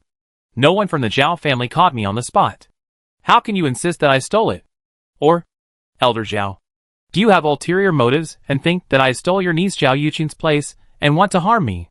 Su Maoyang. You bastard. Hearing such slanderous remarks about his reputation, Elder Zhao was so angry that he trembled all over. His hand pointing at Su Maoyang trembled constantly, and he was obviously extremely angry. Su Maoyang raised the corner of his lips slightly, then looked at Feng Mohan, and then said, Mr. Feng, do you still remember that day in the admissions office, when several elders made things difficult for me? Feng Mohan's eyes flickered slightly, and he nodded with a smile. That day, they said in person that it was Elder Zhao's relationship that wanted to expel me from the sect. Fortunately, Mr. Feng was an upright man and stopped them immediately. Elder Zhao, do you think that you have witnesses? But I don't have any. Su Maoyang retracted his gaze and stared at Elder Zhao coldly. Suddenly, he asked a question, which made his heart tremble, and a chill rose. When everyone heard this, they all looked at Elder Zhao in surprise. In their impression, although Elder Zhao was arrogant and indifferent, he was not so shameless as to do mean things. I didn't expect him to open a backdoor for her niece in the sect competition. It's really disgusting. Feeling the surprised and disgusted eyes around him, Elder Zhao's heart was burning with fire, and his temples on both sides seemed to be pressed down. And it hurt badly. Good Su Maoyang. Just a few words. She ruined his reputation. He really underestimated her. Chapter 228 Find someone to touch her. Su Maoyang. You are awesome. You wait for me. Wait for me to find evidence. Watch out for your life. Elder Zhao cursed fiercely, and left with his sleeves swung. He never thought that not only did he fail to catch Su Maoyang today, but he also ruined his reputation and caused controversy. Their Johnny sect is at least one of the top 3 major sects. and they attach great importance to the reputation of the Eastern continent. However, if this matter was exposed by Su Maoyang today, and the sect master heard it, he would definitely not escape a scolding. Thinking of this, Elder Zhao gnashed his teeth in anger, and hated Su Maoyang even more. Then he angrily left the Jimmy sect, and walked towards the direction of the imperial capital. It seems that the matter of the stone baby still needs to be discussed with the Zhao family. Su Maoyang looked at Elder Zhao fleeing like a stray dog, with a slight smile in his eyes, revealing a bit of disdain from a strong man. If he wants to compete with her in eloquence, he is still far behind. Why? Everyone is still here and doesn't want to leave. Do you want to sit in my room? Su Maoyang really didn't like these onlookers, and couldn't help but ask coldly. Seeing that she said this, everyone dispersed awkwardly. But the matter of her entanglement with the new disciple was widely spread. Feng Mohin took a deep look at the backs of Su Maoyang and Jun Haocong standing hand in hand, and slowly turned around and faded out of sight. At this time, Su Maoyang slightly side-eyed and glanced at the direction where Feng Mohin left, and a shadow was still cast in his heart. This man has helped her many times, and he doesn't seem to be her enemy. How should she face him in the future, seeing that she was actually looking at the direction of her love rival? Jun Haocong frowned and pinched her slender waist hard. You can only have me in your eyes. Su Maoyang snorted and glared at him unhappily. If you are the only one in my eyes, I will definitely vomit. What do you mean? Jun Haocong realized that she was scolding him, and his face darkened with anger. Su Maoyang rolled his eyes. What do you mean? Guess it yourself. You know, I never guess. Jun Haocong's low voice was a little hoarse. After he finished speaking, he bent down slightly, hugged Su Maoyang, put her small body on his shoulders, and carried her directly into the house. Su Maoyang was frightened and slapped his back in panic. Put me down. Put me down. Jun Haocong. Are you crazy? Yun Xiang looked at her master being carried in by the man in black, and her face turned red with shame, covering her eyes, and dared not look. Yun Xiang, why are you covering your eyes? Hurry up and get a stick. Su Maoyang yelled at Yun Xiang. After what happened today, she finally understood that this man was not a pervert at all, but her master's lover. Since they were lovers, she really couldn't do anything like using a stick to break up the couple. Even Yun Xiang didn't help her, and Su Maoyang gave up struggling. However, Jun Haocong didn't touch her, but just made love with her in bed and expressed his longing. Wait for me. After a long time, Jun Haocong, who was holding her, suddenly uttered two words. Su Maoyang was puzzled. What are you waiting for? Give you a grand wedding, Jun Haocong said seriously. At the beginning, he had snatched Su Maoyang away by force, without a sedan chair, without a wedding ceremony, without the blessing of relatives. Nothing. Without these, what qualifications does he have to spend the wedding night with her? So, he must give her a grand wedding and make her the happiest bride in the world. But not now. He has to go back to Jiuyo continent, and he wants her to be worshipped by all the people. Su Maoyang didn't know what Jun Haocong was thinking, and just chuckled. It doesn't matter if there is a wedding or not. As long as you are by my side, everything is fine. Jun Haocong didn't say anything after hearing this, and all his emotions flowed quietly and sublimated slowly. Tomorrow, I will go to the imperial capital again, Su Maoyang said softly. Why go again? Jun Haocong was puzzled. Before, because of the injury, the soul card had no response, and there was a sudden movement last night. I think the blood battle group has also arrived in the imperial capital, and I must go to see them. Jun Haocong heard this, and then nodded with relief, and then hugged her tighter, buried in her neck, and smelled her fragrance. Hey, I think I'm going crazy. What's wrong? Su Maoyang was shocked. Because I can't live without you anymore. Jun Haocong never thought that he, a grown man, would have such a dependent side. If his subordinates saw this, they would definitely be shocked. How could their ruthless and murderous master be tied to a woman? The next day, Su Maoyang prepared 3 disguise pills and walked from the sect to the imperial capital with peace of mind. Wang Feng and his friends chose a restaurant called Guiyunlu. The restaurant is of moderate size and economical. You can tell from the flow of people that it is a good business. Su Maoyang, dressed in white, walked in slowly. Because of the disguise, his ordinary face did not attract attention. So, she quickly came to the private room on the 2nd floor. As soon as he pushed the door open, Wang Feng stood up quickly with a knife in hand. That was the reaction of a killer who had been in dangerous places for many years. Who are you? How did you break into my private room? Wang Feng saw that it was a strange woman, and immediately frowned and shouted. Su Maoyang smiled with the corner of his lips. It seems that my disguise is quite successful. Even you have been fooled. Wang Feng was dumbfounded when he heard this, staring at Su Maoyang for a long time with his eyes wide open, and finally reacted. Master, how did you disguise yourself like this? I can't recognize you. Wang Feng was amazed and had to admit that there was really no flaw. Su Maoyang just smiled and sat down. Where are the other brothers? They are waiting in the inn. I am afraid that bringing them along will attract too much attention, Wang Feng explained, and suddenly seemed to think of something, and excitedly said, Master, Lin Water has joined the soul-devouring hall. Oh, she is really capable. She was chosen by the soul-devouring hall. Su Maoyang nodded with satisfaction, and his tone was more appreciative. Master, this time we came to Songyuan country to help you. I heard that the mercenary group in Songyuan country is quite popular, so I plan to lead the brothers to form a mercenary group. But I just lack funds. Well, this is a good idea. You don't have to worry about the funds. Use this money first. As he said, Su Maoyang gave all the crystals he won in the Colosseum that day to Wang Feng. Seeing this, Wang Feng was shocked. Master, how do you have so much money? It was a fluke. Su Maoyang didn't want to explain, and just gave a perfunctory answer. Wang Feng heard it, and didn't ask any more questions. He immediately put the crystal stone into the space. Zhao family. In the hall of the Zhao family, there were several people sitting. The old and current patriarchs of the Zhao family sat at the top. On the right sat the patriarch's 3 brothers, one of whom was the highly respected elder Zhao. On the left sat the son, daughter and several aunts. Everyone looked solemn and ugly, and the atmosphere dropped to the lowest point.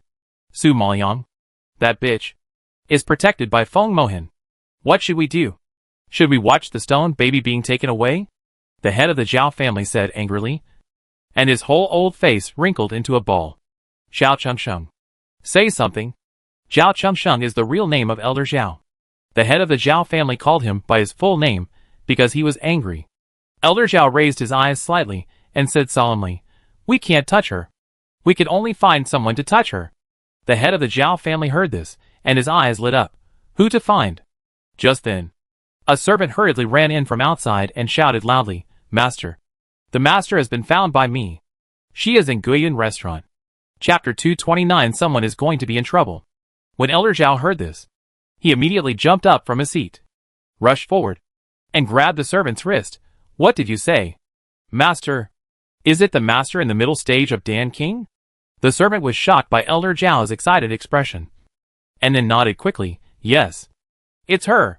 Hearing this, Elder Zhao slapped his thigh happily. Ha ha ha. It's easy to find it after searching for it everywhere. It seems that there is hope to defeat Su Maoyang. The head of the Zhao family, who was sitting in the upper seat, was a little overwhelmed at first to see him so happy, but after thinking about it carefully, he understood.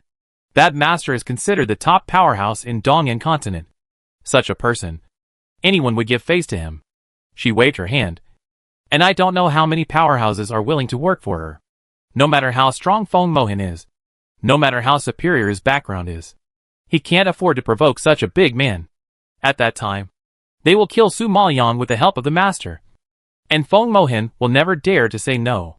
Thinking of this, the head of the Zhao family also became excited. Quick! Quick! Go and invite that master to our Zhao family. The servant nodded immediately after hearing this, and was ready to turn around and run away. Seeing this, Elder Zhao immediately stopped him. Stop! Come back. That master is a little arrogant and doesn't like to get close to people. If he meets someone he doesn't know, he is likely to refuse our invitation. Although she and I are not close friends, we have met once. If I personally invite her, the hope should be greater. Having said that, Elder Zhao did not delay, and immediately ordered people to prepare the carriage and walked out of the Zhao family quickly. At this time, Su Maoyang was still talking to Wang Feng in Guiyun Tower, but he didn't know that his appearance had caused a commotion among several major families. I asked you to check the situation of the 5 major families last night. Is there any news? Su Maoyang lifted the lid of the tea and took a sip. The taste was very light, and not to her taste. Now the blood battle group has become more mature, and has never let her down, whether in killing or inquiring about information. Master, this is all the information of the 5 major families. Their genealogy, strength, power and financial resources are all on it. Wang Feng heard this and immediately took out a stack of paper and handed it to Su Maoyang. Seeing this, Su Maoyang took the letter and calmly browsed the basic situation of all the families. When he saw the Zhao family and the Yin family, his eyes could not help but pause. It turns out that this Yanlei Lingxue Ding is the most precious thing of the Zhao family. Wang Feng nodded, yes. It is said to be a Qingpin alchemy furnace, which is indeed rare. Qingpin? Su Maoyang raised his eyebrows. A gleam of light flashed in his eyes, and he laughed twice. Wang Feng was slightly stunned when he saw this, and his heart was a little hairy. Every time he saw his master's expression, he knew that something bad was going to happen. It seemed that the Zhao family was going to be in trouble. Just as Wang Feng was sighing, Su Maoyang turned his attention to the Yin family again. I didn't expect that the Yin family was not the strongest among the 5 major families, but its financial resources were very good. It even had a 9th level beast core. I think it took a lot of effort and a lot of money. Well, these 5 major families are actually comparable, and each has its own advantages. It is said that this 9th level beast core was left by the elders of the previous generations of the Yin family. At that time, the strength of the Yin family was very good. Even if it was not ranked first, it could occupy the 2nd position. It was just that the talents of these generations were not good enough, so it gradually declined. However, the foundation is there. No matter how it declines, the financial resources of the Yin family are still among the best. Su Maoyang agreed with him and nodded slightly. It's such a waste to keep such a good resource. Hearing this, Wang Feng's heart was slightly shocked, and the corners of his mouth twitched a little. Her master really dared to come up with any idea. Well, it's getting late, and I should go back. As for the mercenary group, you are fully responsible. If you are short of money, just contact me through the soul card. Su Maoyang threw all the information of the 5 major families into the space, then stood up, pushed the door, and walked out of the private room. Wang Feng stood up respectfully and watched her leave. At this time, Su Maoyang had just walked out of the gate of Guiyun Tower when she was stopped by 2 servants. I meet Master Jun. When the 2 saw her, they immediately knelt on one knee and performed a great salute. Su Maoyang raised her eyebrows in surprise and looked at them in confusion. Who are you? I am a servant of the Yin family. The head of the Yin family has been asking around for news about Master Jun and has been following Master Jun for a long time. Today, I am fortunate to learn that Master Jun has come to Guiyun Tower, so I specially sent me to invite Master Jun. I hope Master Jun will do me the honor. Hearing this, Su Maoyang suddenly realized. It turned out that what Yunxiang said was true. These families were indeed trying their best to find out about her. Look, she had just been sitting in Guiyun Tower for less than an hour, and they came to her door at such a fast speed. I don't know how many spies were deployed around. Just now, she was sighing at the Yin family's strong financial resources, and it came to her door automatically, as if God was helping her. Thinking of it, Su Maoyang curled the corners of her lips and nodded gently in a good mood. Lead the way forward. The 2 servants thought that Master Jun was arrogant and it would be difficult to invite her. They were very nervous all the way here. They didn't expect that she agreed to their request before they said anything nice, which made them feel relieved. The 2 little ones were ecstatic at this moment, and they stretched out their hands to Su Maoyang flatteringly. Master Jun, please get in the carriage. Su Maoyang got on the carriage with the help of the 2 and drove towards the Yin family quickly. Not long after she left, the Zhao family's carriage also arrived. Elder Zhao hurriedly got off the carriage and rushed into Guiyun Tower in 2 steps. As a result, he couldn't find Master Jun after searching for a long time, and his brows were immediately frowned. Where is the Master Jun you are talking about? Elder Zhao roared breathlessly, and the servants who followed him shook their bodies in fear. The servant just saw Master Jun, but he is gone now. The servant was also full of grievances. He searched everywhere for Su Maoyang, but couldn't find her. His face turned red with anxiety. Elder Zhao heard this and gritted his teeth in anger. He raised his hand and slapped the servant on the head. You idiot! Why didn't you keep her first and then send someone to deliver the message? Look! Master Jun is gone. I don't know when I can see her again. This Master June is too mysterious. Their Zhao family has mobilized many people, but still can't find out her identity and whereabouts. Now they finally have news about her. But they missed it again. Thinking of this, Elder Zhao wanted to kill the servant in front of him. The servant was scared to death and retreated to the side with his head in his arms. The child next to him saw this and couldn't help but come up to ask for a favor. Elder Zhao, are you looking for Master June? When Elder Zhao heard this, his eyes widened. Do you know where she is? The child nodded with a smile. Yes. I didn't recognize her identity at first. Later, she walked out of the door and was taken away by two people from the Yin family. I heard some of her and realized that she was the Master June who was rumored recently. What? Yin family? Elder Zhao was shocked. His expression changed drastically, and he frowned suddenly. Chapter 230. Her evil intentions are burning. Humph. The Yin family is really quick to act. They dare to snatch people from their Xiao family. Damn it! Thinking of this, Elder Zhao clenched his fists in anger and coldly ordered the servant beside him, reward Shower with a few crystal stones.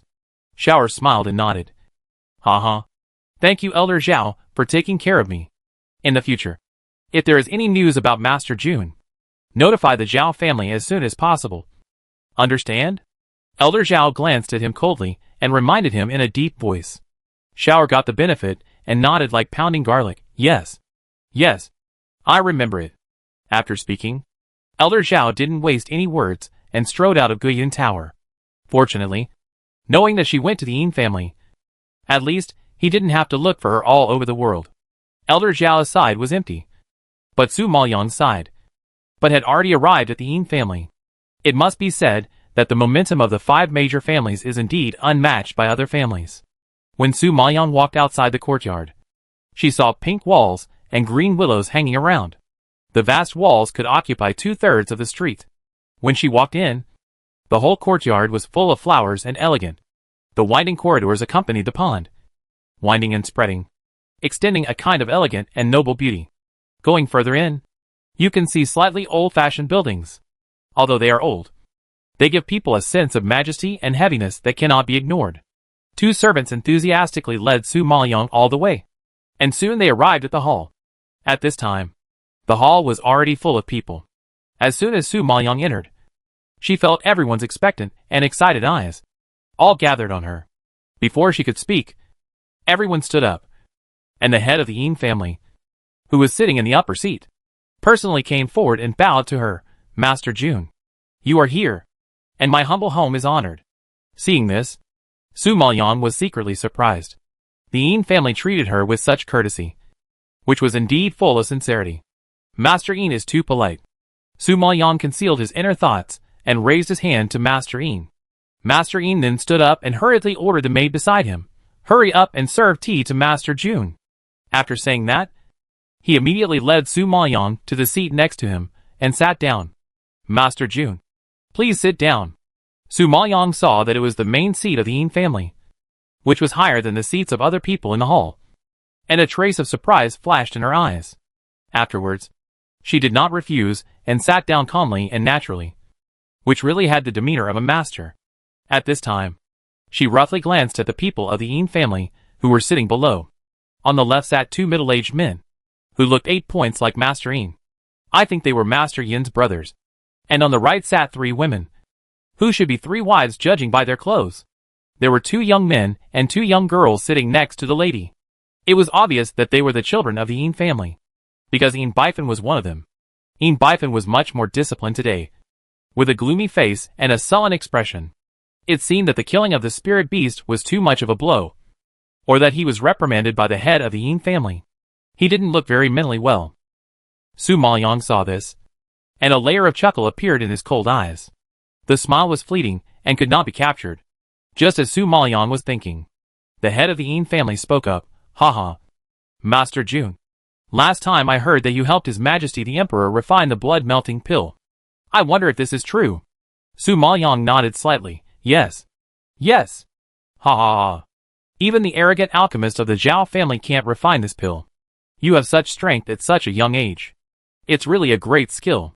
The head of the Yin family stroked his beard and laughed. And the meaning of auctioning farts was self-evident. Su Maoyang just smiled indifferently. The head of the Yin family is too kind. Haha. Master Jun is really modest. Yin, have never seen anyone as low-key as the master. The head of the Yin family naturally took the trouble to investigate her identity, but also found nothing. He was also very curious about this Master Jun. Su Maoyang smiled but said nothing. He asked her to come today. Of course. He had something to ask, and she just needed to wait and answer. Seeing that she was not talkative, the head of the Yin family did not care, and smiled again. I heard that the Zhao family has been looking for Master Jun everywhere, and has mobilized a lot of manpower and material resources. It can be seen that you have a special status in the eyes of the Zhao family. I just don't know why they are so anxious to find you. A dark light flashed in the eyes of the head of the Yin family.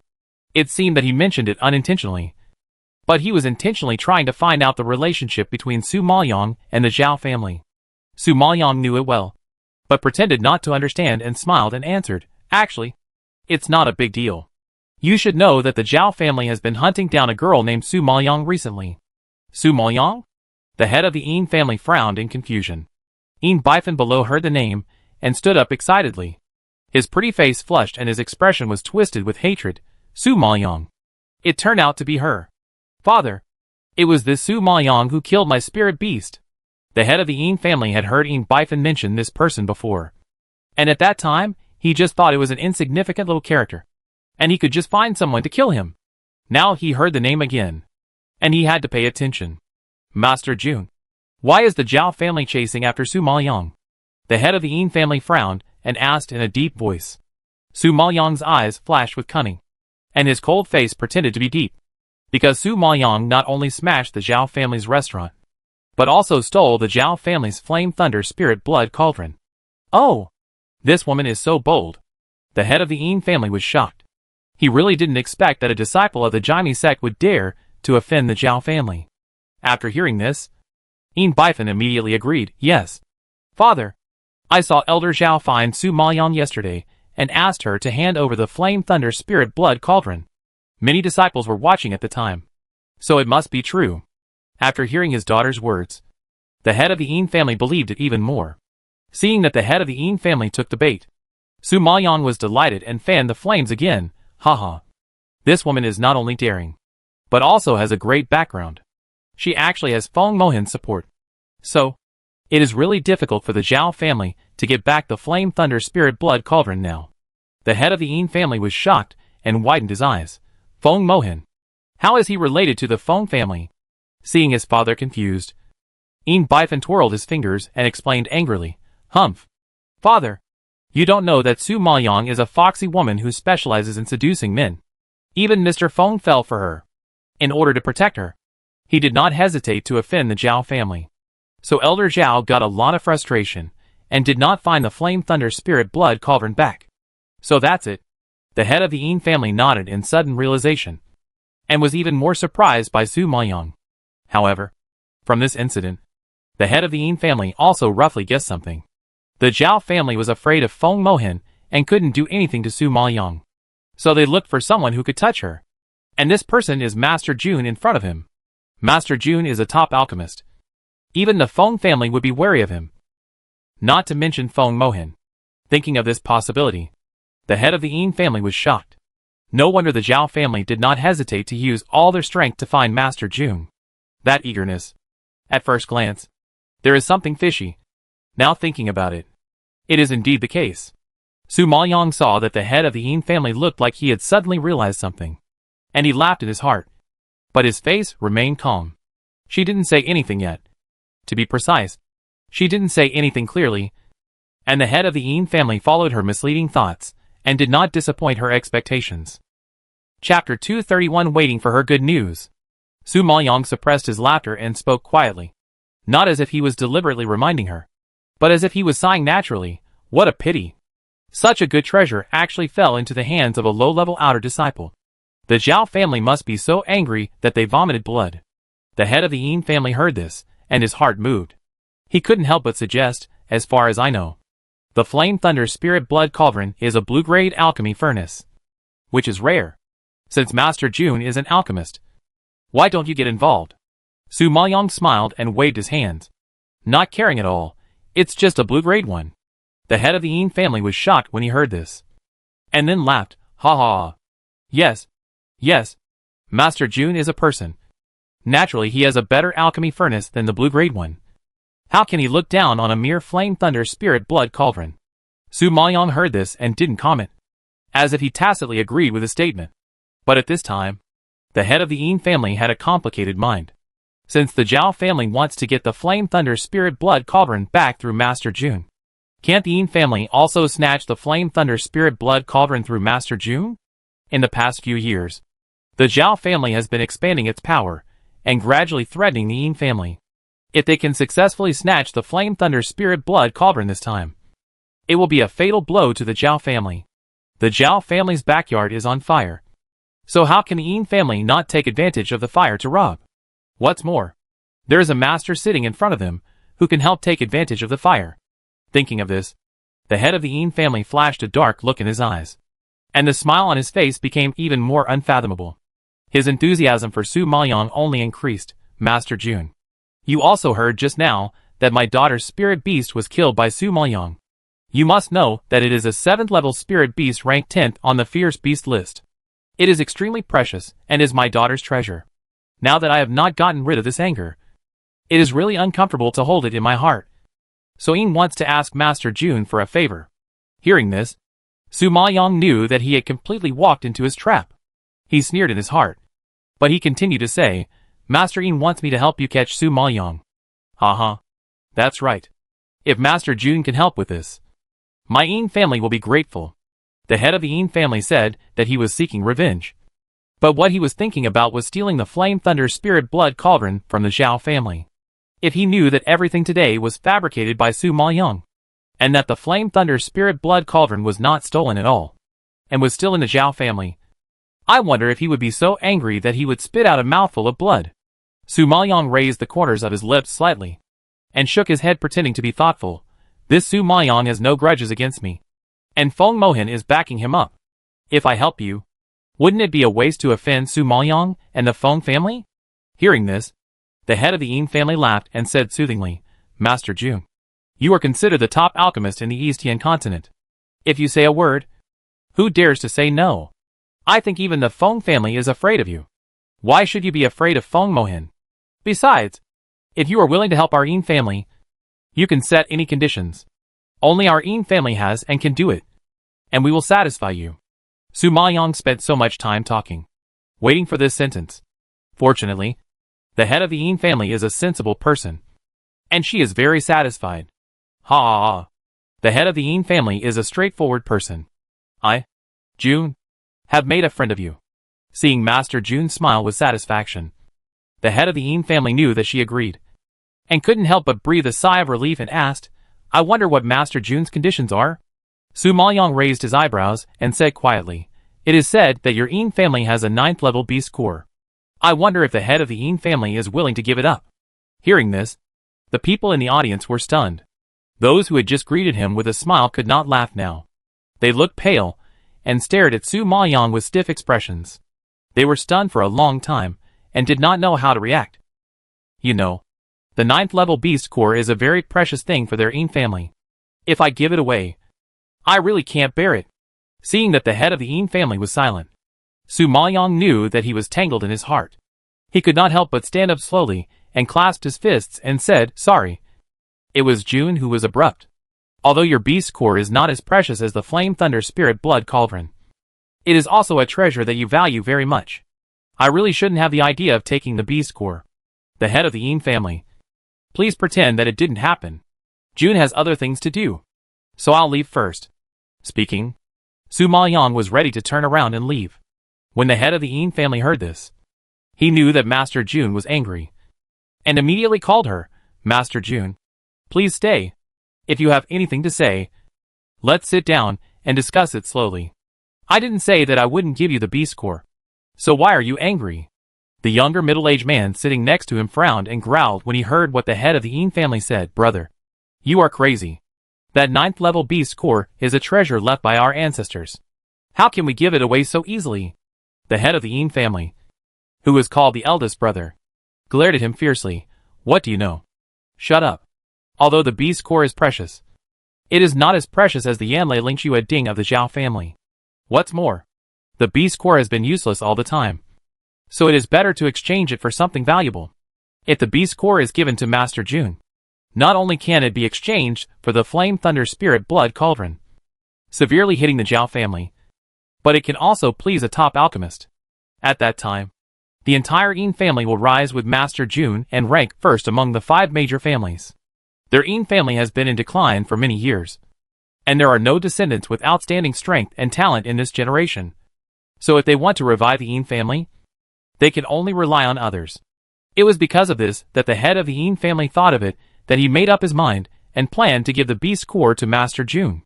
The 2 brothers could naturally guess his thoughts, but it was really painful to give the beast core away so rashly. Haha.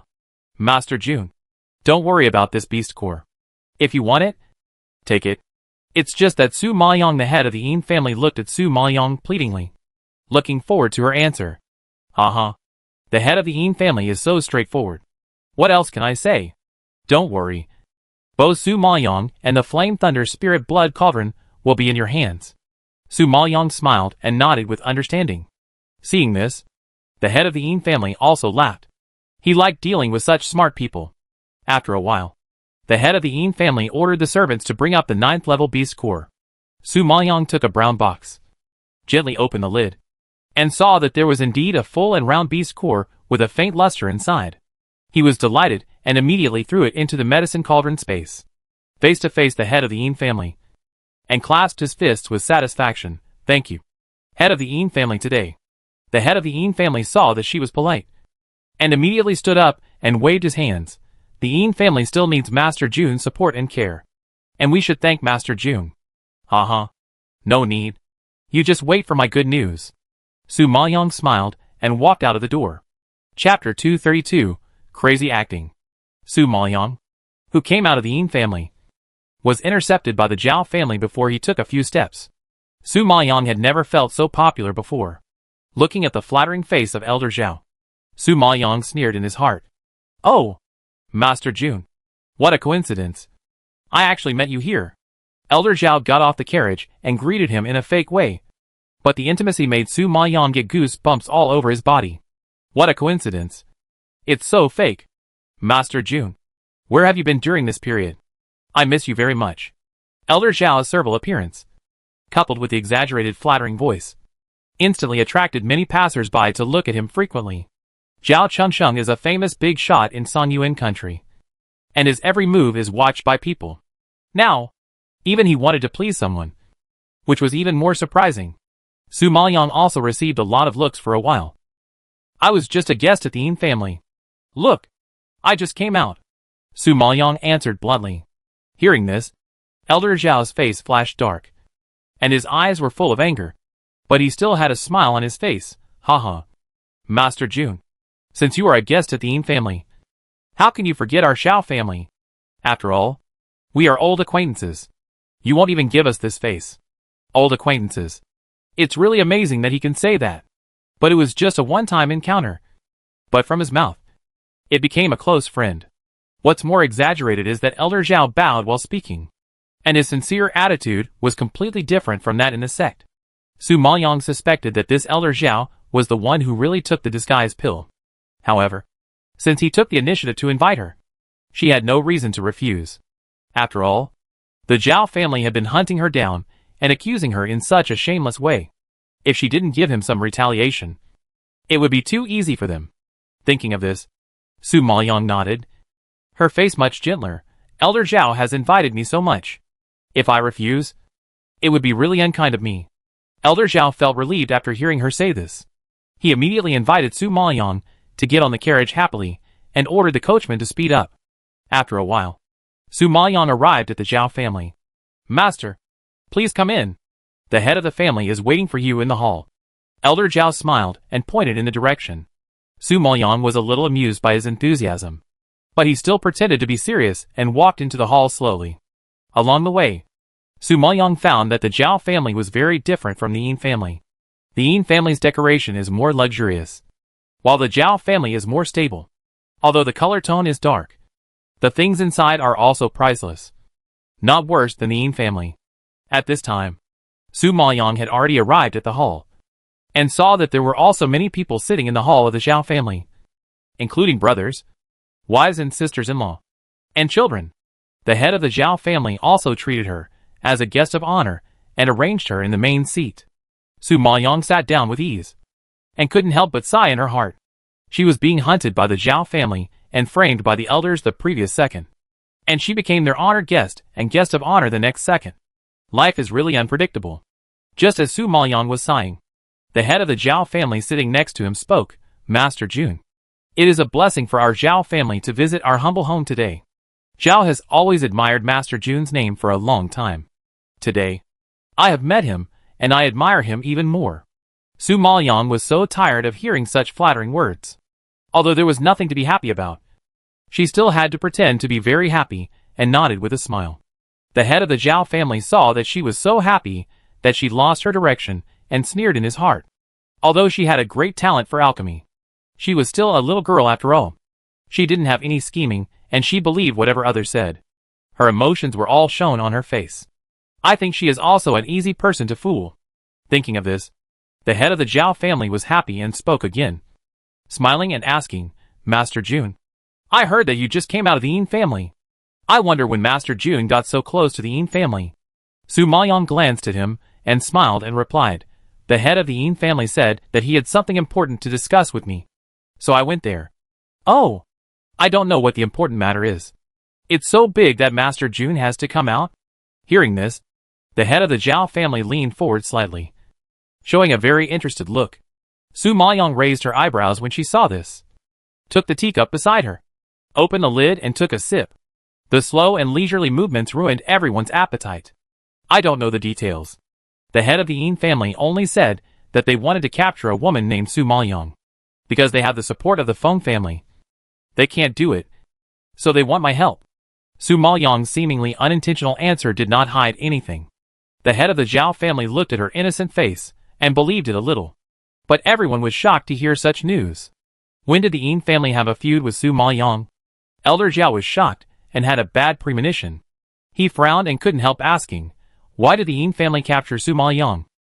It seems that Su Maoyang killed the spirit beast of the youngest daughter of the Yin family, Su Maoyang said lightly. When everyone heard this, they were relieved.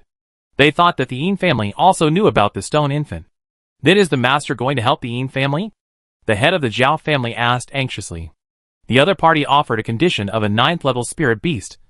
So I am considering whether to offend the Feng family for the Yin family. Su Maoyang's light words scared everyone. 9th level beast core. Oh my god. Isn't that the treasure of the Yin family? In order to catch Su Maoyang, even the 9th level beast core was given away. I'm afraid it's not just revenge.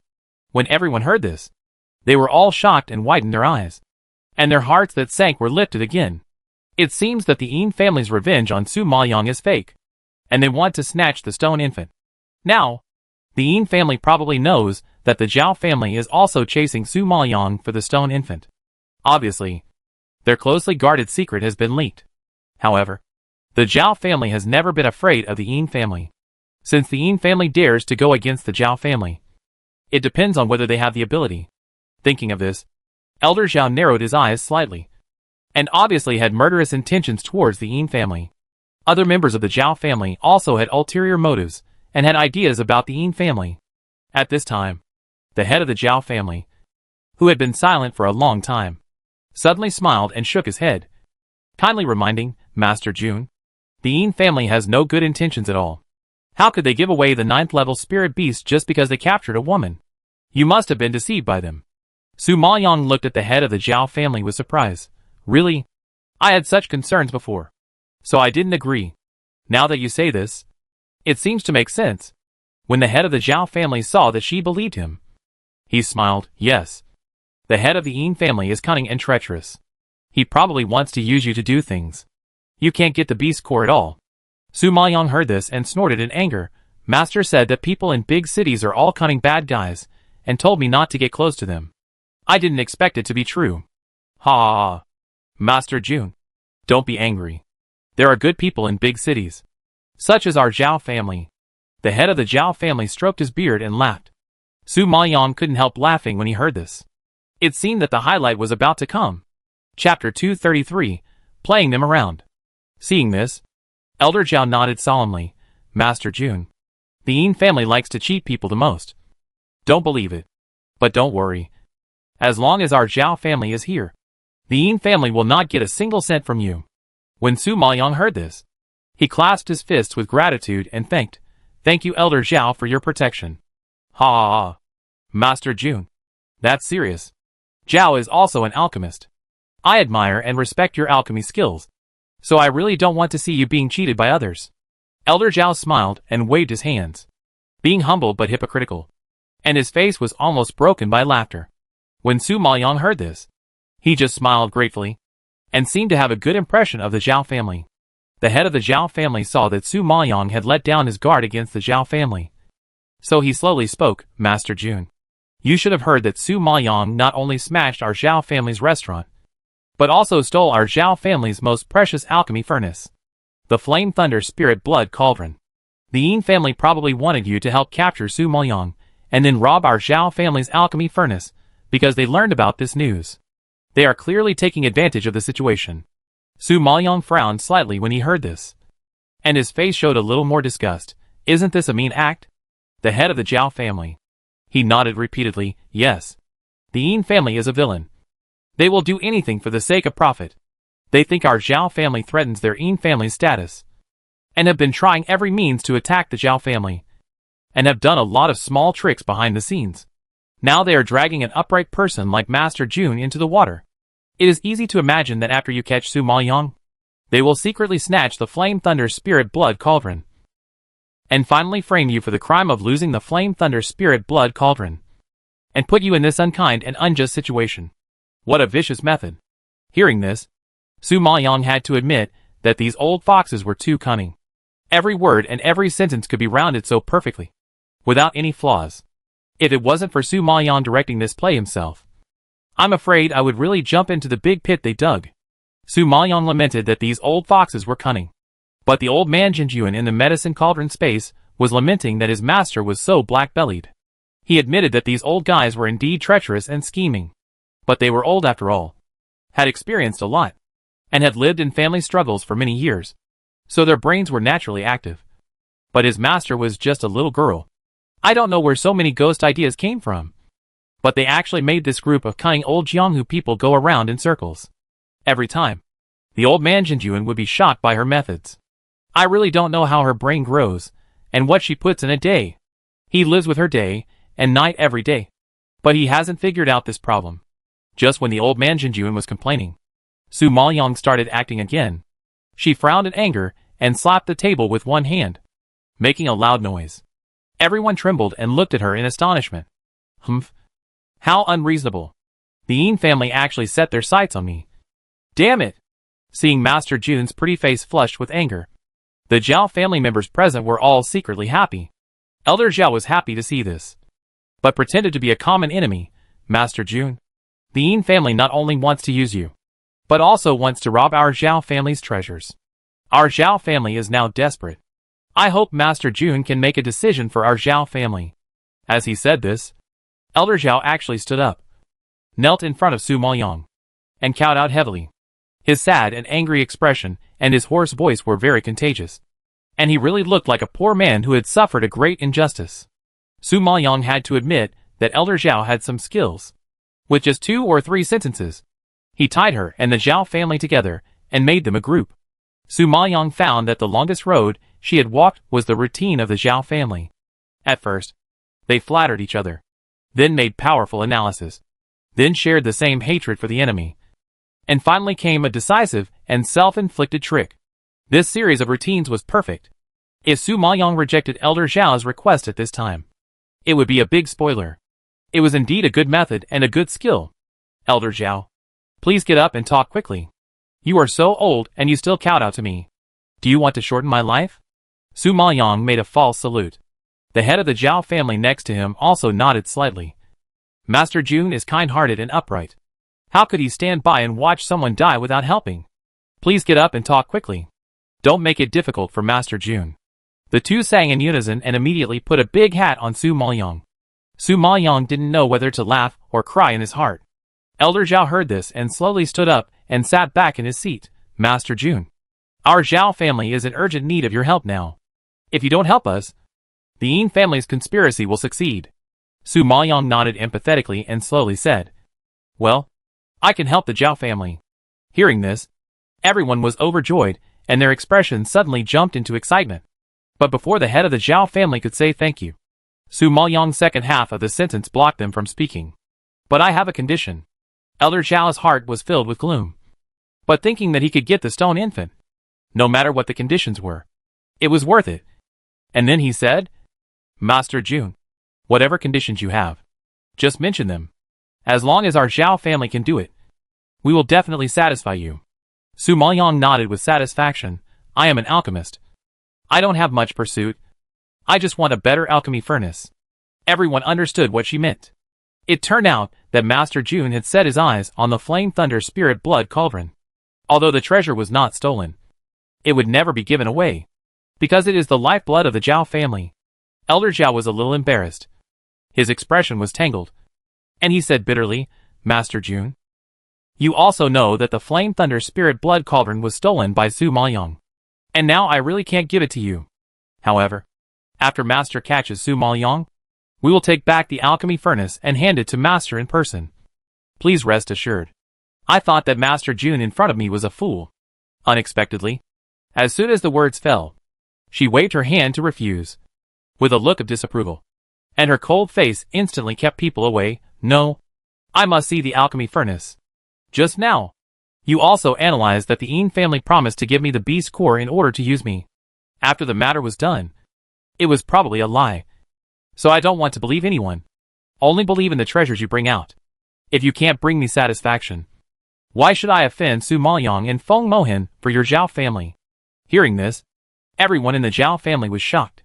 I really didn't expect that this little girl in front of her, who looked not so good, had a clear mind. What made her vomit blood was that they taught her these words. This was simply shooting herself in the foot.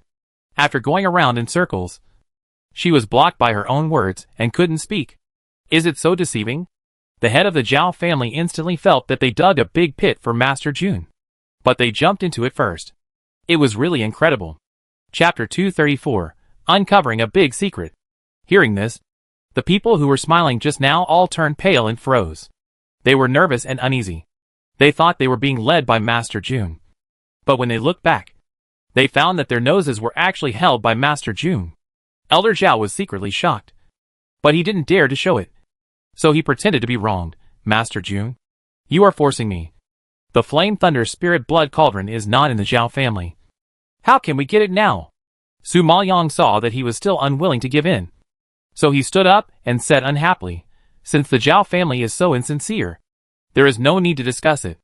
I have only met you once, and I don't have any deep hatred for the Yin family.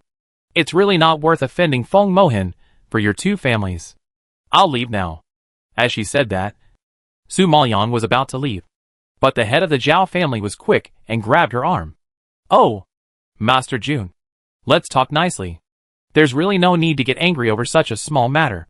Looking at the flattering expression on the face of the Zhao family head, Su Maoyong's stomach churned and he felt sick. What else is there to say? If you can't take out the alchemy furnace, I can't see the real thing. How can I help you catch someone? If Su Maoyong doesn't have an alchemy furnace at all, and you finally deny it, wouldn't my help be in vain? Su Maoyong snorted angrily, and his voice echoed loudly in the entire hall, shocking everyone's face. The Zhao family head's expression was slightly stiff, and he pulled a guilty smile and explained, Master Jun, you think too much. How could our Zhao family be that kind of person? What's more, we don't have the courage to lie to you. Su Maoyong sneered when he heard this. What do you mean by cowardly? The Zhao family has a lot of conspiracies and tricks. They can not only harm people, but also get away with it. They are very smart. Seeing Su Maoyong's cold face, obviously not listening to advice, the head of the Zhao family sweated on his forehead, and his heart was more entangled than anyone else. Although the Flame Thunder Spirit Blood Cauldron is in the Zhao family, even if you want to take it out now, you can't take it out.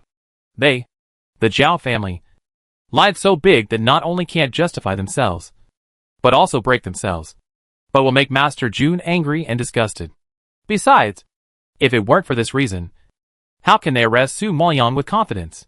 But the difficulty is that Master June is unwilling to help without seeing the alchemy furnace. It's really a dilemma for both sides. It's hard to make a choice. Everyone was sweating anxiously, and kept wiping their foreheads. Anxious and worried eyes wandered back and forth between Su Maoyang and the head of the Zhao family, thinking of various countermeasures. Master Zhao, if you are really sincere, you will naturally give me a satisfactory answer. Why waste so much time talking? Speaking of this, Su Maoyang broke free from Master Zhao's hand and strode out the door. At this moment, Elder Zhao gritted his teeth and closed his eyes, as if he had made the most difficult decision in his life. When Su Maoyang was about to step out of the door, he suddenly shouted, "Okay, Master June, we will meet your requirements." Su Maoyang paused, stopped, and slowly turned to look at him.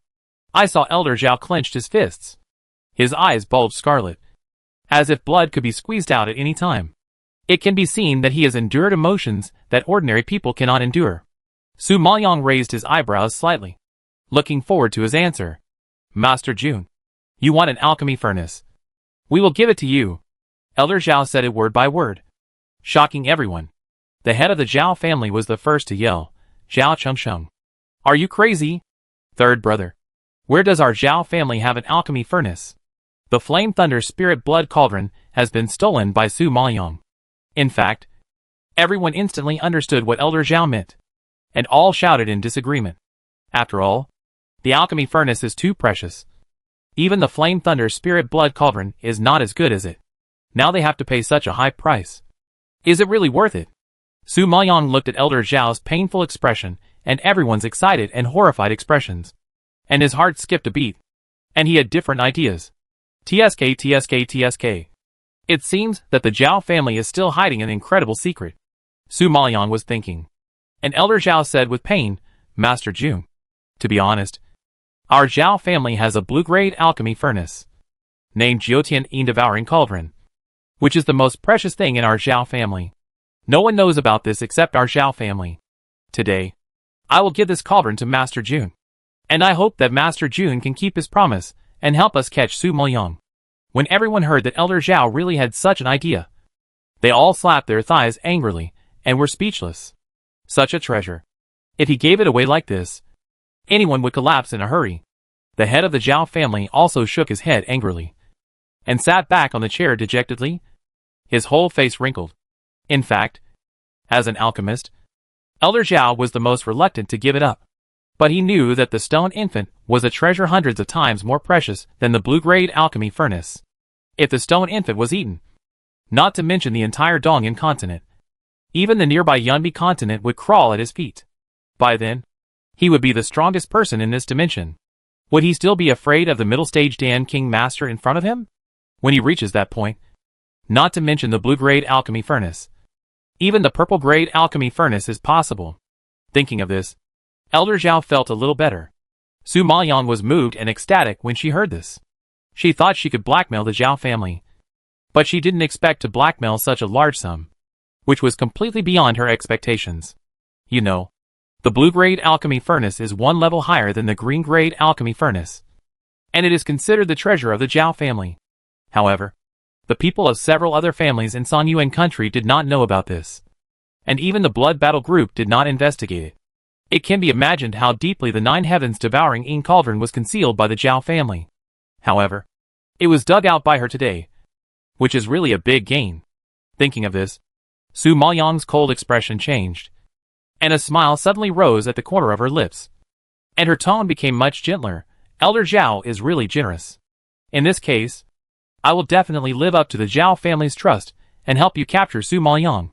Hearing this, everyone was heartbroken, but still relieved. At least, there is still hope for Shuying. Master June, the Jami sect will have a hunting competition in a few days. At that time, the scene will be chaotic, which is the best time to take action. So Elder Zhao paid such a high price, so he was naturally more cautious about capturing Su Maoyang, and couldn't help but remind him in a deep voice. Su Maoyang nodded heavily. "Don't worry. Elder Zhao just needs to wait for my good news." Seeing her so confident, Elder Zhao was relieved and told the butler to see the guest off. As soon as Su Maoyang walked out of the Zhao family, the old man Jinjuan laughed and sighed. Young master, you are really a traitor. If the Yin family and the Zhao family finally knew that the person they spent a lot of money to please was actually their enemy, would they vomit blood and die on the spot? Su Maoyang also smiled, his bright eyes flashing with cunning light. I am looking forward to that scene. Chapter 235 The Man Who Flirted with Her. This time, Su Maoyang returned with a full load. After her appearance was restored, she slowly returned to the Jaime sect. However, when she walked into the Jaime sect and passed by the garden, she suddenly heard Jun Haocong's name and couldn't help but stop. Jun Haocong? Are you the new disciple of Elder Jin? A soft and cold voice came from the garden, and the low voice was a bit charming. Su Maoyang couldn't help but lift the branches in front of her and look into the depths of the garden when she heard this. There were nearly 10 women standing in the garden, and one of them was wearing a red dress. Who stood out the most? She was tall and slender, plump and slender, with black hair tied in a flowing cloud bun, and a few golden hairpins inserted in the bun. Her snow-white skin was as crystal clear as jade. Under her slender jade neck, Su's chest was as tender as cream, half covered and half exposed, exuding indescribable charm. The narrow and bright eyes carefully looked at the man in front of her, and her eyes projected some unconcealed interest.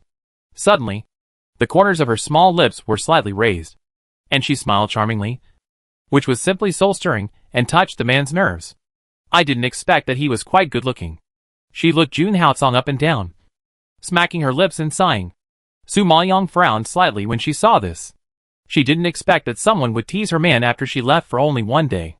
At this time, Hao Mei, who was following her, whispered to the woman in red, Sister Fu, you went to practice some time ago. You don't know that although Jun Haocong is the new disciple of Elder Jin, he is also Su Maoyang's lover. What? It's that Su Maoyang again. Fu Lanya frowned imperceptibly when she heard this, and a trace of hatred surged in her eyes instantly. Hao Mei nodded repeatedly, yes. I heard that your sister was killed by Su Maoyang in the sect competition. Hao Mei was completely afraid of chaos in the world. At this time, she had to remind Fu Lanya of it, which brought back Fu Lanya's painful memories. Sure enough, Fu Lanya's face changed. She clenched her fists and snorted coldly, humph. I want to meet that little bitch Su Maoyang. Hao Mei saw that she was angry. Her eyes turned, and she came up with a bad idea. Sister Fu, Su Maoyang likes this new disciple very much. If Sister Fu takes him as a male lover, it will be a big blow to her. Fu Lanya is a famous male lover in the Jaime sect. She relies on the fact that she is a favorite inner disciple with good strength and talent. So she bullies and teases many male disciples in the Jaime sect. Some male disciples are forced to be taken as male lovers in private by her silver power. Jun Haocong in front of her was too beautiful, better than all the male disciples in the sect. So Fu Lanya would not let him go. So Hao Mei's bad idea was just what she wanted. Fu Lanya smiled when she heard it, and then she looked at Jun Haocong, who was so beautiful that people could not control themselves. Junior brother Jun, I see that you are a handsome man. Are you willing to be my man? As she said that, Fu Lanya came forward again, wanting to reach out and touch Jun Haocong's chest. Su Maoyang saw this. His eyes were fierce, and he suddenly walked out, and his voice was full of hostility. I was wondering who was so shameless that he seduced my man in public. It turned out to be Fu Lingxuan's sister. Su Maoyang saw that Fu Lanya looked 7 points similar to Fu Lingxian, and heard Hao Mei call her sister Fu, so he knew who it was without guessing. At this moment, Jun Haocong, who was about to make a move, suddenly heard Su Maoyang's voice. His body trembled slightly, and he turned around abruptly to look. Su Maoyang slowly walked over from a distance, with a cold and beautiful face, like a pink plum blossom blooming in the snow in winter. Beautiful and proud, with a sharp aura all over her body. Her graceful body, dressed in a light blue gauze skirt, her calm and self-assured, pure and unworldly temperament, immediately shocked Jun Haocong's heart, and his eyes flashed with surprise. He had clearly looked at that face carefully hundreds of times, and even outlined it with his lips and hands hundreds of times. I don't know why. Every time he saw it, he still felt excited and excited. This woman is really his nemesis. She made his heart clench. When Jun Haocong was sighing, Su Maoyang had already walked in front of him, pulled him behind her, and met Fu Lanya's sinister gaze. Fu Lanya, open your dog eyes and see clearly. This man is mine. You don't even think about it. Su Maoyang's gloomy voice was full of gunpowder, and it was obvious that she was jealous. Jun Haotsong realized this, and the corners of his lips raised slightly, and a happy smile appeared. He stared at the little head in front of him, and his heart was swollen and warm. This is the first time that Su Maoyang declared her ownership in front of others. Unexpectedly, she is also a domineering one. But he likes it. Fu Lanya heard this, and widened her eyes in anger. You are Su Maoyang. Since she said Jun Haotsong is her man, there is no need to guess that she is Su Maoyang. It's just that this Su Maoyang is a little beyond her expectations. She thought that the country girl from the southern Sui kingdom was not very good looking. Unexpectedly, when she saw it today, she turned out to be a great beauty. 3 points more beautiful than her. Damn! Su Maoyang raised her eyebrows slightly and admitted readily. That's right. When Fu Lanya heard that it was really her, she was immediately angry and growled with gritted teeth. Su Maoyang, you killed my sister, and you dared to come to the Jaime sect. Are you tired of living? Su Maoyang chuckled twice and looked at her coldly. Your sister violated the rules of the sect competition and wanted to kill my friends. I just tried to stop her and uphold justice. Who knew that your sister was so useless that she was beaten to death by my punch? I didn't even use a third of my strength. Do you blame me? All the people and beasts in the medicine cauldron space rolled their eyes. Isn't it her fault? She punched a hole directly through Fu Lingxian. What a brutal move it was. It's amazing that she could say it. Fu Lanya's cheeks flushed with anger. She stared at Su Maoyang trembling all over, with sinister hatred floating in her eyes. Su Maoyang, you are looking for death. After saying this, Fu Lanya couldn't control the anger in her body and rushed towards her. Seeing this, Jun Haotsong frowned and wanted to step forward to block it for her. Who knew that Su Maoyang held his arm? No need. The surprise in Jun Haotsong's eyes flashed away, and seeing her calm face and a sinister smile floating at the corners of her lips, he instantly understood. His woman was going to do something bad again. Seeing this, he curled the corners of his lips and simply stood aside to watch. At this time, there was a bang, and the spiritual power came suddenly. Su Maoyang floated and avoided most of the power, but unfortunately, he was hit in the arm. Fortunately, there was no injury to the vital parts, so it was just a minor injury. But Fu Lanya was miserable. She never thought that this palm would cause her to get into big trouble. Chapter 236, A Big Deal. Su Maoyang looked down at the injury on her arm, then looked up at Fu Lanya, who was still in a rage. Her eyes flickered, and she smiled softly. This time, if she didn't trick Fu Lanya, she wouldn't be called Su Maoyang. When everyone saw this, they were all shocked by Su Maoyang's smile. Is she crazy? She was injured by Fu Lanya, but she could still laugh. Everyone stared at her like a monster. Their eyes widened in shock. I've never seen such a weird lunatic. However, just when everyone was puzzled, Elder Wang suddenly roared from behind, instantly attracting everyone's attention. What are you doing? Elder Wang smelled the gunpowder, frowned, strode over, and asked loudly angrily. This Elder Wang is an inner-sect elder. Although he can't compare with Elder Zhao's group, he is upright and has good morals. He can be regarded as an elder that the sect master rarely trusts and respects. However, this person is a bit old-fashioned and hates disciples, who are willful and rude and violate the sect's rules. Su Maoyang saw him coming from a distance, and then he had an idea and came up with the scene in front of him. Seeing him coming, Su Maoyang fell to the ground weakly, showing him his injured arm, and said with a weak breath, Elder Wang, Fu Lanya ignored the sect's rules, fought privately, and beat me seriously. According to the rules, she should be expelled from the Jaime sect. Jun Haotsong behind him didn't expect her to start acting without even saying hello. He looked a little embarrassed, but he still cooperated and hugged her weak body to prevent her from falling to the ground in a too embarrassing way. When everyone heard the word severely injured, and saw that Su Maoyang, who was fine just now, had now fallen limply into Jun Haotsong's arms, they were all stunned and their faces twitched. Are you kidding me? She was clearly not injured. Even if her arm was injured, it was only a slight scratch. When did she become seriously injured? And she collapsed in exhaustion? Isn't this too exaggerated? Elder One naturally didn't know what happened to them, but seeing that Su Maoyang's arm was bleeding, And Fu Lanya was standing there intact, with surging spiritual power all over her body. He instantly understood what happened. Fu Lanya, you are so brave. As an inner disciple, you actually violated the sect's rules and fought privately. I will punish you severely today, Elder Wang roared, deafening, and almost scared Fu Lanya away. Fu Lanya was just angry with Su Maoyang, and her mind was impulsive, so she forgot about this rule. Who would have thought that it would lead to such a disaster? In fact, she had always been domineering in the Jaime sect and had bullied many disciples. Due to her noble status, many elders and disciples turned a blind eye. Who would have thought that she would meet the notoriously strict Elder Wang today? She was simply unlucky for 8 lifetimes. Fu Lanya was so scared that her pretty face turned pale as paper. She was trembling with fear at the fierce eyes of Elder Wang. Elder Wang, it's not what you see. It's Su Maoyang. She framed me. I clearly didn't hit her. Elder Wang looked at the blood on her fingertips, his face dark, and snorted, if you didn't hit her, then how did she get hurt? If you didn't hit her, why is her blood still on your hands? You really think I'm a fool? Humph. Hearing this, Fu Lanya was speechless. She did hit Su Liang, but she didn't hit her at all. She just scratched her shoulder. How could this be considered a fight?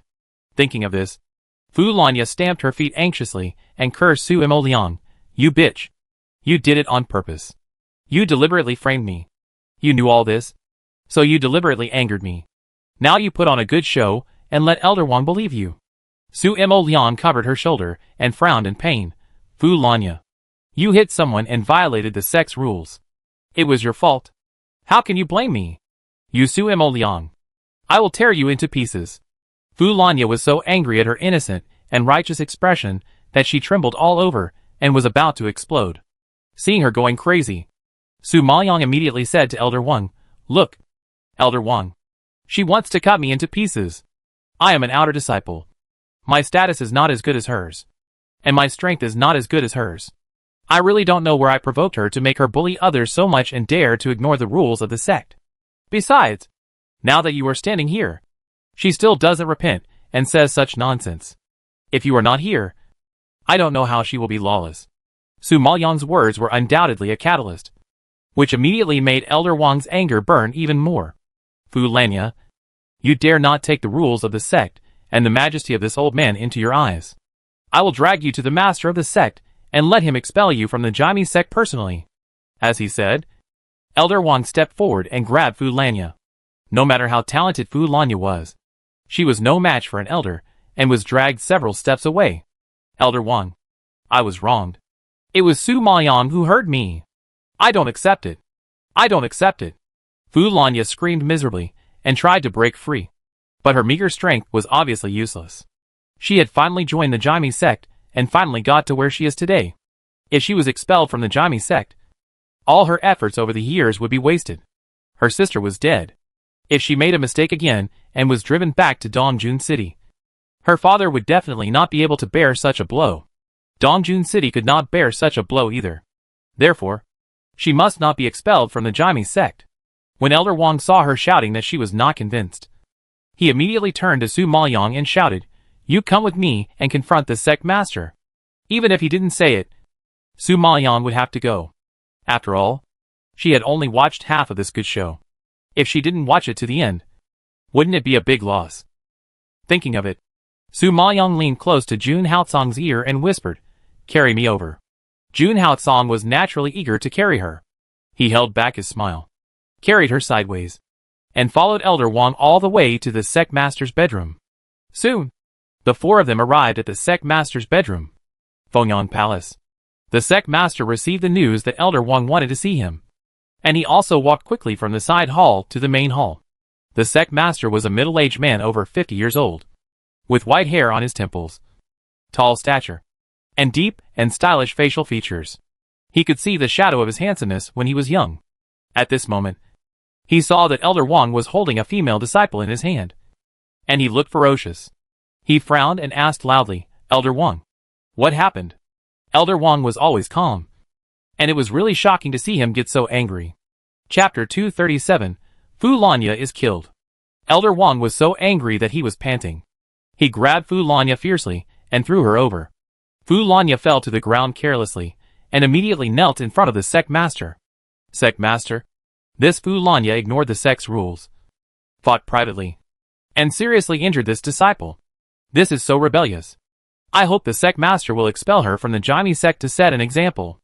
Elder Wang clasped his fists. His face was dark. His voice was rough. And he reported decisively. The sect master saw that the female disciple in front of him looked familiar, and couldn't help but frown slightly. Isn't this Elder Wu's close disciple? Elder Wu Peng was old, and he finally took a fancy to Fu Lanya and took her in as his close disciple. She was the only precious disciple in his life. So the sect master still had some understanding of how to deal with Lanya. But he didn't expect that he would be caught by Elder Wang today and asked to be expelled from the sect. Upon hearing this, Fu Lanya looked up at the frowning, ugly but majestic face of the sect master, trembling with fear, and shook her head vigorously. No, sect master, I didn't hurt her. She wronged me. I didn't hit her at all. Sect master, you have to believe me. Although Fu Lanya was unruly and domineering, she didn't dare to be presumptuous in front of the inner sect elders and the sect master. What's more, she caused a big disaster and was in danger of being expelled from the sect at any time. At this moment, she was even more frightened and lost her mind. Her body and voice trembled. After hearing this, the sect master looked in the direction of her finger at Su Mo Liang, who was held in Jun Hao Tsong's arms. Seeing that her shoulder was indeed injured, blood was flowing down, and her arm was also stained with blood. His brows frowned more tightly in an instant, staring at Su Mo Liang, and asked in a deep voice, "Is your injury really caused by Fu Lanya?" Su Ma Yang nodded slightly when he saw the sect master asking questions. It was indeed she who injured him. Heard this, Fu Lanya pointed at Su Ma Yang and yelled at the top of her lungs, "You bitch! You wronged me. I didn't touch you at all. You could have avoided it. But you let your shoulder take a palm strike, just to frame me and want me to be expelled from the Jaime sect." Hearing this, the sect master's face became even more gloomy. What Fu Lanya meant by this was that she took the initiative to admit that she had hit someone. He originally wanted to consider the face of Elder Wu, who only had one close disciple, hoping to make a big thing a small thing. But he didn't expect that this idiot would say it himself. And there was no cure. Su Ma Yang smiled faintly after hearing this, and then he straightened his face, looked at the sect master, and said calmly, "Sect master, you heard it too. She admitted that she hit me. And now she has found such a poor excuse to get away with it. And she keeps saying that I wronged her. If you want to talk about wronging, I am a low-level outer disciple, with no status and no strength. I have just entered the sect not long ago, and I have been bullied by the old disciples. I don't know who is wronging whom." Hearing Su Ma Yang's clever words, Fu Lanya was no match for her. This time, she was so angry that her head was splitting, and the whole person was about to faint. For a while, she couldn't even say a word to refute. The sect master looked at Su Ma Yang in shock after hearing this sharp defense. This woman is not very old, but she is full of great principles. Every word is pearls. Aggressive. And she is completely determined to force Fu Lanya into a desperate situation before she will stop. It seems that it will take some effort to completely resolve this matter. Thinking of this, the sect master's frowning brows were filled with a trace of impatient anger. Su Ma Yang knew that this anger was directed at himself, not Fu Lanya. Fu Lanya was an inner disciple after all, and he was an outer disciple. The sect master should have weighed the importance of which one was more important. Sure enough, his low voice was a bit unhappy, and he warned Su Ma Yang, "You are both disciples of the Jaime sect. You live together day and night, and friction is inevitable. I don't ask you to take care of each other, but I ask you to understand and tolerate each other. And don't be so aggressive." In one sentence, the life and death struggle was turned into an inevitable friction between young people. There was no harsh criticism of Fu Lanya, who hurt people, in both open and covert ways. He accused Su Ma Yang of being too sharp, aggressive, and holding on to his mistakes. This sect master is so partial. It is quite shameless. Su Ma Yang understood what she said, but pretended not to understand and said, "Master, that's right. It's just that it's a written rule that the sect cannot fight privately. As far as I know, it was the master who personally drafted the rule to prevent fellow disciples from killing each other. Now Fu Lanya is bullying the weak and wants to kill me. If she doesn't take the rules and the master seriously, if it gets out, the rules of the Jaime sect will become a decoration. Su Maoyang's words stopped there. Even if she didn't say the next sentence, the master understood what she meant. She was reminding him that Fu Lanya didn't take him. The master? Seriously? If she didn't punish him severely, not only would the rules become a decoration, but even he, the master, would become a decoration. This is simply challenging His Majesty. When did the lower-level outer disciples have such courage and brains? The leader narrowed his eyes slightly, and was even more shocked by Su Maoyang. If he still wanted to brush this matter off at this time, it would be quite difficult. Su Maoyang was also gambling. He was gambling with the dignity of the entire Jaime sect. It depends on whether he wants to maintain the reputation and dignity of the Jaime sect or protect Elder Wu's disciples. Su Maoyang believed that the leader would not let her down. However, just when the two sides were deadlocked, two elders suddenly rushed in from outside. One of whom was the legendary Elder Wu Peng. He was indeed older, with gray hair, haggard complexion, deep sunken eyes, and heavy bruises under his eyelids. At this time, he rushed to Fu Lanya with his unsteady legs and immediately helped her up. Fu Lanya saw her savior coming. Her scarlet eyes sparkled with tears. She grabbed the old man's arm and asked for help. Master, save me. Su Maoyang wronged me and wanted to expel me from the sect. The sect leader, who was pondering on the side, suddenly heard the three words Su Maoyang, raised his eyes suddenly, and stared at her again in surprise. Su Maoyang? Isn't she the low-level disciple from the southern Sui kingdom, who made Feng Moheng confess in public? I didn't expect it to be her. At this time, Elder Wei, who came in with Elder Wu, saw Su Maoyang's shoulder bleeding and weakly being held in Jun Haocong's arms. He was also frightened and screamed, "Oh, girl, what's wrong with you? Why are you so badly injured?" "It's okay. Fu Lanya hit me with a palm," Su Maoyang said lightly. Elder Wei was so angry when he heard this that he blew his beard and glared. He immediately clasped his fist towards the sect master and said, "Sect master, although I am an outer sect elder, Su Maoyang is at least my beloved disciple, and a member of the desolate sect. Some people take advantage of their status as inner sect elders to spoil their disciples and do such lawless things. If they are not severely punished, where will the dignity of the sect master be in the future? And where will the rules of the desolate sect be?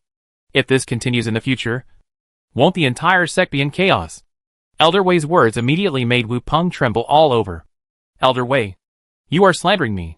It is obviously your disciple who wronged my disciple. And you are the first to complain. Humph. Elder Wu, don't think that you are afraid of you just because you are an inner sect elder. Your disciple is fine. Not a hair is missing. And my disciple's shoulder is so badly injured. You are not ashamed to say that we wronged you." Su Maoyang looked at the two elders quarreling, and a smile appeared at the corner of her lips. This is the effect she wants. Didn't the sect master say that this was a friction between two young people? Now it has risen to a struggle between elders. This time, he will not sit idly by no matter what. Elder Wei and Elder Wu came at the right time. Chapter 238. The Lion Opens His Mouth.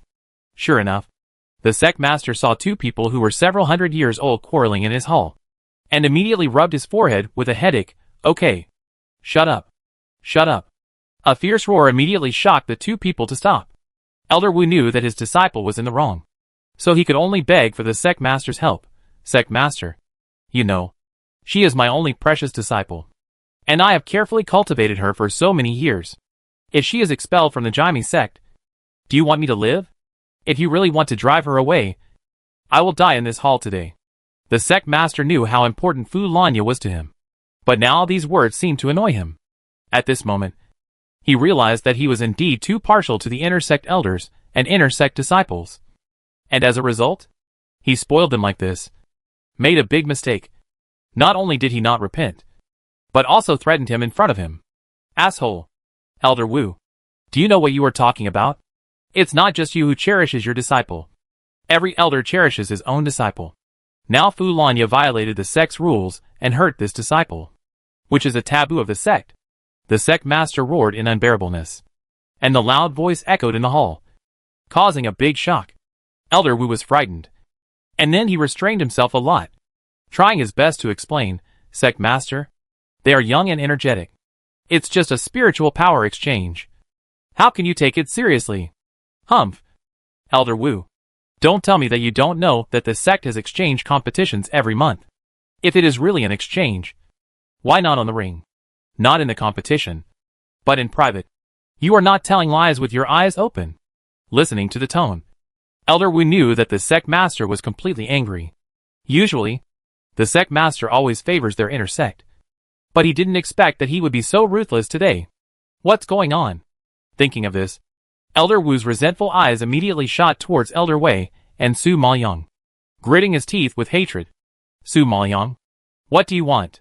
Shouting such words also showed that Elder Wu and Fu Lanya were desperate. Su Maoyang raised his eyebrows and said seriously, without any room for negotiation, of course.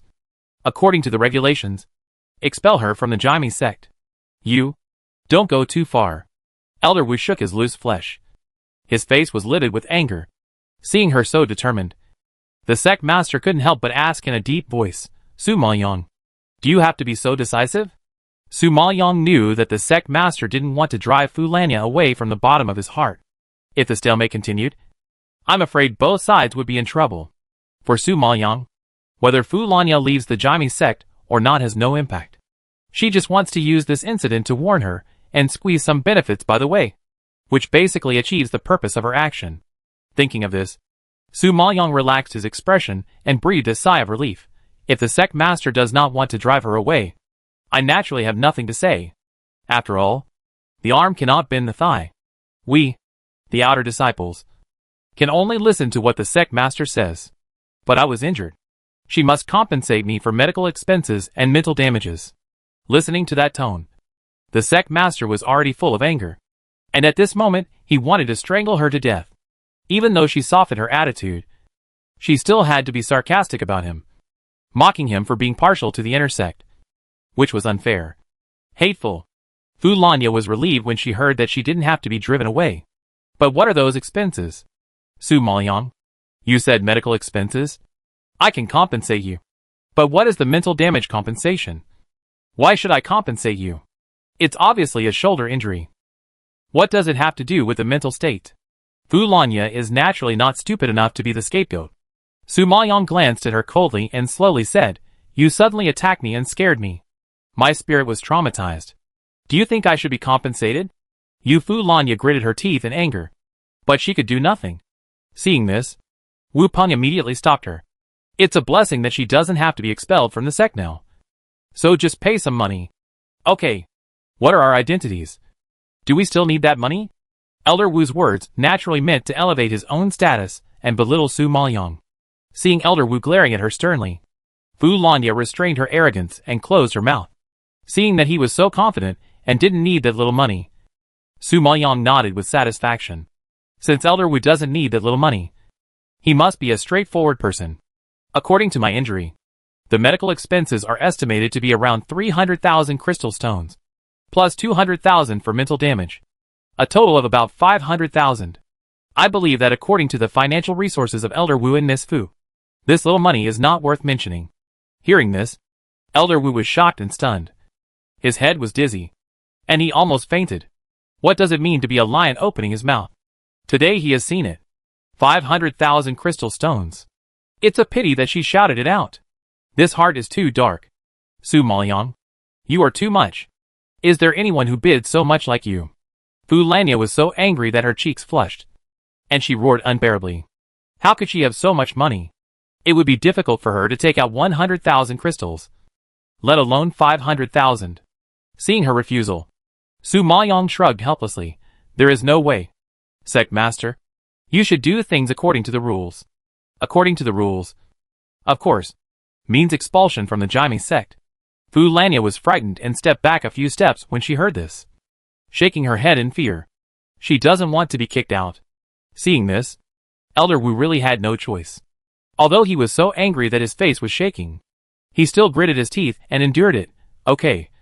500,000 is 500,000. Compared with his own apprentice being kicked out of the Jaime sect, 500,000 is a lot. But it is nothing. As long as he can stay. They have plenty of ways to kill Su Maoyang. Seeing that he finally agreed, Su Maoyang nodded with satisfaction. And the matter was over. The leader finally breathed a sigh of relief after seeing the farce ended, and waved to everyone. Okay. You all leave. Su Maoyang heard this, and then retracted her gaze, glanced at Jun Haotsong's handsome face close to her. A faint smile appeared on her lips, and she asked in a low voice, "Is it soft?" Let him hold her like this for so long. His hands must have been soft a long time ago. And he didn't say a word, which made Su Maoyang feel distressed. Jun Haotsong lowered his head slightly to meet her eyes. His ice blue eyes were bright and shining with a strange brilliance. And his hoarse voice was also a little bewitching. "It's hard." Puff. Su Maoyang's pretty face flushed instantly. Such a blatant word. She is not stupid. Naturally understands. Su Maoyang smiled, glared at him charmingly, and cursed in a low voice. "I said east. You said west. Hooligan. I was talking about the arm. I don't know what you said." Jun Haotsong deliberately teased her. He liked to see her shy. Su Maoyang was stunned and speechless for a moment. She had never lost to anyone in eloquence in her life. But she couldn't beat the shameless man. The leader watched everyone disperse. And Jun Haotsong also walked out slowly with Su Maoyang in his arms. He seemed to think of something, frowned, and shouted, "Su Maoyang, stay." Chapter 239 Relationship with Feng Mohan. Su Maoyang heard the sect master calling her. And then she turned around and looked at him in confusion. The sect master frowned and said impatiently, "Stop pretending. Can't I see that little scratch on you?" Su Maoyang was stunned, then patted Jun Haotsong's arm, indicating to let her down. "Sect master, you are keeping me now. Don't you want to blame me for lying to you?" Su Maoyang raised her eyebrows and asked back. There was no fear or repentance in her tone. The sect master did not speak, but just glanced coldly at Jun Haotsong, who was standing next to Su Maoyang. He couldn't see through this disciple, and always felt that he was a little weird. Su Maoyang saw that the sect master was not convenient to speak, so he turned his head and said to Jun Haotsong, "Go back and wait for me first." Jun Haotsong frowned, and seemed unwilling to leave. "I will be fine. He dare not touch me. If he dares to touch me, I think you will overturn the entire Jami sect." Su Maoyang chuckled and squeezed his hand, like coaxing a child. But when the sect master heard this, he couldn't help but frown, and a trace of surprise flashed across his eyes. Overturn the Jami sect? What a big tone! Just when the sect master looked at Jun Haotsong carefully, the latter had listened to Su Maoyang's advice and turned away, leaving only an unfathomable back, giving him an indescribable feeling. This disciple doesn't seem to be as simple as he seems. It seems that it's time to start investigating. Seeing that the sect master was a little dazed as Jun Haotsong left, Su Maoyang coughed lightly and called back his thoughts. "Sect master, can you say it now?" After hearing this, the sect master retracted his gaze, straightened his face, and slowly walked to the chair above and sat down. "Sit down." The sect master pointed to the position on the right below and ordered lightly. Su Maoyang did not refuse and sat down. "A few days ago, I heard that you stole Elder Zhao's Flame Thunder Spirit Blood Cauldron." The sect master raised the teacup beside him, took a sip, and said slowly. Su Maoyang was shocked and then chuckled. "Why? Do you want to help the Zhao family investigate this case?" The sect master waved his hand, and his eagle-like sharp eyes instantly raised, as if he stretched out his claws and suddenly captured Su Maoyang's sight. The cold lips moved slightly, and the voice was several times more gloomy than before. "You should know that Feng Mohan is my favorite student." The low voice carried a warning, and Su Maoyang's expression was shocked, and he immediately understood. It turned out that the sect master was not concerned about the Zhao family, but his beloved apprentice. Su Maoyang laughed and glanced at him lightly. His clear voice was very pleasant.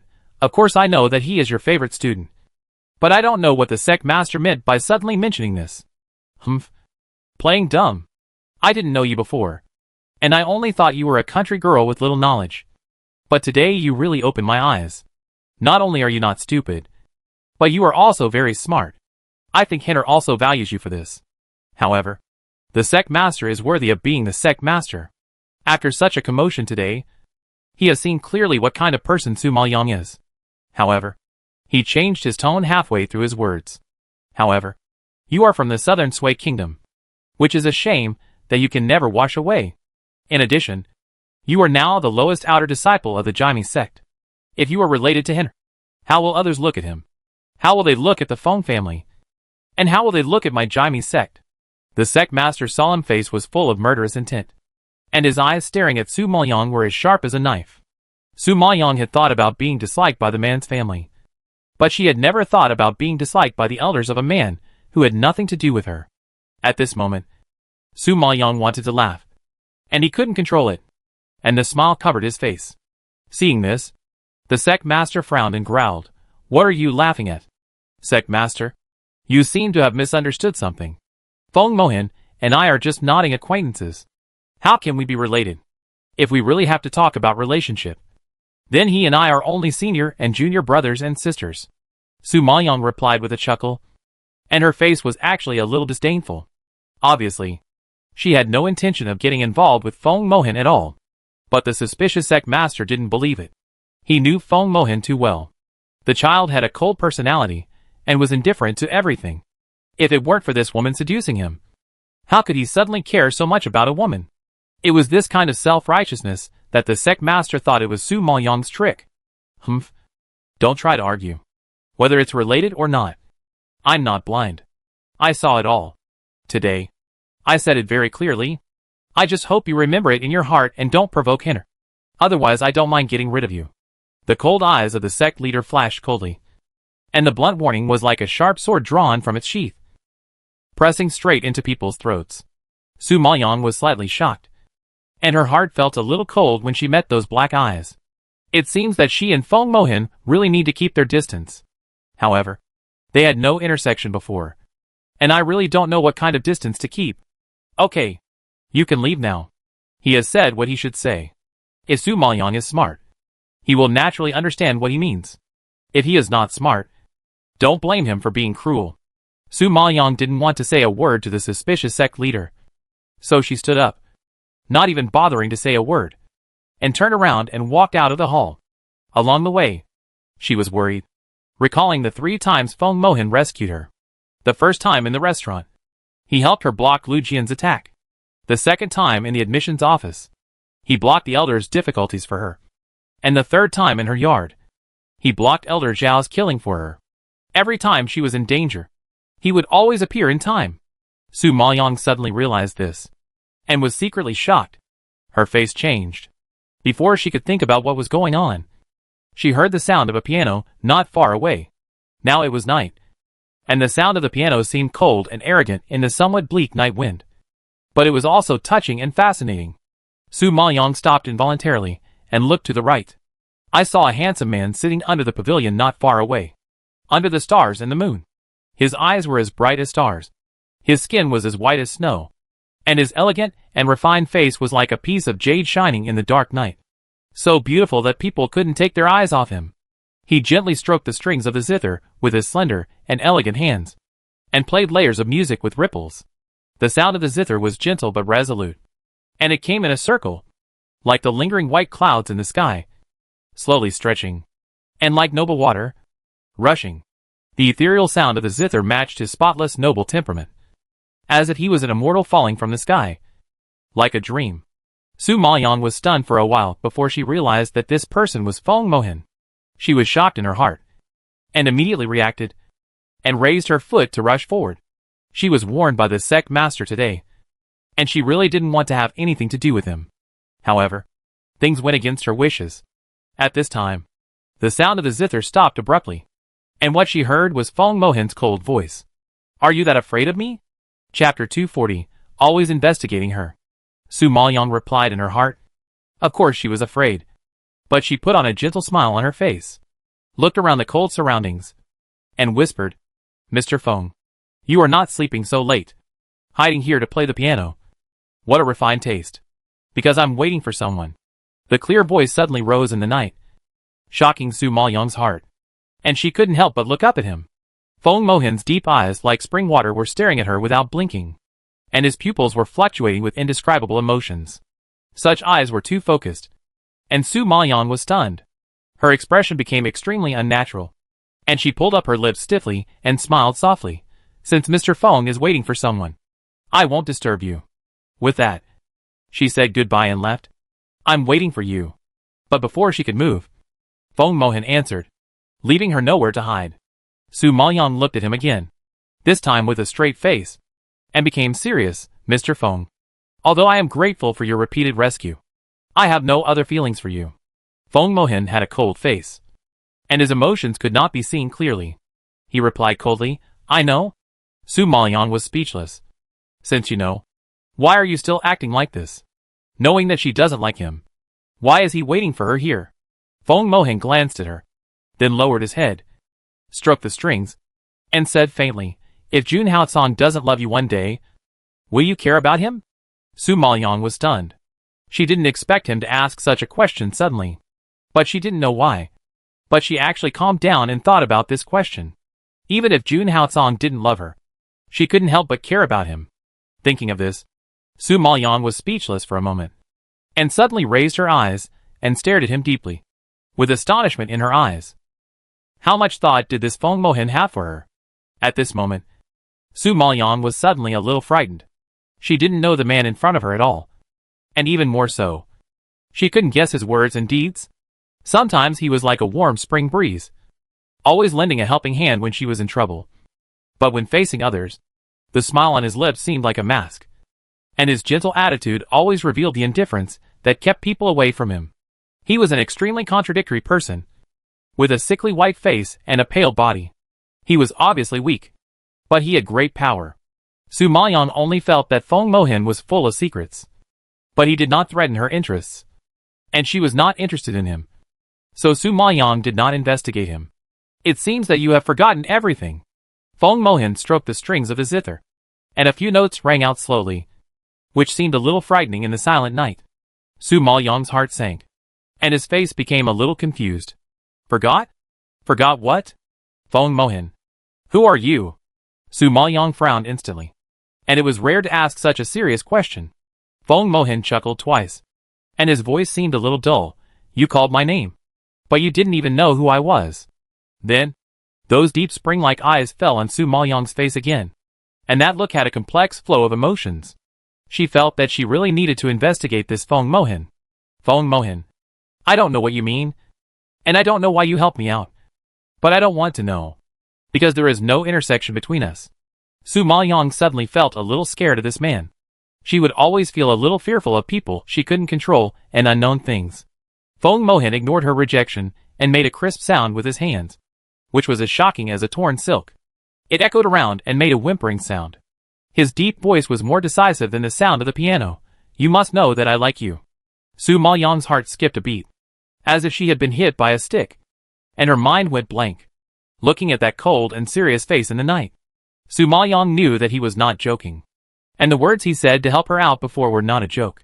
At this moment, Su Maoyang fell into an ice cellar. Her back felt cold. Her fingers curled up nervously, and she calmed down for a moment before she slowly spoke. Feng Mohin, you have only met me a few times, and you don't know me at all. How can you like me? Feng Mohin looked at her deeply, and a faint smile appeared on his lips, like a sneer, and like a mockery, making it impossible to tell what he was thinking. The daughter of the eldest princess of the southern Sui kingdom was canonized as Princess Mou. She was born timid and cowardly, and was later framed, leaving scars, and became an ugly monster despised by everyone. She was falsely accused of stealing and went to prison. After being tortured, she came out as a changed person. After that, she killed the Sun family, the Su family, and the Su family in turn, and finally cheated Gong Yui. I don't know if I am right or not. Feng Mohin spoke slowly, but in an orderly manner, as if he was telling a story. So much information came out of his mouth, and Su Maoyang was shocked and stunned like a flash of lightning. You investigated me. Su Maoyang looked at him in disbelief, his face pale. It was really unpleasant to feel like someone was watching him from behind. Feng Mohin shook his head gently and said confidently, I'm just getting to know you. You pervert. Su Maoyang's face was pale, and he clenched his fingers. His face had never been so embarrassed. Feng Mohin heard her scold him, and his cold expression suddenly cracked, and his delicate eyebrows unconsciously gathered slightly. How long have you been investigating me? Since the first time I came to Songyuan country and saw you? Or since the southern Sui country? Su Maoyang suddenly wanted to know when Feng Mohin started to notice her. Feng Mohin's thin lips moved slightly, and he said a shocking news. Since you were 8 years old. Su Maoyang seemed to be electrocuted, and the whole person froze. He only felt a buzzing sound in his ears. and his whole body was numb, as if facing the abyss. 8 years old. He was investigating everything when she was 8 years old. Oh my god. What did he do? Thinking of these unknown news, Su Maoyang suddenly felt creepy. Who is he? Have they met before? But why can't she remember it? The night wind blew, and Su Maoyang got goosebumps unconsciously. She didn't know whether she was scared by Feng Mohan or cold. She just wanted to escape from this place, and escape from the sight of this strange man. Su Maoyang couldn't stay for a moment, and ran away in a hurry without even saying goodbye. Feng Mohan looked at the figure that disappeared into the night. His pupils narrowed slightly, and he sighed faintly. His hot and humid breath floated in the somewhat cold night wind, rolling up a circle of white mist. She still forgot. The low voice sounded plain, but it was full of unspeakable sadness. The dark guard hidden on the side suddenly came out of the night, unable to bear to see the master sad, and carefully advised, "Master, don't be sad. She will always remember you." Chapter 241 All Mine. Su Maoyang rushed back to the yard anxiously. Yunxiang, who had been waiting for Su Maoyang at the door, was shocked to see her pale face and panic. She had never seen Su Maoyang lose her composure like this. "Master, why did you come back so late?" "Just now. Someone suddenly brought a box of crystals over and left without saying anything. I was scared." Yunxiang was also full of doubts. She had never seen so many crystals in her life. She was naturally scared when she suddenly saw so many crystals. Su Maoyang heard the words, glanced at the box next to her, waved her sleeves and put it into the space, and then said calmly, "That's Fu Lanya's compensation to me. It's too late today. You go down and rest first." Su Maoyang just wanted to be alone and calm down and sort out his thoughts. Yunxiang saw that the master looked tired, and she couldn't bear to ask again. Then she nodded obediently and retreated. Su Maoyang pushed open the door, and before she could catch her breath, she was hugged tightly. Su Maoyang fell into the familiar embrace, smelling the familiar smell, and her heart was inexplicably settled a lot. "Why didn't you go back?" "Waiting for you." Jun Haotsong's voice was a little hoarse, like a spoiled child.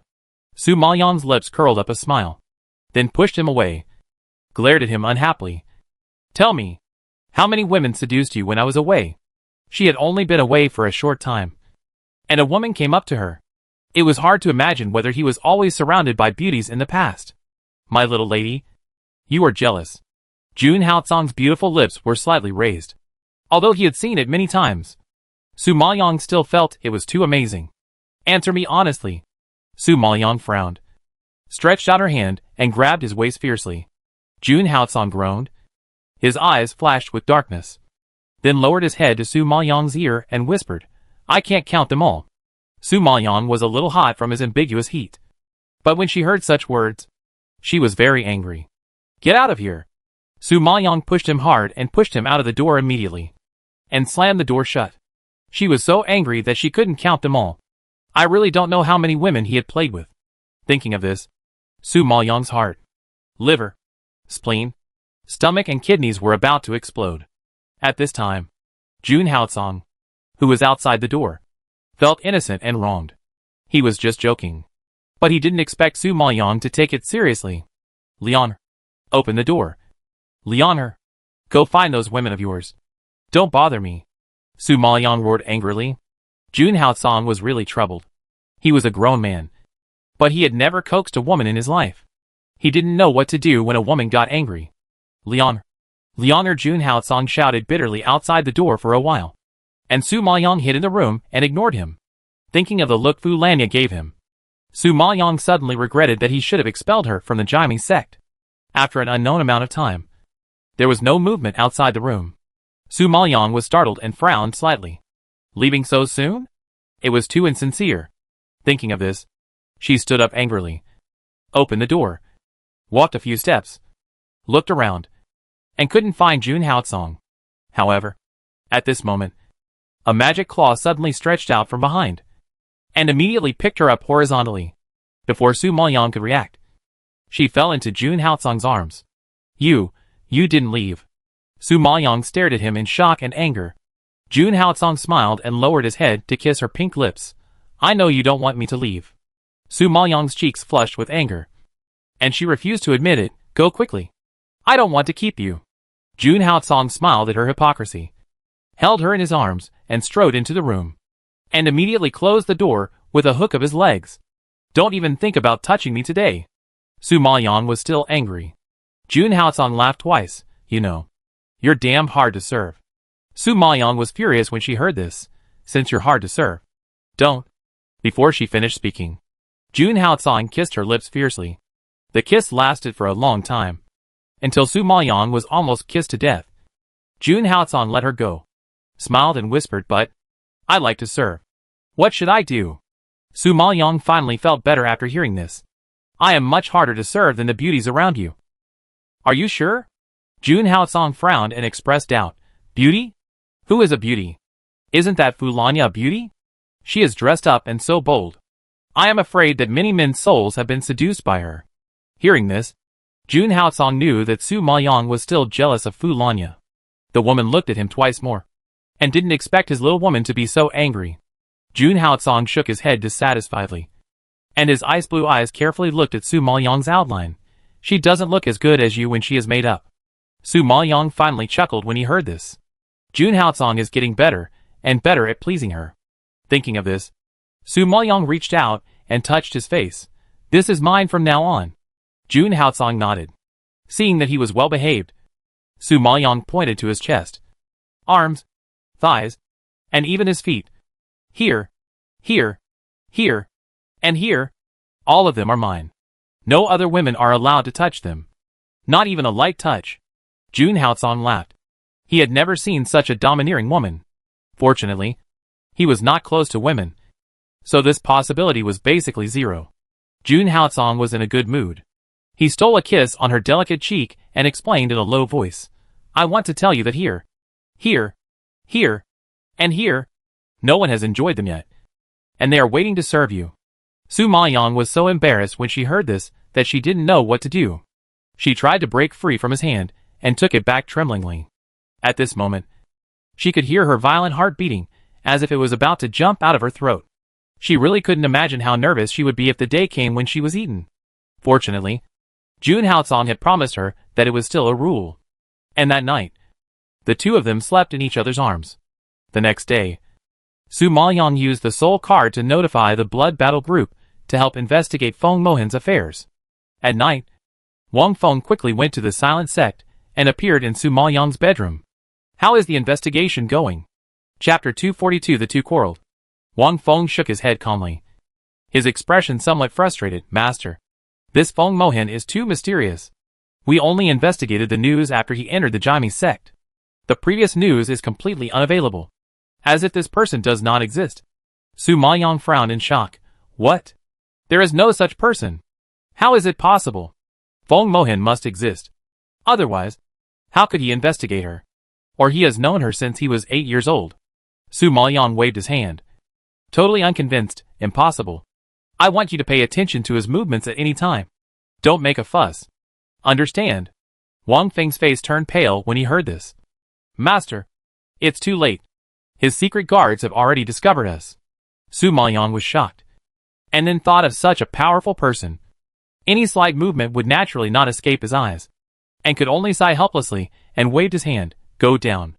This feeling that she couldn't figure out the other party, but was figured out by the other party was really too uncomfortable. Wang Feng couldn't relieve his master's worries, and his face was full of guilt. He could only bow his head and retreat, leaving the Jaime sect quietly. At this time, Jun Haotsong pushed the door and walked in. His beautiful face was extremely gloomy, and his ice blue eyes flashed with displeasure. You investigated other men behind my back. Shouldn't you give me an explanation? Jun Haotsong's gloomy face was like frost, and the tone of his mouth could freeze people into ice. Su Maoyang knew that he was angry. You hid outside and eavesdropped on me. Shouldn't you also give me an explanation? Su Maoyang raised his eyebrows and refuted, obviously not intending to give in. Jun Haotsong's face turned even darker. He was a little crazy when he thought of Feng Mohan. Su Maoyang. Nowadays, he rarely called her by her full name, unless he was angry. Why are you so loud? My ears are almost broken by you. Su Maoyang glared at him unhappily. Jun Haotsong's eyes turned red with anger, and his slender fingers clenched unconsciously. He suppressed his inner anger and roared again. Why are you investigating Feng Mohan? He is too mysterious and always behaves in an abnormal way. So I investigated him. Su Maoyang saw that he was really angry. So he had to explain patiently. However, these words changed their meaning when they fell into Jun Haotsong's ears. He is very mysterious, very powerful, and looks pretty good. So you are interested in him, right? Jun Haotsong almost roared out with gritted teeth. His voice was so loud that the air trembled a little. And Su Maoyang was stunned. Jun Haotsong, what are you crazy about? Why are you yelling at me? When did I say I was interested in him? Before Su Maoyang finished speaking, he saw Jun Haotsong's blue eyes turned red with anger. If you are not interested, why are you investigating him? You have always been cold and indifferent. You never care about people who have nothing to do with you. Now you are suddenly so anxious to investigate someone. I can't stand your disappointment when you fail to find out his identity. Jun Haotsong was jealous and completely lost his mind. After all, he was so cold and indifferent that he could only be so angry. He could only be explained by the word super caring. At this time, Su Maoyang felt puzzled and could not argue. Jun Haotsong, calm down. I don't have any thoughts about Feng Mohan. It's really because of his weird behavior that I investigated him. If that's the case, why don't you tell me and let me investigate for you? You should know that I'm much more reliable than your blood battle group. But why did you hide it from me? Today I heard a maid talking about you and him playing the piano under the pavilion in the middle of the night. I didn't believe it at first, but your behavior now makes me believe it. Jun Haotsong thought it was the maid who spread the rumor and killed 2 maids in a rage. But he didn't expect to hear the news that Su Maoyang personally ordered the blood battle group to investigate Feng Mohan. He didn't care whether Su Maoyang liked Feng Mohan or not. But one thing must be admitted. That is, she began to care and pay attention to him. And that was a bad start. He admitted that the man was a little mysterious. And both his appearance and strength were good. More importantly, the man was eyeing Su Maoyang and had other intentions. He was usually anxious and worried. But he didn't want to add to Su Maoyang's burden. So he didn't say anything. He thought that as long as Su Maoyang didn't take the initiative to provoke, Feng Mohan would not be a threat. But he never expected that she would hide it from him and secretly investigate everything about Feng Mohan. How could he not be shocked and angry?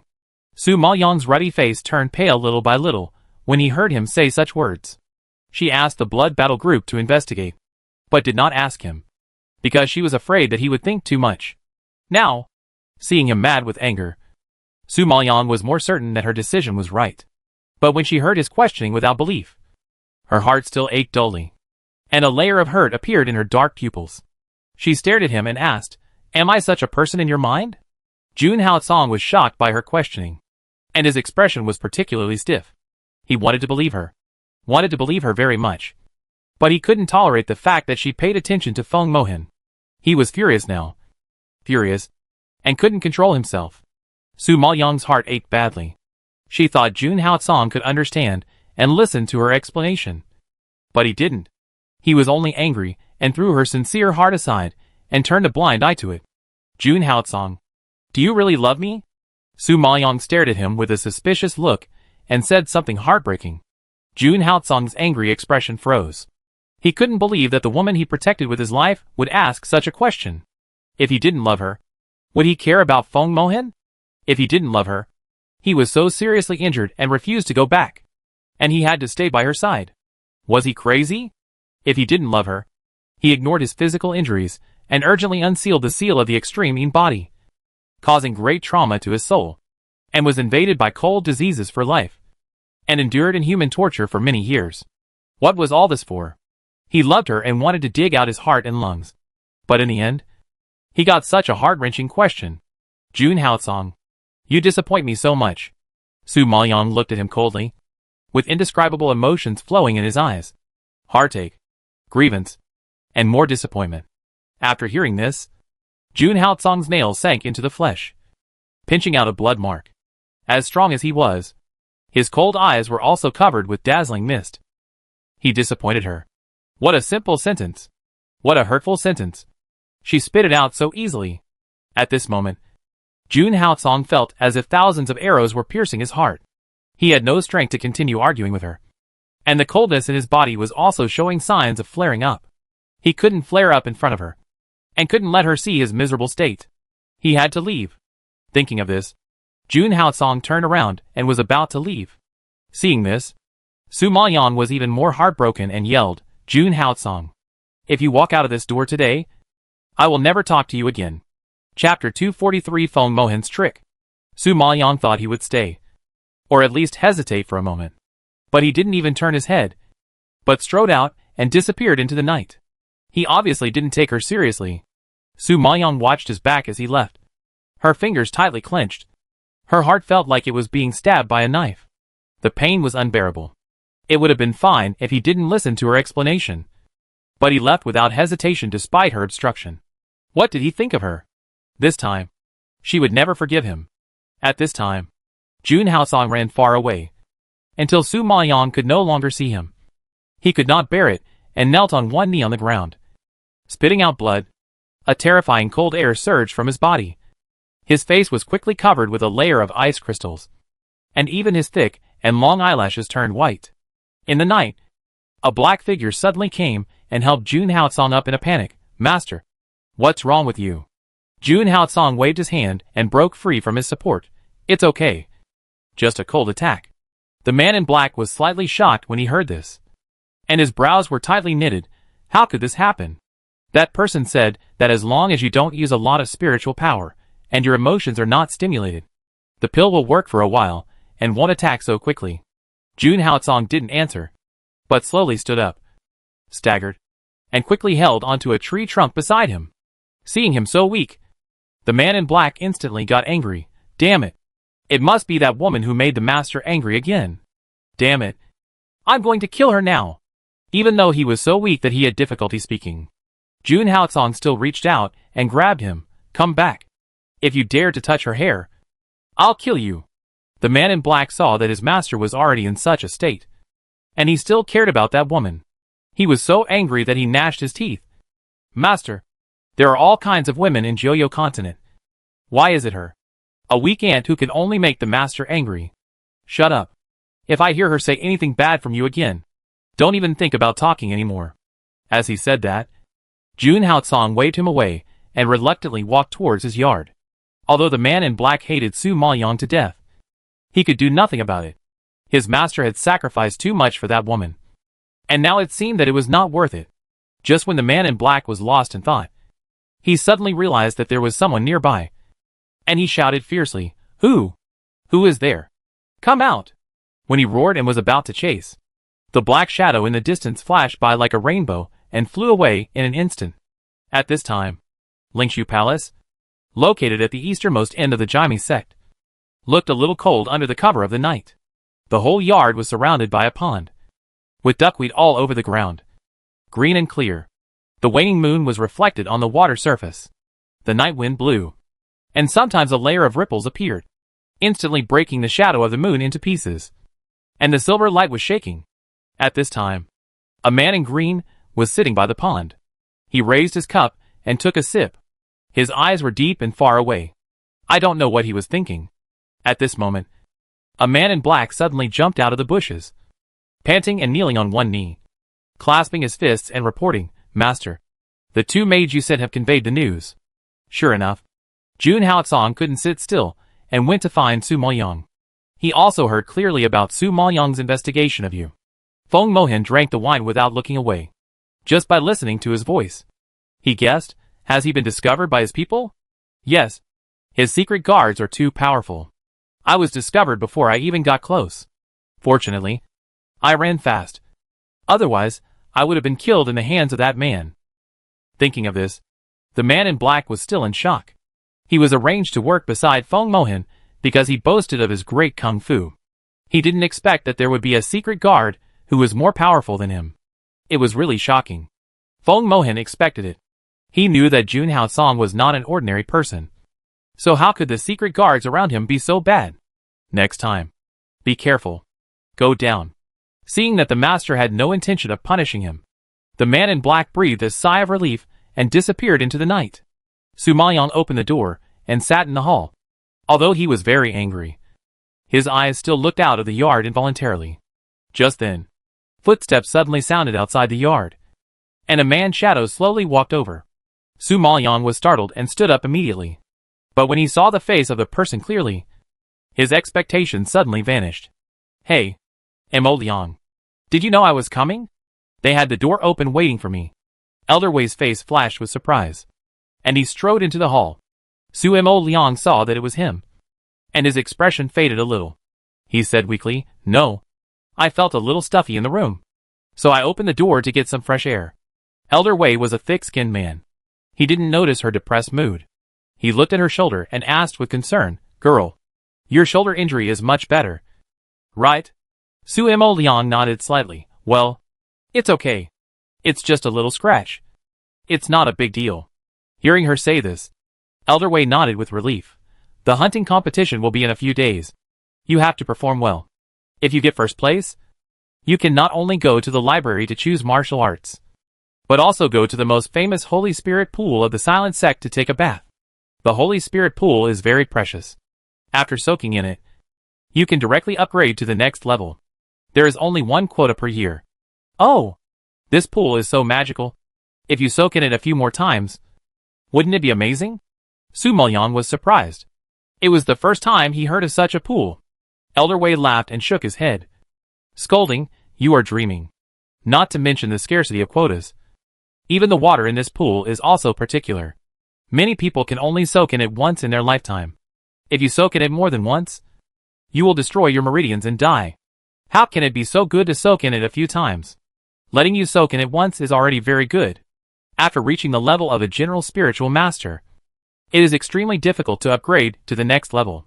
Now that you can quickly upgrade to the next level with the help of external forces, it is already very good. Obviously, Su Maoyang is greedy and unsatisfied. But it is not her fault. She has the physique of an ancient spiritual body, and needs more spiritual power absorption than ordinary people. So the spiritual power that can only help to upgrade to the next level is still not enough for her. Girl, you should not have a spiritual beast.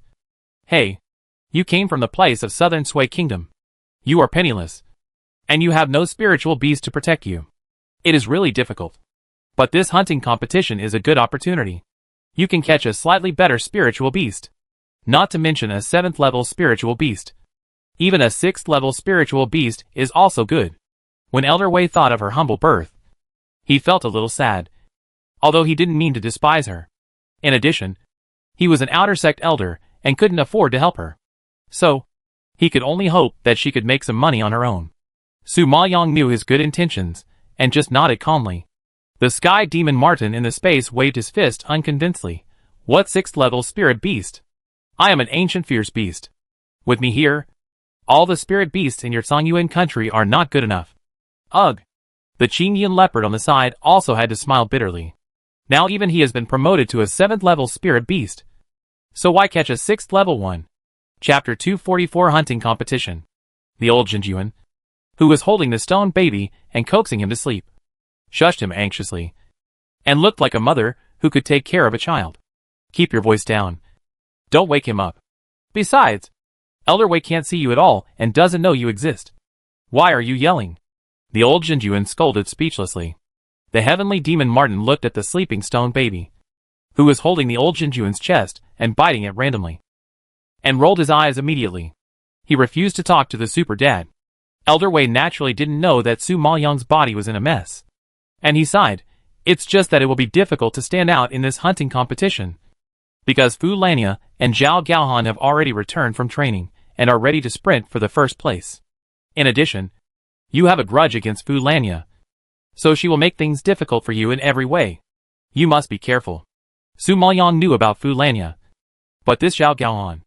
Is Zhao Gaohan a member of the Zhao family? Su Maoyang frowned slightly and asked in confusion. Elder Wei nodded with a very serious expression. Yes. This Zhao Gaohan is the eldest son of the Zhao family. It is said that he has been promoted to a high-level general spiritual master through this experience. Although he is much later than Gong Yui, he has reached that level after all, which is enough to make people jealous. And you snatched his sister's quota this time. I think he has been holding a grudge for a long time. You should also be careful of him. Su Maoyang heard that Elder Wei's voice was a little trembling, and he seemed to be a little afraid of these two people. Don't worry. I will be fine. It's getting late now. Elder Wei should go back and rest early. Elder Wei nodded slightly upon hearing this, and stood up and walked out of the room. It was not until he faded out of sight that Su Maoyong breathed a sigh of relief and lay back on the bed somewhat powerlessly. 5 days passed quickly, and Jun Haocong did not come to find her, and Su Maoyong did not want to lower her status to find him. The two seemed to be in a cold war. But Su Maoyong did not know that Jun Haocong did not want to find her, but could not find her. Perhaps because of the quarrel with Jun Haocong and the inner entanglement. Su Maoyong completely forgot about the hunting competition. It was Yunxiang who ran in from outside the yard and hurriedly reminded her. Master! Master! Come out quickly! The team is about to leave. What are you still doing? Yunxiang rushed in a hurry. Her pretty face was covered with sweat, and she was about to faint when she saw her master still drinking tea leisurely. Su Maoyong frowned and looked at her. What team? Oh! My aunt? The hunting competition has begun, and the elders are lining up to set off. Everyone is here, except you. Yunxiang was so anxious that she jumped up and down when she saw that she had even forgotten about the competition. Originally, Elder Wei had fought hard to get Su Maoyong's place, but she forgot about it. Oh my god! I hope she will be struck to death by lightning. Su Maoyong remembered the hunting competition when she heard this, and suddenly stood up and walked out quickly. Yunxiang saw her leave and immediately shouted, Master, where are you going? Participate in the competition. The voice floated, and the figure had already flashed far away. Yunxiang was a little relieved when she heard this. At this time, the square of the Jaime sect was full of people, but there were only 100 people who could participate in the hunting competition, and they were all inner disciples.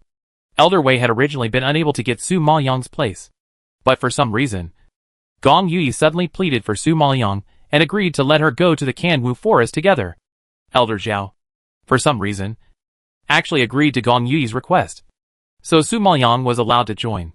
Su Maoyong naturally didn't know this, and when she saw that the team was full of inner disciples, she was also surprised. Everyone saw her late, and all of them shot at her with murderous eyes. At this time, Hao Mei and Yin Bifan were also in the team. When they saw Su Maoyong appear, they were all unhappy and sarcastic. TSK, TSK, TSK. It's really the opposite. We have so many inner disciples, but we are standing here waiting for a low-level outer disciple. It's ridiculous. Hao Mei pouted and snorted coldly, like a fuse, instantly arousing everyone's anger. Yeah. Who does she think she is? She's the last one to arrive. This bitch is really shameless. She's relying on her friendship with the 7th prince. Otherwise, she wouldn't have anything to do with this hunting competition. Yes, this vixen is the most shameless. She flirts with people everywhere. She relies on the 7th prince's support and deliberately comes late just to give us a warning. Listening to the noisy insults from the crowd, Su Maoyong frowned slightly, entered the team, and apologized to the anxious Elder Wei. At this time, a man in a blue robe standing in the team frowned and looked at her unhappily. Are you Su Maoyong? Su Maoyong was slightly startled when he heard this, and cast a puzzled look at him. Yes. Hee. I heard from my sister that you are very powerful. I'm looking forward to your performance today.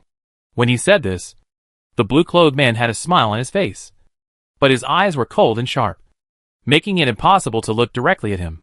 When Su Maoyong heard his sister, he immediately realized that the strange man in front of him was Zhao Yuqing's brother, Zhao Gaohan. No wonder. He showed full hostility when he saw her for the first time. However, Su Maoyong had never been timid about the Zhao family. She looked back at his sinister gaze calmly, curled her lips and chuckled. Mr. Zhao, you are too kind. I am just a little better than your sister. In fact, this strength is not enough. When Zhao Gaohan heard this, he was so angry that he was speechless. You. She said she was better than his sister, and then said her own strength was not good enough. Isn't it an insult to his sister's strength that is even more not good enough? I didn't expect this woman to be so sharp-tongued and annoying. Humph. You are so modest. However, this Kanwu forest is extremely dangerous, and there are spirit beasts everywhere. You really have to be careful. Don't become the food of the spirit beasts, embarrass the face of the Jaime sect, and become a laughing stock. Zhao Gaohan's words were also vicious, but Su Maoyong smiled faintly, not angry, and nodded slightly at him. Thank you for your concern, Mr. Zhao. Zhao Gaohan was so angry when he saw this. His face turned black. He didn't expect the woman in front of him to be so calm. He could remain calm even after mocking her like this. And even thanked him in return. Zhao Gaohan suddenly felt like he had punched cotton and was asking for trouble. Yin Bifan on the side said sarcastically, "Mr. Zhao? Why bother with an outer disciple? She is just a dying person. It's okay to let her jump around a little." Yin Bifan knew that Master Jun would capture Su Maoyang in this hunting competition. So he dared to speak so confidently. Others didn't know what Yin Bifan meant, and just thought it was an unpleasant sarcasm, and didn't take it to heart. Su Maoyang sneered in her heart, quickly ignored Zhao Gaohan and Yin Bifan, and shot her eyes at Gong Yui, who happened to be staring at her intently, with an indifferent expression, and couldn't see through his thoughts. But those eyes as deep as an ancient well still made Su Maoyang's heart tremble. She couldn't help but ask Elder Wei beside her, "Why is Gong Yui going too?" Elder Wei also shook his head in confusion. Gong Yui has participated in hunting competitions, and soaked in the Holy Spirit pool before. Logically, he is not interested in this competition. I don't know why. However, I heard that he asked for the quota for you this time. Su Maoyang heard this, and a bad premonition quietly arose in her heart. Chapter 245 abandoned her. At this time, Elder Zhao, who was in charge of the team, was also angry when he saw Zhao Gaohan was defeated. But he was an old man after all, and he had already arranged everything, so he did not get angry openly. His cold eyes swept over Su Maoyang vaguely, and he spoke loudly, changing the topic of everyone. "Okay. Now everyone is here. The 7th Prince will lead the team in this competition. After entering the Kanwu Forest, everyone must listen to his command, and must not act privately. If there is any mistake, the consequences will be borne by yourself, and the Jaime sect will not be responsible. This time, we don't talk about quantity, but only about level. Whoever kills a high-level spirit beast with strong combat power will be the first. Do you understand?" Elder Zhao roared, and everyone responded in unison. Seeing everyone's enthusiasm, Elder Zhao nodded with relief, waved his arm, and signaled Gong Yui to lead the team to the Kanwu Forest. Since they had waited for Su Maoyang for a long time, Gong Yui did not stop, and led the team out of the Jaime sect without any delay. The Kanwu Forest was not far away, and they arrived in 3 hours. The Kanwu Forest was extremely vast, with rich resources and everything. Of course, the most famous thing was the spirit beasts in it. Therefore, the Jaime sect would arrange a hunting competition every year. Firstly, to train everyone's skills. Secondly, to allow students to contract spirit beasts. And thirdly, everyone could dig some beast cores and sell them at the auction house, which could also bring a lot of income. Su Maoyang was not going for the spirit beast this time, but for the Holy Spirit pool. She was a little curious after hearing Elder Wei's boasting. Besides, she has been at the primary level of spiritual master for a while, and she has to advance quickly. However, she was worried all the way. One reason was because of Jun Haosong, and the other reason was Gong Yui, who was walking not far away. He would suddenly join the team and kindly ask for this place for her. No matter how Su Maoyang thought, she felt that this person had other intentions. She was lost in thought, and Gong Yui, who was walking in front of her, suddenly stopped and calmly reminded her, "The front is the hinterland of the Kanwu Forest, which is dangerous. I hope everyone can be alert." Yin Bifan admired the 7th Prince and responded softly, "Yes. We listen to the 7th Prince." The women present all nodded obediently, looking like they would obey. Su Maoyang took a deep look at the front, and keenly felt that a sinister aura was slowly permeating in front. It seems that Gong Yui was right. It is indeed quite dangerous. At this time, Fu Lanya could not help but glance at Su Mo Liang with her peripheral vision, and said coldly, "I am afraid that some people will hold us back even if they are fully prepared." This statement was obviously directed at Su Mo Liang. Originally, this hunting competition was only for inner disciples, and now a low-ranking outer disciple was randomly added. Everyone had already complained, but due to the majesty of the 7th Prince and Elder Zhao, they did not openly oppose it. In fact, they had already scolded Su Mo Liang half to death in private. Now that Fu Lanya mentioned it, everyone started to discuss it unhappily again, and their contemptuous eyes were directed at Su Mo Liang, who was walking at the end. Yin Bifan and Fu Lanya were on the same side, and the two had a good relationship. At this time, he naturally had to help. "Yes. This hunting competition is dangerous. Even we ourselves are busy. How can we have time to take care of this outer disciple who is holding us back? Everyone nodded in agreement and looked at the seventh prince. The seventh prince is the captain, and he has the final say here. As long as he nods and agrees to leave Su Maoyang behind, that would be the best. If not, everyone will probably not be able to hunt in peace. Su Maoyang knew what Yin Bifan was thinking. She just wanted her to be left alone so that Master Jun could catch her. It would be best to get things done without anyone noticing. The Zhao family also had the same plan. Sure enough, Zhao Gaohan also looked at Gong Yuyi. He grew up with Gong Yuyi, and they were playmates since childhood. Others did not dare to object openly. But he could say a few words. Seventh Prince, it is indeed troublesome to bring her with you. You also know the dangers of hunting competitions. She is an outer disciple with no knowledge and no strength. She has just joined the sect and knows nothing. If she makes a mistake, we can't be buried with her. Hearing Zhao Gaohan say so, Fu Lanya also hurriedly beat the drums. Yes. Yes. There are so many spirit beasts in the Kanwu forest. It would be bad if we encounter a herd of beasts. Everyone shuddered unconsciously when they heard about the herd of beasts. The most terrifying thing in hunting competitions is encountering a herd of beasts. Anyone who encounters a herd of beasts has a 0 chance of survival. After all, no matter how strong a person is, can he be stronger than a group? If he encounters a group of 7th level or 8th level spirit beasts, he will probably be torn to pieces without doing anything. It's terrifying to think about it. Therefore, the Jami sect also specially selected the season when the beasts were not active to hold the competition. In all these years, I have never encountered such a bad luck. Just hearing Fu Lanya say this, everyone was a little scared, and the emotion of rejecting Su Maoyang became more intense. Yes, we can't take Su Maoyang with us. I don't want to lose my life because of her. Yes, it's a shame that she was not killed by the spirit beast, but was killed by a bitch. That's right. We must not let her stay.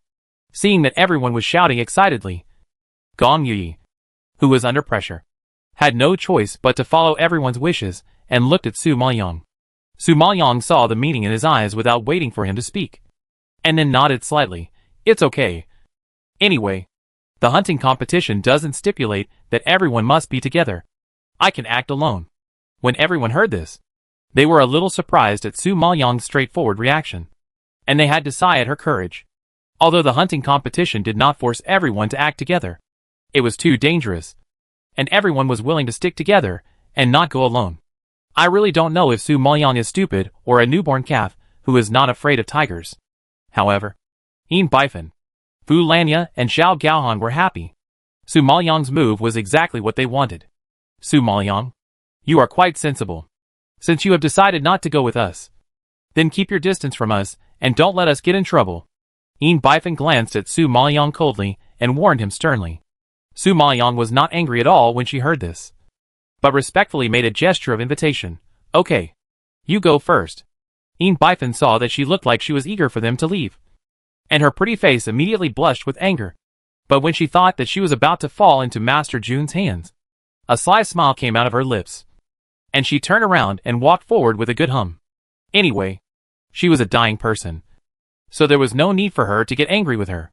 Seeing this, the others also glared at Su Maoyang unhappily, and then left, and couldn't help but sneer at Su Maoyang's stupidity in their hearts. It's really ignorant and fearless. Chapter 246, Mass Poisoning. Su Maoyang slowly breathed a sigh of relief when he saw the large group moving further away. It was indeed uncomfortable to walk with the people he hated. Another hour passed, and it should be noon. Gong Yuyi led everyone, and the scorching sun was above their heads, and they were all dizzy. After walking for a whole morning, everyone was sweating, tired and hungry, because it was a training. The sect stipulated that disciples could not carry food with them. If they wanted to survive in the Kanwu forest, they had to hunt and fill their stomachs. But everyone had walked for so long and didn't even see a rabbit, so they couldn't help but feel anxious. Oh, I'm so hungry. When can I see prey? Haume covered her stomach and shouted delicately. After hearing this, the others nodded with empathy, wiped the sweat from their foreheads, and their steps became heavier. Gong Yuyi saw that everyone was a little exhausted, so he raised his hand to stop. Let's take a break and see if there are any prey around. As soon as he finished speaking, someone in the team shouted excitedly, Look! There is an apple tree ahead. So many apples. When everyone heard this, their weak expressions were shocked, and they immediately looked forward. Sure enough, there was a tall fruit tree with all red apples on it. Everyone had been hungry for a long time. And now seeing the apples, they all swallowed excitedly and rushed to the fruit tree. After a while, most of the apples on the tree were knocked off by everyone. It was so hot. Everyone was thirsty and hungry. And they were all very happy to suddenly eat fruit. And they couldn't wait to eat it. Gong Yu was more patient and remained indifferent to the situation. He just sat down to conserve his energy and wait for everyone to fill their stomachs. But when everyone was only halfway through eating, someone had a problem. Ouch! My stomach hurts. Hao Mei was the first to react. Her face turned pale. She covered her stomach and squatted on the ground. Everyone who was chewing apples had a frozen expression and stared at Hao Mei in astonishment. EP171 was about to ask her what was wrong. But suddenly her stomach also hurt. Ouch! My stomach hurts too! She shouted. And then she threw the apple in her hand, covered her stomach, and fell to the ground. 2 people got into trouble in succession. And everyone was so scared that they threw away their apples. However, it was too late at this time. Then another large group fell down, leaving only the more stable Gong Yu, Zhao Gaohan, and a few disciples who didn't have time to eat the apples. As for the others, they all rolled on the ground in pain. Seeing this, not to mention other disciples, even the calm Gong Yu turned pale. After all, it was not just one person who fell, but a group of people. They had just entered the forest and encountered such a thing. How could they hunt later? Now it has become a thorny problem whether they can get them out safely. Not to mention that there are greater dangers waiting for them later. Zhao Gaohan on the side was also shocked.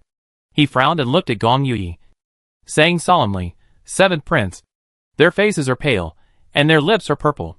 They are probably poisoned." Gong Yu nodded slightly. He naturally knew that they were poisoned. The key is how to detoxify.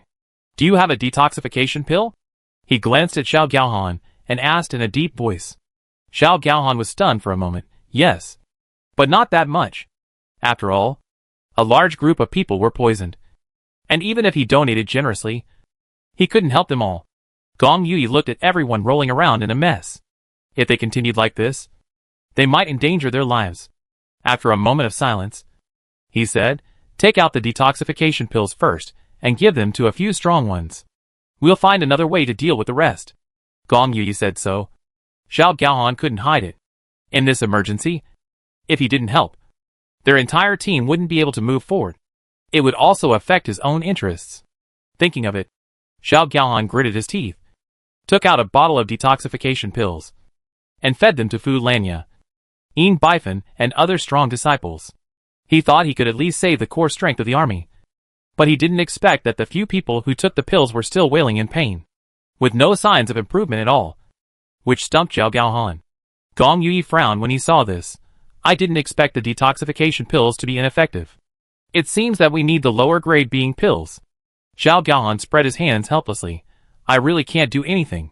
The lower grade being pills can only be made by great alchemists. We don't even have an alchemist among us, let alone a great alchemist." Originally, the Zhao family had no shortage of pills. But the lower grade being pills were made of extremely rare and complex ingredients, and were extremely precious.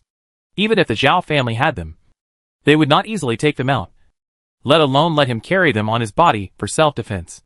Therefore, even Zhao Gaohan was helpless in the face of this situation. Gong Yu glanced at everyone with embarrassment, and then looked sideways in the direction they came from, looking at the figure walking slowly from afar. His pupils narrowed slightly. His cold face softened a little, and he curled his lips and said slowly, "Who said we don't have alchemists?" Zhao Gaohan was slightly stunned, looking at him in confusion, and looked in the direction he came from with some doubts. A blue figure came slowly from afar. Su Maoyang also found the large group that stopped to rest. But she was worried that they would say she was shameless and pestered them again. So she took a detour and walked to the left.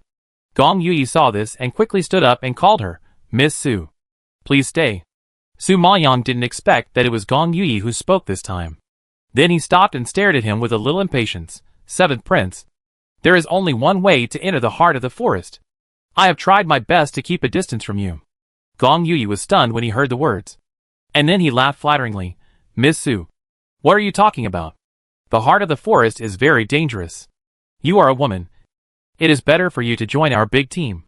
Su Maoyang didn't expect that it had only been a short time. And Gong Yuyi changed his face again. Didn't he agree to let her leave at the beginning?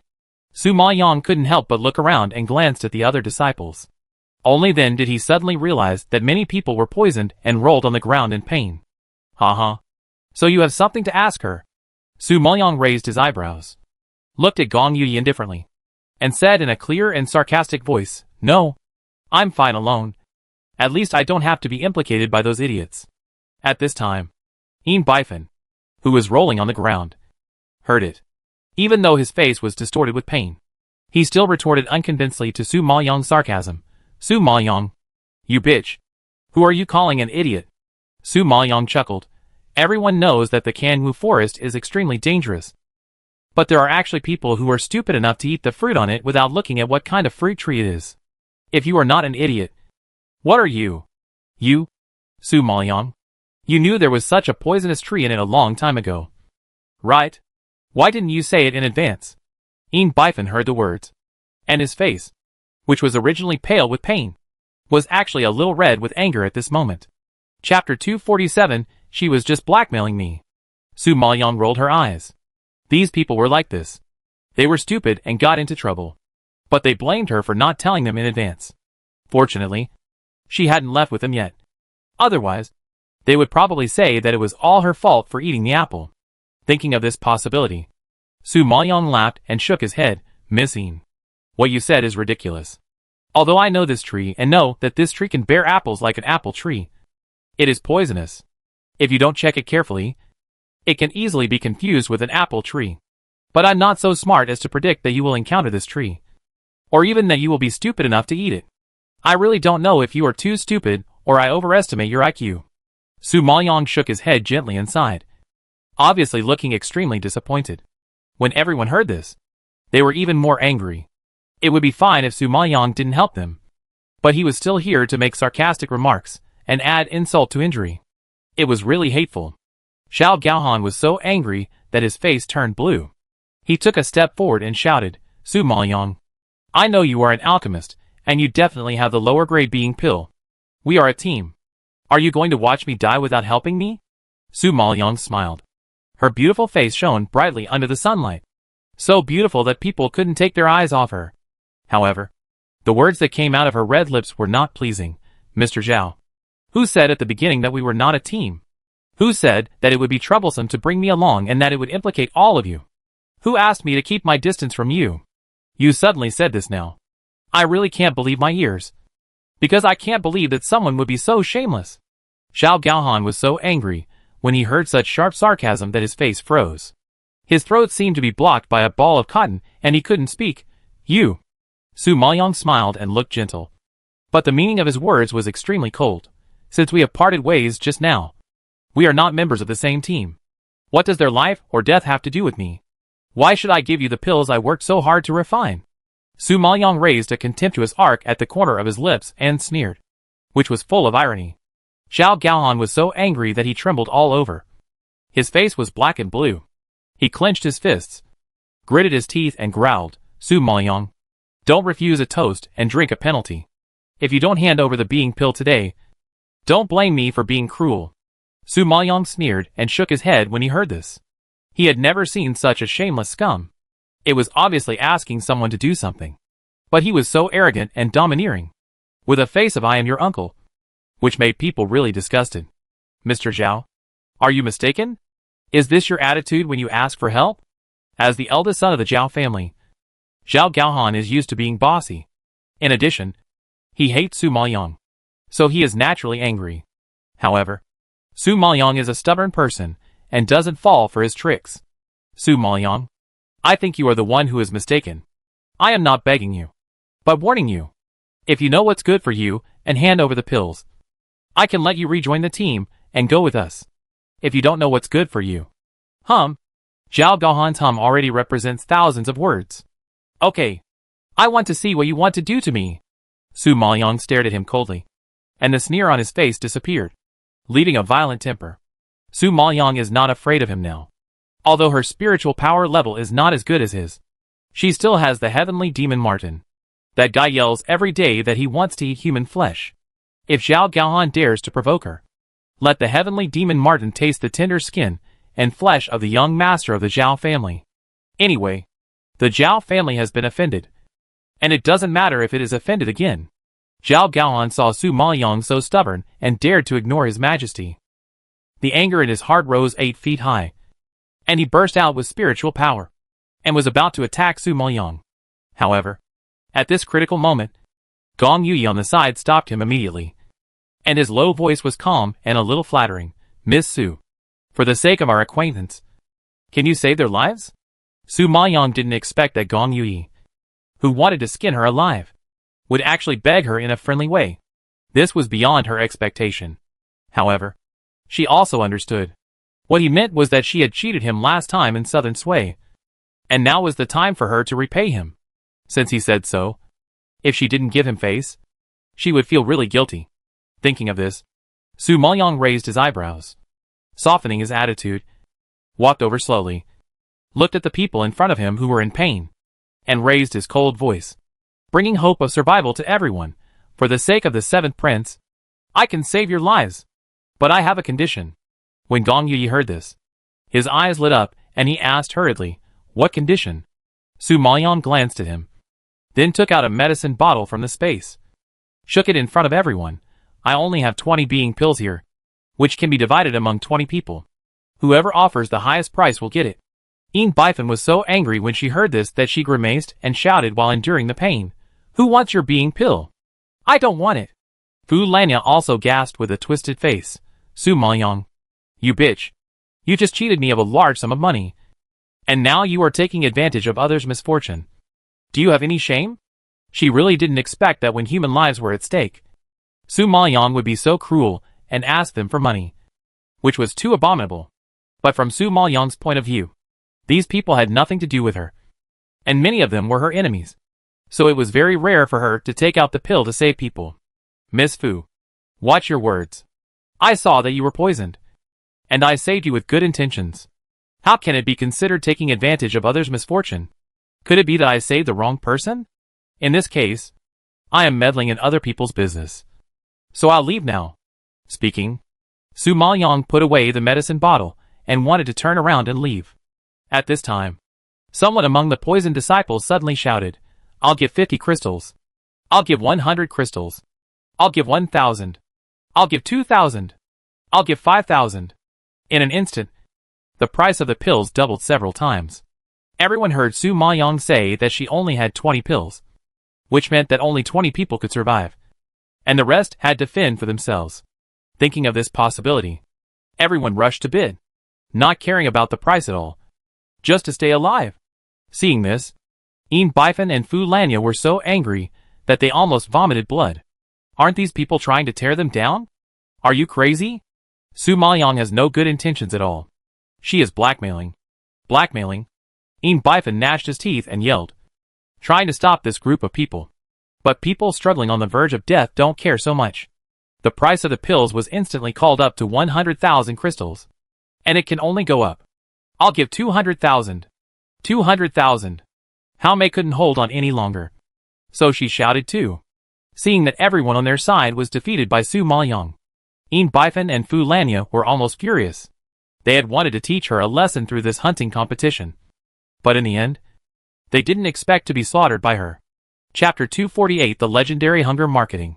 Gong Yui had to admit that Su Maoyong was too cunning to make a fortune at this time. However, just when Su Maoyong put the crystal stones from the auction into the space, she took out a bottle of pills and shouted in a pretentious manner, Oh, I forgot that there are only 30 left. Brothers and sisters who have crystal stones, don't be discouraged. This is the last hope of survival. The people who just bought it at a high price really vomited blood this time. They thought there were only 20 pills, so they fought hard to grab them. But they didn't expect that they would lose money. Zhao Gaohan couldn't stand it anymore, frowned, and shouted, Su Maoyong, don't go too far. You obviously have so many pills. Why don't you take them all out? Su Maoyong glanced at him coldly. This is called hunger marketing. What do you know? In fact, this is also a means of doing business. If she didn't deliberately say that the pills were scarce, How could she create the illusion of supply and demand, so that everyone would compete to buy them at a high price? If you want to make money, you have to make a lot of money. How could Su Maoyang let go of such a good opportunity? Zhao Gaohan naturally didn't understand. But he was shocked and angry at her sharp means. He thought that the lowly people from the southern Sui kingdom had no knowledge and no strength. But he didn't expect that she was cunning and slaughtered so many people. But everyone was dumb and couldn't say anything. Even if they knew they were being slaughtered, they still stretched their heads out and waited for her to slaughter them. Zhao Gaohan had never seen these rich girls and young men so miserable and embarrassed before. It was unbelievable that they were defeated by a low-ranking outer disciple. Gong Yui was much calmer than Zhao Gaohan, because even he had been tricked by Su Maoyang before. He knew very well how powerful this woman was. He hated her, but he had to admire her. This was an extremely contradictory feeling, as if he loved and hated her at the same time. Realizing this level of love, Gong Yui was shocked. Would he love someone too? For him, only power and strength were his goals in this world. So how could he love someone? Perhaps this woman was different from other women, and aroused his curiosity and desire to conquer. It was just that this woman was too smart and had already threatened him, so he had to get rid of her as soon as possible. Thinking of this, Gong Yui's eyes gradually turned cold, and the 5 fingers under his sleeves quietly clenched. Su Maoyang made a fortune today, earning hundreds of thousands of crystal stones. If she had known earlier, she would not have gone to the Colosseum, and it would have been easier to make money from these fools. At this time, everyone's complexion gradually eased after taking the pills, and the toxins were eliminated. The remaining disciples had no money, so they could only struggle hard. After a while, their bodies became stiff and unable to move. Seeing this, Fu Lanya and Yin Bifan were also frightened. If they continued to stalemate like this, not only would they not be able to get the first place, but they would also have to give their lives here. Thinking of this, they began to be afraid. Su Maoyang, I will give you 300,000. Buy your pills. Yin Bifan couldn't support it anymore, so he shamelessly stretched out his hand to her. Seeing Yin Bifan was relieved, Fu Lanya was so angry that her eyes widened and she shouted in disbelief, Yin Bifan, you actually bowed to Su Maoyang too. If you don't bow your head, you will die. I don't want to do that. What can Yin Bifan do? Now that she is poisoned, she can only rely on Su Maoyang's elixir. But Fu Lanya is different. She has been cheated of a large sum of money by Su Maoyang. Now she has no money. Even if she wants to bid, she can't. Su Maoyang saw Yin Bifan finally bow her head, and then she chuckled and looked at her with disdain. Sorry. I just said that those are the last 30. They have been sold. There are no more. Su Maoyang spread his hands, and his relaxed tone almost made Yin Bifan explode. You lied? You obviously have it. You just said you only have 20. And then you took out 30. You did it on purpose. Yin Bifan roared madly. The white face had long lost its blood color, and the purple lips trembled with the weak body. Su Maoyang really had nothing left now, and sighed helplessly. I only have so much. I told you that it was the last hope. You didn't take the chance and blame me? Yin Bifan was furious, but she had no choice. At this time, she could only turn her attention to the other disciples who had received the elixir. Seeing that one of the disciples was about to swallow the elixir, she rushed over with all her strength and wrestled with him. Give me your elixir. Give it to me. Seeing Yin Bifan snatching the elixir from other disciples, Fu Lanya seemed to have a sudden realization and rushed towards another disciple. Just like that, 2 famous beauties in the Jaime sect actually snatched elixir from others in order to survive. If today's events were spread, their beautiful image would be shattered. Su Maoyang watched Yin Bifan and Fu Lanya snatching the elixir like 2 mad dogs, sneering in his heart.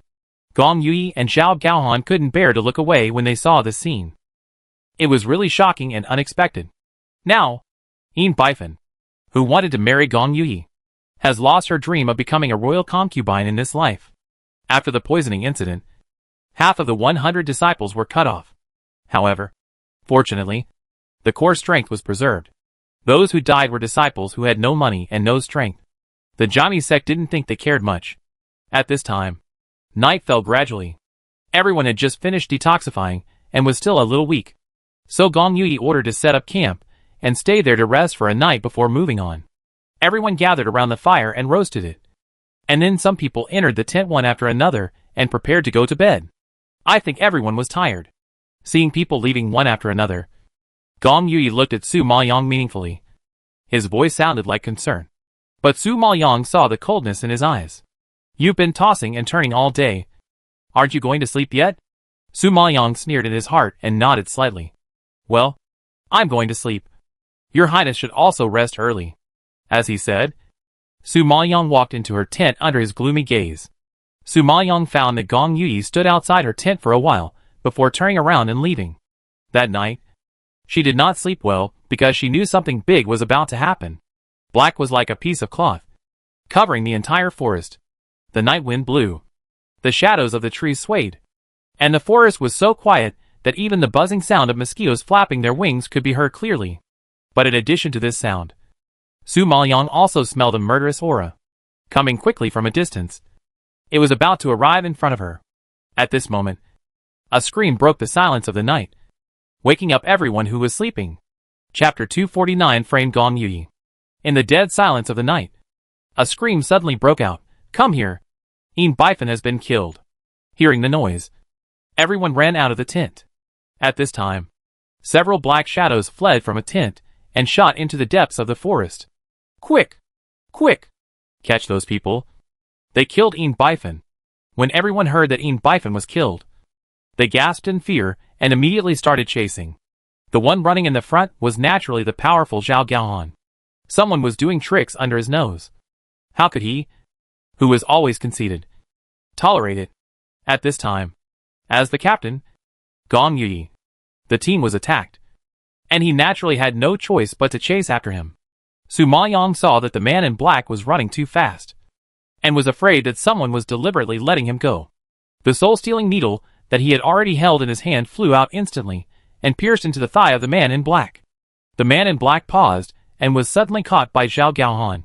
Su Maoyang saw this and yelled, "Leave him alive!" Zhao Gaohan stopped, but Gong Yui, who caught up with him, slammed the man in black with a palm. With a bang, the man in black spat out a mouthful of blood, flew out of the air, fell to the ground, and died. At this time, everyone chased after him, and everyone looked extremely embarrassed when they saw the body of the man in black. Now that the man was dead, the companions of the other men in black also disappeared, and this assassination instantly became a mystery. Who wanted to kill Yin Bifan? Everyone had a question mark in their hearts. At this time, Su Maoyang slowly walked forward, looked down at the body of the man in black, and then moved his cold eyes to Gong Yui's face. Just now I told you to keep him alive. Why are you so anxious to kill him? Su Maoyang's gloomy and sharp question immediately attracted everyone's attention to Gong Yui. Everyone stared at Gong Yui in surprise, and frowned in confusion at this question. What does Su Maoyang mean by asking this? Is she suspecting the seventh prince? Just when everyone was thinking differently, Gong Yui said with a cold face, "The situation was urgent just now. I was afraid that he would run away, so I didn't know how to act." Su Maoyang sneered, and a bit of disbelief flashed across his indifferent expression. Is that really the case? Gong Yui was embarrassed by Su Maoyang's question, and his cold face sank. Miss Su, what do you mean by this? Hee.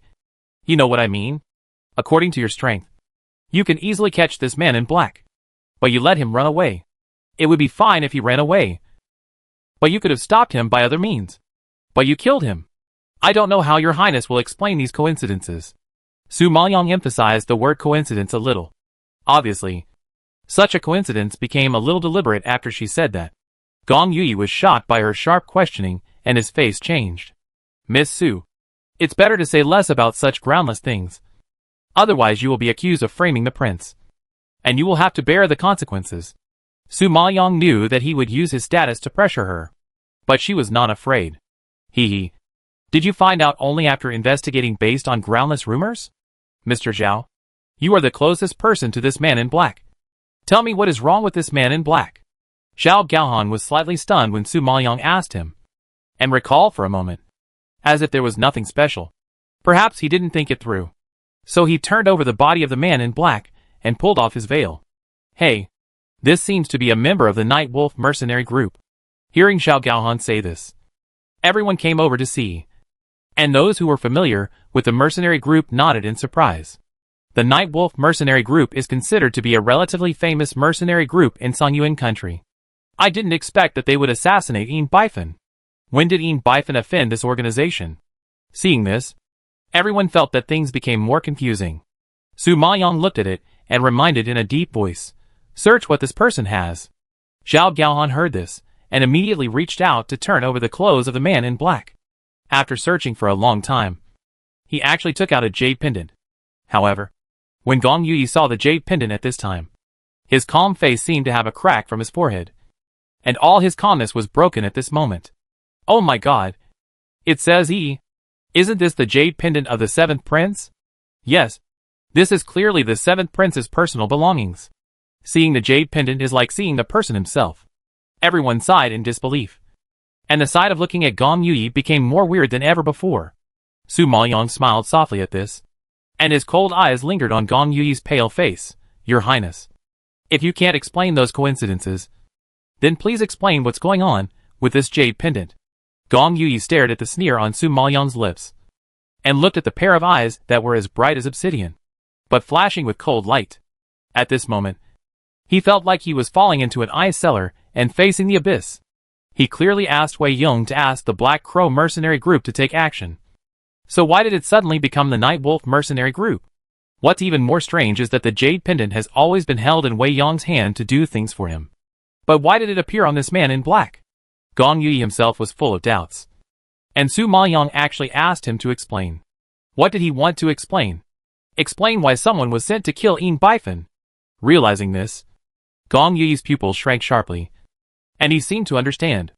It seems that all this is Su Maoyang's conspiracy.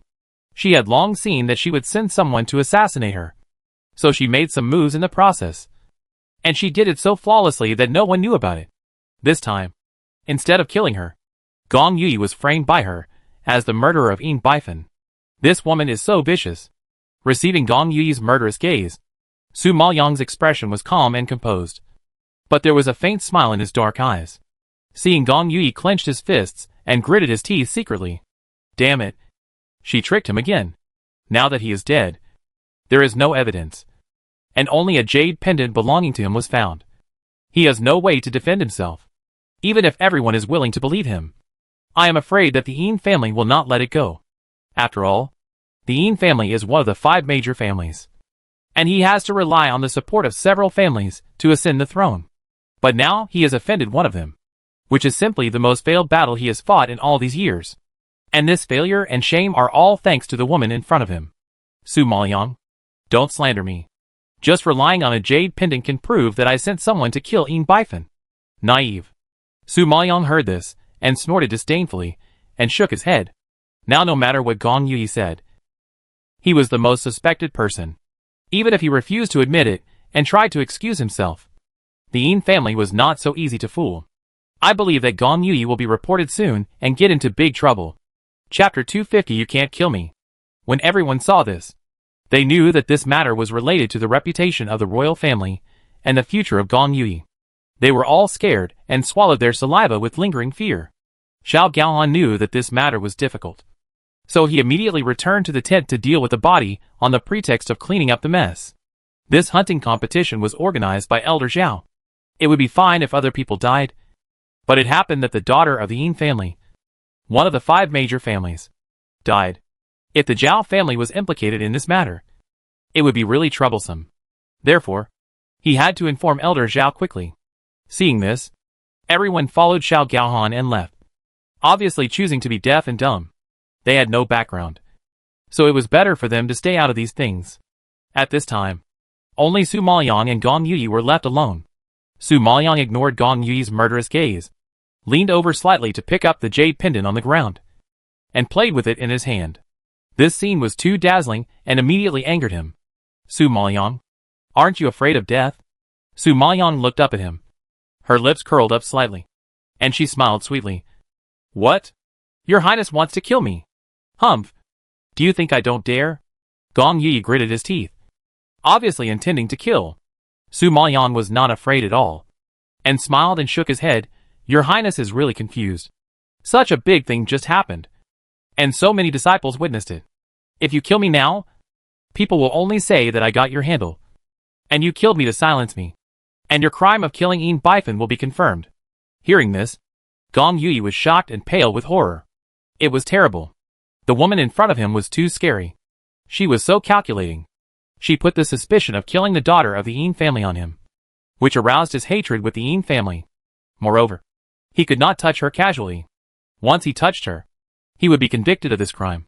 She easily defeated him and pushed him into a desperate situation, hoping that he would be crushed to pieces and never turn over again. Realizing this, Gong Yui was trembling all over. Why did you do this? Su Maoyong glanced at him with endless disgust in his eyes. Why? Didn't your highness think of the situation today when he sent someone to assassinate me? If he had known this earlier, why did he do it in the first place? Fortunately, she had seen through his conspiracy in advance. Let the Blood Battle Group stop the assassination, and took the money to order the Night Wolf mercenary group to do things in the name of Gong Yui. As for the jade pendant, Wang Feng used extraordinary means to get it from Wei Yong. If it weren't for her alertness, she would be the one who died today. And how could she have the opportunity to stand here and frame Gong Yui? The seventh prince has always been insidious and dared not provoke her openly. I think he was afraid of Jun Haosong. Now he is attacking behind her back. And he probably wants to bring hatred to the Zhao family. After all, the Zhao family and Su Maoyong have already made enemies. Xiao Gaohan is also in the team. And the hunting competition is also organized by Elder Zhao, which seems to have a close relationship with the Zhao family. But I didn't expect that Su Maoyong had been on guard against him. She has always been like this. If no one offends her, she will not offend others. But if someone sets his sights on her, she will never sit and wait for death. On the contrary, she will fight back. And the counterattack will be fatal. I believe that Gong Yui has tasted this kind of despair. Su Maoyong, you are so cruel. Let's wait and see. Gong Yui's cold and handsome face looked as if it was torn apart by a living being. His calm and steady character was also challenged as never before. He gritted his teeth and cursed, then left with his sleeves swung. Su Maoyong looked at his back. A faint smile appeared on the corner of his mouth. And then he followed him back to the tent. Because Ian Bifan was killed, everyone was in a particularly heavy mood.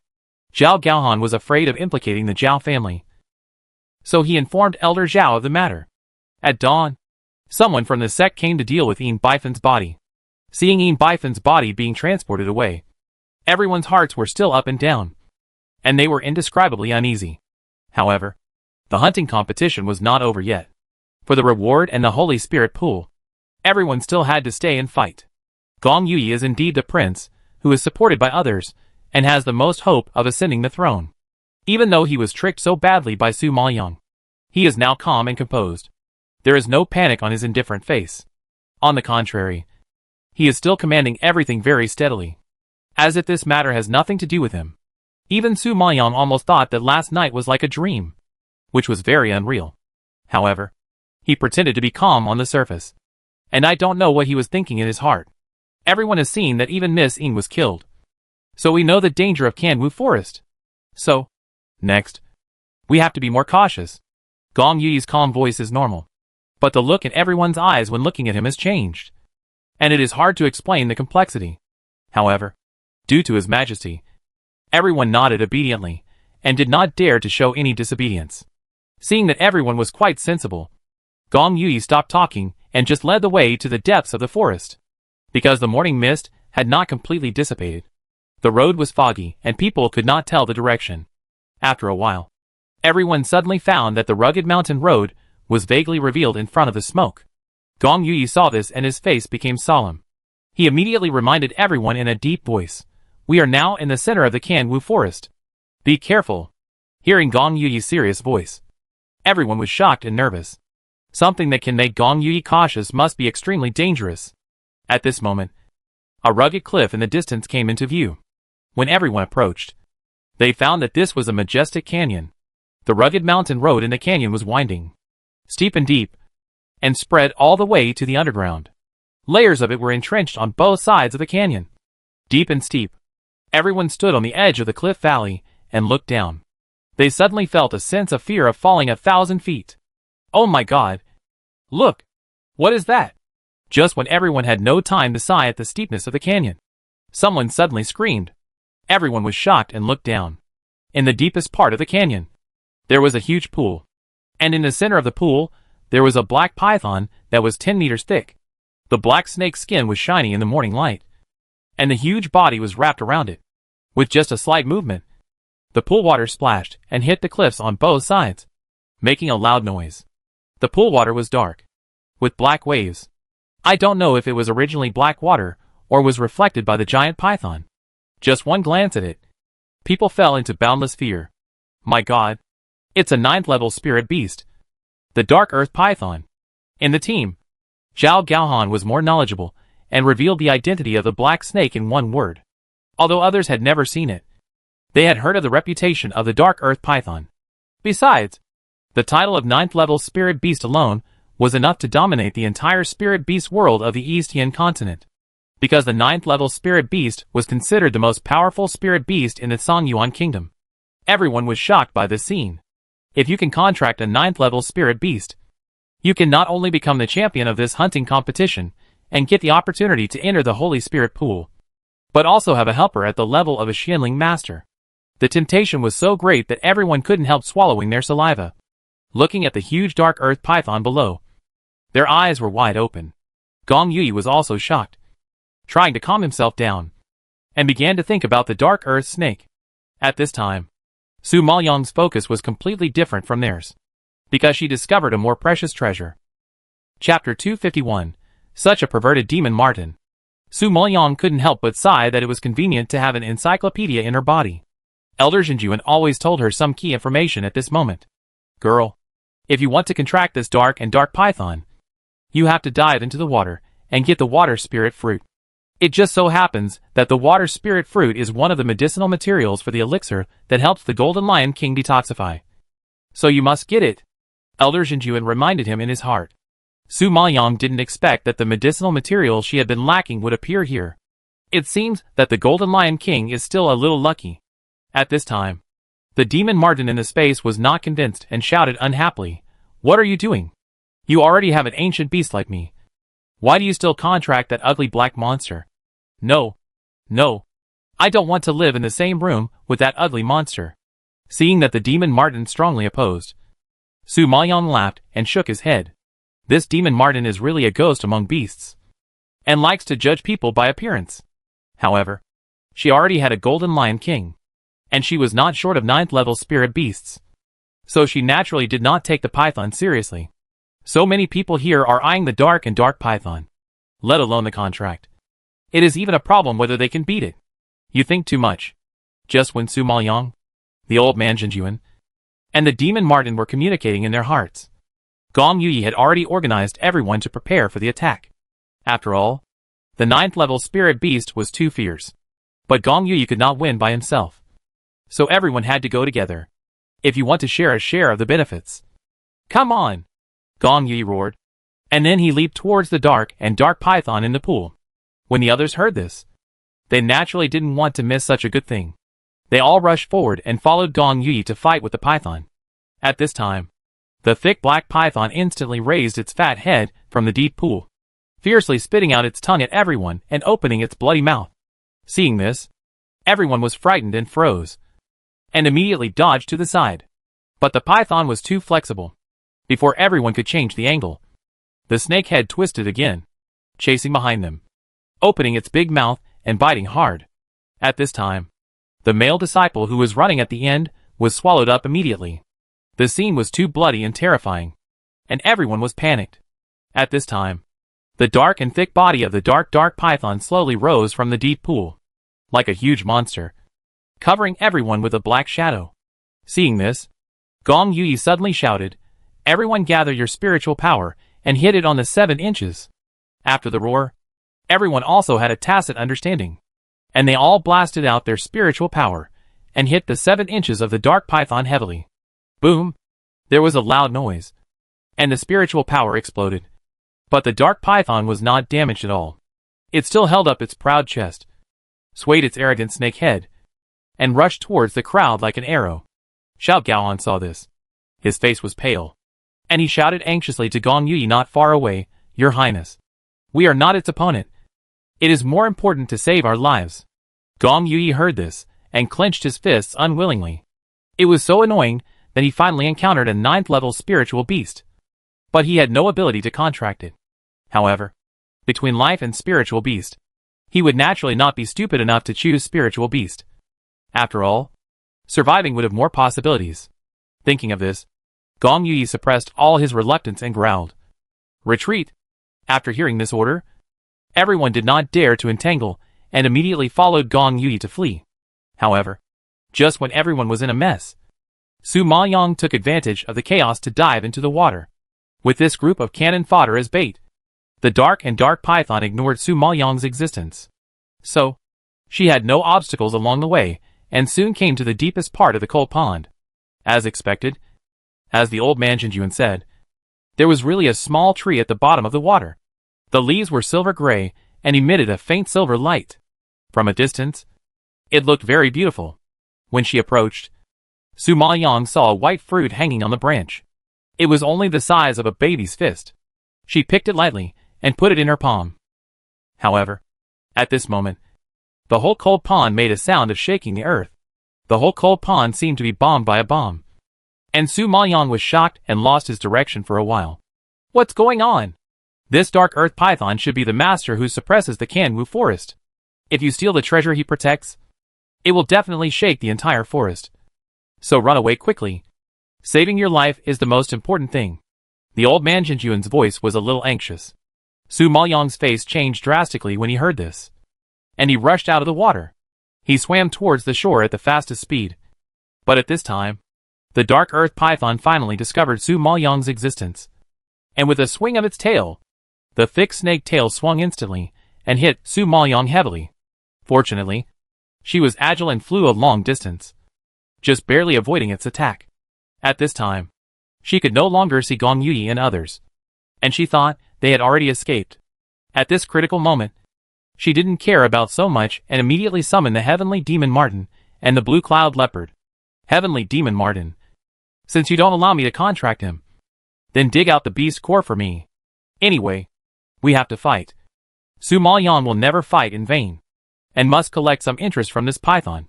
The Heavenly Demon Marten was released from the space, and excitedly turned in the air. Its snow-white body was furry and chubby, but it rubbed its little fists in a very contrasting way. Grinning and shouting, "Black Netherworld Python, you can die in my hands, which is also your blessing." After that, the Heavenly Demon Marten swooped towards the python, and the short and small white claws, with no idea where the power came from, hit the belly of the Black Netherworld Python with a bang. I saw that such a thick snake belly was punched out by it with a black hole. Su Maoyang wanted to lend it a hand, but now it seems that she's standing by and watching seems a bit redundant. The dark python didn't even have the chance to fight back, or to be more precise, struggle, and fell heavily into the pool, splashing black water and shaking the whole canyon. Seeing this, Su Maoyang looked at the Demon Marten in the sky, proudly resting her waist, and her face twitched in fear. I really don't know what kind of pervert I have contracted. Hey, master, you are too weak. Your strength has lowered my level. If I hadn't been contracted by you, my strength would be at its peak. I only need to sneeze to shatter this python. There is no need to fight. The Demon Marten proudly combed his hair with his claws and snorted disdainfully.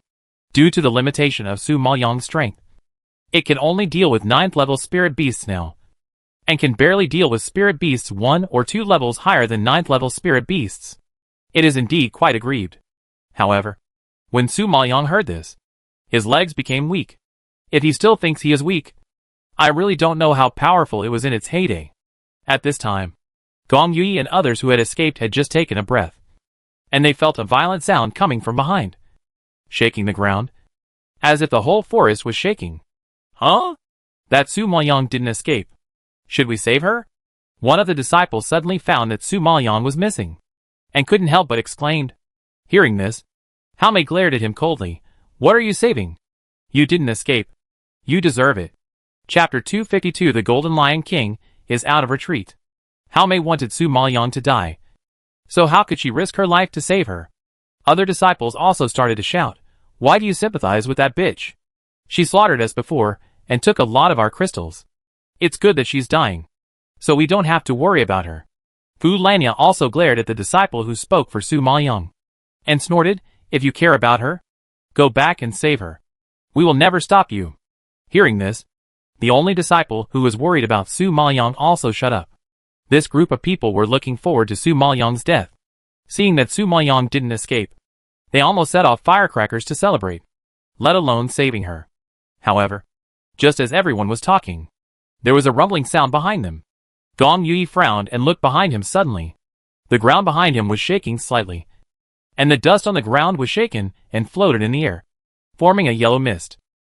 After a while, the branches around him also trembled, and soon the leaves of the whole tree fell off. Seeing this, Gong Yui suddenly thought of a possibility, and then his expression changed drastically, and he shouted, "No! It's a herd of beasts! Run!" When everyone heard this, they were all scared and pale. The herd of beasts is such a heaven-defying existence. Once caught up by the herd of beasts, the chance of survival is 0. When everyone realized this, they were so scared that their whole body went limp. However, at this time, the densely packed spirit beasts behind them had already surged over, and the movement instantly shook the land. Even if they were afraid, everyone had to drag their weak legs and run like crazy. Oh my god! There are all level 7 and 8 spirit beasts behind. Seeing the level of the spirit beasts behind him, a grown man was actually scared to tears. Gong Yui cursed in a low voice. His handsome face was pale without a trace of blood, and he was obviously scared. This time he was really unlucky. Not only did he fail to kill Su Maoyang, but she also beat him. And he also encountered a herd of beasts that are rare in 1,000 years. Sure enough, being with Su Maoyang is bound to be bad. Zhao Gaohan fled frantically. His whole horrified face was distorted by the strong wind. And at this time, he did not forget to turn his head and question Gong Yui beside him loudly. How could we encounter a herd of beasts? At this time, there should be no herds of beasts. I don't know. Maybe it alarmed the black nether earth python just now. Probably the only reason. Damn it. I shouldn't have coveted that level 9 spirit beast. Zhao Gaohan gritted his teeth and cursed. Regretting it, Su Maoyang, who had just come out of the canyon, was stunned by the extremely spectacular scene in front of him. I saw a dense crowd of spirit beasts on the left, and the earth-shaking formation could crush people into powder. Gong Yui and others were being chased and were in a mess. They would not be able to hold on for long before being eaten alive by the beasts. Seeing this, Su Maoyang shook his eyebrows and exclaimed in shock, "Damn! It's a herd of beasts! Young master, now the herd of beasts is out. It's basically impossible to get out of this Kanwu forest." The old man Jinjuan in the space saw the scene in front of him, and his voice became more solemn. "What should I do? Am I trapped here?" Su Maoyang's face sank, and he asked in surprise. Just when the old man Jinjuan was helpless, a deafening laugh suddenly came from the space. "Ha ha, master. I finally got out of seclusion. This 8th level beast core is really good. It not only cured my injuries, but also allowed me to advance to the 1st level Holy Spirit beast." Ha ha ha. Su Maoyang didn't expect the Golden Lion King to come out at this time, and he was overjoyed. "Has your strength recovered to the previous state? Because the toxins in your body have not been cleared.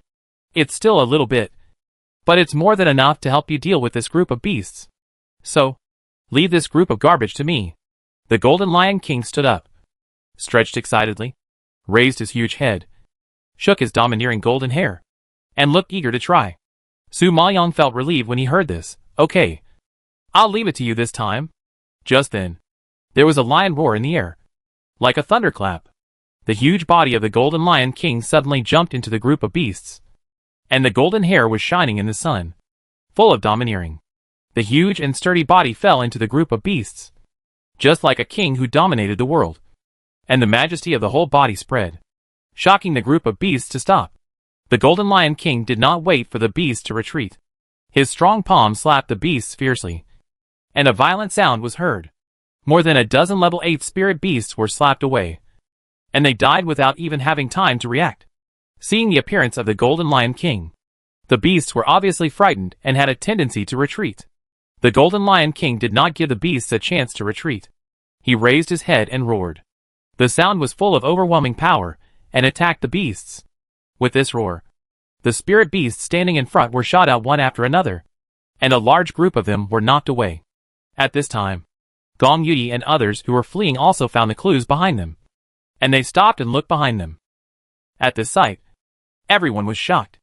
Oh my god! Isn't that the Storm Flame Lion ranked first on the fierce beast list? Fu Lanya exclaimed, and quickly covered her mouth in fear. Everyone seemed to be struck by a thunderbolt. Their faces turned pale. Their eyes stared at the Golden Lion King. And they stood there stupidly. The Storm Flame Lion is the first on the fierce beast list. Everyone has heard of his fierce reputation. But few have seen him. They only know that his whereabouts are mysterious and his strength is strong. Even a mysterious spirit master may not be his opponent. In addition to these, they also heard that the Storm Flame Lion can speak human language. And it is a rare spirit beast with spiritual intelligence. However, judging from the spiritual power lingering around it, it seems to be more ferocious than a 9th level spirit beast. I didn't expect that this Storm Flame Lion has been promoted to the 1st level Holy Spirit Beast. Gong Yui frowned solemnly when he saw this. Although he remained calm on the surface, his heart had already stirred up a storm. You should know that there has never been a Holy Spirit Beast in their Songyuan country, or even in the entire Dongyan continent. What a heaven-defying existence! Xiao Gaohan heard this. His face turned pale, and he shook his head in shock. It's unbelievable. I am not dreaming. Hao Mei and Fu Lanya were also scared like wooden people. They stood there, motionless.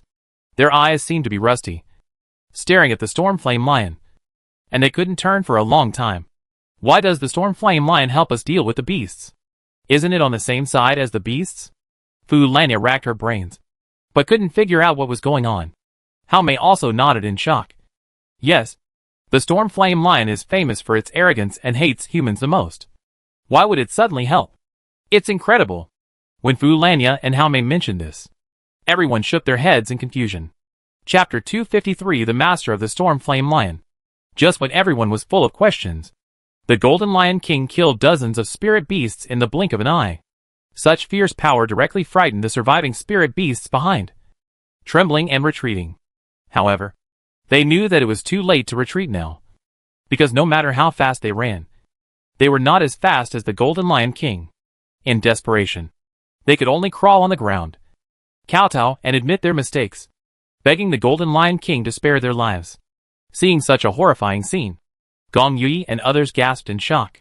These are all powerful 8th level spirit beasts. If they picked up any one of them, they would be in trouble. Unexpectedly, such a powerful existence actually knelt in front of the Storm Flame Lion, and the appearance of submission and respect scared everyone's eyes.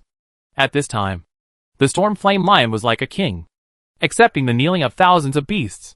Such majesty and strength were really shocking. Oh my god! Look! There is a contract mark on the forehead of the Storm Flame Lion. At this time, Xiao Gaohan screamed as if he had discovered a new world, and his handsome face was as white as a sheet of paper. Upon hearing this, everyone looked at the forehead of the Golden Lion King. This look scared everyone. Sure enough, there was a contract mark in the center of the Storm Flame Lion's eyebrows. Oh my god! Could it be that the Storm Flame Lion has been contracted by someone? Fu Lanya covered her mouth in fear when she saw this. Even such a proud spirit beast as the Storm Flame Lion has been contracted by someone. Who is this person? Who can have such a great ability? You know, to be able to contract such a high-level spirit beast. Either the human itself is stronger than the spirit beast, or the spirit beast voluntarily surrenders. But the Storm Flame Lion is notoriously arrogant and hates humans and bondage the most. So there is only one possibility. That is, this human is stronger than the Storm Flame Lion. Realizing this, everyone was shocked, and their confused minds seemed to have crashed. And there was a blank. Just when everyone was still in shock and couldn't figure it out, they saw a girl in a black robe suddenly coming not far away. She looked ordinary, petite, and had no distinctive facial features. Except for her beauty, there was no other advantage. But such an ordinary person shouted at the Storm Flame Lion, and the loud and cold voice exploded in everyone's heart like thunder. Let them live. Dig out the cores of those dead spirit beasts for me. No one could have imagined that there was someone in this world who dared to order the Storm Flame Lion to do something. It was too terrifying. Everyone was shocked and widened their eyes, staring at the woman in black in disbelief. I don't know where this yellow-haired girl came from, but she dared to order the Storm Flame Lion. Are you going to die? Everyone was scared and pale, waiting for the bloody counterattack of the Storm Flame Lion. But who would have thought that the Storm Flame Lion, standing in the herd like a king, turned his head slightly and nodded respectfully to the black-dressed girl. His fierce and domineering aura suddenly became respectful and docile when facing her. And his tone was unspeakably gentle. Yes, master. Hearing the storm flame lions relenting, the herd of animals fled to the back as if they had been pardoned, and soon disappeared. When everyone saw this, they staggered and almost fell to the ground. Is that really the storm flame lion? Could it have been replaced? When did the famously arrogant and brutal storm flame lion become so docile? Zhao Gaohan was confused and couldn't help scratching his ears. Did I hear it wrong? What did it call that woman just now? Fu Lanya opened her mouth wide and answered mechanically, Master. Oh my! That woman in black is the master of the storm flame lion? I must be dreaming. Everything that happened today is unreal. Zhao Gaohan was so shocked that he escaped from reality. They thought that the strong man who could contract the Holy Spirit beast should be an old man anyway. But he didn't expect it to be a young girl. Not to mention Zhao Gaohan didn't believe it. The other disciples didn't believe it either. Everyone rubbed their eyes in disbelief and kept confirming the authenticity of the scene in front of them. But when they saw the storm flame lion handing dozens of 8th level beast cores to the black-clothed woman respectfully, everyone couldn't help but sigh in belief. Oh my god! Who is that woman? She can actually contract the storm flame lion. I've never seen her before. She's a strange face. She shouldn't be from Sanyuan country. That girl is so amazing. She can contract the storm flame lion, which has been promoted to a holy beast. Doesn't that mean that the woman's strength is above that of a Xianling master? Listening to everyone's discussion, Fu Lanya on the side snorted disdainfully. What Xianling master? Judging from her breath, she is just a junior general spirit master. The storm flame lion was definitely not contracted by her. I don't know what extraordinary means she used to get it. Ha! Fu Lanya just looked at the woman in black carefully. She found that she looked particularly ordinary. Compared with a beauty like herself, she could be described as ugly. Moreover, she looked younger than herself, and her spiritual power level was lower than hers, so she couldn't find any advantages. How could such a person have the strength to contract the storm flame lion? So Fu Lanya had to suspect that she had obtained it through extraordinary means. When everyone heard that she was just a junior general spiritual master, they were all speechless, and their eyes looking at the woman in black became a little complicated. However, just when everyone was shocked, Gong Yuyi on the side had a surprised smile on his face, walked up quickly, and bowed respectfully to the woman in black. His usually cold tone became unusually friendly at this moment. Ha ha. I was thinking which strongman came, but I didn't expect it to be Master Jun. This time, Master helped me again. I am really ashamed. Everyone was shocked when they saw this. Master Jun. The woman in front of him is the most popular Master Jun in Sanyuan country recently. Zhao Gaohan saw that Gong Yuyi, who is so arrogant, bowed and scraped in front of this woman. He was shocked and his face was stained with a bit of doubt. Master Jun? Could this be Master Jun Mo? Gong Yuyi glanced at him and introduced. This is Master Jun Mo. Zhao Gaohan's shocked face instantly became excited. He bowed and saluted with the greatest sincerity. It turns out to be Master Jun. I have heard of your great name for a long time. Today I see that your reputation is well deserved. I heard that Master Jun Mo was a strong man in the middle stage of Dan King and a distinguished guest of their Zhao family. He had gone there to train before and had never seen him. He just heard the elders in his family mention him, so he didn't recognize him. At first, he didn't believe how a young woman could be so powerful. Now that he has seen him, he is really shocked and admired. No wonder the fathers admired this Master Jun so much. Just by looking at the spirit beast she contracted, you can tell that she really has the capital. The people who didn't have time to come back to their senses, when they heard the 3 words Master Jun, all reacted, and their faces instantly surged with awe. It is said that a very powerful master-level figure has recently come to Sanyuan country. He is said to be amazing. Several families have competed to win him over, spending a lot of manpower and material resources, which is enough to show this person's status in the 5 major families. Now, seeing those dozens of beast cores being easily collected by her into the space, everyone is even more envious and drooling. They have never seen so many 8th level beast cores in their lives. It would be great if they could get one. Thinking of this, everyone excitedly rushed up and surrounded Su Maoyang to flatter him. Chapter 254 Thick-Skinned. Su Maoyang originally just wanted to drive away the beasts, but didn't want to expose her strength. So she appeared as Jun Mo. But she didn't expect it to cause such a big response. seeing everyone surrounding her and constantly flattering her. The hypocritical and flattering look was really disgusting, and she couldn't help but frown. Some disciples saw her impatience and gradually shut up. But there were always people who didn't know what she said. And the key was that she was thick-skinned enough. Master June, you already have so many beast cores. It's redundant to take them. Why don't you give some to us as a favor? The one who spoke was naturally Fu Lanya, who was responsible for the face. Fu Lanya had gone to experience before, and didn't know the reputation of Master June in Songyuan country. Now seeing that it was an ugly yellow-haired girl, Fu Lanya's innate sense of superiority made her look down on this Master June, who was flattered by everyone. In addition, she was proud and conceited, and she didn't believe that this ugly girl really had the ability to contract the Stormflame Lion. So she spoke without measure. Hearing Fu Lanya ask this, everyone was shocked, but more or less expected. Master June already had a Holy Spirit beast, and the 8th level beast core was useless. If she was willing to share it, it would be the best. Seeing everyone looking at him expectantly, Su Maoyong sneered. Only Fu Lanya could say such shameless words. Su Maoyong glanced at her coldly, and his tone was cold. Who are you? Fu Lanya was slightly stunned, not understanding what she meant, and actually introduced herself in a serious manner. I am the daughter of the Lord of Dongjun City, the inner disciple of the Silent Sect. Fu Lanya. The Jami sect is a great sect in Songyuan country, and she is the daughter of the East City Lord. So she is also quite famous. Therefore, Fu Lanya is very confident about her identity and unconsciously straightened her chest. Gong Yui and Zhao Gaohan looked at Fu Lanya in surprise, looking at her as if she were an idiot. Su Maoyong glanced at her with contempt, and refused without giving her face. I don't know her. Fu Lanya never expected to be slapped in the face by an ugly guy. She was so angry that her pretty face turned red, and she couldn't speak. You. Fearing that this idiot would anger Master June, Gong Yui hurriedly tried to smooth things over. Haha. Master June, Fu Lanya is ignorant. Don't bother with her. This is the beast core that your spirit beast got for you. It is naturally your thing. We dare not covet it. However, Master already has a Holy Spirit beast. It is really useless to take so many 8th level beast cores. So, I suggest that Master can go to the trading house to have a look. Maybe it will be better to exchange it for something more valuable. Is the trade okay? Su Maoyong heard this and nodded in thought. Indeed, it is useless for her to bring so many beast cores.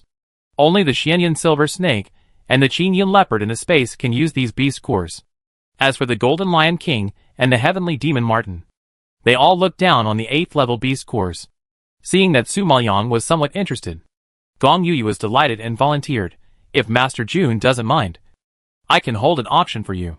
With so many beast cores, it will definitely cause a big sensation in Songyuan country, and you will definitely make a lot of money. Su Maoyong was a little moved when he heard this. Okay. Then I'll have to trouble your highness the 7th prince. Seeing her agree, Gong Yui laughed happily, as if he had received a good job. Ha ha. Okay. In 3 days, Master June will come to Feihong Trading House.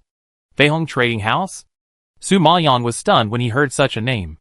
If the information investigated by the Blood Battle Group is correct, the master behind this trading house should be Gong Yui. He really calculated it.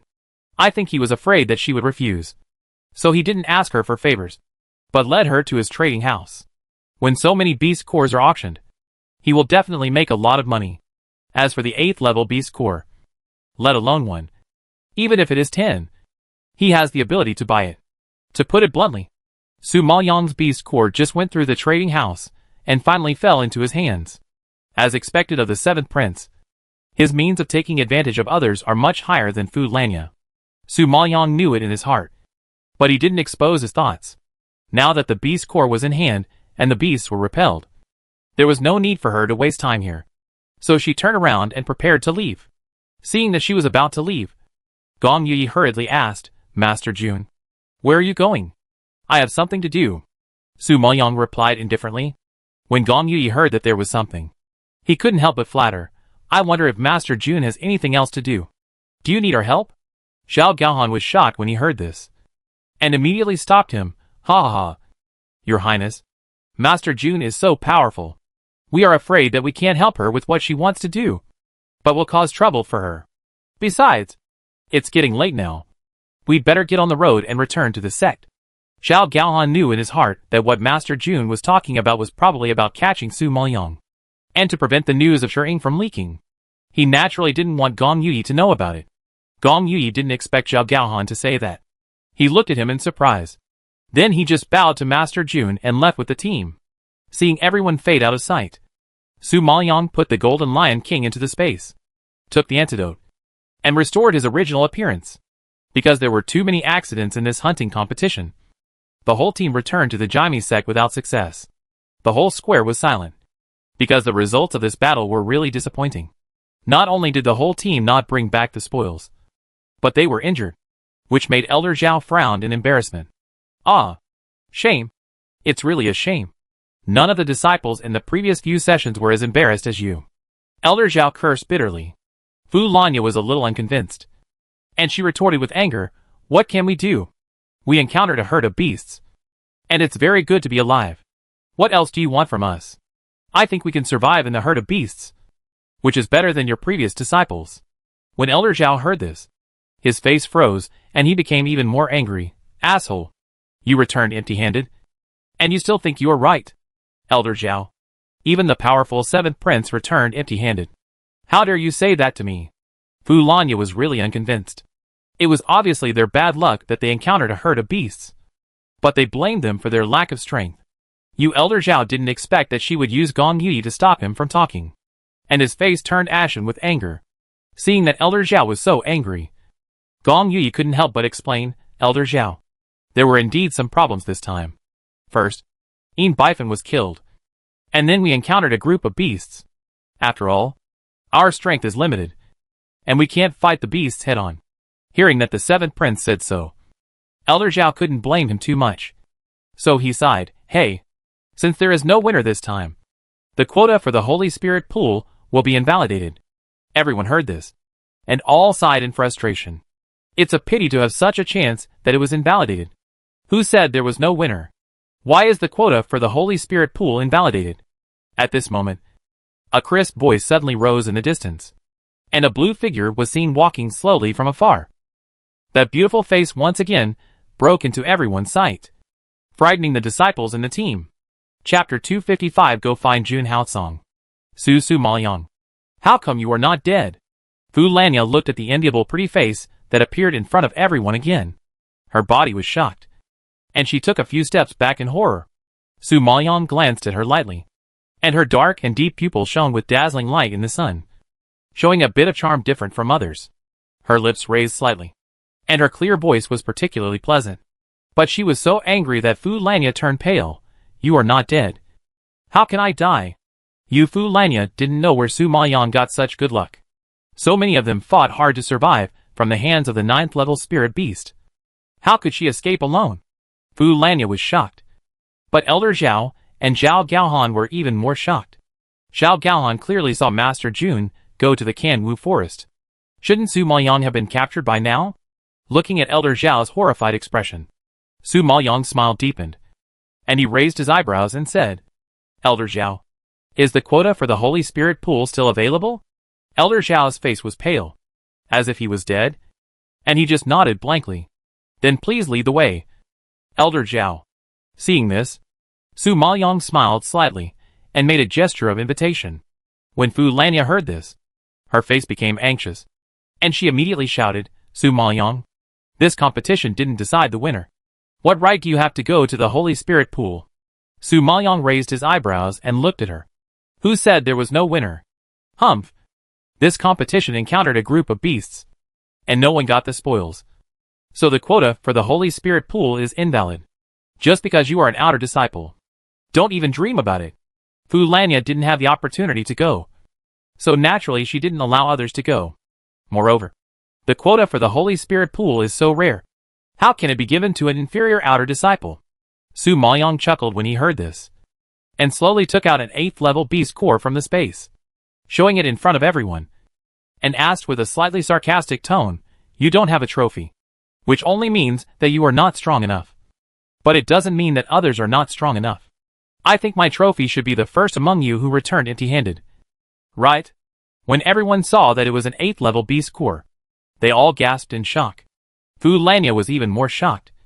And there was a thunder explosion on her head. Her eyes were round.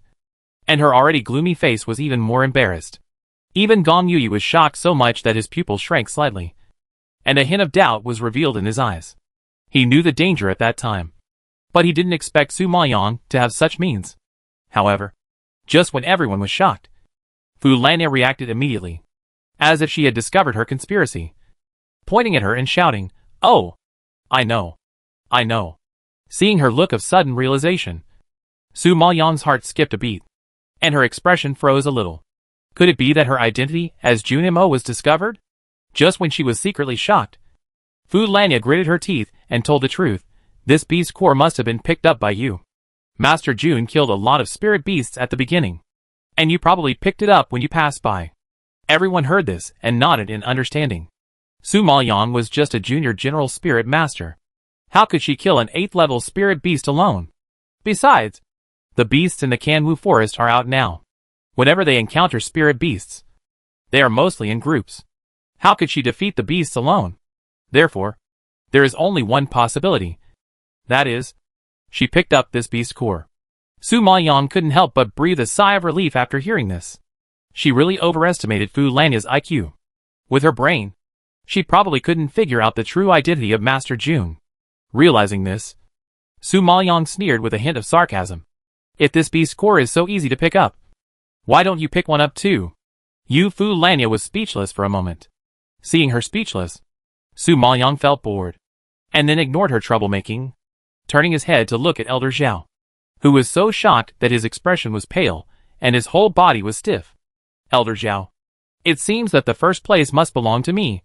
Please lead the way forward." Elder Zhao felt a splitting headache, and was shaky after hearing this.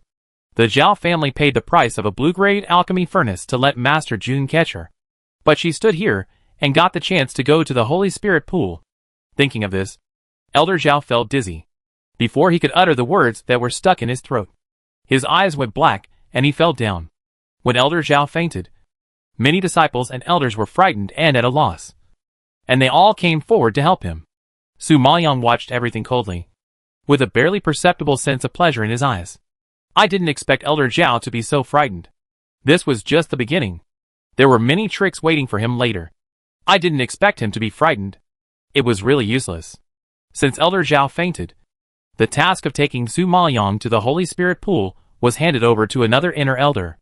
Although everyone was not convinced that the quota was given to an outer disciple this time, they had to admit that the 8th level beast core in her hand was indeed the well-deserved first place. Therefore, everyone had to swallow their anger and let Su Maoyang go to the Holy Spirit pool. This pool is on the back mountain of the Silent Sect. Because of the barrier, no one is allowed to enter without permission. Su Maoyang took advantage of the time when no one disturbed her, and soaked in it for nearly a day. It was not until the night fell that she opened her eyes and stretched her muscles. This pool is really extraordinary. In such a short time, I have been promoted to an intermediate spiritual master. Even my mental power has been replenished a lot, and I have touched the threshold of the peak of the Great Pill Master. Su Maoyang seemed to sigh happily, but there was no joy in her eyes. The old man Jinjuan knew what she was thinking. When she was promoted, she was distracted several times, which had never happened before. "Young master, Jun Haocong cares too much about you. So he is a little too radical. Last time you suspected that he didn't love you. If he didn't love you, would he be so angry? If he didn't love you, he wouldn't have dragged on his illness and stayed by your side." Hearing what the old man Jinjuan said, Su Maoyang was shocked and frowned. "What do you mean by dragging on the illness?" The old man Jinjuan shook his head, sighed softly, and said in a serious tone, "If I'm not mistaken, Jun Haocong has a problem with his body. And it's probably not a small problem. These days, it's obvious that he's just trying to hold on. Why didn't you tell me earlier?" Su Maoyang's expression changed drastically when he heard this, and he suddenly growled. "He obviously hid it from you, and didn't want you to worry. So I'm afraid of you too." Before the old man Jinjuan finished speaking, Su Maoyang cursed and ran towards Jun Haocong's yard. "How is the investigation going for her?" The weak voice was low and hoarse, but it seemed to be wrapped in ice chips, revealing a heartbreaking coldness. The man in black looked at his master, who was pale and breathless on the couch. His heart felt as if it was cut by a knife, and his resolute eyes were actually red. The former master was a mastermind. A master who could destroy the world with a flick of his finger. The strong man who was able to stand shoulder to shoulder with this guy. Now, because of a woman, was tortured by the cold disease and became unrecognizable. Just thinking about it, the man in black couldn't control his hatred for Su Maoyang. Master, that woman treated you like this? And you actually helped her investigate Feng Mohan. Are you crazy? Chapter 256, Feng Mohan's life experience. Asshole. I asked you to investigate. So you investigated. Why are you talking so much nonsense? Don't you want to work for me? Jun Haotsong growled. With great momentum. His snow-white face turned even paler because of anger, which made He Xiao clench his fists in anger. His master always did everything for that woman silently. But that woman didn't appreciate it. Although he had resentment in his heart, he still reported truthfully, I have investigated it clearly. Feng Mohan is very mysterious, and not as glorious as he seems. What do you mean? Jun Haotsong frowned slightly, and his bloodless face became even gloomier. Black Owl was worried about his health. But seeing his slightly anxious eyes, he could only hold back his heartache and continue to explain. It is said that the head of the Feng family is a romantic figure who likes beautiful women. When he was young, he had an affair with the most popular courtesan in Yihong courtyard and got pregnant with a child. And this child is Feng Mohan. Jun Haotsong was puzzled. Isn't Feng Mohan the son of the eldest young master and the eldest lady of the Feng family? Black Owl shook his head, his expression a little solemn. At the beginning, the eldest lady had no children and was always disliked by the head of the Feng family. Later, she learned that the head of the Feng family had an affair with someone outside. In order to appease the anger of the head of the Feng family, the eldest lady, who had no children, had to take the child back and announced it to the public as her own. The child born by the head of the Feng family and the prostitute was naturally an unspeakable shame for the Feng family. So in order to maintain the face of the Feng family, all the slaves and maids in the courtyard were killed. Now, except for the head of the Feng family, the eldest lady, and Feng Mohan himself. No one knows about this matter. Hearing this, Jun Haotsong narrowed his pupils slightly. No wonder the blood battle group sent by Su Maoyang could not find any information. It seems that Feng Mohan's life experience was well concealed by the Feng family. Seeing that his master was silent, He Xiao could not figure out his thoughts. So he could only continue. Later, the head of the Feng family married several concubines, all of whom were able to give birth. The children they gave birth to were smart and cute, and were deeply loved by the head of the Feng family. The position of the eldest lady was threatened. So she worked hard to cultivate Feng Mohan to consolidate her position, because he was not her own child. Her methods were extremely vicious. On the surface, she treated Feng Mohan very well. But secretly, she found a lot of marrow washing recipes, all of which were deadly poisons. She gave Feng Mohan, who was only 2 years old at the time, a poisonous bath. And this bath lasted for 20 years. Now Feng Mohan's talent and strength are amazing. But in fact, they were all forced out by cruel means. Hearing this, Jun Haotsong nodded in understanding. No wonder Feng Mohan's face looked pale and sick. But the aura emanating from his body could not be underestimated. This was the reason. Then how did he get involved with Su Maoyang? Jun Haotsong didn't care whether Feng Mohan was a human or a ghost. He only cared about Su Maoyang. He Xiao heard this. His eyes dimmed slightly, and he said in a deep voice, Feng Mohan couldn't stand the cruelty of the eldest lady. So he escaped from the Feng family once, when he was 12 years old. After many twists and turns, he fled to the southern Sui kingdom. At that time, Su Maoyang was only 8 years old. He found Feng Mohan dying at the gate of the Su family's backyard. So he asked the maid to carry him into the house, and secretly take care of him for a while. Jun Haotsong's frown relaxed slightly when he heard this. I didn't expect Su Maoyang to be Feng Mohan's savior. It turns out that they knew each other so long ago. But at that time, Su Maoyang was not the current Su Maoyang, and could not be considered Feng Mohan's savior at all. No wonder Su Maoyang had no memory of him at all. This time, Feng Mohan was probably disappointed.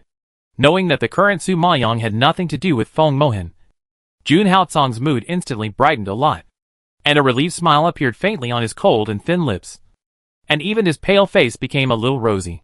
Seeing his cold-blooded and indifferent master suddenly happy and sad because of Su Maoyang, He Xiao clenched his fists and gritted his teeth to remind him, Master, wake up.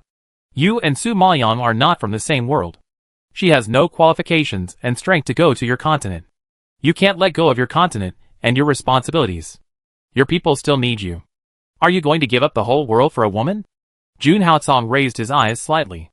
His deep ice blue eyes had never bloomed with such a resolute cold light. His low and murderous voice was obviously not loud, but it exploded in He Xiao's heart like thunder. Yes, I would rather betray the world than her alone. If she is an enemy of the world, I will kill everyone in the world for her. Such words are like an oath that cannot be violated. They are firm and powerful. He Xiao turned pale and stepped back in shock. His expression was full of fear. The monarch he worshipped as a god not only turned into a miserable ghost for a woman, but also said such shocking words. This was not the master he knew at all. The former master was cold-blooded and ruthless, and he was decisive in killing. How could he be bound by the love of his children? He must be crazy. For Su Maoyang, he didn't care about anything. Thinking of this, the terrified black owl shook his head vigorously, unable to bear the blow, his face pale, like a dead man. Su Maoyang, who was eavesdropping outside the door, was shocked, as if a piece of her heart was dug out by Jun Haocong, suffocating in pain. He would rather betray the whole world than betray her alone. If she was an enemy of the whole world, he would kill all the people in the world for her. For such a man, she would actually doubt that he didn't love her. Such a man obviously gave up everything for loving her. Su Maoyang was grief-stricken. Tears burst out uncontrollably and wet her cheeks in an instant. It turns out that his injury has not healed. He has been forcing himself to smile in front of her, and has been holding on. But he doesn't say anything. It turns out that he will feel pain. He will be weak. He will feel uncomfortable. He is not as omnipotent and indestructible as he imagined. Maybe he used to be omnipotent and powerful enough to destroy the world. But now he has become fragile, suspicious, and even heartbreaking because of meeting her. It's all because of her. Thinking of every smile he had in front of her. Thinking of every bit of care he gave her. Thinking of his domineering and gentleness when he was beaten by her. Thinking of how he tried his best to protect her in his arms in order to save her. Not a single minute was spent thinking about himself. But she questioned his feelings. Yes, she could have told him about Feng Mohin, but she chose to conceal it. She knew that he cared about her so much and possessed her so domineeringly. She knew that he hated her contact with Feng Mohin, but she didn't tell him about the investigation of Feng Mohin. No wonder he was jealous and angry. At this moment, Su Maoyang hated himself. Chapter 257 Treatment. The intense grief hit Su Maoyang like a mountain. Her hands and feet were numb. Her blood was coagulated. Tears poured down. Her heart was in pain as if it was cut by a sharp knife, and her internal organs were about to break. Jun Haocong, you always silently hold on like this. Silently doing everything. Obviously you hate to hear a word about Feng Mohin. But for her, you said people to investigate everything. How bitter and painful his heart must be. Thinking of this, Su Maoyang felt distressed, hugged her arms tightly, and restrained her body trembling with sadness. She didn't go in. She knew Jun Haocong's temperament too well. If she rushed in blindly like this, he would definitely not say anything. Just like this, she stood outside for a long time until He Xiao came out. He Xiao didn't expect Su Maoyang to stand outside the door without saying a word. He was surprised and angry. He was about to open his mouth to scold her, but Su Maoyang made a gesture to keep quiet, so he swallowed it. The two walked a long way before they stopped. Without waiting for He Xiao to speak, Su Maoyang asked first, "What disease does he have?" He Xiao looked at her red and swollen eyes. Not only did he not sympathize, but he snorted in anger and grabbed her neck. "Will you care about him too? Where were you when he was in pain?" "Yes, I don't deserve it. But please tell me what disease he has." Su Maoyang roared hoarsely, without any resistance, completely disregarding life and death. She just wanted to know what Jun Haocong was hiding from her. He Xiao looked at Su Maoyang's eyes without any fear, staring at him stubbornly, as if he only wanted an answer. Cold disease? Perhaps such a look was too glaring. He Xiao couldn't help but let go of her neck and answered coldly. "Cold disease? Can't this disease be cured?" Su Maoyang had heard Jun Haocong mention it before, but this time she saw him come back healthy. She thought he was already cured, but she didn't expect that. He Xiao's eyes condensed. His face was as dark as the dark clouds in the sky. Heavy. No! Su Maoyang trembled, staggered back a step, and her pretty face was as pale as paper. No! Impossible. Since it is a disease, it must be cured. Su Maoyang didn't believe that there was an incurable disease in the world. Jun Haosong was such a proud person. If he was plagued by cold disease, how could he realize his ambitions in this life? Although he never said it clearly, Su Maoyang knew that he had something in his heart about the Joyo continent. He once said that he was seriously injured and his body fell. So he became Nanqingjue. That is to say, in Joyo continent, he has enemies, he has concerns, and he still has a lot of unfinished things. However, she made him so embarrassed and tied him to her side. Is she too selfish and ruthless? Su Maoyang couldn't accept it and shook her head. As strong as she was, she burst into tears because of Jun Haosong's experience. No, I don't believe it. There must be a way to cure cold disease. I will cure him. I will. Su Maoyang gritted his teeth and said firmly. Black Owl glanced at her with contempt and just sneered. Well, there is indeed a way to cure cold disease. Su Maoyang was shocked when he heard this, and hurriedly asked, what method? There is a kind of elixir called Fiery Soul Refining Pill, which can cure cold disease, but this kind of elixir must be refined by the elixir master, Dan Zun. Now Su Maoyang has not even reached Dan King, let alone Dan Zun. You should know that after Dan King comes Dan Emperor, Dan Zong, Dan Sheng, and then Dan Zun. Although Su Maoyang has a strong soul power and a supernatural physique, it will take a long time to reach Dan Zun. Seeing Su Maoyang stunned, He Xiao thought she had backed off, and couldn't help but sneered, give up. Dan Zun is not something that anyone can achieve. Not to mention that you are still a person from the lower plane. For you, that level is harder than ascending to heaven. Su Maoyang frowned when he heard this, and suddenly raised his eyes to stare at him, and said loudly and unwaveringly, I will achieve it. The Fiery Soul Refining Pill. I will refine it. Seeing this, He Xiao laughed even more, his sinister eyes full of sarcasm. Naive. Dan Zun is just a basic condition. If you want to refine this kind of pill, you need 3 medicinal materials, namely, strange fire, soul-eating flower, and the eyes of the fire spirit body. The eyes of the fire spirit body. Su Maoyang was shocked. I didn't expect that the Fiery Soul Refining Pill actually requires human eyes. Black Owl saw her panic and couldn't help but snorted, yes. The strange fire grows in dangerous places. It is inevitable to go through twists and turns to find it. Even if you find it, if you want to refine it, you have to endure the heavenly tribulation. The heavenly tribulation is not something that anyone can bear. If you are not careful, you will die. As for the body of the fire spirit, it is even more difficult, because people with this body are rare in 1,000 years. Their strength and talent are definitely top-notch in the world. Don't say whether you can meet him. Even if you meet him, you will probably be blasted into powder before you touch his hair, let alone want to dig out his eyes. At the beginning, although the master was infected with cold disease, as long as the time was right, he could get rid of the cold disease by breaking the seal of the extreme body with normal means. This is why the master endured for so long in the southern Sui kingdom. However, your appearance disrupted his plan. In order to save you, he broke the seal at all costs and was seriously injured. From then on, he was plagued by cold disease. However, the method of treating cold disease is extremely difficult. He had to hide it from you because he didn't want you to risk your life. He knew you would die, and he couldn't bear to see you die. Hearing this, Su Maoyang seemed to be struck by lightning in the sky. Her face suddenly turned gray, and it seemed as if someone poured a basin of ice water from head to toe, and her whole body was numb. She didn't think that refining this kind of elixir would be so difficult. It's his fault that he always concealed it and always insisted. At this moment, Su Maoyang suddenly realized that she was facing the abyss, and her whole body was cold. She was very scared, afraid that Jun Haosong would have something bad happen, and afraid that she would face his pain but be powerless. This feeling of powerlessness was like a pair of hands strangling her throat, making her breathless. No, she couldn't watch him suffer. He always saved her before, but this time she wanted to save him.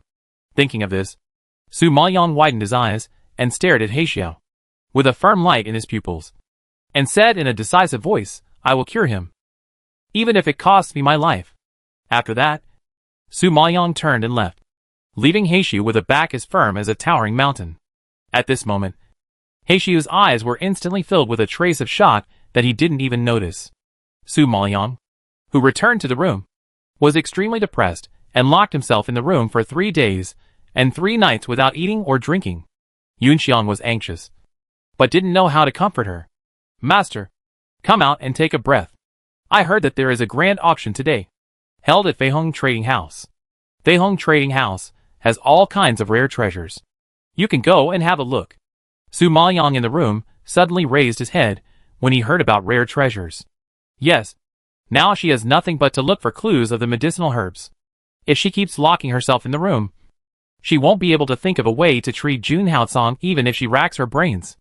Thinking of this, Su Maoyang pushed the door open and walked out. Okay, I'll go. Chapter 258. Dog eyes looked down on people.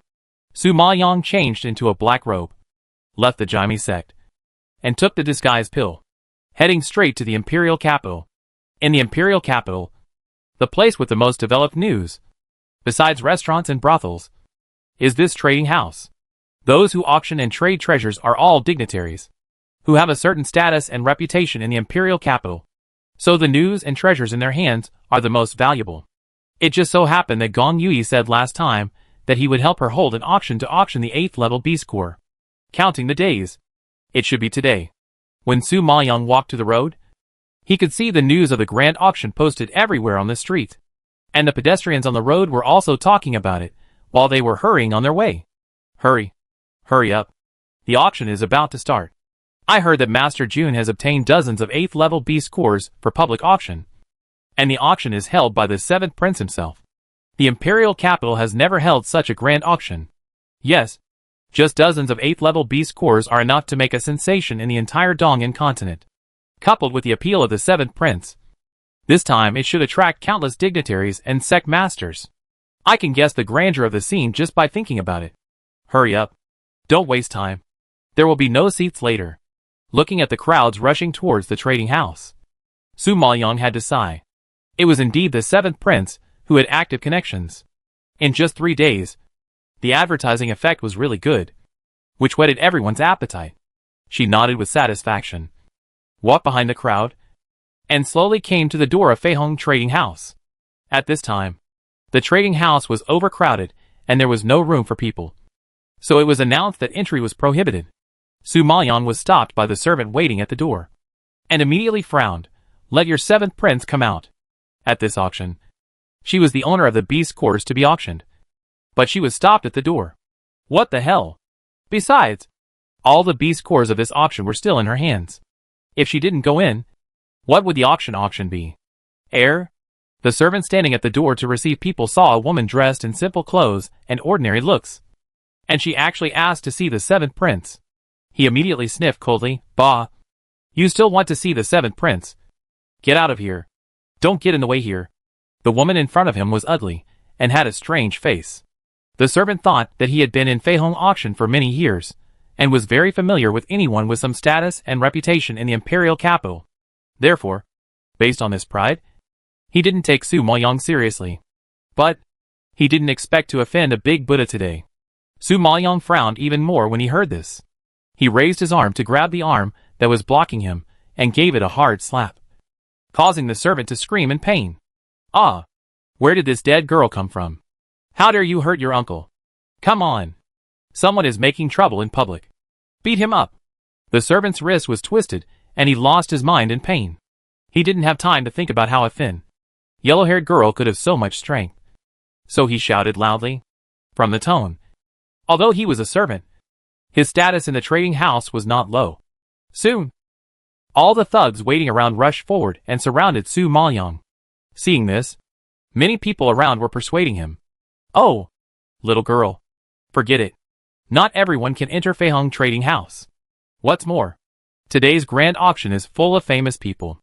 There is no place for you. Yeah, little girl, don't force it. How can you be a match for Feihong Trading Company alone? Don't ask for trouble. Let's go! Looking at so many fierce thugs, the onlookers were all worried for Su Maoyang. You damn girl. Let me go quickly, or you'll be in trouble. The servant cursed, And when he heard Su Maoyang's anger, his men suddenly lost their sense of severity and broke the servant's hand with a sudden flick. A scream broke through the sky, shocking everyone. At this time, the thugs all rolled up their sleeves and rushed over. Su Maoyang is now at least a mid-level general spiritual master.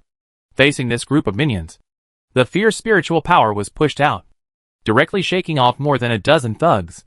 Seeing this, everyone was shocked. They didn't expect that this thin little girl in front of them was still capable. Her strength was actually at the mid-level general spiritual master, which was also a good talent. Seeing this, the servant, who was pale with pain, shouted angrily, "Quick! Go and inform the 7th prince. Tell him that there is trouble outside." One of the thugs got up from the ground immediately after receiving the order and rushed into the trading house. Seeing this, the servant was relieved a little, and gritted his teeth and shouted, "You dead girl. Wait. As soon as the 7th prince comes out, you will be dead." Su Imo raised his lips and sneered, "Okay. I'll wait." At this time, Gong Yi, who was happily talking with the head of the Huang family and his daughter Huang Manqi in the trading house, was suddenly startled by the thugs running behind him. Your Highness, go out and take a look. There is trouble outside." Hearing this, Gong Yi frowned slightly, and the smile on his face suddenly froze. "What's going on?" The thug still had blood on his mouth, and he covered his chest with his right hand, which was hit hard. He pointed at the door breathlessly, and anxiously complained, "I don't know where this little girl came from. She actually said she wanted to see you. She hit people after a disagreement. Yuan Long's arm was broken by her." The pretty girl in a goose yellow dress next to him frowned her slender eyebrows that were curved like willow leaves when she heard this. Her big, round black eyes were shining like gems, but her pretty face was filled with displeasure and anger. Her cherry-like, rosy mouth snorted angrily, "Who is it? How dare you smash my brother Yi's place?" "Miss Huang, I don't know either. I only know that she is a very ordinary-looking little girl in a black robe." Hearing this, Gong Yi's expression changed, and he secretly said that it was not good. Then he pushed the thug away and ran towards the door of the trading house. Huang Manqi saw Gong Yi ran out without even saying hello. A trace of doubt flashed across her bright black eyes, and her handsome brows furrowed even tighter. She had never seen Gong Yi lose his composure like this before. Wasn't it just a little girl? Was it necessary to be so nervous? Thinking of this, Huang Manqi's originally happy mood suddenly fell to the bottom, and her beautiful and delicate face was instantly covered with anger. "Dad, look at him. It sounds like a woman. Look how anxious he is." Huang Manqi turned around and yelled at the head of the Huang family beside her like a spoiled child. The head of the Huang family was a middle-aged man in his 40s or 50s. Tall and with regular features. He was a handsome man.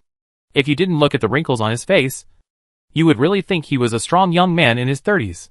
At this time, he patted Huang Manqi's shoulder lovingly, smiled and comforted her. "It's just a little girl who made trouble. Look how scared you are. You should know that you are the most precious daughter of the Huang family. If Gong Yi wants to climb up, he still has to rely on our Huang family. So don't worry. You will definitely become the crown princess." Chapter 259, Humiliating the Huang family. Huang Manqi pouted and snorted, as if she had listened to the consolation. She knew that they were the Huang family, one of the 5 major families. In the past, the Huang family helped Gong Yi a lot, which led to his achievements today. So the Huang family and Gong Yi have been close over the years, and the emperor has seen it. The words also implied that Huang Manqi would be betrothed to Gong Yi. And although Gong Yi himself did not express his opinion, he did not refuse, which was considered to be tacitly agreeing to such a statement. In addition, Huang Manqi liked him and always stuck to him, and he did not refuse. From all the signs, everyone knew about the marriage between Gong Yi and Huang Manqi. So privately, everyone agreed that Huang Manqi was Gong Yi's future imperial concubine. So the Huang family always tried their best to match the two. At this time, Gong Yi hurried to the gate. Seeing that it was Jun Imo, his handsome face suddenly sank, and his expression was extremely embarrassed. When facing Su Maoyang, his eyes were full of embarrassment. He walked forward quickly, leaned slightly towards Su Maoyang, and made a salute, saying apologetically, "Oh, it turns out that Master Jun has arrived. I'm really sorry. These dogs have no eyesight. I apologize here." Don't bother with him. When everyone heard this, they were shocked and opened their eyes wide, their faces full of horror. I didn't expect that the rumored Master June was actually the little girl in front of them. Everyone shook their heads and smacked their lips in disbelief. And they couldn't digest it for a long time. Su Maoyang glanced at Gong Yui. His cold face was somewhat unhappy. But he didn't care too much for Gong Yui's face. It doesn't matter. It's common for dogs to look down on people. Su Maoyang's mouth was so poisonous that even though she let them go, she still didn't forget to mock and humiliate them. Gong Yui could hear her impatience and just nodded his head in response. Then quickly extended his hand to invite her into the trading house. Master June, the auction is about to start. Please come in. Seeing this, Su Maoyang nodded slightly and strode in. At this time, Huang Manqi, who was waiting inside, had been looking at the gate, searching for Gong Yui's shadow. At this moment, she saw him and an ugly girl in a black robe walking in. Her pretty face froze, and her expectant eyes instantly became sharp as needles. She stared at Su Maoyang and looked her up and down. Gong Yui was following Su Maoyang at this time, saying nice things all the time, and his face also had a bit of flattering and gentle smile. Huang Manqi was so angry when she saw this that her eyebrows were raised and her pretty face was puffed up. Gong Yui usually smiles a little except when he is facing her. At other times, he is always calm and cold. When did he smile so happily to other women? Huang Manqi was so angry that she clenched her palms, and her whole body exuded a sense of resentment. Su Maoyang was also attracted by this strong gaze, and couldn't help but turn her head to look at the woman in a goose-yellow dress not far away. Seeing her face full of haze and resentment, Su Maoyang's heart was slightly shocked. Did she know the girl in yellow? Why did she stare at her with a hostile look? Su Maoyang didn't figure it out, and saw the woman in yellow walking over quickly. Where did you come from? Ugly girl. And how dare you seduce Brother Yi? The woman in yellow yelled. And before Gong Yui could react, she raised her hand and slapped Su Maoyang fiercely. Su Maoyang was confused at first, but after hearing this, she understood. So she was Gong Yui's admirer. But she was too jealous. She and Gong Yui had nothing to do with each other. So why did they fight? Thinking of this, Su Maoyang suddenly raised his arm and grabbed Huang Manqi's wrist. But he didn't expect Huang Manqi to be a martial artist, and her strength was also at the level of an intermediate general spiritual master. She suddenly broke free from her restraints and punched Su Maoyang in the cheek. Su Maoyang was quick-witted and dodged with a turn of his head. Spiritual power instantly lingered on his fingertips, and he punched Huang Manqi in the stomach. Although Huang Manqi had good spiritual power, and was also an intermediate general spiritual master, she was no match for Su Maoyang in terms of spiritual power, strength, and agility. She was hit and fell to the ground. When everyone saw this, they all stopped chatting and looked over here, seeing Huang Manqi being knocked to the ground. Everyone started to talk in disbelief. My God, isn't that Huang Manqi, the youngest daughter of the Huang family? How could someone be so blind as to provoke her? The woman who beat her is a stranger. She doesn't look like someone from the 5 major families, nor does she look like a disciple of any sect. Is she so bold that she dares to beat up even someone from the Huang family? Hee hee. That young lady from the Huang family has always been arrogant and domineering. She thinks she is a general spiritual master with extraordinary strength. Now it seems that she is just SOSO. She was knocked away by a punch from that woman. I think she is just a show-off with no real skills. It's really a shame. Hearing the ridicule from the people around her, Huang Manqi gritted her teeth in anger, and her pretty face turned 3 points pale. You bitch. How dare you fight back? As an inner disciple of the soul-devouring Hall and the apple of the Huang family's eye, Huang Manqi had never suffered such humiliation before, and she really couldn't swallow this bad breath. Su Maoyang listened to the discussion of the people around him and roughly guessed her identity.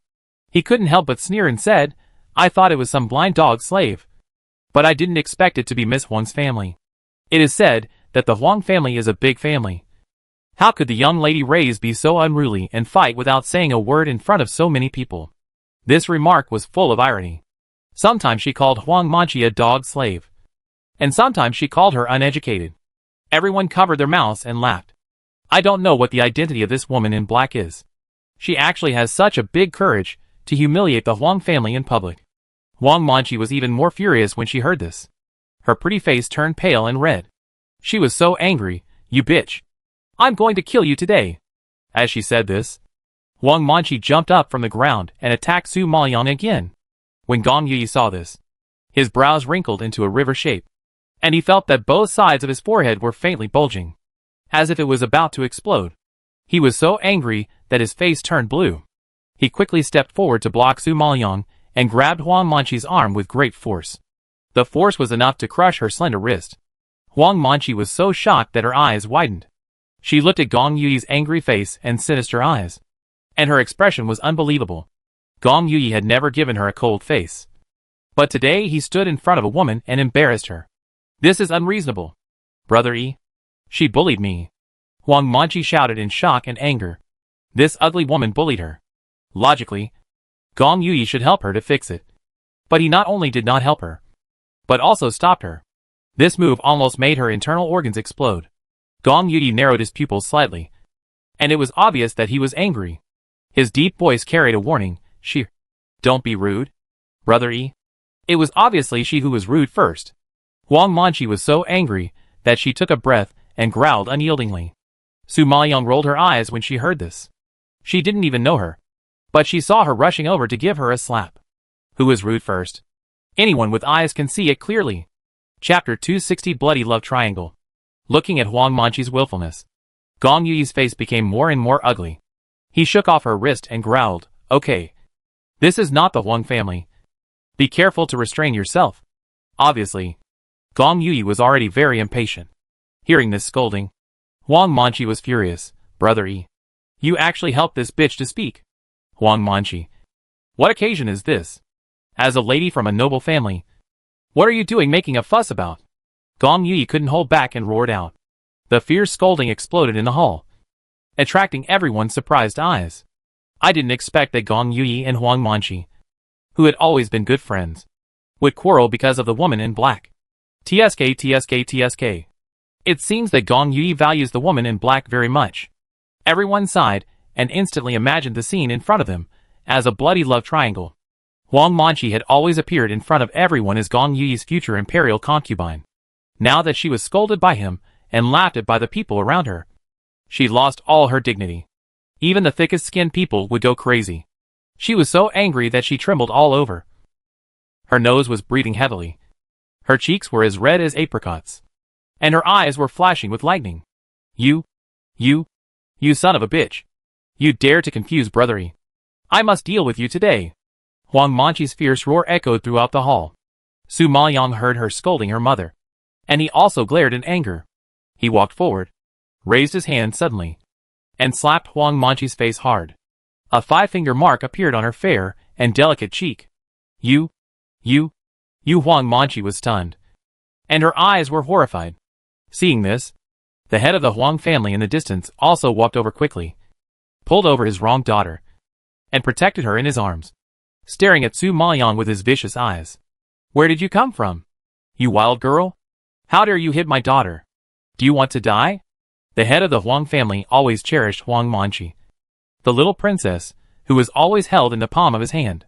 Not only was she punched, but she was also slapped. How could she endure such humiliation? Gong Yuyi's face turned pale, and he was anxious. He was about to explain, but was interrupted by Su Maoyang. Don't take care of your daughter. Let her be unbridled in this occasion. Like a shrew, crying and making a fuss. Who is the wild girl? You don't need to shout. Everyone can see clearly.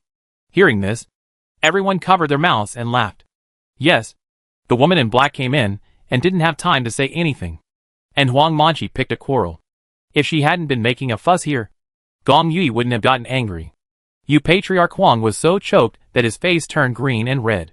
He was about to ask for punishment, but was overwhelmed by Su Maoyang's sneer. TSK. Seventh Prince? I didn't expect you to have such a bad taste. You like a jealous woman who has no rules and acts arbitrarily. I think you will have a hard time in the future. Su Maoyang's sarcasm was naturally directed at Gong Yuyi. It seemed to be just a sigh, but it made Gong Yuyi's face dark, and his gloomy face seemed to be thundering and raining. Patriarch Huang was also a little shocked. He lived to this age, and naturally knew the influence of this sentence. This woman in black looked young, but I didn't expect her to be so scheming. Didn't she accuse his daughter of being a shrew who didn't know the rules? and a jealous woman who couldn't tolerate other women. In the royal family, it is taboo to marry such a woman. And Gong Yui is the prince who has the most hope to ascend the throne. So the imperial concubine he marries must be the best. I think only the most noble, outstanding and decent lady can be worthy of him. And the black-clothed woman in front of him put the Huang family in trouble with just one sentence, which reminded Gong Yui that this woman is not a good match. In the future, he will have 3,000 concubines in the harem. And I don't know how many troubles this jealous woman will cause. It's easy to know that these words are not low in Gong Yui's heart. If he takes it seriously, he is afraid that he will have second thoughts. And the marriage between the Huang family and the royal family will probably be ruined. Thinking of this, the head of the Huang family, who was about to get angry, suddenly calmed down. He stared at her with sinister pupils, secretly frightened, but dared not show it. After trying to calm down his anger, he slowly said, "Seventh Prince, don't take what happened today to heart. My daughter cared too much about your highness, so she was a little impulsive. In fact, she had no ill intentions. You grew up with her, so you naturally know her temperament best. It is because she is simple and straightforward, and has no ulterior motives, that she dares to be so presumptuous. Only those who are scheming can be calm. I think your highness doesn't like those who scheme against you all day long. Right? Haha. He is indeed the head of the Huang family, who can bend and stretch." He eliminated the embarrassment of the Huang family in a few words, helped Huang Manchi to absolve her of her faults, expressed his love to Gong Yui, and finally threw a basin of dirty water on Su Maoyang. That means to imply that Su Maoyang is a scheming woman. And let Gong Yui be careful. It is indeed a good method. Su Maoyang sneered and whispered, "Master Huang, your daughter is really simple and straightforward. She is so straightforward that it makes his highness lose face. Being simple and straightforward is a good thing. But it is stupid to cause a bad influence on his highness. You Patriarch Huang never expected that this bitch would be so sharp-tongued and ridiculed Huang Manchi to the point of being useless." Then, he could no longer bear it and looked at Gong Yui. "Your highness, this woman humiliates our Huang family so much. Are you going to sit back and watch? Well, even if you don't care, please hand her over to me. I will take care of it myself." As he said this, Patriarch Huang rushed forward and wanted to capture Su Maoyang. However, before he could touch Su Maoyang's hair, Gong Yui stopped him. "Patriarch Huang, this is Master Jun, the owner of this auction. If you really want to touch her, please forgive me for being rude." Gong Yui usually respected Patriarch Huang quite a lot, because Patriarch Huang watched him grow up. So he was a little more intimate. In front of him, he never used the word "this palace."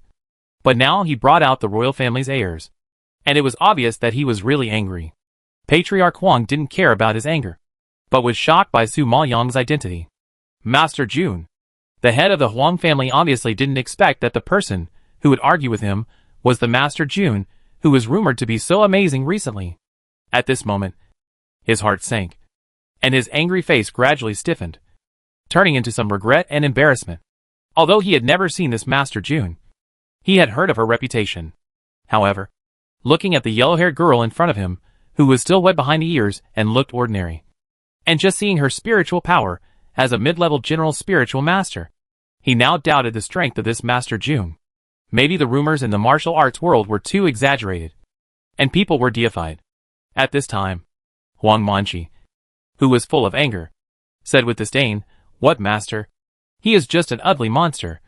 Just a mid-level general spiritual master. And he is still playing tricks here. So shameless. Brother E, don't be fooled by her. She probably wants to fly up to the tree and become a phoenix."